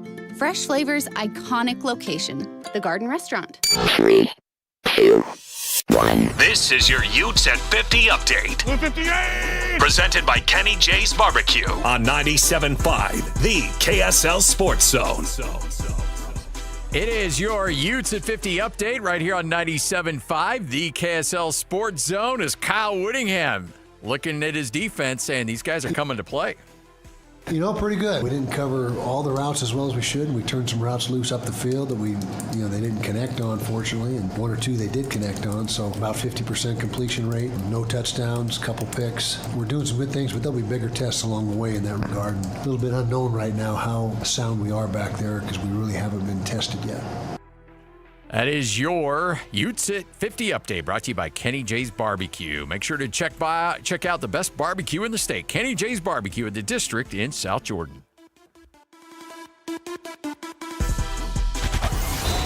It's another battle for the Aggies, and the KSL Sports Zone has it covered. The Aggies kick off conference play as they welcome Air Force to Logan. Your home for all the play-by-play coverage of Aggie football is right here on 97.5, the KSL Sports Zone. This is Hans Olsen and Scotty G, presented by Mountain Land Supply on 97.5, the KSL Sports Zone. Standing here beside you, want so much to give you this love in my heart that I'm feeling for you. Let them say we're crazy, I don't care about that. Put your hand in my hand, baby. See, there's a certain demographic of people that understand and appreciate this song, and Ethan is in our demo because Ethan comes in, hears that song like, all right. It's so good, huh, Ethan? Love it. No, man. Let him say we're crazy. Yes. Let him say we're crazy. That's it.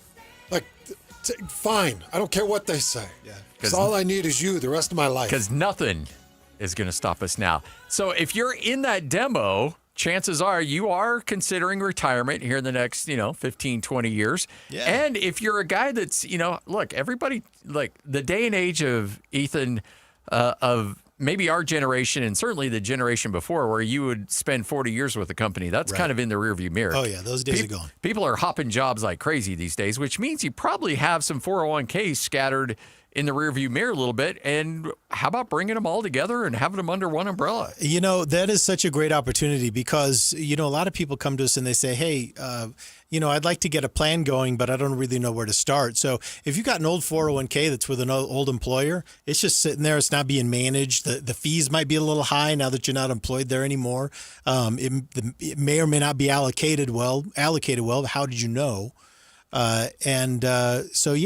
If we let's sit down and put together an ascent plan for you and have that old 401k start that process. Because how good would it feel to know, hey, from here on out, all I need to do is make sure this stays allocated. We'll tell you how much you need to be contributing to your 401k. So as long as you make that change to your 401k, boy, you really stand the best possible chance of success over the long term. How good is that going to make you feel that you're on a path? There's a team behind you that's going to help you make sure that you can keep your promises to yourself and your family over the long term. And so having that old 401k that you got, one or two of them, bringing them together, it's the perfect thing to do. So if you call right now, 435-255-6331, we'll do that ascent plan for you. And if we need to kind of wrap it around that old 401k as the core piece, you can do it. It's perfect. It's great. It's perfect. 435-255-6331. But at the end of the day, guys, the core value of this ascent plan with Teton Wealth Group is you don't have to wonder anymore. You just focus on your work, focus on your family, and we'll make sure you get to the finish line. That's how this works. At a certain point, it becomes math, right? So 435-255-6331. We'll do an ascent plan for you. No cost and no obligation. Call right now, 435-255-6331. Do it. Always good catching up. Take the pressure off yourself. I love it. I love coming in here, especially during football season. Yes, sir. Well, we love you, but we really love Teton. I mean, it's a great company. You guys do an amazing job. Our team is best in the business, and I know that for a fact. So yeah, it's not even close. 435-255-6331. JJ and Alex next, right here on The Zone. The views expressed are the opinion of Teton Wealth Group and not intended as a forecast, endorsement, advice, or guarantee of any investment or results. Advisory services are provided through Teton Wealth Group, LLC, a registered investment advisor. Win big every Wednesday on the KSL Sports Zone with Win Ticket Wednesday. This Wednesday, win tickets to Breaking Benjamin and 3 Days Grace co-headlining show. Saturday, September 27th at the Utah First Credit Union Amphitheater. Get your tickets now at livenation.com or tune in Wednesday for your chance to win free tickets. It's Win Ticket Wednesday on the KSL Sports Zone.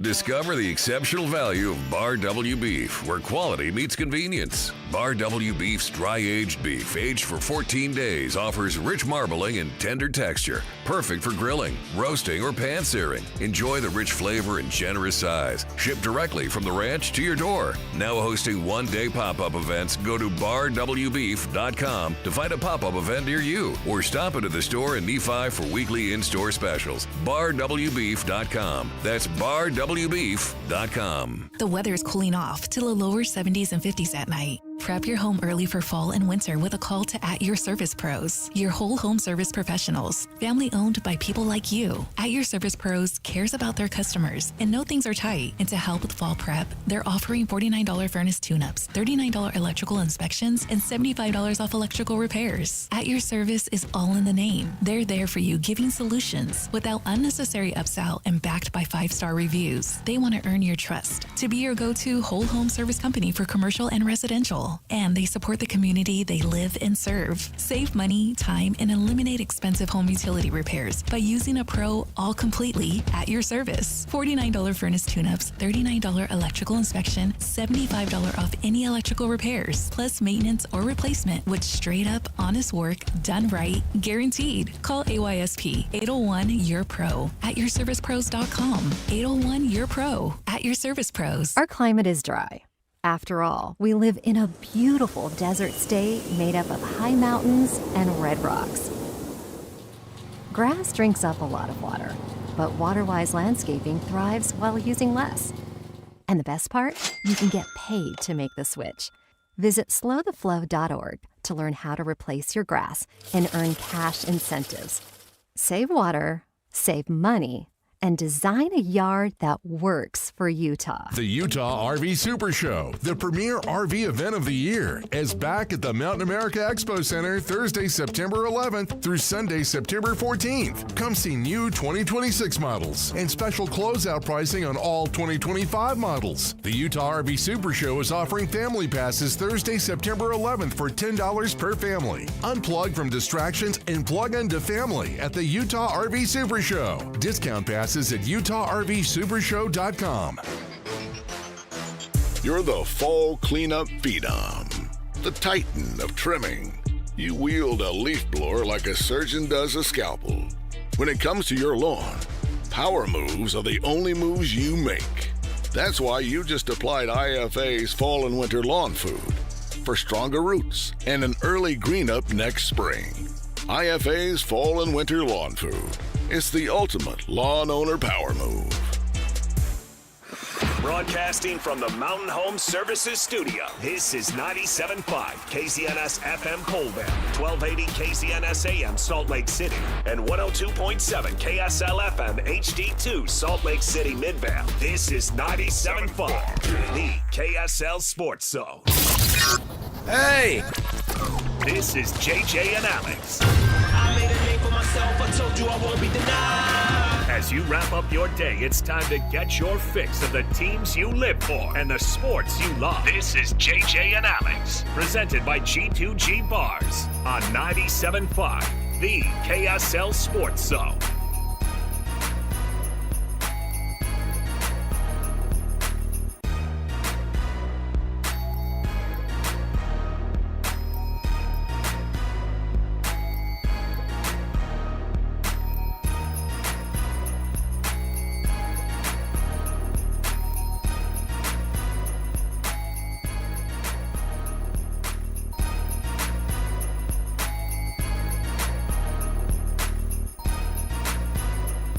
Happy Monday to you, everybody. Thanks for being with us. The happiest of Mondays. When the show starts off with, happy Monday. Yeah, we know what's on tonight? All my writer friends are coming over tonight. I told my son, I go, look, Hank Williams Jr., he used to put the work in. He used to make mention. He used to make mention of, was it him? Wasn't it him? Who was it that used to do this? Yeah. So I was like, because they were talking about how, because who's the one who does the waiting all day for a Sunday night?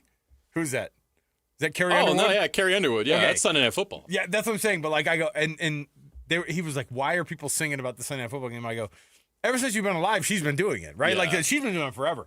I was like, but Hank Williams Jr., he used to get in there, he'd throw a couple words in there about the Dallas Cowboys, and he'd talk about Al and Dan when Dan Dierdorf was doing it. And OJ. He's saying every name. How many? They're all both Stevens. Rush Limbaugh. Get like get drunk Hank Williams Jr. in and have him go, who are we talking about tonight?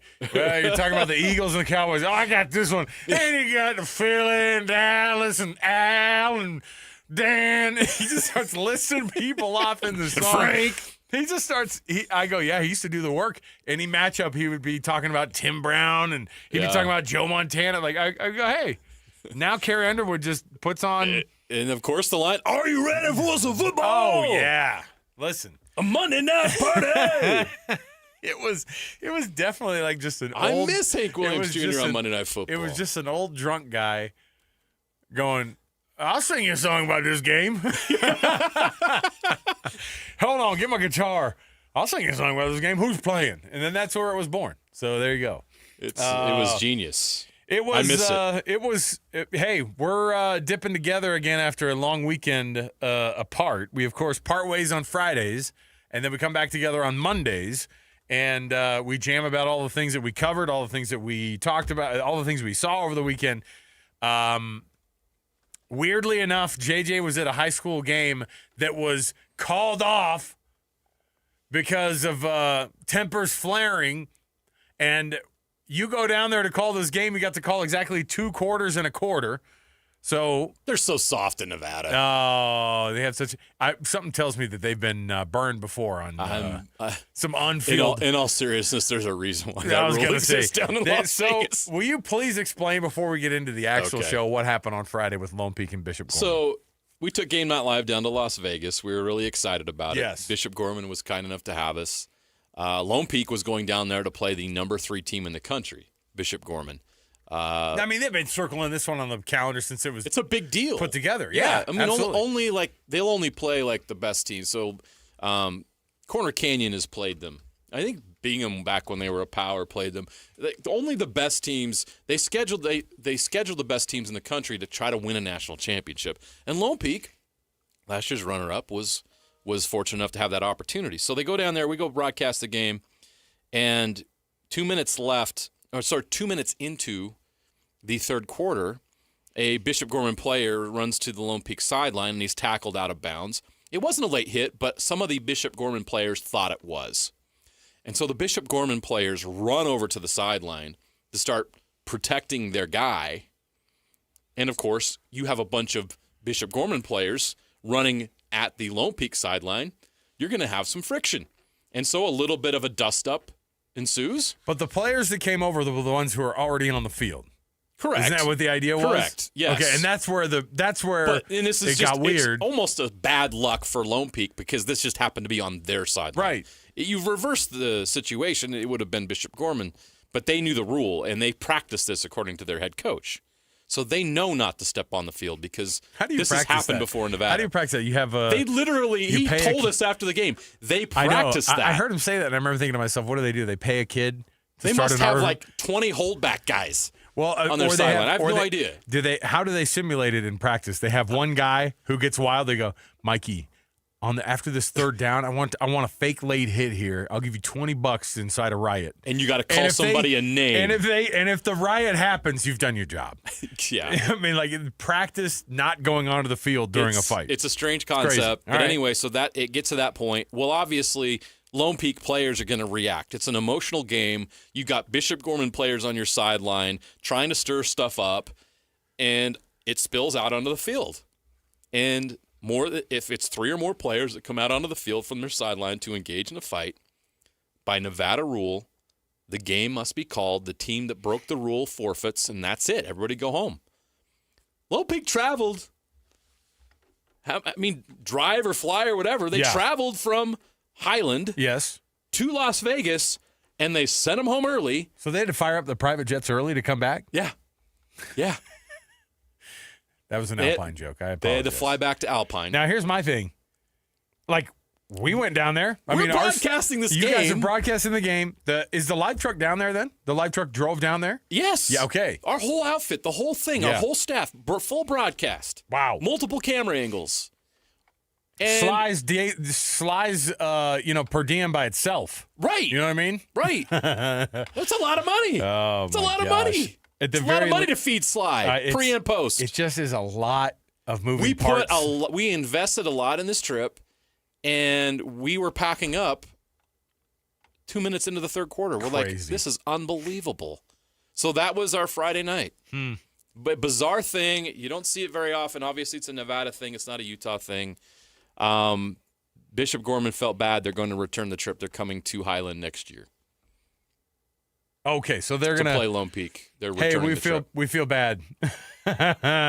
We feel bad. We'll come up and beat you guys at your place next year. No problem. I mean who knows? Poor Coach happens, Brockbank. You could see if you watch the broadcast, you could see the frustration. He's like, "What are you telling me right now? Can we? Are you kidding me? I know that's the rule there. We're not from here. Can you just do something? Do you know how much money the parents have to put into the program in order to afford a trip like that? Oh, my goodness. And he's got to go. He has to walk back to the sidelines and got to try to explain what happened. Trip's over. We're going home. Yeah. That's crazy. It's tough. A lot of fans traveled down there. The visiting fans, there was a bunch of students, families, like people paid money to come down and watch the game, and they got not even 2/3 of it. It sucked. Absolute bummer, man. Yeah. Well, wild night. It was crazy. And then it was followed up Saturday by Utah beating the absolute brakes off of Cal Poly. BYU sputtering on the offensive side of things, but their defense showing out like in an insane way. Bear Bachmeier gets start number 2, and it's going kind of along the lines of what I think we thought was going to happen with BYU. We'll get into that. Utah State made a game out of it in the second half, played pretty decently. Bronco Mendenhall, I listened to his postgame because it was just like we had so many mistakes and miscues in the first half. It was hard to come back from. But what was it, 44-22? Yeah, not bad. They kept it within 3 touchdowns and talked about on Football Friday. I thought if they could keep it in that range, they beat the spread. Yeah, and I think that the reality is that's about where the program is, right? I mean, sure. It's the talent level about right there compared to if you're a Utah State fan, I don't think the team embarrassed themselves. No, I think it was fine. And they've had trips where they've embarrassed themselves. So Utah State takes the L down there at College Station, but BYU and Utah keep rolling, and that's where we're going to start things off here. Is with this with what happened down in Provo, and we'll talk a little bit about where the rankings file into all this and where people's heads were after yesterday when the AP poll came out and people started to lose their minds. So here's what we'll do. We'll jump in right here officially. Our program brought to you by G2G Bars. All natural ingredients and no preservatives make the G2G Bar the perfect protein bar. Give it a shot today. Costco, Holiday Oil, Maverick, Associated Foods, and many other retailers in the refrigerated section. Give it a shot. Let's jump in here with the cut, top of the program. Let's get into some BYU. It's time for the biggest story of the day. This is what made the cut with JJ and Alex on 97.5, the KSL Sports Zone.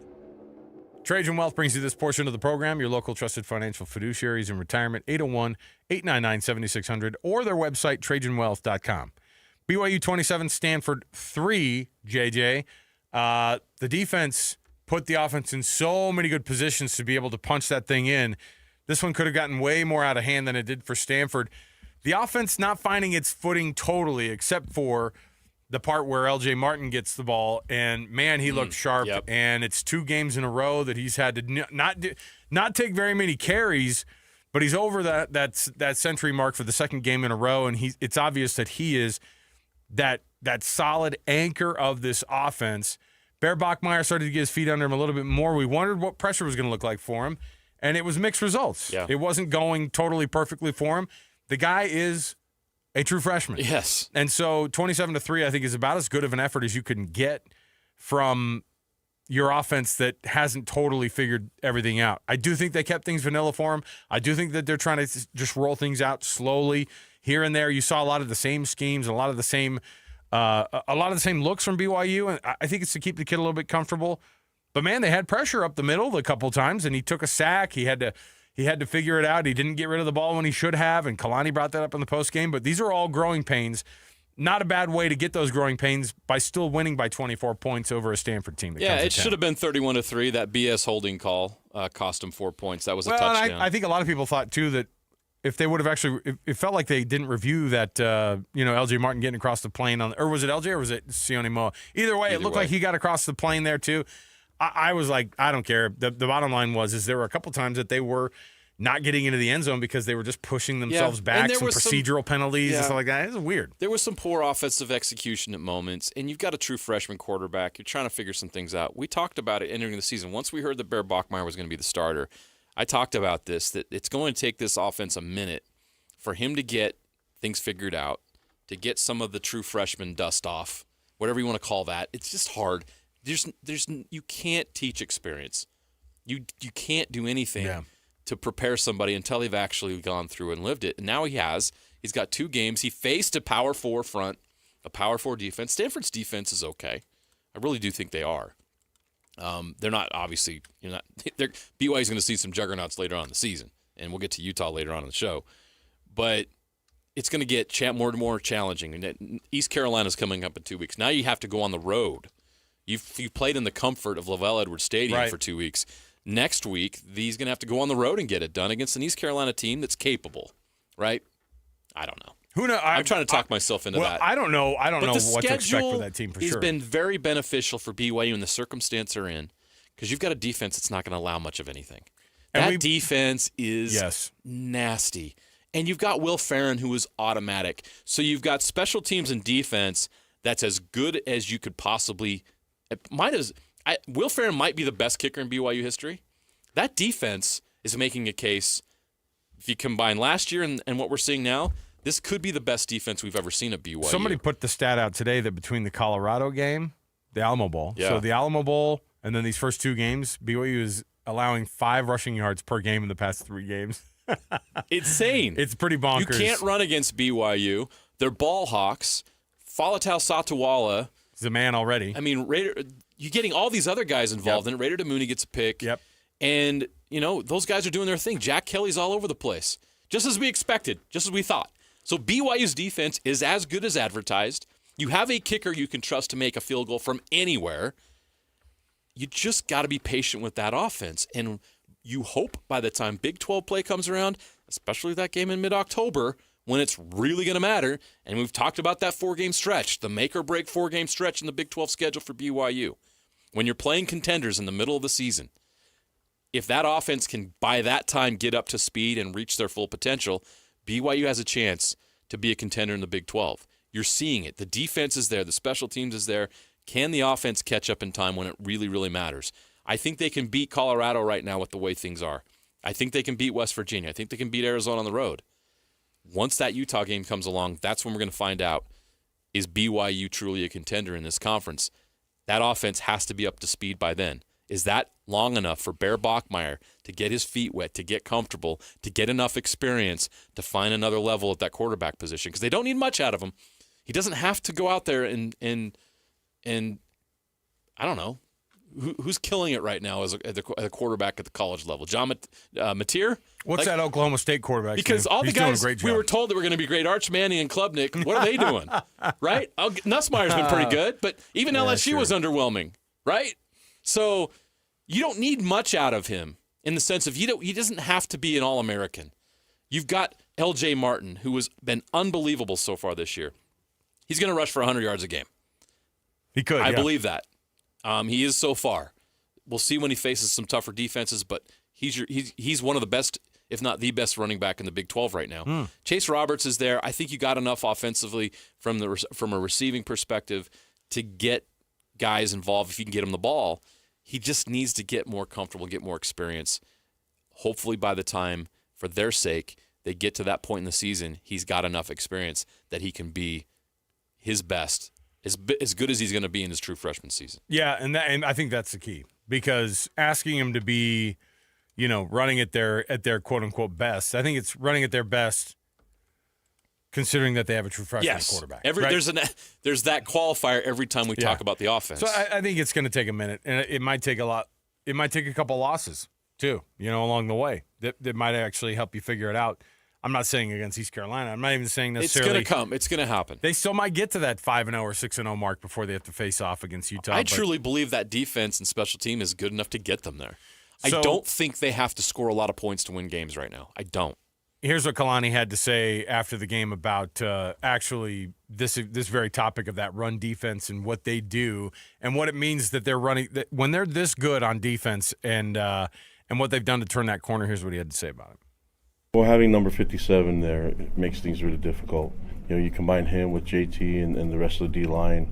The front seven is playing at a high level right now, especially in run defense. And then just having a backer like Jack that can fill and Klasker that can run and hit and Ciata that can do that. I mean, feel really good about our depth in the front seven. I think there's a lot of questions about the D-tackle position. I think we're answering that and hoping to get Kirkland back soon, so that'll beef us up more. So he's obviously got a nice 340-pound frame that we would love to use. There's also the flip side of that, not just their run defense, but how about the run offense? Because L.J. Martin proved that, of course, that he's really, really good, and he's improved since leaving last season. He's got great vision. He gets stronger as the game goes on. We just got to keep feeding him the ball, and he can do some good things with it. But I think you look at what the O-line's done, too. I think the O-line's done some really good things, locking up on blocks, and Coach Woods has done a good job with that group. There was the moment, too, where I think there was a couple blown assignments on blitz pickups. He talked about the O-line, and they did allow 3 sacks during the game, but some of that is also the freshman quarterback. He's got to get rid of that football, but here's what he said about it. Obviously, we don't like the quarterback getting hit, and was that because of the receivers weren't getting open or Bear didn't get the right read? I don't know. I have to watch the film, but yeah, we don't want our quarterback getting hit like that. I'm sitting in the so I was in this. I'm in this press conference room in the post game, and I'm listening to all these questions that are coming up. Everybody's asking questions, and And I'm like, somebody's got to ask about Bear Bachmeier, right? In week 2 of what he's going through. It's almost like they were waiting for, okay, let's get all this stuff out of the way. Now let's get to the real meat of it, which is, how's your freshman quarterback doing? Here's what he had to say about Bear Bachmeier and what he's seen just from week to week. And I think it's about what you would expect from a true freshman after just 2 weeks of football. Just having more games, getting more experience is going to be really good for him, and seeing different looks. I think last week was a little bit easier and everything seemed to go well. And this one, he had to strain a little bit and had to read things and make checks and things like that. And that's what it's going to be more like. So I'm glad that he got this experience. I think you don't know what you don't know, right? And so when you get into the game, it's one thing for your coaches to tell you you're going to see X, Y, and Z. It's one thing to be running against defenses during practice that they get relatively close to you, the whistle blows, whatever. And you think to yourself, I would have gotten that ball off. I would have spun out of that and I would have thrown when it's in game. And that pressure, I think 2 of the sacks were just straight up the middle. Yeah. They were blitzes of guys just untouched coming straight through to the quarterback. So those moments where you're trying to protect your quarterback and trying to get your right calls at the line, and if you think, this is exactly what teams are going to do. They're going to watch that film and go, how did Stanford get to Bear Bachmeier? And when Bear Bachmeier got to, how did he react? He held on to the ball too long, at least on one of those plays where he's like, I'm going to try to make something out of this, and he ends up taking the team way out of field goal range. And so that was one of those learning moments. But there is something to what he's going to be learning on this. And frankly, it's something that the O-line is going to learn too. It's something that these guys as an offensive scheme are gonna work out too and go, okay, how can we protect this guy even more and not have these moments where these teams, their biggest thing is let's just get to this quarterback. Now, in BYU's case, all you had to do was get to go Branson within 5 feet, and the guy did not know what to do, and he threw the ball into the turf. How many balls did you see on Saturday night get thrown straight into the ground? That guy was like, or it was perfect on the money, like to the outside. It was the weirdest thing I've ever seen. As soon as they found out that they could just put even just a tiny bit of pressure and go Branson was gonzo, he was out of the play totally. Like that, they started dialing it up, and you're starting to see, we wondered what this pass rush was going to look like this year. We wondered what the difference is going to be. You wondered who the people were who were going to make that impact. And Isaiah Glasker is a dude. We already knew it. Jack Kelly is a dude. The amount of turnovers that they can just create, even if it's not the interceptions, the strip sack, just blasting the quarterback off of these edges and just dialing up the right pressures in the right places at the right times. This defense is going to be absolutely killer. And you're right. They can keep BYU in these games. The question is, how long? And how long can you do it with an offense that sputters? You know what I mean? Because I think BYU fans are concerned that what could happen next year or in the next few weeks is what happened to Utah last year. Great defense, awesome athletes, tons of names that you recognize on there, and they're totally forgotten because if you don't string wins together in the Big 12, you are going to be forgotten. And even your really, really good defense can't bail you out of not being able to put any points on the board. So that's a concern. And by the way, BYU fans, if you're wondering about the rankings, they shouldn't be there. They shouldn't be in the top 25 yet. I don't think they should be. I know that 27-3 over Stanford is fine, but you have to look at it like this. Is this don't just look and say, yeah, but they had the votes, they were right on the edge. Ask yourself if they actually are a top 25 team, though. Do they feel like a top 25 team? The defense is top 10, okay? The offense is somewhere in the 40s, 50s, 60s. That's where you're at. I really think that.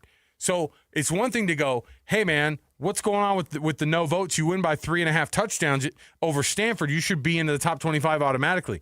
Are you asking yourself the right question? Is this team actually a top 25 team? Not did they game the system enough to be able to get into the top 25? Do you see what I'm saying? Yeah. I really think that it's in their best interest not to be there yet. Is BYU better than Missouri? Hard to know. Auburn, Michigan, Indiana, Texas Tech, Utah. That's 23-25. The honest Missouri, truth is, Auburn, Michigan, Indiana, Texas Tech. The honest truth is are any of those people worthy of being in the top 25? We don't know totally yet. And it's not me just crying, hey, get to week 6 and then we'll know. What I'm saying is that if we have a standard of top 25 teams in the country, Has BYU gotten there yet? And I don't think in 2 games, I don't think that they have. They need a better test for us to know. Yeah, and that's hard, and that's not their fault at all. That's not their fault. Right. That they have absolute. The FCS team that they faced was worse than you normally would face an FCS team with. This Stanford team is as bad as we've ever seen it. They have given up. They really have. They gave up when they hired Frank Reich. You know why? Not because he's not they're only telling him, will you just hang out here for a year? Yeah. Like, he has no interest in keeping that job. They're in a weird After the place. game, he's like, yeah, man, that was fun. I mean, we lost, but that was fun. We're like, dude, what are we talking about right now, Frank Reich? They're just trying to hold water until they can get to I the know, next season. and it's not going to be – they're going to be bad for a while because they haven't made any move in the right direction this year because Frank Reich is only here as a placeholder. They got to find the right person. All right, we'll take a break. We are doing something special around the corner. What's interesting about today is it's September 8th is National 988 Day, which if you don't know what 988 is, when you dial up 988, you get a suicide prevention line. And today we're going to talk about mental health and specifically on the side of things when it comes to the sports and the side of mental health that is affecting the athletes every day at these schools. Every school now trying to prepare to make sure that they get the right resources to their athletes. Dr. Jonathan Ravarino is going to join us. He's the Assistant Athletic Director for Sports Psychology and Wellness at the University of Utah. He will join us next, and we'll talk about that. We'll talk about how big of a deal it is to be able to educate athletes in this day and age when it comes to their mental health. That's all coming up next, right here at 97.5 KSL Sports Zone. It's game week for the Utes, and the KSL Sports Zone is getting you ready for kickoff. The Utes are 2-0 and look to wrap up their non-conference schedule undefeated as they hit the road to Laramie for a battle against Wyoming. Listen all week long for the best coverage of Utah football. Then catch college football Saturday game day at 10 a.m. with a post-game show immediately following the game on KSLSports.com. Let's go then. Let's go, baby. Your home for the best coverage of Utah football is live on air, online, and on the KSL Sports app. This is 97.5, the KSL Sports Zone. Hi, this is Derek Overstreet, president of the New Millennium Group and co-host of Stop Working, Start Living with KSL News Radio. Can you imagine what your life would be like if you could retire 3 to 5 years earlier than you thought possible? The things you could do, the loved ones you could spend time with, the memories that you could create. That's what our team at the New Millennium Group does. We'll walk you through the entire process every step of the way. If you'd like to get a copy of the 5-step proprietary plan that will help you retire 3 to 5 years sooner than you thought possible, give us a shout right now. 888-999-6370. That's 888-999-6370 or utahsfinancialplanner.com. Listen, most of our listeners right now have a tax problem, not a money problem. There's not enough money in Social Security Medicare as it is. Let us show you how you can significantly reduce your taxes. That's 888-999-6370, 888-999-6370, or utahsfinancialplanner.com. What's up, everybody? I'm Mike Wilson with Any Hour Services, and you might have heard that during the month of September, Any Hour Services is having our free furnace sale. That's the sale where when you have Any Hour Services install a new air conditioner, we'll give you a new furnace for just the cost to install it. About $400. The furnace is free, you just pay the labor. If you think you might be interested and want to know how much you can save during our free furnace sale, call Any Hour Services and schedule your free estimate today. Google Any Hour Services or schedule online at anyhourservices.com. No one helps more homeowners than Any Hour Services. Fall is here, and the cooler months are upon us. Hans and Scotty here, and it's time to talk about your windows, where you can now get the best windows on the planet, courtesy of Advanced Windows, and be prepared for the fall and winter months. I had an amazing experience with Advanced Windows where they replaced 5 windows for me. They gave me a quote. They stuck to the quote. It was that cost. They ended up saving me money. And their experienced window specialist will help determine why you have a draft coming in, how you can save the most money on utilities, how your house can be transformed in one day just by upgrading those windows and doors. And right now, it's time to take advantage of a fall special, $2,500 off when you change out 10 windows or more. That's $2,500 off when you swap out 10 windows or more. Options are available for any budget, great financing as well, but you gotta call 801-850-9100. That's advancedwindows.com or 801-850-9100 for the best window experience you could ever imagine. DJ PK and John from J. Brooks Jewelers. John, whenever someone loses a parent or a grandparent, it's difficult. Things get passed down inside the family. But if someone doesn't want a watch or a piece of jewelry, what's the next best step? At J. Brooks Jewelers, we're happy to help you sort through such a collection of things to help you know what is real and what has value. Of course, repurposing the items for the family is always the best solution, but if no one loves or wants the piece, the estate experts at J. Brooks Jewelers can help guide you on the best way to handle the liquidation and, of course, in complete confidentiality. We have buyers all over the country that we've established to get the largest return possible for your jewelry, coins, or watches to retain as much money as possible for the family. So whether you want to repurpose and create a new heirloom or liquidate part or all of the estate, let me and my team help you decide the best way to proceed. Call and make an appointment today at J. Brooks Jewelers in Murray and Lehigh or online at jbrooksjewelers.com. Your trusted custom and estate jeweler. The Utah RV Super Show, the premier RV event of the year, is back at the Mountain America Expo Center Thursday, September 11th through Sunday, September 14th. Come see new 2026 models and special closeout pricing on all 2025 models. The Utah RV Super Show is offering family passes Thursday, September 11th for $10 per family. Unplug from distractions and plug into family at the Utah RV Super Show. Discount passes at UtahRVSupershow.com. Grass drinks up a lot of water, but WaterWise Landscaping thrives while using less. Visit slowtheflow.org to learn how to replace your grass and earn cash incentives. Save water, save money, and design a yard that works for Utah. This is your Cougars at 30 update. Presented by Kenny J's Barbecue on 97.5, the KSL Sports Zone. Jack Kelly talks about how the defense has only allowed 14 rushing yards through 2 games. I think obviously game plan is a huge part of that. Coach Hill does a great job getting us ready throughout the week and then just really being there for each other. We play for something bigger than ourselves, which is each other, and I think that really helps us all come together and rally. That is your Cougars at 30 update. Come visit Kenny J's Barbecue at the District in South Jordan. Mouth-watering ribs, savory brisket, and all your barbecue favorites. JJ and Alex continues right now on 97.5, the KSL Sports Zone. Accessing. When TV and radio collide. Love it. Wow. This is what you get. You're listening to JJ and Alex. Presented by G2G Bars. Don't touch that dial! On 97.5, the KSL Sports Zone. Hip, hip.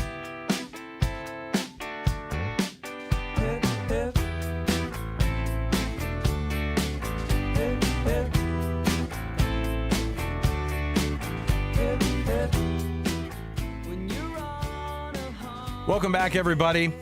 JJ and Alex, 97.5, the KSL Sports Zone. Thanks for being with us today, everybody. Thanks for hanging out.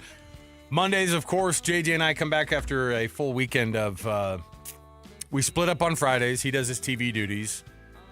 I do my radio stuff, and then we get back together and go, what'd you see? And so it's fun to jam on the front end of the weekend or after the weekend's over for us to be able to get through all the games that happened over the weekend, and we've got tons still to break down. Today's an important day for us right here at Broadcast House because part of our Healthy Mind Matters, our KSL Healthy Mind Matters campaign, and bringing awareness to mental health and the Huntsman Mental Health Institute and the foundation that they have, we are talking about something that I think when we were growing up, JJ, just was never talked about. No. The mental health, not just of young people and adults and kids and everyone across the country, but also inside of the world of sport where we are, of course, in that universe. You did not want to indicate or show any sign of weakness. You couldn't. You might lose your starting job, right? You couldn't. Right. You couldn't because that indicated some kind of weakness that you weren't ready for. Or it showed that you weren't, up for the task. The stigma was real. There's no doubt about it. And I don't think we've totally beaten that, but I do think that we are getting better at it. And some of the people that help in that. One of those people up at the University of Utah is Dr. Jonathan Ravarino, Assistant Athletic Director for Sports Psychology and Wellness. On the program here with us, September 8th is 9888. 988, of course, is the number that you can dial if you are in crisis or if you need to talk to somebody. Dr. Ravarino, thanks for being with us on the program today. Yeah, you bet. Thanks for having me on. So in 2025, when you guys address this as an athletic department up at the University of Utah, for example, And there are athletes across the entire board who might be dealing with things that we have no idea about. We find out sometimes too late when it comes to this. How do you guys, as a department, kind of address the mental health side of things from an athletic department side and from an athlete's point of view? Well, we've been on the front end of this, honestly, just because there was a time maybe 10, 15 years ago where a number of universities kind of took the lead in bringing in counselors and psychologists into these actual athletic departments and embed them into the structure with athletic trainers, sports docs, dietitians, and just saw that if you put us in the presence of these elite athletes, then they won't be as kind of weird or kind of uncomfortable to go talk with someone. Mm-hmm. And we could see that people were struggling because they have a lot of pressure. And, the University of Utah Athletic Department, with the leadership of Mark Harlan and Charmel Green really set the tone by hiring. And we have 4 of us up here. I'm a sports psychologist. We have 3 other counselors, and we have 3 interns. So we're one of the more established programs in the country because they got on the front end of this move. And then the athletes just come when they see their friends come to see us. They recognize that it's not a weakness, but it's a way to get even better. So it's not as stigmatized as both of you alluded to than when we were kids. And that's a great thing. Unfortunately, in the sports world we work in, you think you're covering athletes that are just as healthy as can possibly be. Yet, unfortunately, every now and again we hear a story about an athlete who's taken their life. And you're like, how in the world could that have happened? And I think it's important for us to understand the warning signs or to see what do you teach people to look for and try to be aware of when it comes to an athlete. It can be an athlete or anybody. Maybe you have a teenage son or daughter that's you don't understand or know what's going on, but what are some of the signs that they're maybe not showing to you or not telling you, but they're really struggling and they really need some help? Yeah, it's a good question. It's different, across the board and different with, teenagers and then moving into young adult and where they're up here at college and they have freedom and they have a lot of autonomy. But just in general, if you know your kids, if you know your friends, kind of looking for, signs that they're not acting or behaving the same way. So maybe they're more withdrawn, maybe they're less talkative, maybe they're not engaging in the same activities they used to do, not hanging out as much. So those kinds of things, just kind of pulling back, isolating, those are telltale signs that something's amiss. And then just kind of emotional, like they're either aggressive, irritable, kind of short-tempered, or maybe they're more, like I said earlier, withdrawn or just kind of don't want to talk. And so oftentimes it's not, signs that are really, really clear with elite athletes because they walk a fine line of being public figures and people are looking at them, noticing them. They don't necessarily see some of the signs that they're also struggling because they presume them to have so much privilege and prestige. Mm-hmm. Yeah. But they do, man. They have a lot of pressure and a lot of people riding their coattails, so to speak. And even though they love their sport and their teammates, it can be very hard to manage that as an 18-year-old, 19-year-old, especially with our recruits. They're coming from all over the world, mm-hmm. so they're away from their families often. And it's only got bigger as Utah athletics has become more and more noticed in the country.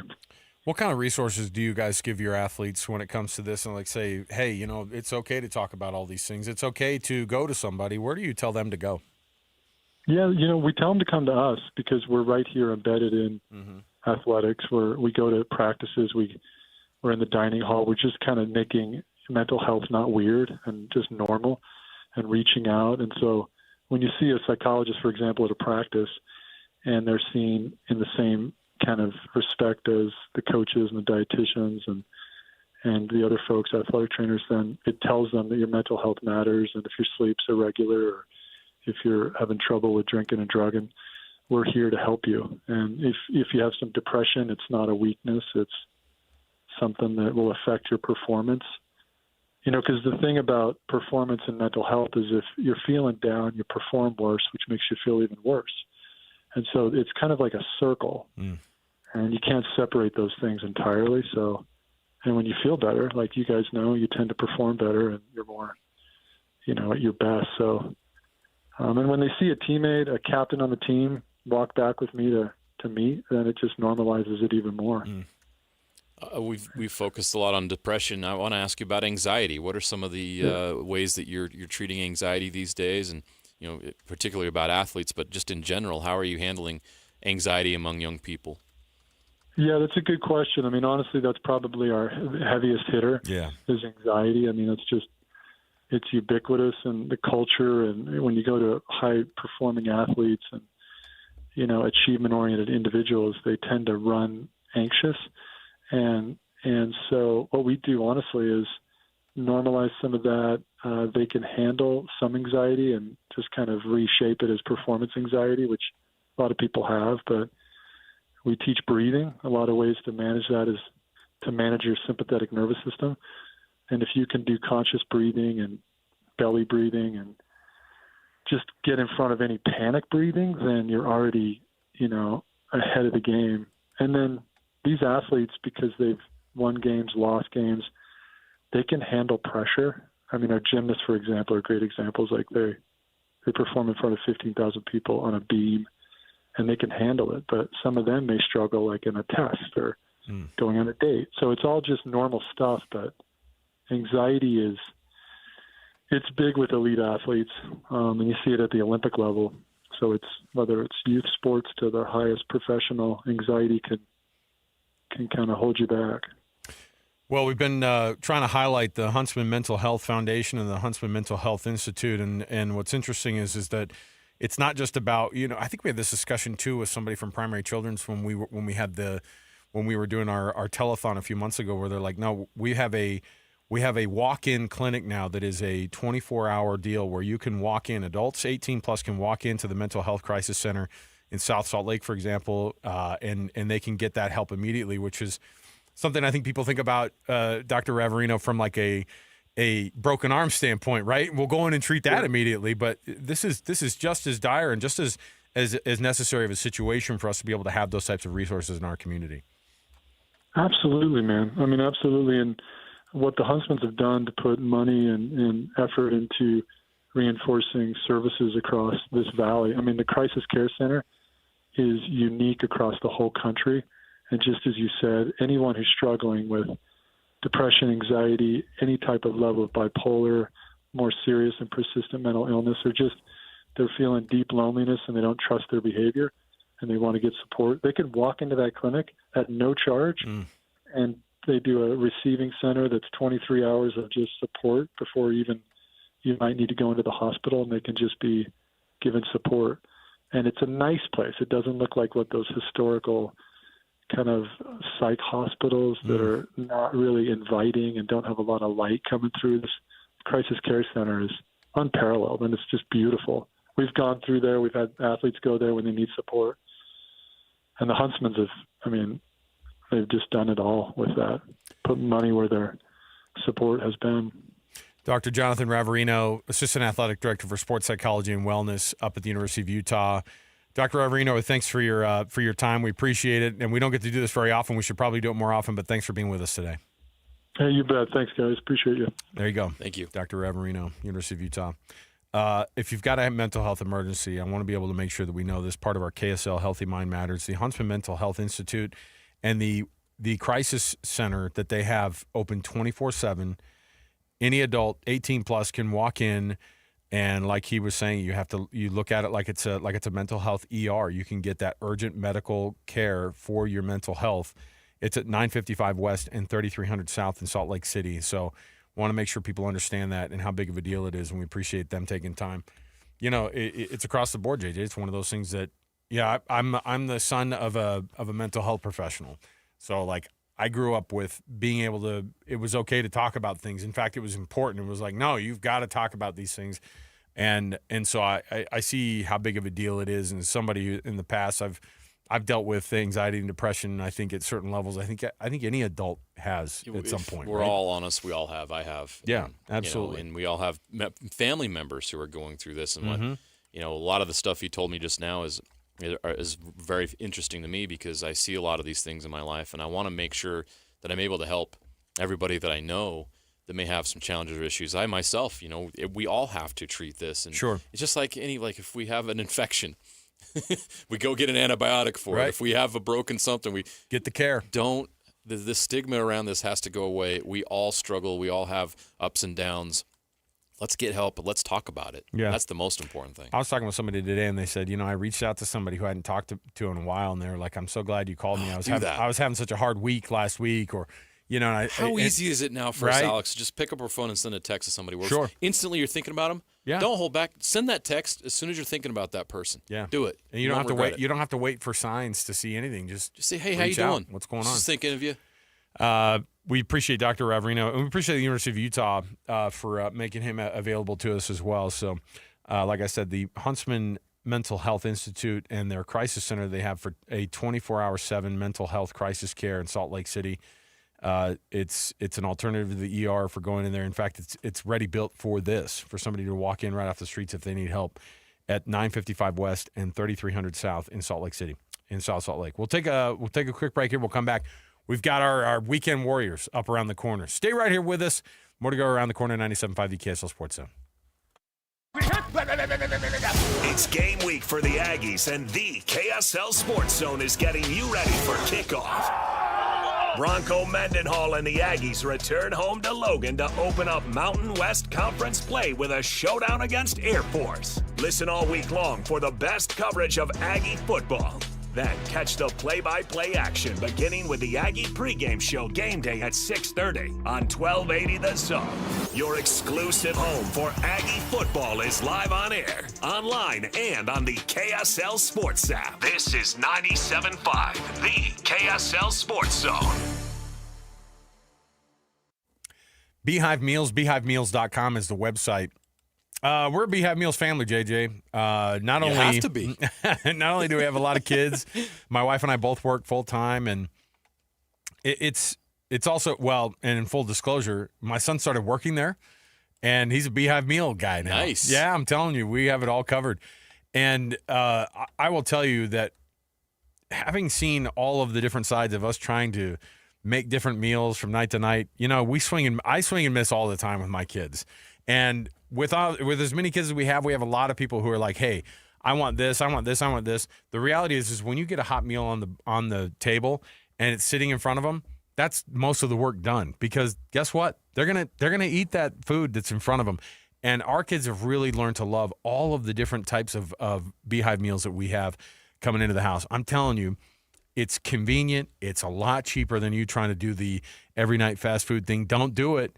Don't do it. And you're going to have a hot meal. You can sit down with the family just like you want to with Beehive Meals. Yeah, let me go over this menu. Barbecue chicken enchilada soup, crack chicken, creamy buffalo chicken, Parmesan herb chicken, breakfast casserole, sausage marinara.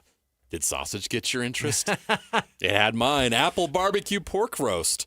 Can you imagine coming home to an apple barbecue pork roast after a long day? Yes, I can. After you pick up those kids from football practice? Mm-hmm. Cheeseburger mac, carne asada. Those all sound amazing, right? Well, you don't have to prepare them.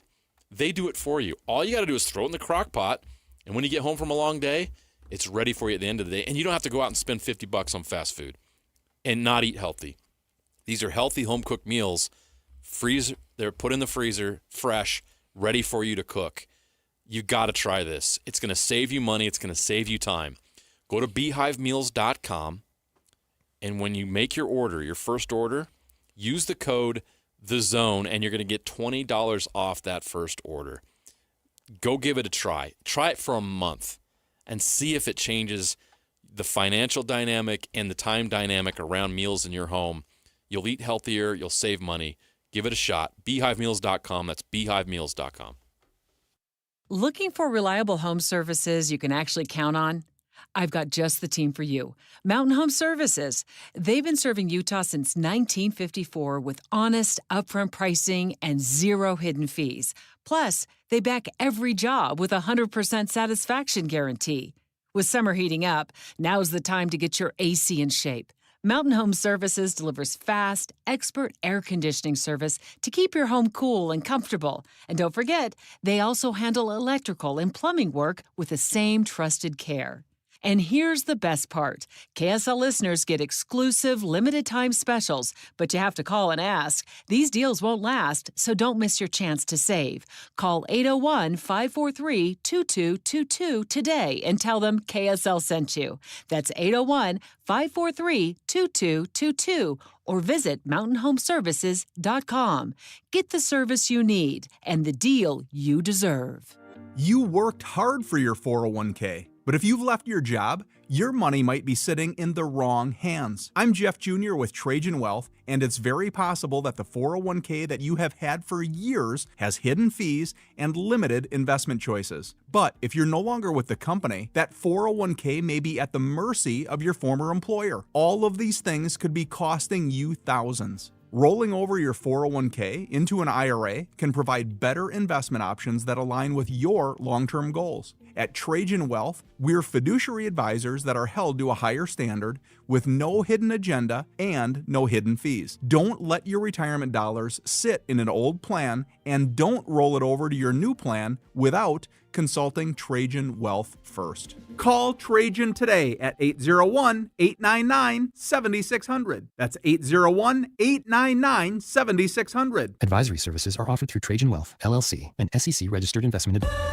I love a day on the water with friends, but my moderate to severe plaque psoriasis sometimes holds me back. Now I'm all in with clearer skin thanks to Skyrizi. Risankizumab Riza, a prescription-only 150 milligram injection for adults who are candidates for systemic or phototherapy. Teaching music is my passion, but my active psoriatic arthritis can limit me at times. Now I'm treating my joint symptoms with Skyrizi. With Skyrizi, most people with plaque psoriasis saw 90% clearer skin at 4 months. Or if you are an adult with active psoriatic arthritis, Skyrizi helps you move with less joint pain, stiffness, swelling, and fatigue.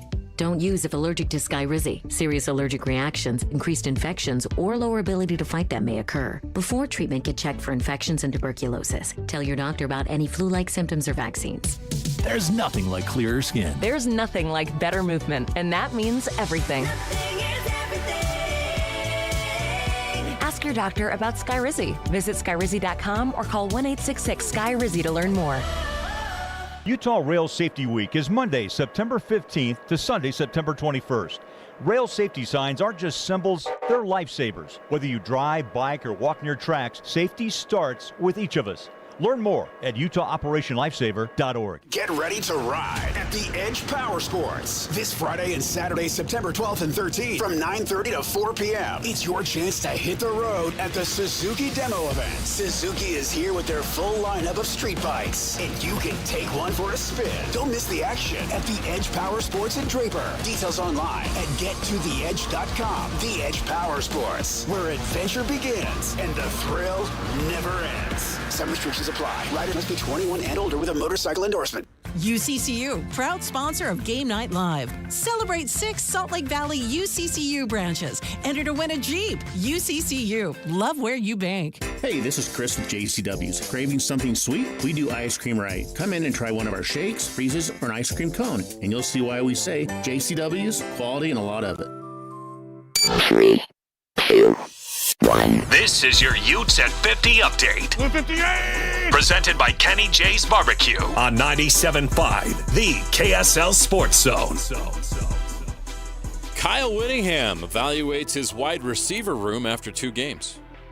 Well, I think they're still a work in progress. Davis, he had a really nice game today. He caught, 7 balls, and Tobias had 6. Smith-Snowden, what he adds, he didn't add nearly as much this week as last week, but he only played a half of the game on offense. Receiver position in and of itself is a work in progress. We've got about 4 guys right now, 5 guys that we really have trust in, and we're waiting for another guy or 2 to join that group. That's your Utes at 50 update. Come visit Kenny J's Barbecue at the District in South Jordan. Mouth-watering ribs, savory brisket, and all your barbecue favorites.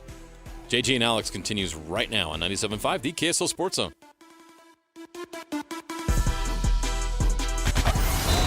It's another battle for the Aggies, and the KSL Sports Zone has it covered.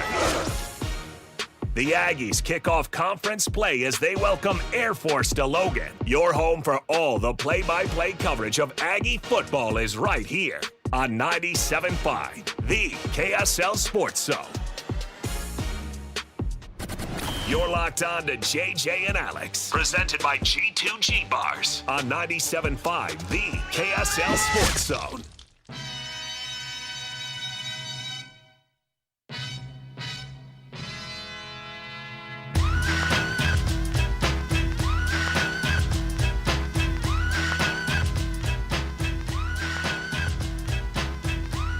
Welcome back, everybody. JJ and Alex, 97.5 the KSL Sports Zone. It's our Monday edition of this portion of the program, which, of course, is our Weekend Warriors. People who won the weekend, brought to you by Gillette Heating and Air. Right now, get seasonal maintenance done on your furnace or air conditioning.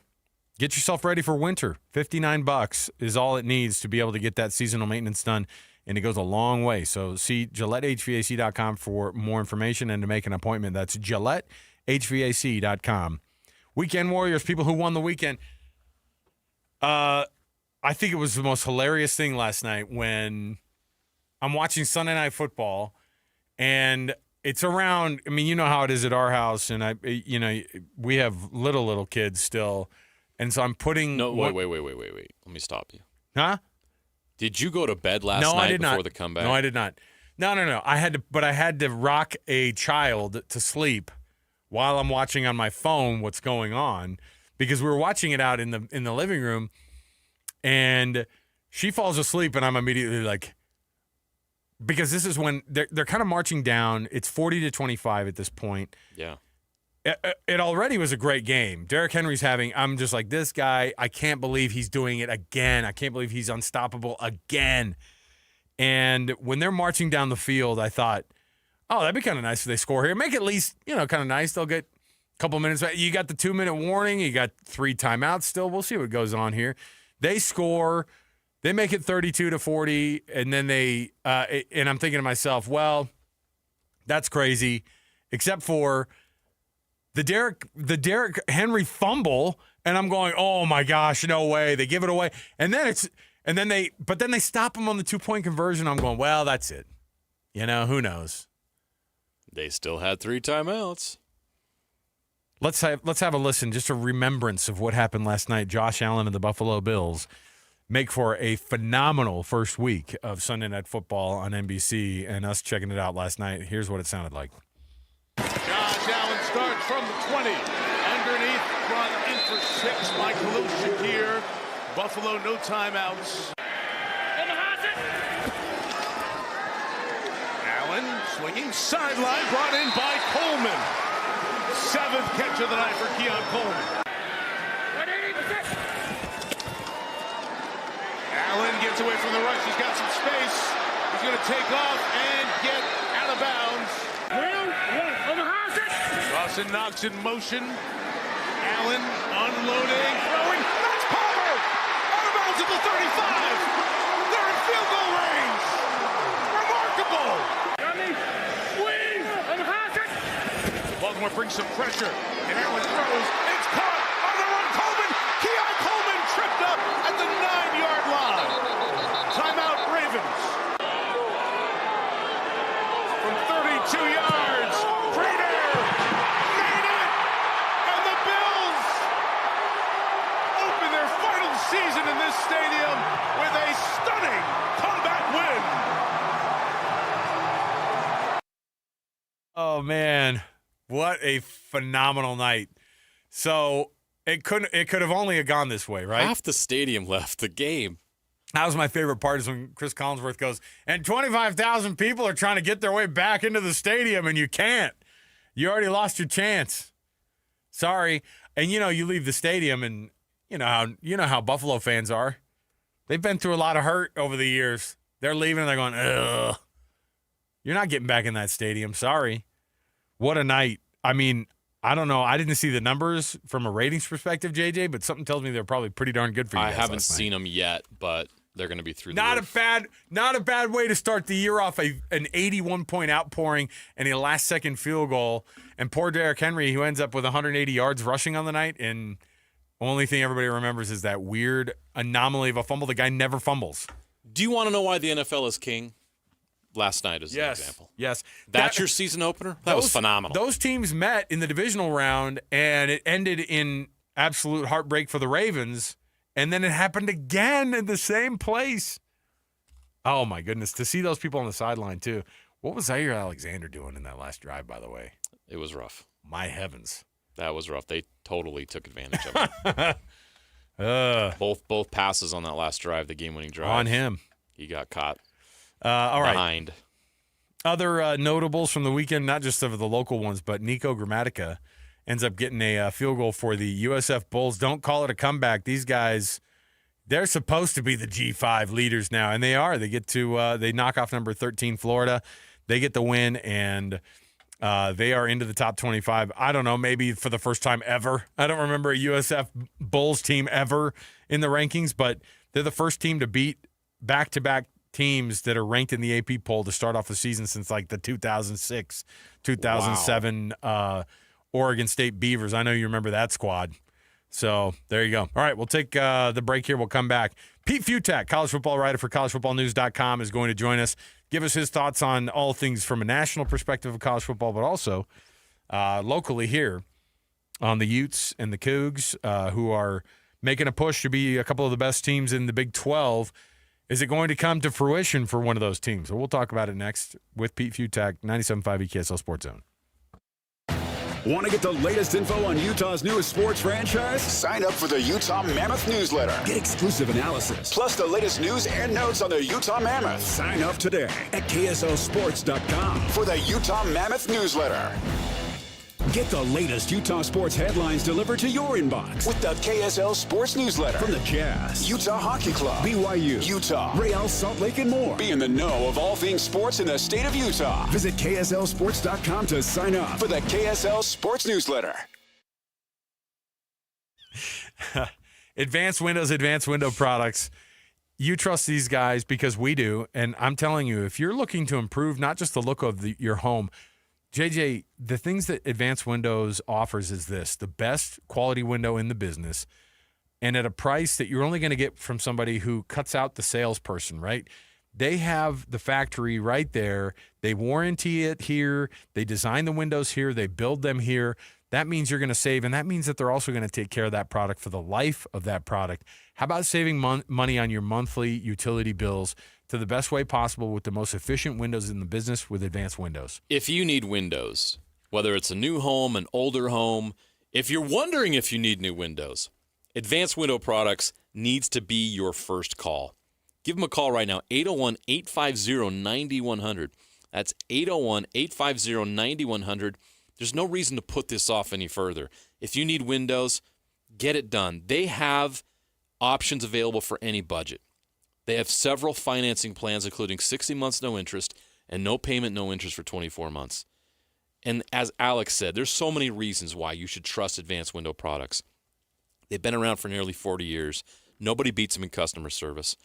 No middleman markup. You're getting the best windows at the best price. Give them a call, 801-850-9100, or go to their website, advancedwindows.com. That's advancedwindows.com for the highest quality custom windows in Utah. Get 2 Icon passes and pay nothing down when you lease a new SUV from Riverton Chevy. No way! Yes way! Lease a Trax for $299 a month or a Trailblazer for just $399 a month with nothing down. It's an iconic deal from Utah's iconic Chevy dealer. Together, let's drive Riverton Chevy. The Chevyweight champ, Riverton Chevy. On approved red stock number 25T0272R and 25T0326 10,000 miles per year, 48 months, new 4526 vehicles only. Base upgrade Icon pass. Some restrictions apply. See dealer for details. Valid until 10/31/25 or while supplies last. Protein, protein, protein. Everyone is trying to get protein in their diet, but we need fats too. Healthy fat, that is, like the rich, natural peanut and almond butters found in G2G protein bars. Most bars don't have it because, well, most bars aren't real food or refrigerated. Fortunately for you, we aren't most bars. At G2G, you'll find a balanced helping of protein and healthy fat. The fact that they're delicious is just a bonus. They're fast, easy, and perfect for on-the-go families. G2G protein bars. Find them at Costco, Harmon's, Maverick, and now at Smith's. After 30 years of plumbing experience in Utah, we've compiled a list of items we plumbers commonly find in sewer systems. First off, hair. Lots of hair. Like, so much hair. Oh.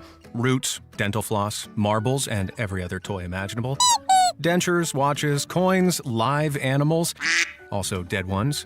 Photographs, we assume from active and very healthy relationships. Wigs, kitty litter. Look, the point is, don't use the toilet as a landfill. This has been a public service announcement from your buddies down at Shamrock Plumbing. Discover the exceptional value of Bar W Beef, where quality meets convenience. Bar W Beef's dry-aged beef, aged for 14 days, offers rich marbling and tender texture. Perfect for grilling, roasting, or pan-searing. Enjoy the rich flavor and generous size. Shipped directly from the ranch to your door. Now hosting one-day pop-up events, go to barwbeef.com to find a pop-up event near you, or stop into the store in Nephi for weekly in-store specials. barwbeef.com. That's barwbeef.com. Hi, this is Derek Overstreet, president of the New Millennium Group and co-host of Stop Working, Start Living with KSL News Radio. Can you imagine what your life would be like if you could retire 3 to 5 years earlier than you thought possible? The things you could do, the loved ones you could spend time with, the memories that you could create. That's what our team at the New Millennium Group does. We'll walk you through the entire process every step of the way. If you'd like to get a copy of the 5-step proprietary plan that will help you retire 3 to 5 years sooner than you thought possible, give us a shout right now. 888-999-6370. That's 888-999-6370 or utahsfinancialplanner.com. Listen, most of our listeners right now have a tax problem, not a money problem. There's not enough money in Social Security Medicare as it is. Let us show you how you can significantly reduce your taxes. That's 888-999-6370, 888-999-6370, or utahsfinancialplanner.com. Jared's here for the funnel cakes. Maria's here for the music. And Mike wants to take a spin in a monster truck. So where's the one place they can see and do all of this? Nowhere but the Utah State Fair. And it's going on September 4th through the 14th. Get ready for a scary good time at the Monsters Are Real Monster Truck Show September 14th at the Utah State Fair. It's guaranteed to be an adrenaline-fueled beast of a show. Monsters Are Real September 14th, only at the Utah State Fair.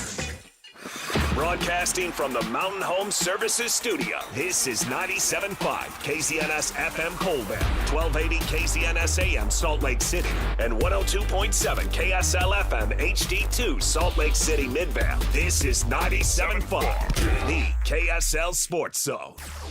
Nobody gets you ready for Utah football more than the KSL Sports Zone. Ready? Kyle Whittingham and the Utes hit the road for a battle against Wyoming and Laramie. Your home for the best coverage of Utah football is right here on 97.5, the KSL Sports Zone. You're locked on to JJ and Alex, presented by G2G Bars on 97.5, the KSL Sports Zone.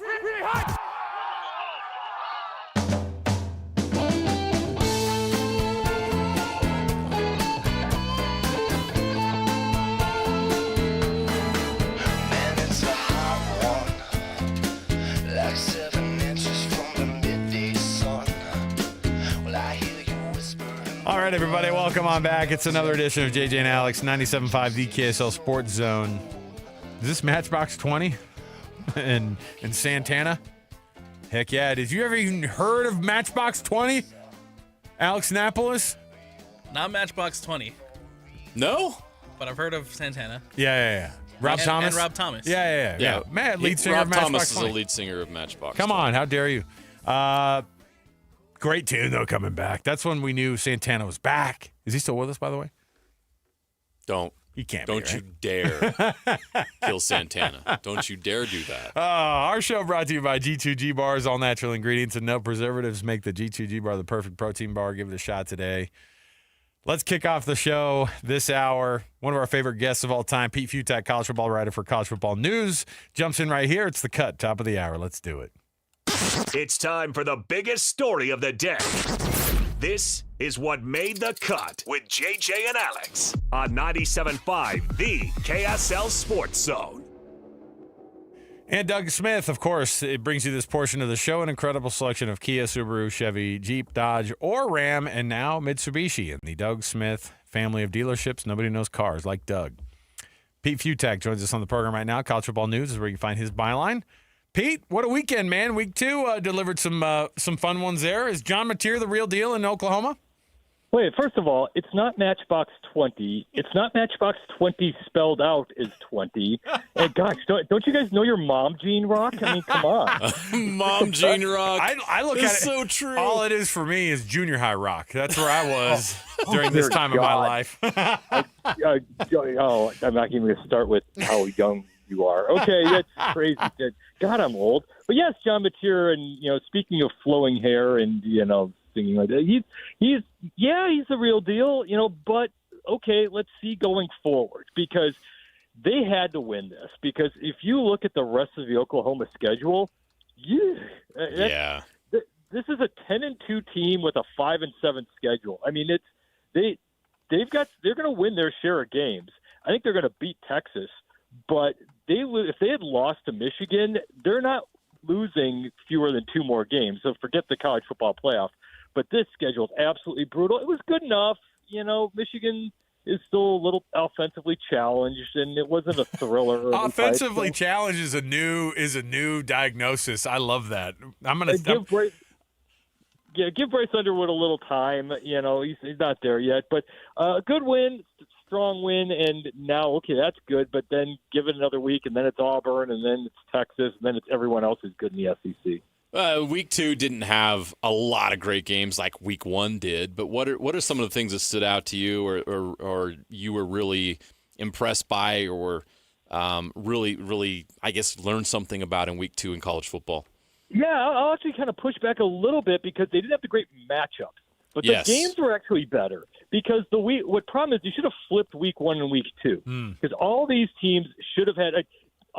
Texas, Alabama, they'd be much different if they had a warm-up game before going to the big game. Like, how stupid do you have to be to open up your season in Columbus, Ohio? I mean, it's just the dumbest thing you can possibly do when you have a team that needs a little time to gel and a new quarterback. And, certainly Alabama was like that, and you saw Julian Sayin open it up this week, who wasn't, about to, kick it in against Texas. So all these teams should have been better. Last week's games there were a bunch of really good ones. Between the Florida finish, the Michigan State Boston College thing was great. The Mississippi State win over Arizona State was all timer. Yep. I mean, so there are a lot of better actual games, along with the 77-0 games and the 66-0 games that they just stopped playing because they're being nice. But yeah. So we learned, basically, to answer your question a way long-winded way, is the SEC, if you're Florida, that's not good. You can't lose that game. And now it's South Florida's world going forward, because Boise State, they beat Boise State, so that kind of handles that. And if they can win the American Athletic Conference title, Tulane's pretty good. There's your 12th team in the college football playoff. So they definitely look like it. And bigger picture is that I've been screaming for years that the Big Ten is just insane to not grab South Florida. You got the Tampa market, you got the I-4 corridor rivalry with UCF, you get the recruiting area, it's Florida, and then they should also grab UNLV, because everybody wants UNLV right now, wants to be in Vegas at least for their conference championships and their media days and everything like this. Like, why don't you just grab Vegas already? And what's happening right now, well, UNLV, who looked rocky in the first 2 games, just beat UCLA. Okay, it's a wounded UCLA, but okay, you just beat a Power 4 team. And UCF trucks, USF trucks Boise State and beats Florida. And now if they beat Miami this week, so all of a sudden, if you're the Big 12, this is not how the expansion works. They don't go by individual games, but those are 2 hot programs with everything going forward that makes too much sense to not think about expanding with those 2.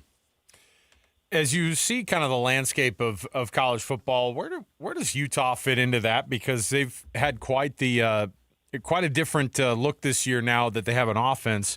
Now over 1,000 yards of offense. I know who it's against, but, at the same time, they blew up and blew out Nico and UCLA in week 1, and then they kept taking care of business last week against their FCS opponent. I don't know if you've been able to see Utah at all yet, but my thought is that these guys – It's a very different vibe up there because they have an offense, because they have a play caller that they like right now, and then because they have a quarterback. Devin Dampier looks like he's legit. Exactly. So you have the three Big 12 teams that were supposed to be favorites last year and clunked. Arizona didn't get it done. They look like they're kind of back, but not full back. Oklahoma State totally face-planted last year, and wow, I was actually stupid enough to think they might win outright. And boy, that didn't happen off the first play against Oregon. And then Utah, which, now you've got you don't have the Cam Rising thing, hanging over the program's head. Will he won't he be able to play, and waiting for him and hoping for him, and just the bad luck with his injury status every week. And now you've got a guy. I mean, Dampier, if he's not throwing interceptions, that is one of the most dynamic playmakers in the country to go along with the Utah lines, and that just makes everything. The whole thing just fits together. I mean, it's kind of, again, I've said a million times, I've always compared to Utah to the rise of Wisconsin, where how'd they get good? They just got really big and awesome on the lines, and then everything else went from there. But that also meant you had to control the clock, you had to control the tempo, you had to control the line, and you don't do that unless your quarterback's able to keep things moving. And Dampier can certainly do that. So now, yes, the Big 12 is pretty good. West Virginia doesn't look great. Kansas State's the new, this year's Florida State and all this other. But Utah definitely looks like it is the star of the pack. If this Texas Tech thing isn't quite for real, TCU's dangerous. But I'm still sticking with my original pick, saying that Utah's going to win the Big 12, and probably, you look at where the seeding might be, they might be a 5 or 6 seed in this thing. Wow. I mean, right now their offense is ranked 22nd in the country, 19th on defense, so they're getting it done on both sides of the football. We turn to BYU. They get a dominant win over Stanford. The offense is clunky right now, but I look at total defense rankings in the country. BYU's number 2 in the nation in total defense, allowing just 106 yards per game. How far can BYU go if their defense is this good, but their offense is struggling because they're trying to figure out a true freshman quarterback? Stanford is awful. Yeah, they are. They're really, and for Stanford, I'll just say it, dumb. They don't do what they are supposed to do, considering you have Frank Reich as the head coach, and you've got all these decent players. Pound away with that running game. They stopped against Hawaii, and they tried to throw these short little passes, and they didn't have to, and they just gave up the win to them. Same thing against BYU. I get it, but you got to just keep committing to it, and then the game got away from them. Just bad game planning. But, yeah, BYU's defense is fine. They're good. But, again, in this Big 12, the upper echelon of it, they can go far. But, obviously, every week's going to be a 50-50 game for most of these games for BYU. Let's see. I know that's great analysis. But, I still don't think they're quite there with the Utahs and TCUs and Texas Techs. But they're not terribly far off. Oh, and Iowa State, too, which has been a killer so far. So, they're little upper middle of the pack. As you see kind of how BYU, I mean, again, sputtering a little bit against Stanford. Stanford, I had a conversation with one of the Stanford players' parents, and he was like, I don't know how they're going to do. I mean, it's this kid's last year, and I thought, well, you know what, I don't want to tell this guy, but they're in purgatory right now. And they're not going to go anywhere anytime soon because Frank Reich's only there for a year. They're going to find a head coach, and then they have to start over again. I know people think, oh, he's going to get them on the right track, and then they'll get a new. That's just not how it works. And so it's fine. Stanford's got to figure some stuff out here. But the Big 12 has given us all sorts of weird things, obviously, with Arizona State losing on the road against a very mid Mississippi State team, or maybe they are mid. I'm not exactly sure yet. Yeah. But as you look at it and you say, okay, let's reassess just after a couple of games and before conference play starts, because now the big noon kickoff for Fox is going to be Texas Tech and Utah in that first week of conference play, and those two look like they could be the two to beat in the conference. First of all, you go back to that Stanford kid's parents and say, you know what? I'm going to probably be working for your kid at some point. He's going to Stanford. He'll be all right. There's life for him beyond football. We all forget that these kids are allegedly supposed to go to class and stuff and learn and do things. But the Stanford guys are going to be all right. Second thing, and I'm going to put this in your head, and I apologize. Try to listen to the promos without hearing big nude kickoff. Because every single time Gus Johnson I can't unlearn it right now. I can't get out of my head. Get a lot more viewers that way. I think that's a subtle way of getting more people to tune in. I don't want to see Urban Meyer in that manner. Absolutely not. But yeah, I mean, look, Texas Tech is fun. I mean, they bought themselves a team, and that's how it works now. And Texas Tech is an interesting test case because they already had a pretty good base. Here's a program that's never won anything, not under Mike Leach, not under the Dykes, nobody. They just never won. I think the last outright conference championship was like in the Borderland Conference in the 40s. I mean, they've never won a division title outright. So here you got this team that's never won, and they've got a good coach in McGuire. You've got a good base of players, and then they went in the transfer portal and used all that oil money or however they did it to get all these great players. And they're just throttling this bad non-conference schedule, putting up a gajillion yards and points per game. And that's going to be the test for Utah. Like, who's going to be more for real? Is it going to be this Utah team, which I think I'm an infrastructure guy, but because they have the lines, I think Utah's the better team.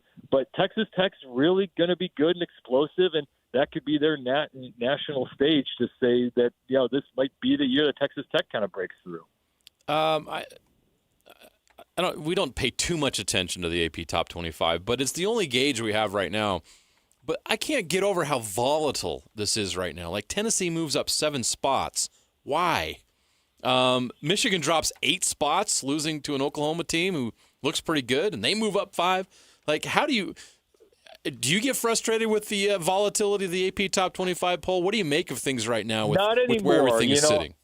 See, because I was around, for a little to the end of Santana, I'm old enough to now be at that age where I kind of blow off the things that I can't do anything. Like back in the poll and bowl days where your AP ranking mattered. It was everything. Yeah.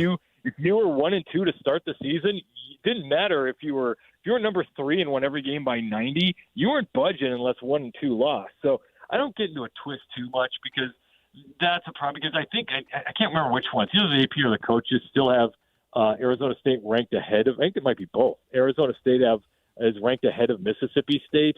Yes. And we just saw them lose. It's only 2 games in. I mean, that's an easy one. So I don't get into a twist over it. And the problem is that you're right.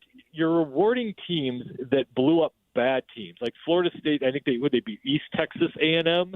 Like 77-0 or something. They move up 4 spots.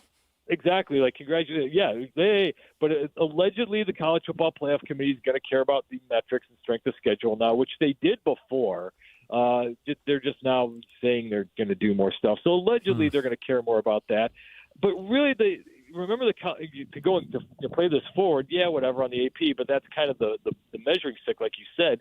Going forward with this, the splash wins. I mean, they like the shiny objects. Voters, it's an easy thing for voters to look at that and say, you know what, Arch Manning didn't look good and they lost to Ohio State. Still might mean that they're the number 2 team in the country.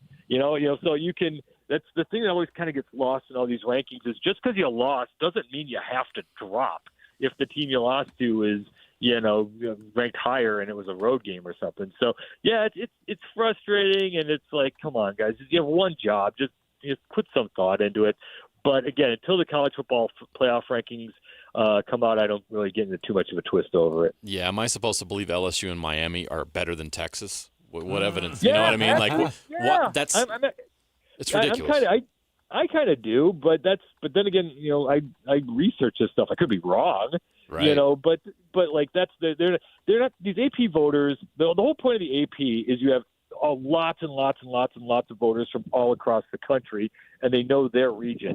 But they're also mostly writers, so they're covering stories and deadlines for their team. They're not sitting there watching the games that night. And same thing with the coaches poll. You're not.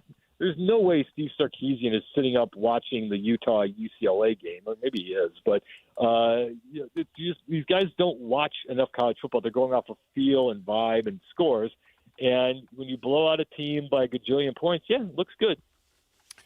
Pete Futak, College Football News, where you can find his byline. He joins the program periodically during the football season, the college football season, and outside of it, too, just so we can get some insights in that. And I just looked it up. It turns out I was a senior in high school when Santana and Matchbox 20. So I wasn't as old. I guess I wasn't as young as you thought I was. What year? What year was that anyway?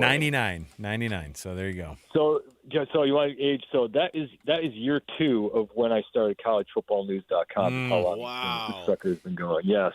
He's been doing it for more than 25 years, everybody. When he's not picking up his walking stick to get across the room, he's making all the college football predictions you can imagine. Because it's true. When he's not listening to Mom, Gene Rock. Pete Futak. Pete, thanks for joining us, man. We appreciate it. Have a great rest of the night. There you go. Pete Futak. I didn't offend him, did I? Man, that's not much older than you and I.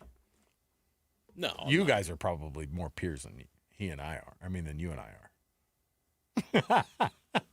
What, like, am I 3 years older than you?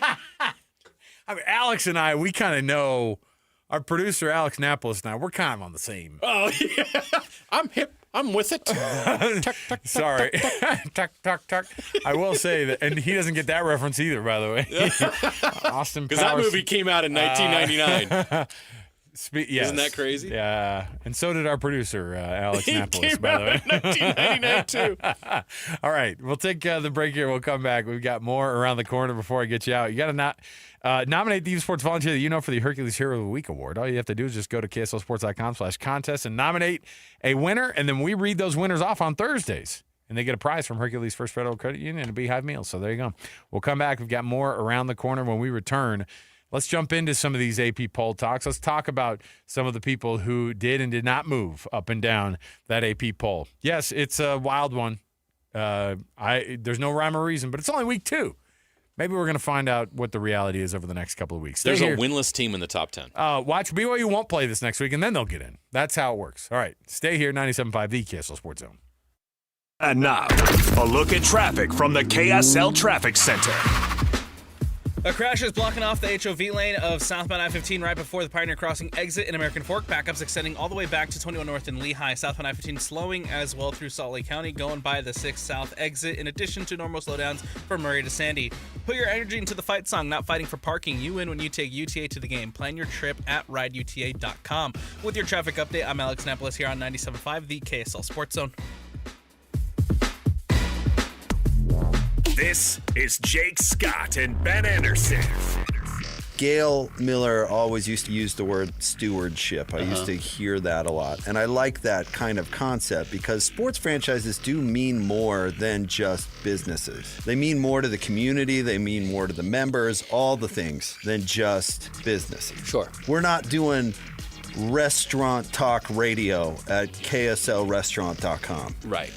People are passionate. They're loyal. It hits different. And I do think that you owe it to your fans to run it correctly. That doesn't mean you have to rattle off a zillion championships. No, of course not. That doesn't mean that you have to have ultimate success all of the time. That doesn't mean any of that. That means that you kind of owe it to be a good representation of the community. So many people, the only thing they know about Cleveland is their joke football team. Hear Jake Scott and Ben Anderson every day from 10 to noon on 97.5, the KSL Sports Zone. Ryan from the Dish Pro standing by to get you the best television watching experience. If you're one of those people that maybe doesn't have all of the stations dialed in that you want to watch, if you missed that Sunday Night Football game last night that the NFL presented to us, then that's your problem. Get with the folks at Dish Pros, and they're going to help you out. Ryan can also help you with a better internet solution. Ryan, what do you have? We can. And, right now this offer is fantastic. If you wanted to see maybe a little bit of your own NFL team and it wasn't on TV, the NFL Red Zone is a fantastic solution. You get that free when you sign up. Plus, the Hopper automatically records all the locals for you. So those games, those Sunday night games, all the Friday night and Saturday night games, they're all just automatically recorded. They're on your DVR. You can watch them at your leisure. You get the biggest, fastest DVR out there. Plus, it auto hops commercials. It'll auto record your team's games. Awesome promotion. DirecTV, guys, if you guys got that, you're paying too much. And there's an $11 rate increase that's starting in next month. So this is your opportunity. Lower that bill. Cable also has a nice little increase on its way. So, guys, you want to save $1,000 or $2,000? It's simple. Call us. Let us hook you up with this promotion.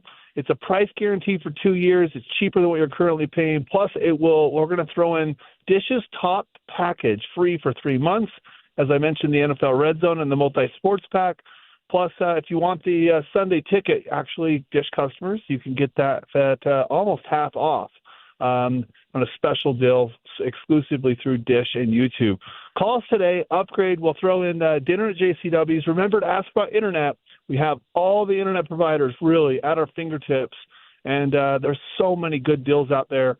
$20 to $50 a month. If you're spending more than $70 a month, even with fiber, call us. You can probably just pay another provider and use the same fiber and just pay less money. 801-424-DISH. 447. Get 2 Icon passes and pay nothing down when you lease a new SUV from Riverton Chevy. No way! Yes way! Lease a Trax for $299 a month or a Trailblazer for just $399 a month with nothing down. It's an iconic deal from Utah's iconic Chevy dealer. Together, let's drive Riverton Chevy. The Chevyweight champ, Riverton Chevy. On approved stock number 2520272R and 2520326 10,000 miles per year, 48 months, new 45 basic vehicles only, base upgrade icon pass. Some restrictions apply. See dealer for details. Valid until 10/31/25 or while supplies last. Hey, Benjamin, we've got a surprise for you. What? You have a brother. $100 bill just like you. Hey, I'm Ben. What? We just got him for joining America First Credit Union and opening a new checking account. And you're going to live together at America First. What? This is nice. For a limited time, new members get a $100 cash bonus when they open a checking account or $50 when they open a youth checking account. So head to AmericaFirst.com and get your money working today. Membership eligibility, terms, and conditions apply. Federally insured by NCUA. If you've ever had to deal with a plumbing problem, you may have felt the pain of realizing you don't know any plumbers. Whether you're trying to stop a leaky faucet, fix a running toilet, replace your old water softener, or install a tankless water heater, the plumbers at Any Hour Services can help. All you have to do is call Any Hour Services or schedule an appointment at anyhourservices.com. Help with plumbing maintenance and repairs is closer than you think. Call Any Hour Services or schedule an appointment at anyhourservices.com. No one helps more homeowners than Any Hour Services. The Utah RV Super Show, the premier RV event of the year, is back at the Mountain America Expo Center Thursday, September 11th through Sunday, September 14th. Come see new 2026 models and special closeout pricing on all 2025 models. The Utah RV Super Show is offering family passes Thursday, September 11th for $10 per family. Unplug from distractions and plug into family at the Utah RV Super Show. Discount passes at UtahRVSupershow.com. If you have unfiled taxes or are in debt to the IRS, this is important news. Did you know the IRS has programs specifically designed to help people struggling with tax debt? Powerful tax assistance programs that can save you thousands if you qualify. No one knows these programs better than the experts at Optima Tax Relief, America's most trusted tax resolution firm. A+ rated by the Better Business Bureau, their award-winning tax attorneys and licensed professionals have resolved over $1 billion of tax debt for their clients. One call to Optima can start the process, helping to put an end to your worries about wage garnishment, asset seizure, and other aggressive IRS actions. Find the best options to solve your tax problems. Call the experts at Optima Tax Relief today for a free consultation. Call 800-343-6460. 800-343-6460. 800-343-6460. Optima Tax Relief. Some restrictions apply. For complete details, please visit OptimaTaxRelief.com. The Missionary Starter Package now at Mr. Mac is everything a missionary needs at an unbeatable value.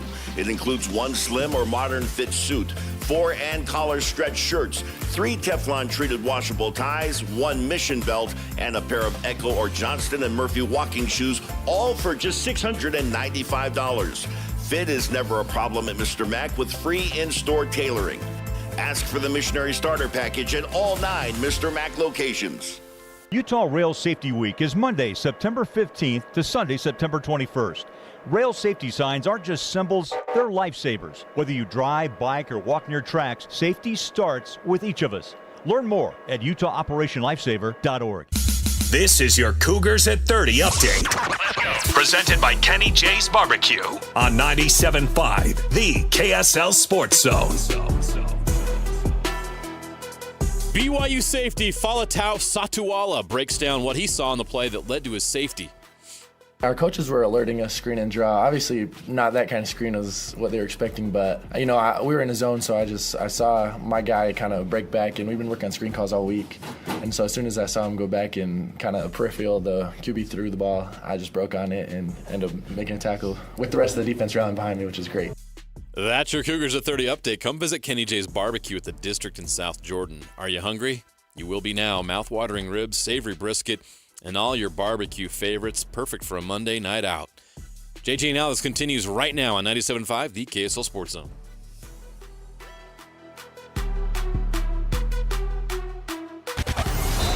It's another battle for the Aggies, and the KSL Sports Zone has it covered. The Aggies kick off conference play as they welcome Air Force to Logan. Your home for all the play-by-play coverage of Aggie football is right here on 97.5, the KSL Sports Zone. You're locked on to JJ and Alex, presented by G2G Bars on 97.5, the KSL Sports Zone.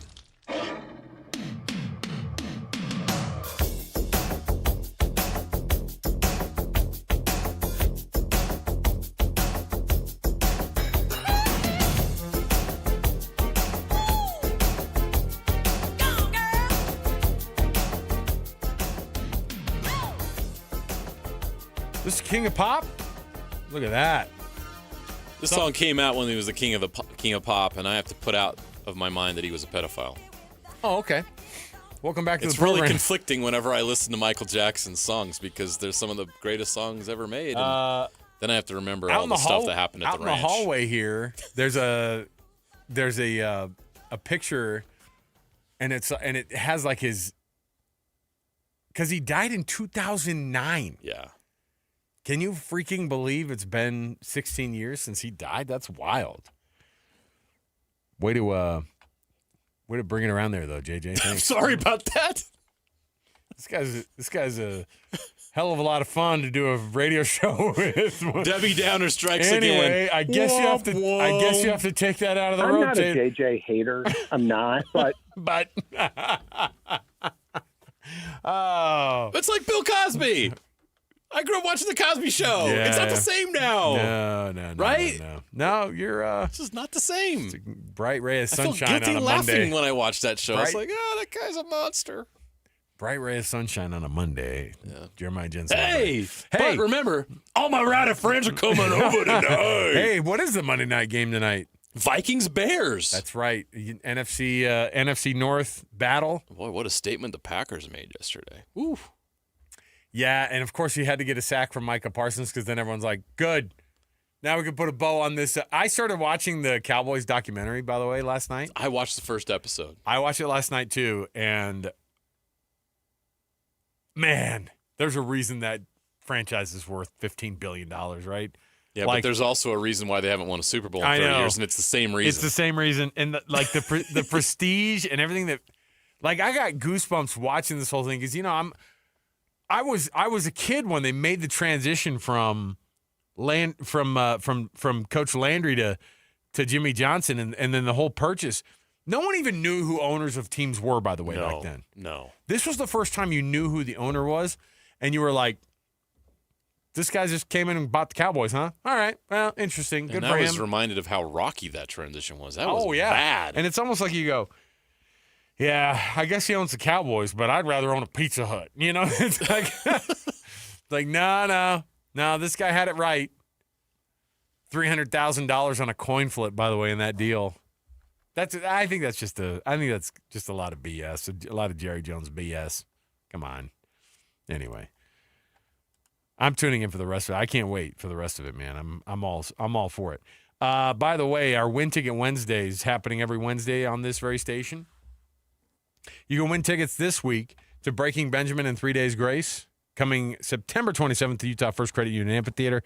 Get your tickets now, livenation.com, or just tune in this Wednesday, and we're going to be giving away tickets all day on a Win Ticket Get your Wednesday. bedazzled jeans, too. I knew you were going to say something. You had to. He always has to say something, doesn't he? Break out those old tight jeans. How dare you? All right. You know I have those in my closet. That's why you brought that up. It's fine. You still got that Affliction t-shirt? Bedazzled. Go enjoy the concert. I got my Ed Hardy shirt on. Ed Hardy. Ready to go. Throw a trucker hat on, you're good to go.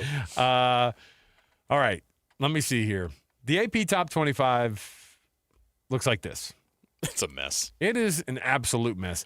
Because I was looking at it, and I was really trying to reconcile. And I told you before, though, I think BYU fans should not be they should not be offended this week.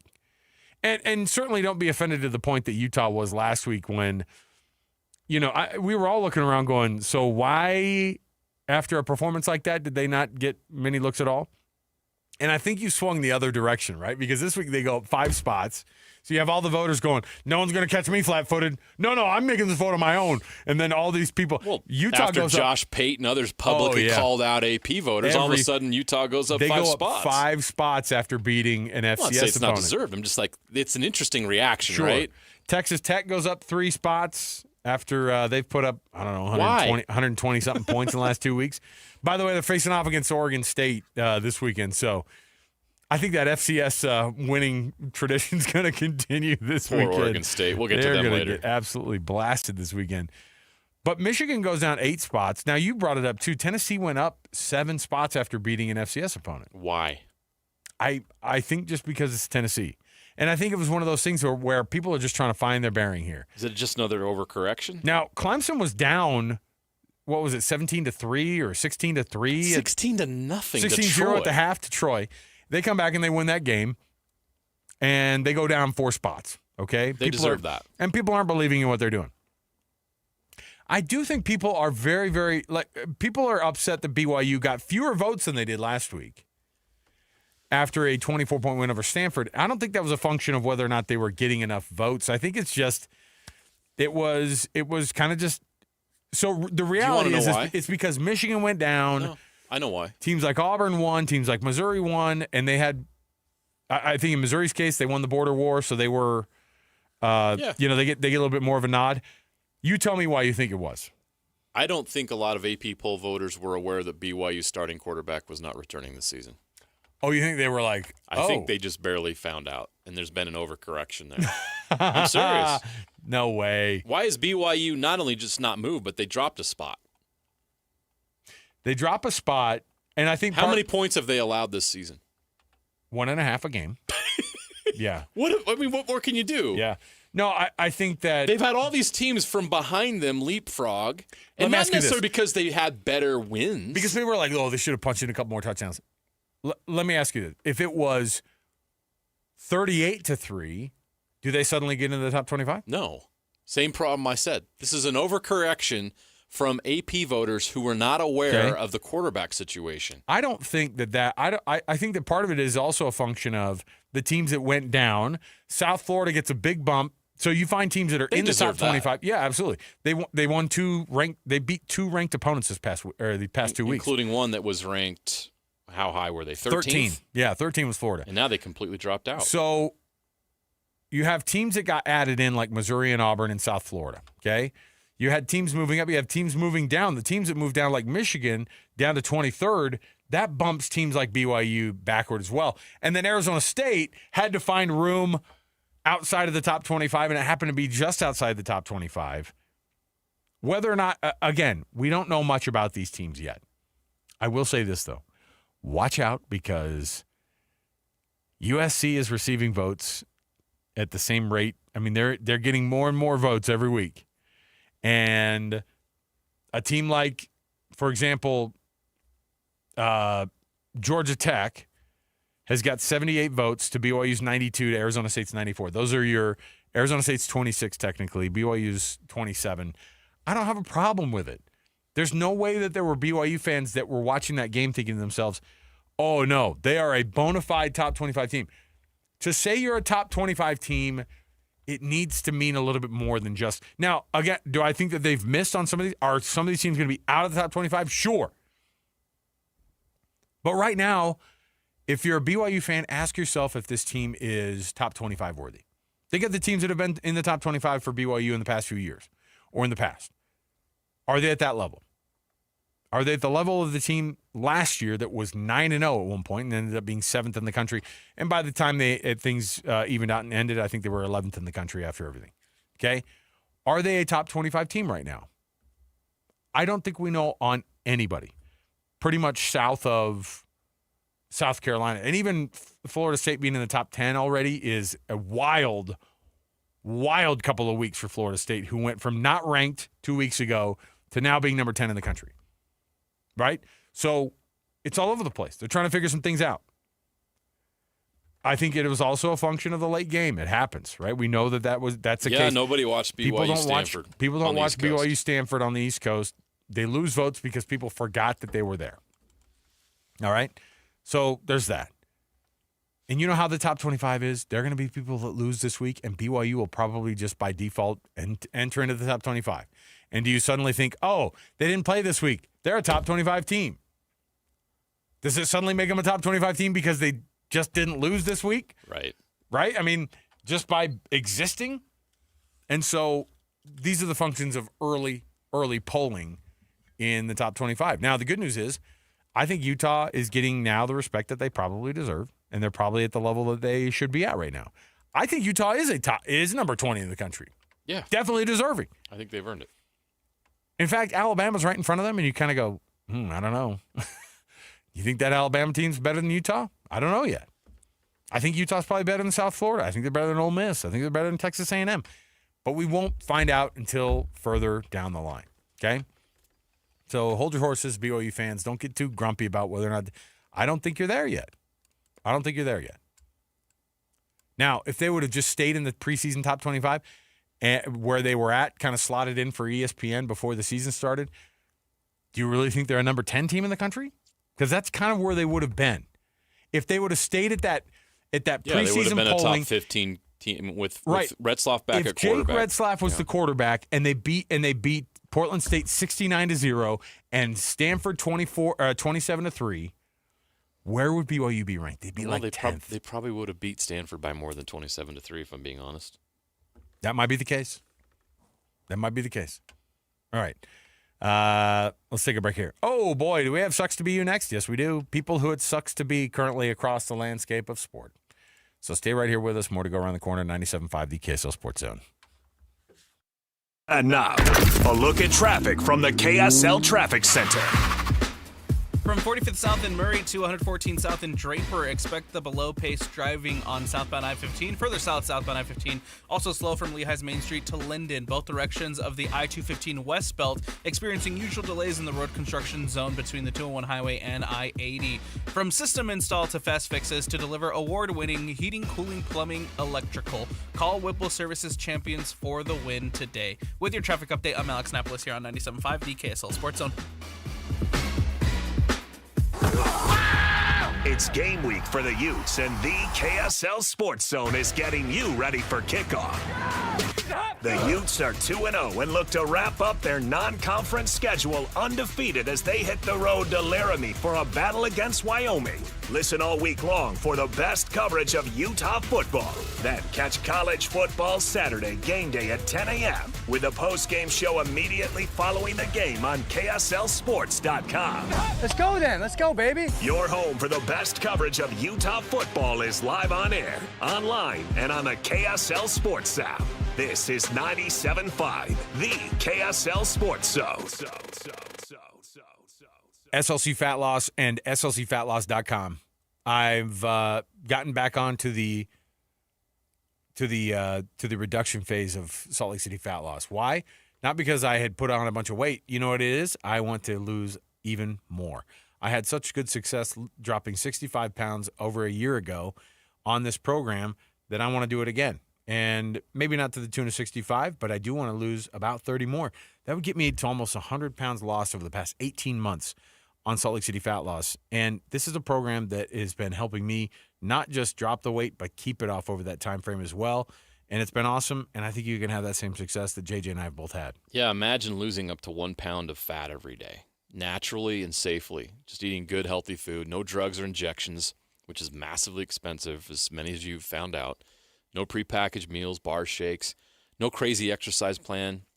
This plan, Salt Lake City Fat Loss, is going to help reset your metabolism so you can lose weight quickly, and then they're going to help you keep the weight off for good with an easy-to-follow maintenance plan. The combination of those two things, as well as the ongoing personal support with the app on the phone, the ability to track everything, the education you receive each and every day from this program is going to help you get results. It's going to help you reach your weight loss goals. And if you're listening right now and you've struggled with your weight and you've struggling to find something that works, that lasts, give this a try. Go to slcfatloss.com. You'll get a free consultation. And if you want to do the program, tell them JG and Alex sent you. You're going to get $200 off. So now's a great time to do it. Lose weight this fall. Do it before Thanksgiving comes. Trust me, it's easier before Thanksgiving. Do it right now. Get that 60 days in right now and see that weight drop. You're going to love it. It's slcfatloss.com. The website, again, is slcfatloss.com. Go there and check it out, slcfatloss.com. Attention high schoolers, are you ready to power up your future? The Hercules Scholarship Competition is officially open now through November 1st. You can win up to $2,000 towards your tuition. It's simple. Fill out the application, answer one essay question, submit before November 1st. Don't miss your chance to invest in your future. Apply today at HerculesCU.com for your Hercules Scholarship and make your education unstoppable. Hercules First Federal Credit Union, growing stronger together. Sophia's here to see a pig. Jerry's here to buy some. And Carl's here for the mutton busting. So where's the one place they can see and do all of this? Nowhere but the Utah State Fair. And it's going on September 4th through the 14th. Don't miss Utah's own PRCA Rodeo September 5th, 6th, and 8th at the Days of 47 Arena. Watch the world's top cowboys and cowgirls compete in the final qualifier for the national finals. That's September 5th, 6th, and 8th only at the Utah State Fair. Fall is here, and the cooler months are upon us. Hans and Scotty here, and it's time to talk about your windows, where you can now get the best windows on the planet, courtesy of Advanced Windows, and be prepared for the fall and winter months. I had an amazing experience with Advanced Windows, where they replaced 5 windows for me. They gave me a quote. They stuck to the quote. It was that cost. They ended up saving me money. And their experienced window specialist will help determine why you have a draft coming in, how you can save the most money on utilities, how your house can be transformed in one day just by upgrading those windows and doors. And right now, it's time to take advantage of a fall special, $2,500 off when you change out 10 windows or more. That's $2,500 off when you swap out 10 windows or more. Options are available for any budget, great financing as well, but you gotta call 801-850-9100. That's AdvancedWindows.com or 801-850-9100 for the best window experience you could ever imagine. At Fisher Investments, we may seem like other money managers, but we're different. What makes you so different than the rest of us? We ensure clients receive unparalleled service at every step of the relationship.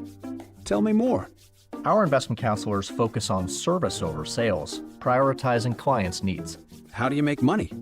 We don't sell any commission-based products. We have a simple management fee based on the value of our client's portfolio. So we do better when our clients do better. What about client portfolios? We get to know each client, their finances, family, health, lifestyle, and more, and then we tailor a portfolio based on their specific goals and needs. Your clients really come first then, huh? Yes, we make them a top priority. Our goal is helping them achieve a comfortable retirement. Wow, maybe we are different. At Fisher Investments, we're clearly different. Learn more at FisherInvestments.com. Investing in securities involves the risk of loss. Welcome to fall in Cedar City and Bryan Head, Utah, the perfect place to stay for scenic drives, colorful leaves, and cool mountain air. Experience Cedar Breaks and Zion National Park at their best. And while you're in town, catch one of our festivals to enjoy some small town charm. Pick out your favorite flannel and don't forget the pumpkin spice because Cedar City is waiting for you. We've got something for everybody, so check out visitcedarcity.com to plan your next trip. Any Hour Services free furnace sale is going on right now. Schedule a free estimate by September 30th, and when you have Any Hour Services install a new air conditioner, we'll give you a new furnace for just the cost to install it. For more information, call Any Hour Services or schedule online at anyhourservices.com. 3, 2, 1. This is your Utes at 50 update. 58! Presented by Kenny J's Barbecue on 97.5, the KSL Sports Zone. Devin Dampier shared his thoughts on true freshman quarterback Bird Ficklin and his performance in the second half against Cal Poly. I thought Bird was electric. You know, we've all seen him, especially spring ball and fall camp. He showcased that he can get on that field and ball, and just happy, you know, he was able to showcase that to the world. And obviously, behind me, we got two great quarterbacks, you know, ready to go in there and ball at any time. That's your Utes of 50 update. Come visit Kenny J's Barbecue at the District in South Jordan. Mouth-watering ribs, savory brisket, and all your barbecue favorites. JJ and Alex continues right now on 97.5, the KSL Sports Zone.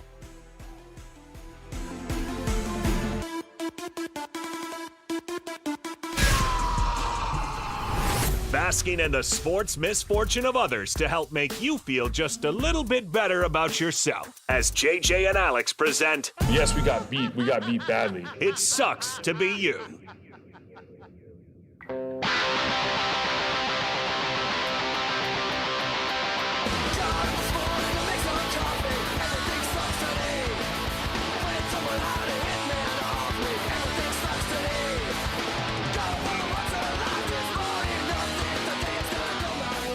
Welcome in, everybody. JJ and Alex, 97.5 the KSL Sports Zone.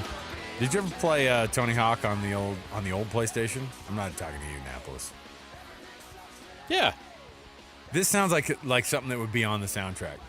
You're going around. Well, of course, this is the Descendants, one of the great punk rock bands of all time. I know, but I'm saying like that song itself might actually be on. It might be, yeah, on the Tony Hawk series. On the old, I think PlayStation 2 is what it was on, actually. Yeah. So it's like, it's newer than you think, producer Alex Napoles. Don't think that we're that old. This was on PlayStation 2. All right? It was like that in Guitar Hero. Oh, yeah. Oh, yeah. Big time. Guess what? Sucks to be these people today. There's quite a bit. There's quite a few people who it sucks to be currently. First of all, it sucks to be people from the state of Alabama that are never happy with anything, that have an unreasonable expectation. Now, this clip is a little bit old because we apparently do now have reported winners of the Powerball. And it wasn't this lady in Alabama because she was asked if she was to win Good thing for Kalen DeBoer. I know. If she was to win $1.8 billion in the Powerball, this is what she decided she wanted to do with the money. If you won the big Powerball jackpot. I'll tell you exactly what I'd do with the first $70 million. I'd pay off Kalen DeBoer and get him the heck out of the University of Alabama, and then I'd take whatever else it took to get rid of the AD, old Byrne. I don't like him either. So they're ruining our football program. That lady is my new favorite hero. Ruining the program. My favorite is that was what she did with the money. Nothing else. No. It wasn't like, no pink Cadillac. I'd tell my mom she didn't have to work anymore. It was, I'd get that guy the heck out of Alabama. They're ruining our football. Doesn't want to start her own beignet restaurant. No. Travel the world. No, none of that. Fire Kalen DeBoer and fire that old AD Byrne. I don't like him either. They're ruining our program. I love that lady. How about Mike Gundy in Oklahoma State? Ooh. Mike Gundy opened his dang mouth last week. I told you they were going to suck. I said, and they do. And I said, you know what? They're going to lose. They're going to be bad. But it's going to be extra this week because you don't go after Oregon and say, oh, yeah, you guys are just winning because you pay a lot of money. There's a big disparity in the money. You sounded like you start talking like that poverty, they're going to make you look even worse. What's the gap? Well, I don't know, but you lost by 66 points. So let's go ahead and assume that it's a $66 million gap. Could have been worse. They looked like an FCS team against that Oregon team up there. They only beat UT Martin by 20 points in week 1. UT Martin. This is what I'm saying. Not UT. UT Martin. This is what I'm saying. Mike Gundy in Oklahoma State. This is the beginning. Well, the beginning of the end was a couple of years ago for Mike Gundy. Mike Gundy will no longer coach at Oklahoma State after this season. And that didn't help this past one. How about Billy Napier in Florida? Speaking of coaches that may have worn out their welcome. Oh, boy. Since we're going Kalen DeBoer in Alabama. I mean, they won. They ran it up this weekend. Yeah. Didn't they? Alabama played well. Doesn't matter because you lost that week 1 and you're in the high teens now in the top 25. How dare you? Florida loses to South Florida. That's supposed to be an automatic one on that schedule. How about Kenny Dillingham in Arizona State? Oh, man. We watched that last drive, live while it was happening. We all of us who were on press row there at LaVell Edwards Stadium. Everybody's got their computers open and they're watching that game, and we were like, "Well, okay, they got the field goal. When they're gonna have to, let's see what Mississippi State can do. Oh, touchdown immediately. There was less than a minute left. Oh. The game should have been over. Oh, touchdown immediately. Okay, a 50-yard bomb for a touchdown. Like not even touched. No coverage. Where were the safeties? There was a blitz from an outside linebacker. Why? He fell over. Why was there a blitz? Do you remember? Somebody pointed this out on a podcast. I don't know where, but do you remember last year on that 4th and 14, whatever? Yeah, Texas they messed had? it up against Texas. They went like a full zero blitz. They sent everyone. Why are they doing that? And you're they like, did it again. I don't think that's how you do this. Wild stuff. So, also sucks to be Oregon State. Now, oh, yeah, Nico and UCLA. Didn't they win though this last weekend? Oh no, sorry, they lost to UNLV because Dan Mullen's got that program turned around now. They lost to one of the. Boy, Dan Mullen turned it around on the wrong week for UCLA. UCLA fans are like, Nico's making how much? Okay. I mean, they never really were in that game. No. They fell behind, 22-0, and then they tried to claw back into it and never got within a touchdown. Okay. Oregon State, it wasn't just them losing over the weekend. It was the multiple F-bombs on network on the C-dub. And that punt is one of the worst things I've ever seen on a football field. That was a disgrace. I kind of liked it. It had a real soccer feel to it. Like it just that punter knows how to bend it like Beckham. It's just like somebody's all, hey, just clear it. We just need you to clear this. Just clear it. Just clear it. Just get it out of the box. Hurry. And he kicks it. It starts spinning on the ground. The guy picks it up, takes it all the way. Nobody felt like tackling him. It was bizarre. And then finally, do we have audio of the Steve Sarkisian interaction? I didn't. I saw it on here. I didn't know if there was or not. It is. Gosh. I'll tell you right now. It was absolutely embarrassing because. Do we dare raw play? We can. It's no. Yeah, there's no swears. There's no cusses in it. It's safe. So Steve Sarkisian is sitting down. Everybody and their dog saw the video. Everybody and their dog saw the video of Arch Manning with a pass attempt. I don't know. It was like mid-third quarter. And he throws, the ball goes directly to the turf, basically, like right in front of one of his wideouts, who's dragging across. It wasn't like it was a far throw. And he's wincing in pain. And everybody's like, ooh, that's not a good look. So he was asked about it. I think this might be the bit of sound of when he was asked about it at the press conference. Arch Manning seemed to be having some throwing pains by the According to quarter. who? Arch. Arch said that to you? No. Oh, according to who? It just looked like he was. He doesn't have any. Is there an explanation to why it looked like that? I don't know. I've never filmed any of you guys when you're using the bathroom, so I don't know what faces you make when you're doing that. That's what we call. What? That's what we call being a tad bit. Definitely, Coach, hope you're not doing that. That would be weird. Here's the thing. Thou doth protest too much, right? Like, you're going that hard at the denial. You're going that hard to deny it. It probably is true that it's a reality, right? Like, that he's, according to who? You could just say, yeah, he might have been feeling something at that moment, but he's fine. You move right on from it. No one says a thing after that. Sucks to be Arch Manning. Sucks to be Steve Sarkisian. Sucks to be that reporter because he had to ask the question. You have the coach who is being a bit too defensive about that, which tells you're right. When you act like that, there's usually something going on. But we're at the point where the media is taking still shots of Arch Manning, making a face and thinking, oh, he's hurt. Oh, you're defending. What are we doing? You're defending Sark right now? I'm not defending Sark, but I'm not. I'm taking a shot at us, the media. What are we doing here? Well, I will say that. Have you played sports? We're gonna get you to a make funny break. faces. You ever watched a great tennis player serve? Like, what does their face do? What do they? They go, ugh, ugh. All right. They grunt. It's athletics. You're not smiling while you're throwing a pass. What was that? Ugh, ugh. I just wanted to get it clean for the drops that we'll inevitably use after this. All right. Hey, by the way, it's that time of the week for us to give out the Rocky Mountain Chevy Dealer Strong Play of the Week. The winner's going to get $20 to Amazon to spend on just to prepay for whatever stuff that you buy during the week of Amazon. So Amazon gift card coming your way. All you have to do is call us up and tell us what the Rocky Mountain Chevy Dealer Play of the Week was given out by DJ and PK today. It's 801-575-ZONE. That's 801-575-ZONE, 801-575-9663. More to go around the corner, 97.5, the KSL Sports Zone.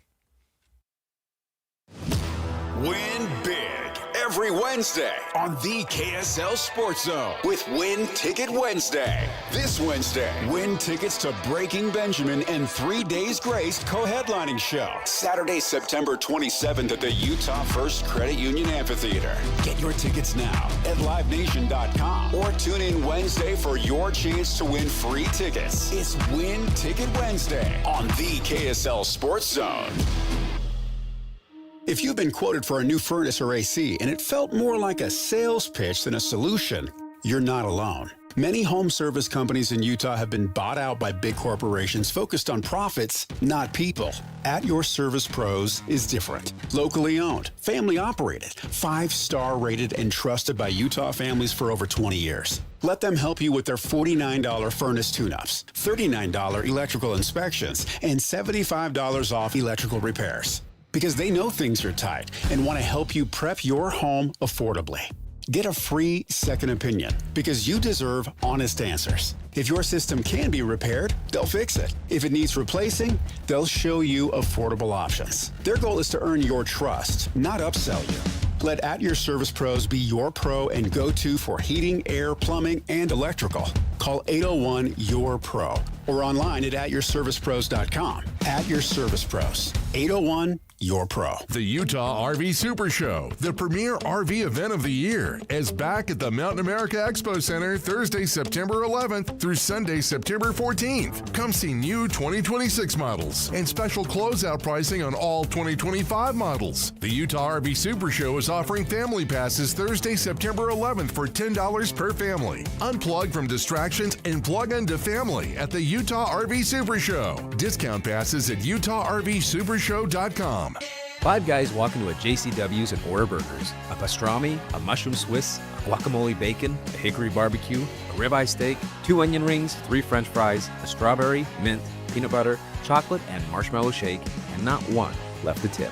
Because at JCW's, we don't ask for it. We think the price you see should be the price you pay. And all that, would you like to leave a tip stuff, is for the birds. JCW's. Quality and a lot of it. Open in American Fork, Lehigh, Provo, South Jordan, and Harriman. Hey, Benjamin, we've got a surprise for you. What? You have a brother. $100 bill just like you. Hey, I'm Ben. What? We just got him for joining America First Credit Union and opening a new checking account. And you're going to live together at America First. What? This is nice. For a limited time, new members get a $100 cash bonus when they open a checking account or $50 when they open a youth checking account. So head to AmericaFirst.com and get your money working today. Membership eligibility, terms, and conditions apply. Federally insured by NCUA.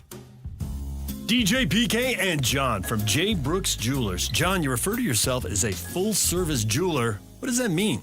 Once upon a time, before national stores and online sites flooded the market, your local family jeweler was the expert in your life that handled all your jewelry and watch needs. J. Brooks is that full-service jeweler today, where everything is handled by us, including appraisals, jewelry repair, watch repairs, as well as general service of all Swiss brands, and the most beautiful custom creations, including our new JBJ Bridal Collection. We can take your existing jewelry and freshen it up, or we can repurpose it completely with a fresh design, but using all of the sentimental parts that you already own. And of course, if she's ready for the upgrade you always promised, we can help you with a selection of a new larger diamond to say I love you more than ever. So whatever your celebration is, let J. Brooks help you any way you may need. J. Brooks Jewelers, Murray and Lehigh, and online at jbrooksjewelers.com, where women know what women want.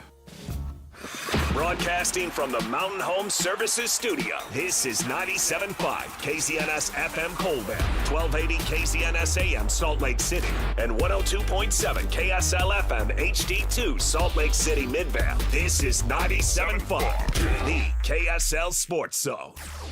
Nobody gets you ready for Utah football more than the KSL Sports Zone. Ready?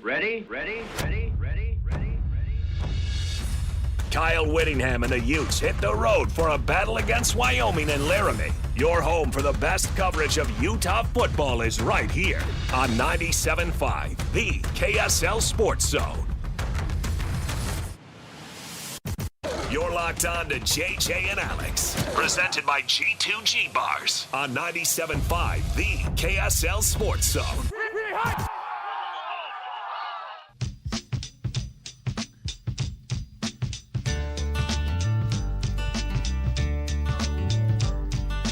Early in the morning, rising to the street, light me up that cigarette, and I'll strap shoes on my feet. Got to find the reason things went wrong. Got to find the reason why my money's all gone. I got a Dalmatian, I could still get high. Welcome back, everybody. JJ and Alex, 97.5, the KSL Sports Zone. Alex Kirry, Jeremiah Jensen, thanks for being with us on the program. We gave out our Chevy Play of the Week. Nice. Okay, good. I didn't know if I had given enough clues or anything, but we got it. It's fine. Let me see here. We got lots to get to, so let's just get right to it. Our program brought to you by G2G Bars. All natural ingredients and no preservatives make the G2G Bar the perfect protein bar. Here's what we've got. We're kicking off the show here with the cut, and we've got some sound to play from Kyle Whittingham and this Utah Ute football team that's find themselves back in the top 25 after just 2 weeks of the college football season. That's how impressive I think you've seen this offense now to go along with that already impressive defense. So let's kick things off right here with the cut. It's time for the biggest story of the day. This is what made the cut with JJ and Alex on 97.5, the KSL Sports Zone. Trajan Wealth brings you this portion of the program. TRAJANwealth.com. That's Trajan Wealth for all your trusted local needs in retirement. TrajanWealth.com. All right, let's kick things off here with the University of Utah. Witt and his guys get the 63-9 win over Cal Poly. You had a half of football played by the starters, and you had Devin Dampier come out at the half. You had Bird Ficklin go in after. I don't know if this was – I mean, they rolled from the beginning. I know people might think, oh, they got off kind of a little bit of a slow start here. But, I mean, you know, it took a second to get going, but 63 points – this offense has scored a total of 106 over the last 2 weeks and more than 1,000 yards of offense against inferior opponents for sure. However, I don't know if you would have gotten 1,000 yards of offense out of this offense last year. I don't care who the opponent was. I don't. How many times did the Cam Rising led Andy Ludwig offense in 21 and 22 reach those kind of numbers, especially in consecutive games? Well, I think that regardless of the opponent. Well, you tell me your impressions after week 2 now, because the defense is still solid. You knew they were going to be. Everybody was wondering what the follow-up presentation was going to be from Devin Dampier, but you only got a half a play out of him. So, thoughts on week 2 and a 2-0 start for the Utes? So, I think Utah's really, really good. I think they belong in the top 25. I think they're at number 20 right now is a great place to put them right now, and I think they could jet way up there, especially after having Texas Tech here in a couple weeks. It's a great opportunity for them. Because of the way they played week 1 and the way they just absolutely dominated UCLA, in my eyes, the bar was raised. And they didn't meet that bar early in this game. So I'm going to be a little hard on Utah right now because I think their coaches are being a little hard on them right now too. And it's great that you can learn lessons like this in a 63-9 victory. I mean, they absolutely creamed Cal Poly, okay? We all expected that to happen. But offensively, they felt a little clunky early. Defensively, they gave up more to Cal Poly than I thought. I predicted a shutout. And I think people probably were disappointed. Like, Cal Poly, while they got the 3 field goals, they were moving the ball at times on this defense that I didn't expect them to. In fact, I thought they had more success offensively than UCLA did in the sense that UCLA really only had one good drive that led to a touchdown. What if UCLA never wins a game this year? Which is, I mean, that's crazy. That's crazy. But, I mean, maybe that happens. I mean, they were picked to finish 16th do they have like in the Big Ten for a reason. Do they have like an FCS opponent somewhere? I hope, for their sake, I hope so. But I don't think UCLA plays FCS opponents. While we're on the topic real quick, let me just hurry and look since you brought it up. because I don't know UCLA they've got at least they're going to have at least one more. They got New Mexico this week at the Rose Bowl, but after that it's at Northwestern, Penn State, at Michigan State, Maryland, at Indiana, Nebraska, at Ohio State, Washington, USC. I mean, you're right into the gauntlet. Yeah. So they probably win at Northwestern, but maybe not. Maybe they end up going like 1 or 2 wins this year, which is with Nico as your quarterback is insane. But back to Utah. I'm being hard on them because I think Utah's being hard on them. In fact, let's play that Kyle Whittingham bite. It's number 6, talking about the reason why Utah looks sluggish to start the game. First off, that little thunder burst, makes things a little more difficult. There's no excuses, but I don't think Devin was gripping the ball, as well as he could have in that 15 or 20 minute period, whatever it was. I mean, we just didn't get in that rhythm. We didn't come out, I'm not going to say we weren't ready because we were ready to play, but we just didn't come out executing as well as we did last week. Sometimes that happens. So that's kind of what I observed and saw, and perhaps the weather had a little bit to do with that. But I'm putting the bar pretty high with this team because I think they're darn good. I think they can win the Big 12 championship based on what we've seen in 2 weeks. So you expect a level of execution that maybe needed to be a little bit more crisp when you're playing a team like Cal Poly. Sure. I think that I'm being picky here, by the way. Oh, for sure. And the standard tie up there, too. So I think that they probably thought the same thing. I guarantee there are a couple things where Witt gets in there. You think they didn't get into a film session and point out here and there where the ball was moving where it shouldn't have? I guarantee it. That's how they do it. That's how they accept only excellence up at the University of Utah, especially on the defensive side of the ball. I think there's a little bit of, not that this happened at all, but look, there are enough guys on that team last year that probably have to get some of that rust knocked off a little bit and some of that feel of, no, this is a premier program in the West. And here's how you act like it, and here's how you win like it. And I think they did that on Saturday just totally fine. They're going to have Look, and they're gonna absolutely roast Wyoming this weekend. I don't know how the Pokes are doing so far this year. I would assume it's not phenomenal. I would assume that Utah. Why would you assume that? They've been. Let me just say it like this: they've been down. Okay, they're 2-0. Okay, who'd they play? They're 2-0. Okay. So they beat Akron 10-0 on the road. Oh, my gosh. Little Maction week 1, and then they won at home against Northern Iowa this week 31-7. The Panthers? What are they? The Cougars? What are they? The Wildcats? Anyway, bottom line is, I get it. Wyoming. They are the Panthers, by the way. Are they? Right. Yeah. Look at that. I will say Wyoming is not going to present much of a challenge for this Utah team. I just don't think that Utah stumbles at all. I don't see them missing out on any. It's just the way that they're playing, the way that you're seeing these guys kind of come together, and it just week to week now you're getting like an amount of confidence in these guys that is just insane. And I think that they were just so desperate to get away from the feelings of last year that only helps, right? So they're getting to that point. Here, let's take a listen to what Kyle Whittingham had to say about the Utah defense after a couple games. Here's what he said about where that defense is right now. Pretty good. We didn't cover all the routes as well as we should. We turned some routes loose up the field that they didn't connect on, fortunately, and 1 or 2 they did connect on. So about 50% completion rate, no touchdowns, couple picks. We're doing some good things, but there'll be bigger tests along the way in that regard. And a little bit unknown right now how sound we are back there because we really haven't been tested yet. Everybody loves to obsess over the pick 6 record. Here's what he had to say about that. It's good. I mean, that's all time, right? I mean, that's the all-time record. Yeah, so credit to Coach Scally and Coach Pease before that and Coach Sataki before that. I mean, there's been a lot of guys that have had a hand in that. It was great to see it today. Noah Jackson Benny played that just right. We don't talk about it ever or think about it. It's just something that happens.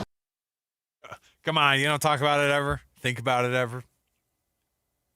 If you've done something that no other team has done and it's still an active streak, it's not even just about that. It's about getting – but they talk about creating turnovers and scoring off of those turnover opportunities all the time. And there's a reason. You talked about BYU having a ball hawking defense. This is where it originates, right? Like, I mean, these guys fly around and they find the football wherever it is on the field. Here's what Witt was. Here's what he responded to when he was asked about whether or not they have "quote unquote" found their identity yet. We still have stiffer tests coming up, find out more about us as the weeks progress. But so far, we're off to a good start. I can tell you one thing, this team has a phenomenal work ethic and phenomenal leadership, and that's a good starting point to be able to be a good football team. I love that. I love that idea of being like, what's your identity, coach? Like they've been lost in the wilderness. Coach, who are you? We know what their identity is, and they've gotten back to it. Remember that movie Vision Quest? It was an old wrestling movie we had to watch when I was in high school, and it was like, the idea is kind of like finding who you are along the way of becoming a phenomenal wrestler. Vision Quest. That's a cult classic for. Wasn't that filmed in Utah or something? Oh, or in Arizona. I mean, it has the idea is to have that kind of that old Native American vision quest to go out and kind of find yourself. That's right. Wandering in the darkness in the wilderness. Go a few days without water. Who am I? I'm University of Utah football, baby. I just forgot who I was for all that time. Stare at yourself in the mirror. Who are you, Kyle Whittingham? I don't think it's that desperate. I think they know exactly who they are. Last year wasn't their identity at all. That's why it's a lot easier to, quote unquote, find their identity this year, because this is what Utah football has felt like over the past 15, 20 years, right? So yeah. Last year was when the identity crisis came in, because it's like, this is not something that we do if you're a Utah fan. Here's Devin Dampier on talking about adjusting to the offensive scheme and how his teammates are dealing with it. I think they're buying in very well. When I came in here, I asked them, kind of every day after practice, what do you like about the offense? What do you want to change? Just making sure everybody feels like the offense fits them also, not just me. So I think we've came a long way. I think people are starting to thrive and starting to figure out what they're good at in our offense. So we're going to keep leading that way, and, I only see us going up. Where do you put him in the Big 12 after week 2 of quarterbacks across the conference? Do you know his completion percentage is around 80%? No. What did we talk about before the season started? And how many interceptions? 0. 0 so far through 2 games. No turnovers. Yeah. He's cleaned up the turnovers. His completion percentage is, almost as good as it gets. You don't see quarterbacks even, it doesn't matter the competition. You complete 80% of your passes. That's phenomenal. So every concern you could come up with about Devin Dampier coming into the season, is he going to make the transition to P4? Sir, we were not familiar with your game. You are very accurate. You've been very efficient. Every single concern that anybody had about him making the move from New Mexico to Utah and playing Power 4 football through 2 weeks has been resolved, except for this one. I want to see him play against the top 25 team. I want to see that Texas Tech game. I want to see what Utah does against Texas Tech, and at that point, I feel like we can all really buy in if they're successful in that game. It was Wyoming. A 10 a.m. kickoff, by the way, for Big Noon. Was hoping for the Utes' sake that they would get a night game. That would be a house of horrors for Texas Tech. That's what Alex Napoles and I were having that discussion beforehand too. Is like, and I told, and I'll continue to say this. Utah is going to win that football game and mark it down right now. I guarantee it. And here's why. Texas Tech has no idea what they're walking into. 0. They have no idea. Now, it is honestly, you're right. Night game would be phenomenal.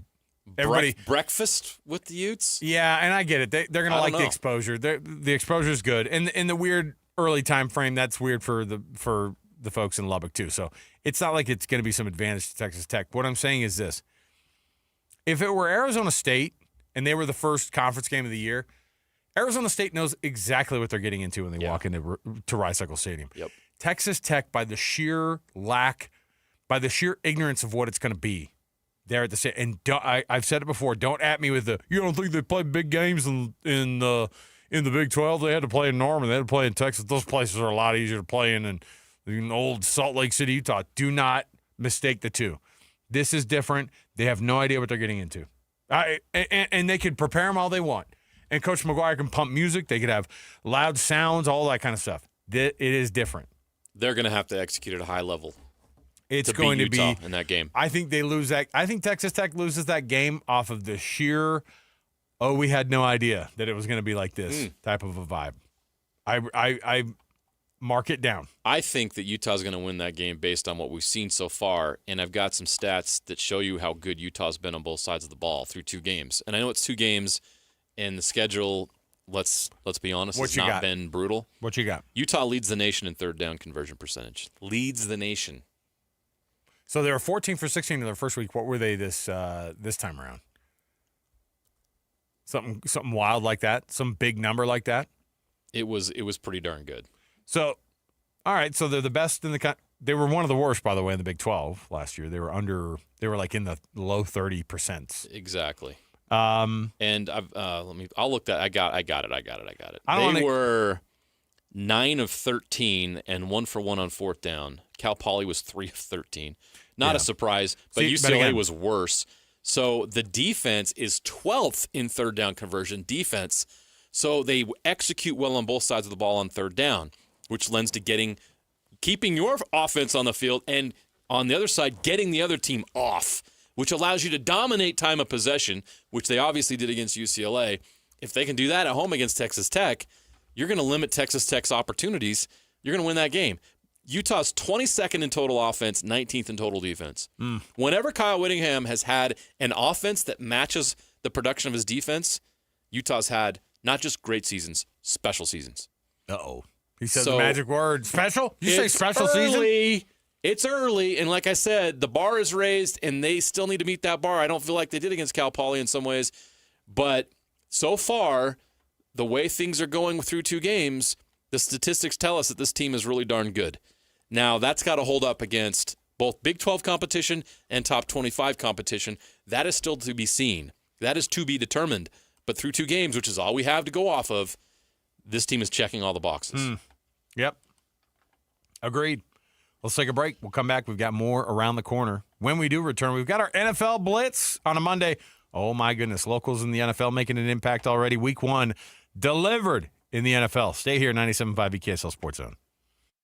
And now, a look at traffic from the KSL Traffic Center.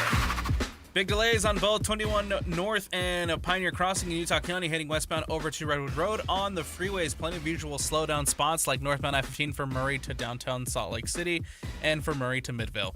Advanced Window Products, factory direct, affordable windows. Call today. They're on the way. Financing is available. Save now and pay later at advancedwindows.com. With your traffic update, I'm Alex Napoles here on 97.5, the KSL Sports Zone.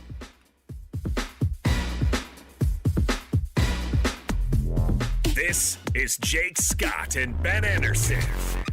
I thought both schools, honestly, were going to be in the top 25 given where they were receiving votes in the initial poll and how many teams were slotted to fall out. But the Utes climb in. The Cougs do not. It's the value of being on Fox. I actually think Utah got a bit of the shaft only getting in at number 25, and they certainly got the shaft in the coaches poll by not getting in at all. What I think got them in is because they ragdolled a Big Ten team. That 10-minute drive was one of the greatest drives I've ever seen. And it's inconsequential because it's the first game and UCLA might win 4 games. They're terrible. But that was so impressive. That was such a plant your flag. Kyle Whittingham, Utah's back. I mean, that was punishing. That was an awesome, awesome drive. And everybody did their jobs other than the holding call on the very first play of the drive that set it up at 1st and 20 that was so amazing about it. Hear Jake Scott and Ben Anderson every day from 10 to noon on 97.5 the KSL Sports Zone. Hey Utah, tired of hard water problems, scale buildup on your appliances, dry, itchy skin, and bad taste? Culligan Water is the answer. With top-rated water softeners and filters that protect your appliances, pamper your skin, and make your water taste delicious. Hi, this is the Waterboy Colson Firmage, a 3rd-generation Culligan man.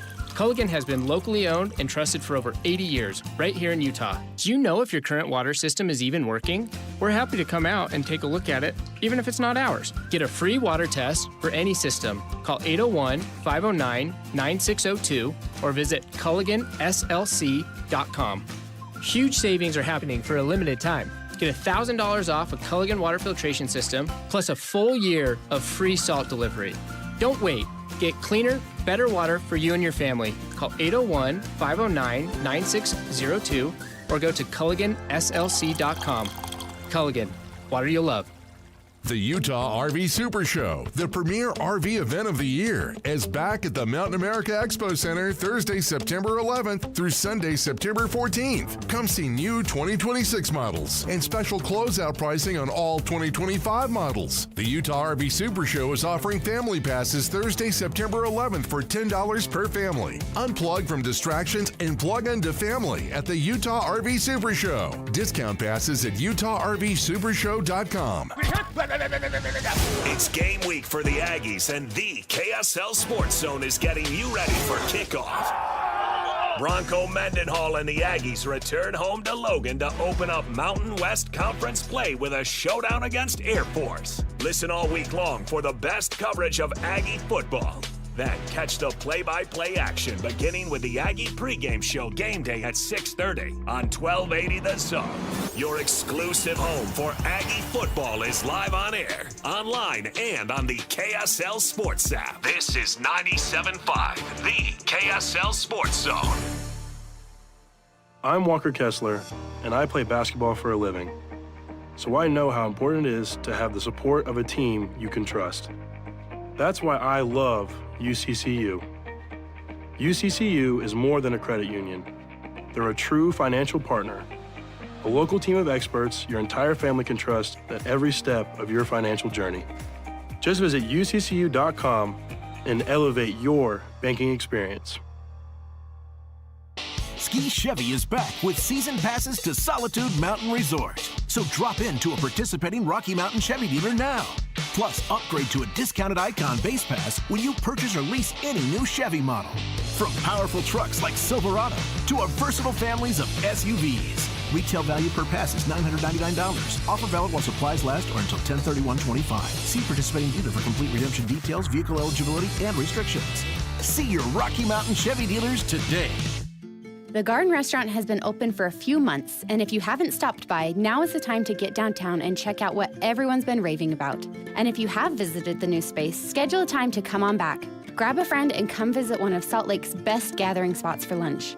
You'll be greeted by the delicious smell of fresh baked goods, like our famous Lionhouse rolls, perfect for taking home for family dinners. Or maybe you have a sweet tooth and are craving one of our brand new cinnamon rolls. They're the size of a dinner plate and perfect for sharing between a group of friends.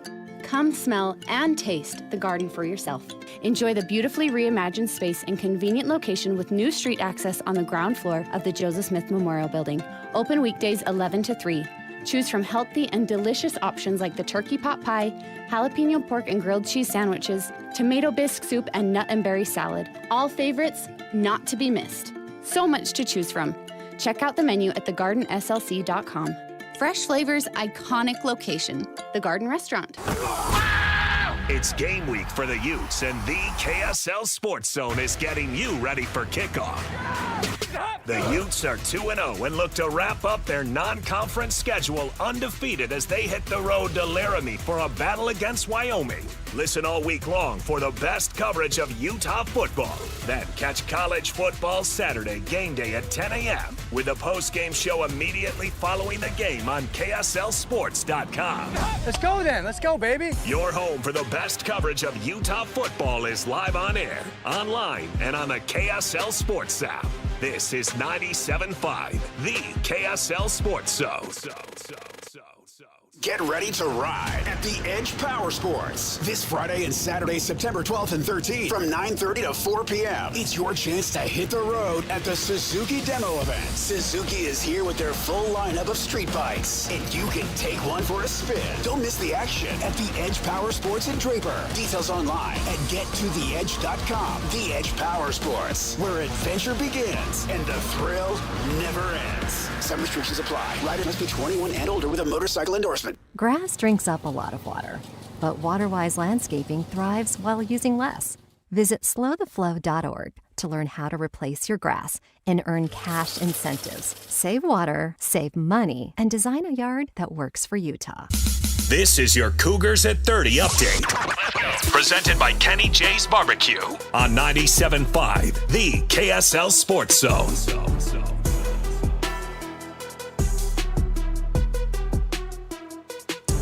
Kalani Sitake provided a post-game update on wide receiver JoJo Phillips' injury against Stanford. we're going to evaluate a little bit more. I mean, it looks like there's going to be some time, but I'm not sure exactly the details of it. That's your update. That's your Cougars at 30 update. Come visit Kenny J's Barbecue at the District in South Jordan. Mouth-watering ribs, savory brisket, and all your barbecue favorites. Week 1 of the NFL season. It's time to blitz next on JJ and Alex, 97.5, the KSL Sports Zone.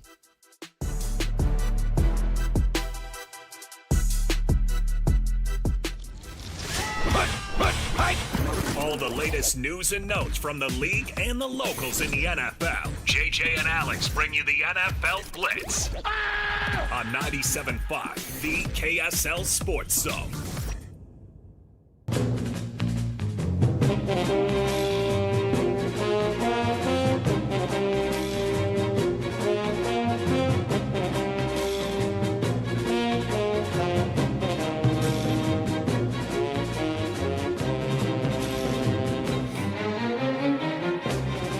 All right, everybody, welcome back. JJ and Alex, 97.5, the KSL Sports Zone. You can join Hans and Scotty coming up tomorrow from noon to 3 at The Grill down there in Nephi, 2264 South Main Street in Nephi. Go check it out. Check out that new restaurant that Bar W Beef is putting together right down there in Nephi. All right, locals in the NFL. JJ, you guys, of course, cover this every week. And my goodness, there's lots of people making an impact from a local standpoint.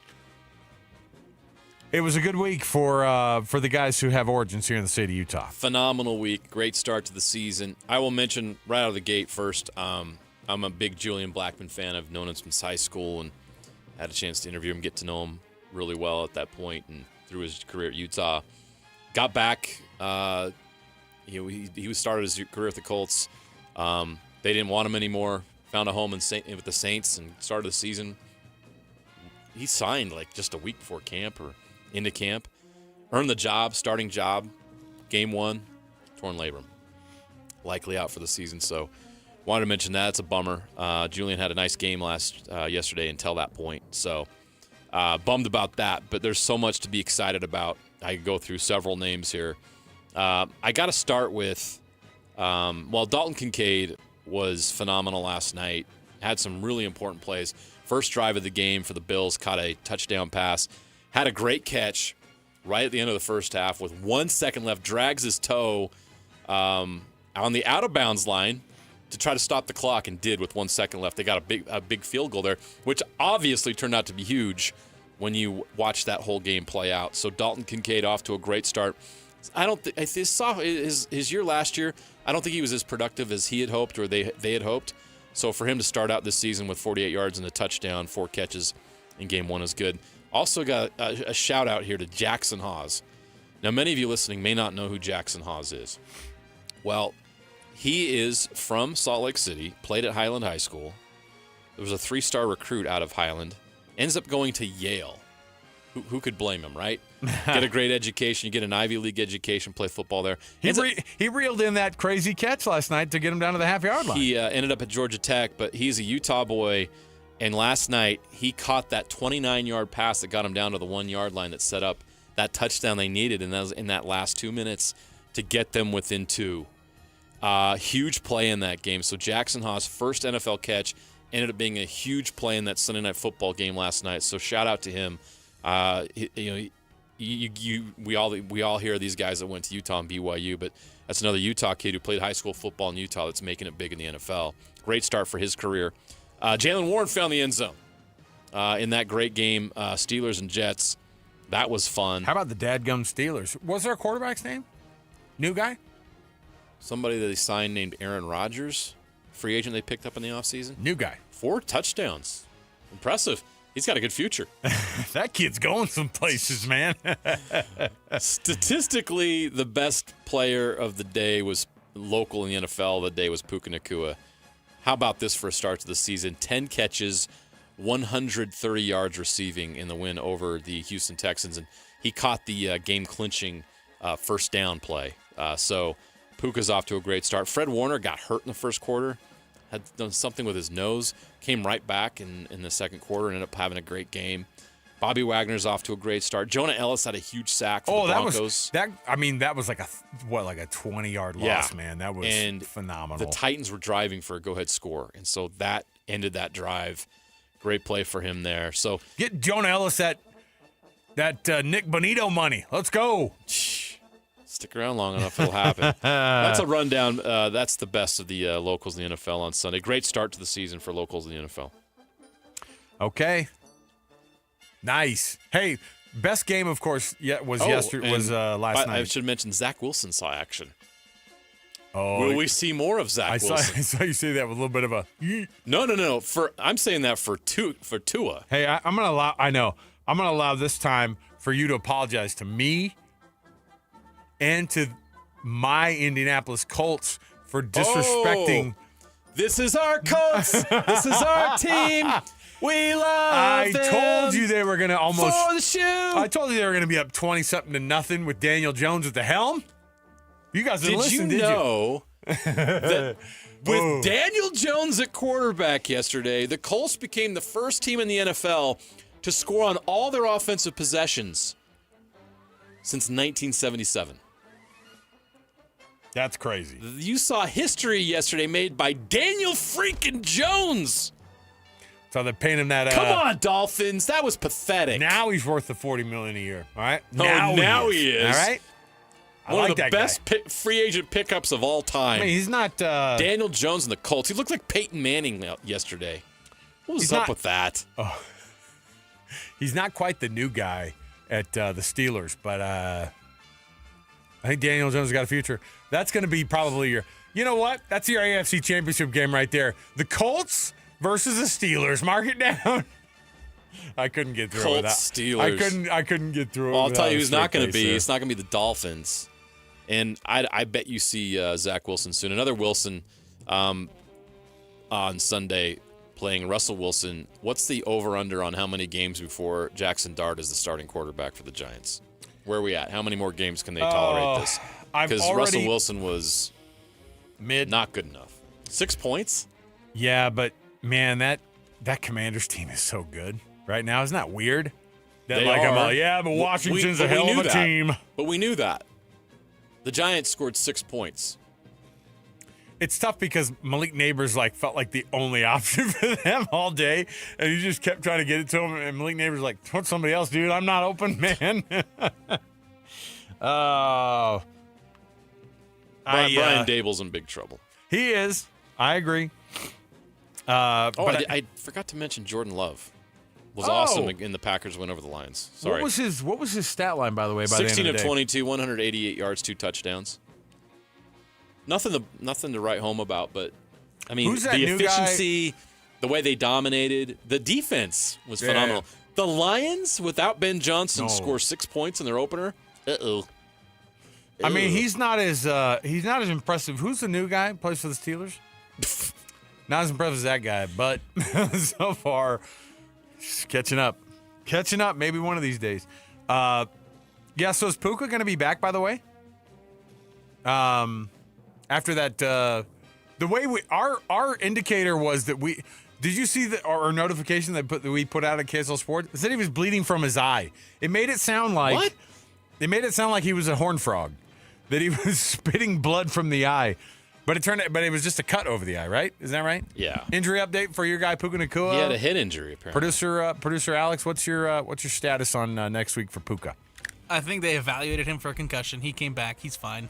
Just let it heal up. He'll be good. 10 catches, 130 yards. You said, not bad on that Houston defense. Got stitches. Oh, see, that's only going to add to the mystique. All right. 10 catches for 130 yards, but more importantly, he did it against that Houston defense. It's pretty darn good. It was impressive. So, anyway. The Rams are still a factor. How about that's crazy. Dalton Kincaid, University of Utah. And then what's the Haas kid's name? Jackson Haas, Highland High School. Wow. You didn't know Salt Lake City was going to affect that win last night so much, did you, Buffalo? You're welcome. All right. Their starting quarterback played at Laramie, so. Is that where the Utes are playing this week? They're heading out. It all comes full circle. Back to the Utes. I wish that they took a Greyhound out there. Just please. Not even a private. Busing to Laramie? Not even private buses. Would you take I-70 or I-80? Well, probably I-70 just because you're going to get a wind warning on I-80. Some semis are going to get pushed over with the wind. You'd rather drive through 13,000-foot peaks than have to drive through Wyoming. It's more safe to drive through Vail. I've done both. All right. The drive through Colorado is definitely more scenic, although it takes almost an hour longer. Oh, is Colorado a little bit prettier than Wyoming? I never noticed. No. Hey, that's no. You know why? Hey, there's that good Chinese restaurant in Rock Springs. Don't knock it. Do you know why they put I-80 where they did? Oh, boy. To protect the important parts of Wyoming, so you didn't actually see how beautiful it is. Okay, I get it. They do that in Texas, too. We made it right through here. You drive from El Paso to Dallas. We made it ugly, just so you'd never move there. And by golly, it worked. Yeah. Southern Wyoming looks like Amarillo, Texas. It kind of does. It's just at like 7,000 feet elevation. All right. We'll take the break here. We'll come back. We got more around the corner. We've got our best and worst. Don't want to miss it. So stay here. 97.5 KSL Sports Zone. And now, a look at traffic from the KSL Traffic Center. A crash is still being cleared up on westbound 201 in West Valley City. All the participants are on the right shoulder just past 56 West and Mountain View Corridor. Another wreck is southbound on Bangor Highway in Riverton just before 126 South, and it's over on the right shoulder. Attention Wasatch Front business and property managers. Don't wait for bad weather to schedule professional snow service with GoPave Utah. Your complete parking lot safety starts with GoPaveUtah.com. With your traffic update, I'm Alex Napoles here on 97.5, the KSL Sports Zone.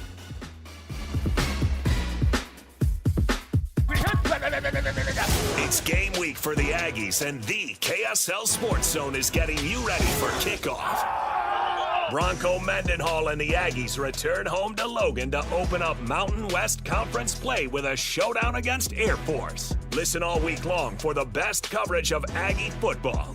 Then catch the play-by-play action beginning with the Aggie pregame show game day at 6:30 on 1280 The Zone.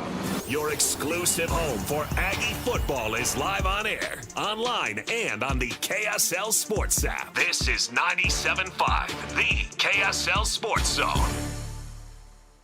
Salt Lake City Fat Loss, saltlakeCityFatLoss.com. That is the website we want you to go visit. JJ and I both have had success on this program. All you have to do is go check it out for yourself. Just ask the questions. Get that 15-minute free phone consultation. They'll tell you how the program works. But the reality is that I've dropped weight on programs. I've never kept it off like I have with Salt Lake City Fat Loss. And you can have the same type of success as we've had. Just go to their website. Check it out for yourself. It's saltlakeCityFatLoss.com. That's saltlakeCityFatLoss.com. Yeah, lose weight fast, naturally, and safely. No drugs, no injections, none of that. This program is going to help reset your metabolism so you can lose weight quickly, and then they're going to help you keep the weight off for good. I lost 40 pounds in 60 days. A year later, I'm keeping the weight off too. It's worked for me. It can work for you. If you want results, give this program a try. They're going to help you reach your weight loss goals. SLCFatLoss.com. That's SLCFatLoss.com. Get $200 off if you mention JJ and Alex. That's SLCFatLoss.com. This is Ethan Millard with Teton Wealth Group. In retirement, you need a plan for these unavoidable problem areas: income, investments, taxes, healthcare, and a legacy plan. These are unavoidable. You will have to deal with this whether you're ready or not, so be ready. Call Teton Wealth Group today at 844-838-6600. Because you're a Zone listener, we'll do a full ascent plan for you at no cost and talk you through all 5 of these unavoidable retirement problem areas. Call Teton Wealth Group at 844-838-6600 or visit us at retireteton.com. These days, many companies have turned to influencers to tout their products or services. But here at John Watson Chevrolet, the only endorsement we need is from our customers. Because of their feedback, we're proud to be Utah's best reviewed Chevy dealer. Visit us today to see why we get reviews like, "Buying a car should be a fun experience, like a kid getting a new toy. And at John Watson Chevrolet, it was." John Watson Chevrolet, your 5-star Chevy dealer. 3535 Wall Avenue, Ogden. Chevrolet. Together, let's drive.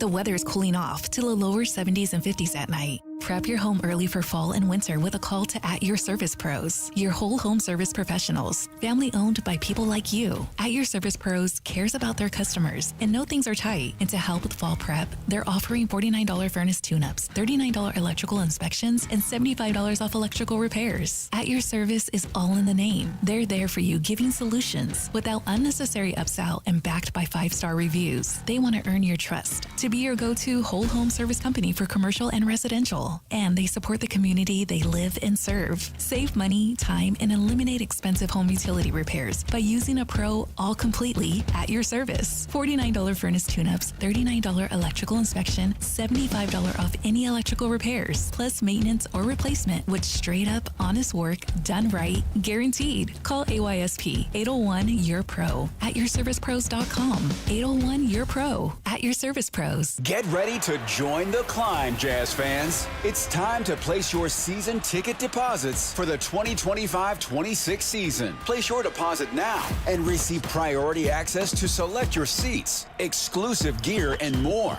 Season tickets give you access to every home game, plus exclusive member-only discounts and benefits. Call or text 801-355-DUNK or go to utahjazz.com to lock in your deposit for next season.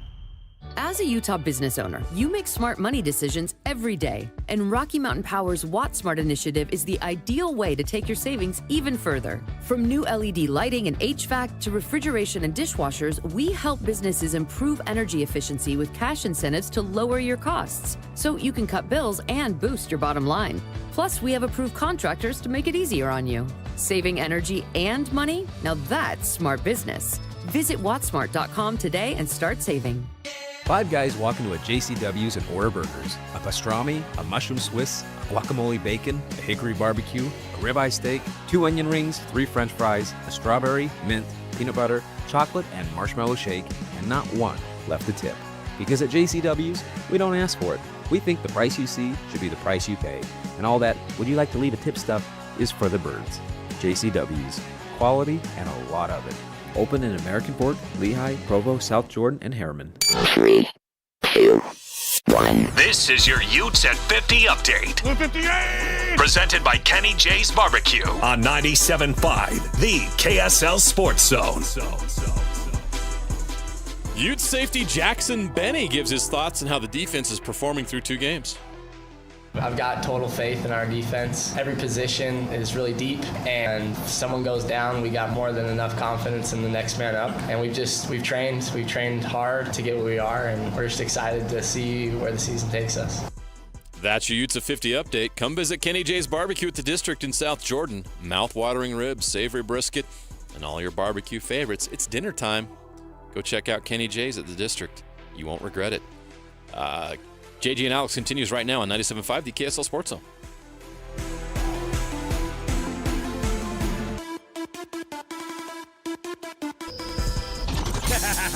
Wrapping up the hour with our picks for the best and worst moments on today's show. As JJ and Alex want to hear your best and worst of the day.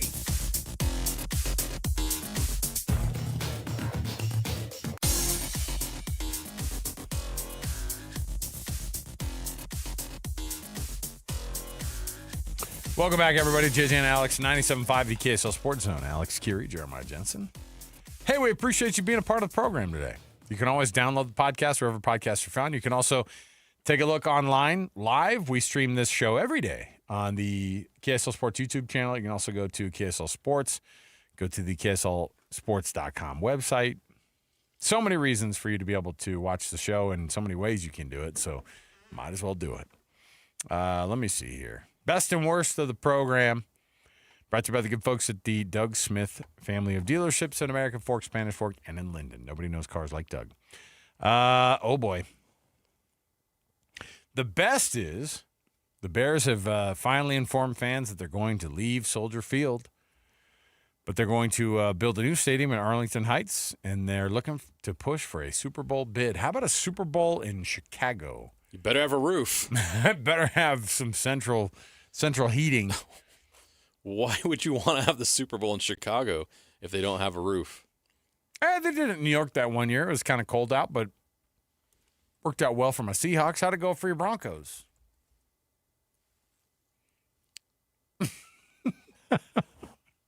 Wasn't that outside? Wasn't it at the yeah, that was in New York. Just pulling. I got to go do TV. Just pulling up a quick 46-8 reference. No problem. Hey, we won a Super Bowl 2 years I later. know. You guys it's are all good. You guys are a good team. Yeah, it was Oh, you're a good boy. You're a good boy, aren't you? Your team plays hard. I like them. I like their attitude. I like when people say actually. I actually like the Broncos. It's like you're basically telling me you really don't. No, I actually do. I actually like them. And you're like, I don't think I believe it. Oh, and then the SEC made some nice money over the weekend. How'd they make it? Well, they're taking it from Mississippi State because they stormed the field in their win over number 12 Arizona State. I mean, come on. Worth every penny. Mississippi State, no. Mississippi When's State. the last time they beat a team ranked 12th in the country? When? I don't know, but I'm just saying Mississippi State. If you're gonna spend that money on the field, the field storming, maybe get to a point where we actually know what a team is made of before we start doing that, right? Like, I don't know if Arizona State is number 12. I mean, they certainly aren't anymore. Did they fall all the way? Yeah, they're all the way out of the top 25. Yeah. So you stormed the field for an unranked team? Congrats. That was in the truck stop conference of the Big 12. I thought it was the truck stop conference, SEC. I thought it didn't matter. $500,000 though, that's steep. Isn't that new? They were doing like $100,000 and they went to like $250,000. Now they're just like straight up. If you storm the field, it's $500,000. You're out. Wow. So there you go. Yeah, I don't know if. I think storming the field. You know what's interesting is that, and it doesn't matter what. So the other thing is they walked out of the stadium with the uprights. It was like, did they bring them back? Did they return them? It's like 1996 again. I told you BYU has those pneumatic ones now that just lower. Most all teams. I know, and that's I'm like get a higher self-esteem, Mississippi State. Storm the field and break your goalposts. They picked to finish last in the SEC. They suck. They needed it, Alex. Let them have their victory. Let them have their party. What else you doing in Starkville on a Saturday night? Okay. True or false, Mississippi State will actually finish higher in the SEC standings than Arizona State will finish in the Big 12 standings. Oh, false. Okay. So you think this is just an straight upset? Arizona State's going to get right, and they're going to be fine. I'm worried about Arizona State. I am too. We talked about our concerns before the season, and it's starting to play out. This team that played on Saturday is a 4-loss team in the Big 12. Agree. Which they'll be good. They'll go to a bowl game. They'll be 7-5 or 8-4, but they're not, in my mind, right now, a contender in the Big 12. They relied so much on Cam Scadaboo. How many times did Cam Scadaboo have to be a hero last year? Sam Leavitt, there's a lot of pressure on a kid that's a sophomore. I know he's a redshirt sophomore, but he just played a role last year, and now there's this pressure for him to be a Heisman Trophy candidate or something like that, and I don't think he was ready for that. And it showed on Saturday. Didn't make enough plays. Yeah. Yep. But there was their defense that let him down in that game. But they spent the whole game clawing back, right? They were down big. I'm looking at some rushing numbers here. What do you think LJ Martin is ranked right now nationally? Probably for top rushing yards. Was 2 100-yard games. Probably top 20. Number 10. There you go. 247. Top 10, 241 yards. 9.4 per carry. That's a good average. That's not bad at all. Leading the country is UTSA's Robert Henry Jr. with 336 yards of rushing yards of 336. So there you go. In 2 games. Yeah, and LJ Martin has by far the fewest attempts of anybody in the top 10. So he has 26 attempts, 240 yards on 26 attempts. The next closest is 32 attempts by Jaden Thomas out of UNLV. There you go. All right. Let's take a break. We'll come back. We have more to go around the corner. You don't want to miss any of our programs, so just keep it dialed in right here. 97.5, the KSL Sports Zone. Whether you're stuck in the office, I believe you have my stapler, in your car, or at your in-laws. You want a piece of me? You bet I do. The Zone is with you every step of the way. Download the KSL Sports app to get live streaming of your favorite shows and access to all the latest updates on your favorite teams. Your home for the best coverage of the Utes, Cougars, Jazz, and Mammoth is on air, online, and on the KSL Sports app. This is 97.5, the KSL Sports Zone. You weren't there, but these aircraft were. Now, see and ride the magnificent warbirds that won World War II. September 27th, Spanish Fork Airport invites you to enjoy Wings and Wheels, a throwback to when America was at war. Over 15 World War II aircraft will be on display, and many will offer rides or walkthrough tours. One of the most notable planes on hand will be the Ye Olde Pub, a B-17 Flying Fortress. This aircraft flew bombing missions in World War II. Only 3 of these mighty bombers are left flying today, and there's more. Find a complete list of aircraft and shows, plus purchase tickets for rides, all at SpanishFork.gov/airshow. A classic car show, a supercar and exotic car display, and races are also part of the fun. It's all there September 27th, starting at 9 a.m. Visit SpanishFork.gov/airshow for event and ticket information. Kids under 12 admitted free with paid adults. SpanishFork.gov/airshow. At Peach Windows and Doors, they help homeowners stay in the homes they love while upgrading to the elegance, efficiency, and natural light of today. With hundreds of 5-star Google reviews, their clients know Peach Windows and Doors deliver what they promise. I wanted to replace standard-size French doors with a large custom sliding door. The update required checking a weight-bearing wall. Plus, I wanted a couple of different styles of windows. The new sliding door created a much brighter and open look. Peach was so helpful along the way with recommendations and ideas, and the installers were efficient and respectful of my space. I was thrilled with Peach Windows and Doors. Give your $1 million home the $1 million feel it deserves. Don't wait on that someday project. Visit Peach Windows and Doors Salt Lake Showroom. Schedule a free in-home visit. You can also explore at peachwindowsanddoors.com or just call them at 801-566-1255. Peach Windows and Doors, where amazing home transformations begin. Worried about market losses? If headlines are keeping you up at night, it's time to take control. Hi, I'm Jeff Jr. with Trajan Wealth, and I know you've worked hard to save. But in times like these, what if can turn into what now? If you're planning to retire or are in retirement, you need a strategy that helps protect your future. At Trajan Wealth, you can capture market gains, protect your account from losses, and guarantee income for life. Right now, you could receive a bonus of up to 30% or annual growth of up to 10% for retirement income. You heard me right. An upfront bonus of up to 30% or annual growth of up to 10%, all guaranteed to boost your lifetime income in retirement. Don't leave your future to chance. Plan with confidence. Call Trajan today at 801-899-7600. That's 801-899-7600. Annuity guarantees are based on the claims paying ability of the issuing insurance company, DBA, in most states as Trajan Wealth Insurance Solutions. Looking for reliable home services you can actually count on? I've got just the team for you. Mountain Home Services. They've been serving Utah since 1954 with honest, upfront pricing and zero hidden fees. Plus, they back every job with a 100% satisfaction guarantee. With summer heating up, now's the time to get your AC in shape. Mountain Home Services delivers fast, expert air conditioning service to keep your home cool and comfortable. And don't forget, they also handle electrical and plumbing work with the same trusted care. And here's the best part. KSL listeners get exclusive limited-time specials, but you have to call and ask. These deals won't last, so don't miss your chance to save. Call 801-543-2222 today and tell them KSL sent you. That's 801-543-2222 or visit mountainhomeservices.com. Get the service you need and the deal you deserve.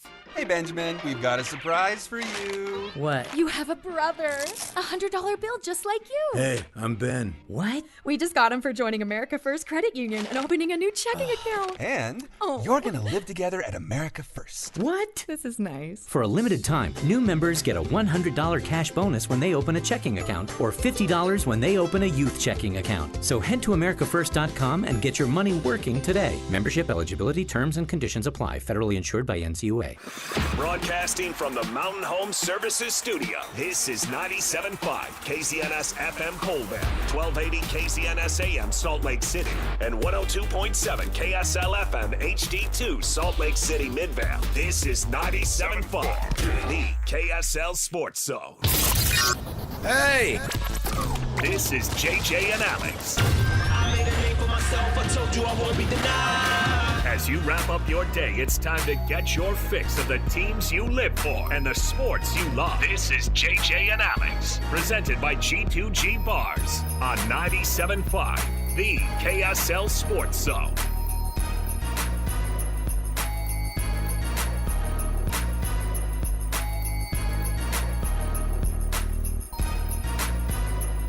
Oh, happy Monday to you, everybody. Thanks for being with us. The happiest of Mondays. When the show starts off with, happy Monday. Yeah, we know what's on tonight? All my writer friends are coming over tonight. I told my son, I go, look, Hank Williams Jr., he used to put the work in. He used to make mention. He used to make mention of, was it him? Wasn't it him? Who was it that used to do this? Yeah. So I was like, because they were talking about how, because who's the one who does the waiting all day for a Sunday night? Who's that? Is that Carrie Underwood? Oh, no, yeah, Carrie Underwood. Yeah, okay. That's Sunday Night Football. Yeah, that's what I'm saying. But like, I go, and he was like, why are people singing about the Sunday Night Football game? I go, ever since you've been alive, she's been doing it, right? Yeah. Like, she's been doing it forever. I was like, but Hank Williams Jr., he used to get in there, he'd throw a couple words in there about the Dallas Cowboys, and he'd talk about Al and Dan when Dan Dierdorf was doing it. And OJ. He's saying every name. How many? They're all both Stevens. Rush Limbaugh. Get like get drunk Hank Williams Jr. in and have him go, who are we talking about tonight? You're talking about the Eagles and the Cowboys. Oh, I got this one. And you got the Philly and Dallas and Al and Dan. He just starts listing people off in the song. Frank. He just starts. I go, yeah. He used to do the work. Any matchup, he would be talking about Tim Brown, and he'd be talking about Joe Montana. Like I go, hey. Now Carrie Underwood just puts on, and of course the line. Are you ready for some football? Oh yeah. Listen, a Monday night party. It was definitely like just an old. I miss Hank Williams Jr. on Monday Night Football. It was just an old drunk guy going, I'll sing you a song about this game. Hold on, get my guitar. I'll sing you a song about this game. Who's